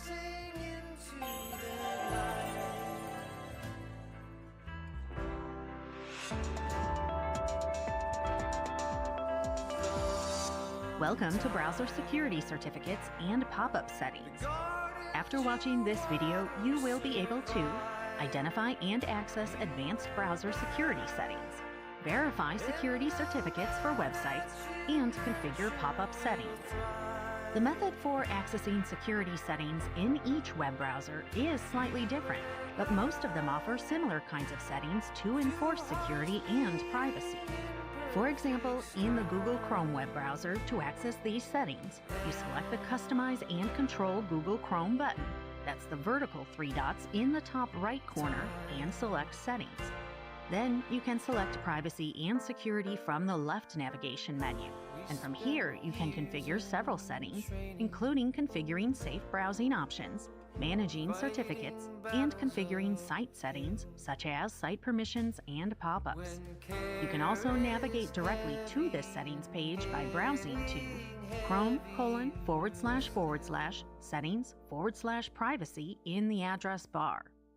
And in Microsoft's Edge web browser, you can access security and privacy settings by selecting the Settings and More button, that's the horizontal 3 dots in the top right corner, and selecting Settings. Then, for most security settings, you select Privacy, Search, and Services from the left navigation menu. Here, you can configure several security settings, including tracking prevention, managing certificates, blocking unwanted apps, and secure browsing options. And again, you can also navigate directly to this settings page by browsing to Edge://settings/privacy in the address bar. When you are browsing websites, especially those that you have never visited before, and even more crucially, if you are using the website of a financial institution, such as an online bank, it is a good security practice to check the authenticity of those websites. You can identify a secure website by looking for the padlock icon next to the URL in the browser's address bar. And when you click the padlock, you should see the message, "Connection is secure." If you don't see the padlock icon and instead see a warning icon and the words "not secure" to the left of the URL, then this site is not using the Secure Sockets Layer or SSL protocol. So, in other words, you are accessing it by using the HTTP protocol rather than the more secure HTTPS protocol. SSL, or more accurately, SSL over TLS, or Transport Layer Security, is a protocol standard for secure communications between two systems over the internet by virtue of encryption algorithms. When you see the not secure message to the left of the URL, it means that either the SSL security certificate on the website you are visiting has expired and therefore needs renewing by the hosting website, or the security certificate has been signed or authorized by an issuing authority that is not trusted by the browser. In other words, the certification authority, or CA, is not on the browser's built-in list of trusted certificate providers. If you click the Not Secure message, you will see a dialog box that informs you that the connection to the website is not secure, and the message also warns you about entering sensitive information on this site. Even when you are browsing a website that is displaying the padlock icon, if you are unsure about its authenticity or just want to dig a bit deeper into the security information behind that website, you can view the security certificate that has been issued to the web server hosting the website. The certificate is issued by a certification authority or CA. To view a website security certificate in Google Chrome, browse to a website using the HTTPS protocol and click the URL address in the address bar to display the full URL. Select the padlock icon to the left of the URL and select Connection is secure. Then select Certificate is valid, and the web server certificate will open in a separate dialog box. Here you can view general certificate information such as the issuing CA and the validity dates. On the other tabs, you can view detailed information about the certificate, such as its serial number, security algorithms, and its certification path back to the issuing CA. Many websites contain pages that host third-party scripts or pop-up ads, also known simply as pop-ups, which are typically used to target you for online marketing purposes. They can sometimes be a little annoying as they might distract you from your intended purpose and can literally get in the way of what you are trying to view on a website. But while they may be simply annoying, there is also the potential for them to be malicious as well, and the developers of these pop-ups will usually associate them with some form of on-screen activity, such as clicking a button. The button could be labeled close or cancel, and therefore may appear to be totally legitimate. Another common type of malicious pop-up is ransomware that looks like a notification from a government agency, such as the IRS or the FBI. Ransomware is malware that can enable hackers to take control of a victim's computer if they click a link in the pop-up notification. So, to maintain security and for a better browsing experience, you should be very careful when interacting with these kinds of items. It is also important for you to know how to block these items when browsing a website. Most modern web browsers include built-in tools for blocking pop-ups, but there are many third-party pop-up blockers or ad blockers available on the market, such as AdBlock, AdGuard, AdBlock, Ghostery, and AdBlock Plus. And some of these include additional features, such as ad filtering. Today's modern web browsers block pop-ups by default. This is typically indicated in your web browser by an icon in the browser's address bar or a notification dialog box. To modify Google Chrome's behavior when encountering pop-ups, open Settings and select Privacy and Security. Select Site Settings and then scroll down to the Content section and select Pop-ups and Redirects. Here you can choose which default behavior to use for pop-ups. The options are either to allow all sites to send pop-ups and use redirects, or to not allow any sites to send pop-ups and use redirects. However, you can also customize this default behavior by adding sites to the allowed list and/or the blocked list. For example, here we have added the popuptest.com and amazon.co.uk sites to the blocked list, and the skillup.tech and bbc.co.uk sites to the allowed list. Note that you can use the syntax square bracket asterisk dot square bracket before the domain name, which will then include all subdomains as well. In this video, you learned that it is a good security practice to check the authenticity of websites you are visiting. You can identify a secure website by looking for the padlock icon next to the URL in a browser's address bar. Pop-ups are typically used to target you for online marketing purposes. And while pop-ups are annoying and distracting, they can also be malicious. Modern web browsers include built-in pop-up blocking tools, but you can also use third-party pop-up blocking apps. And you can modify your browser's default behavior when encountering pop-ups.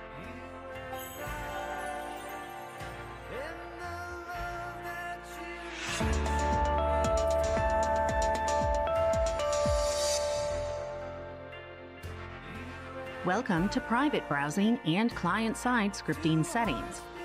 After watching this video, you will be able to enable private browsing mode in web browsers and manage client-side scripting settings.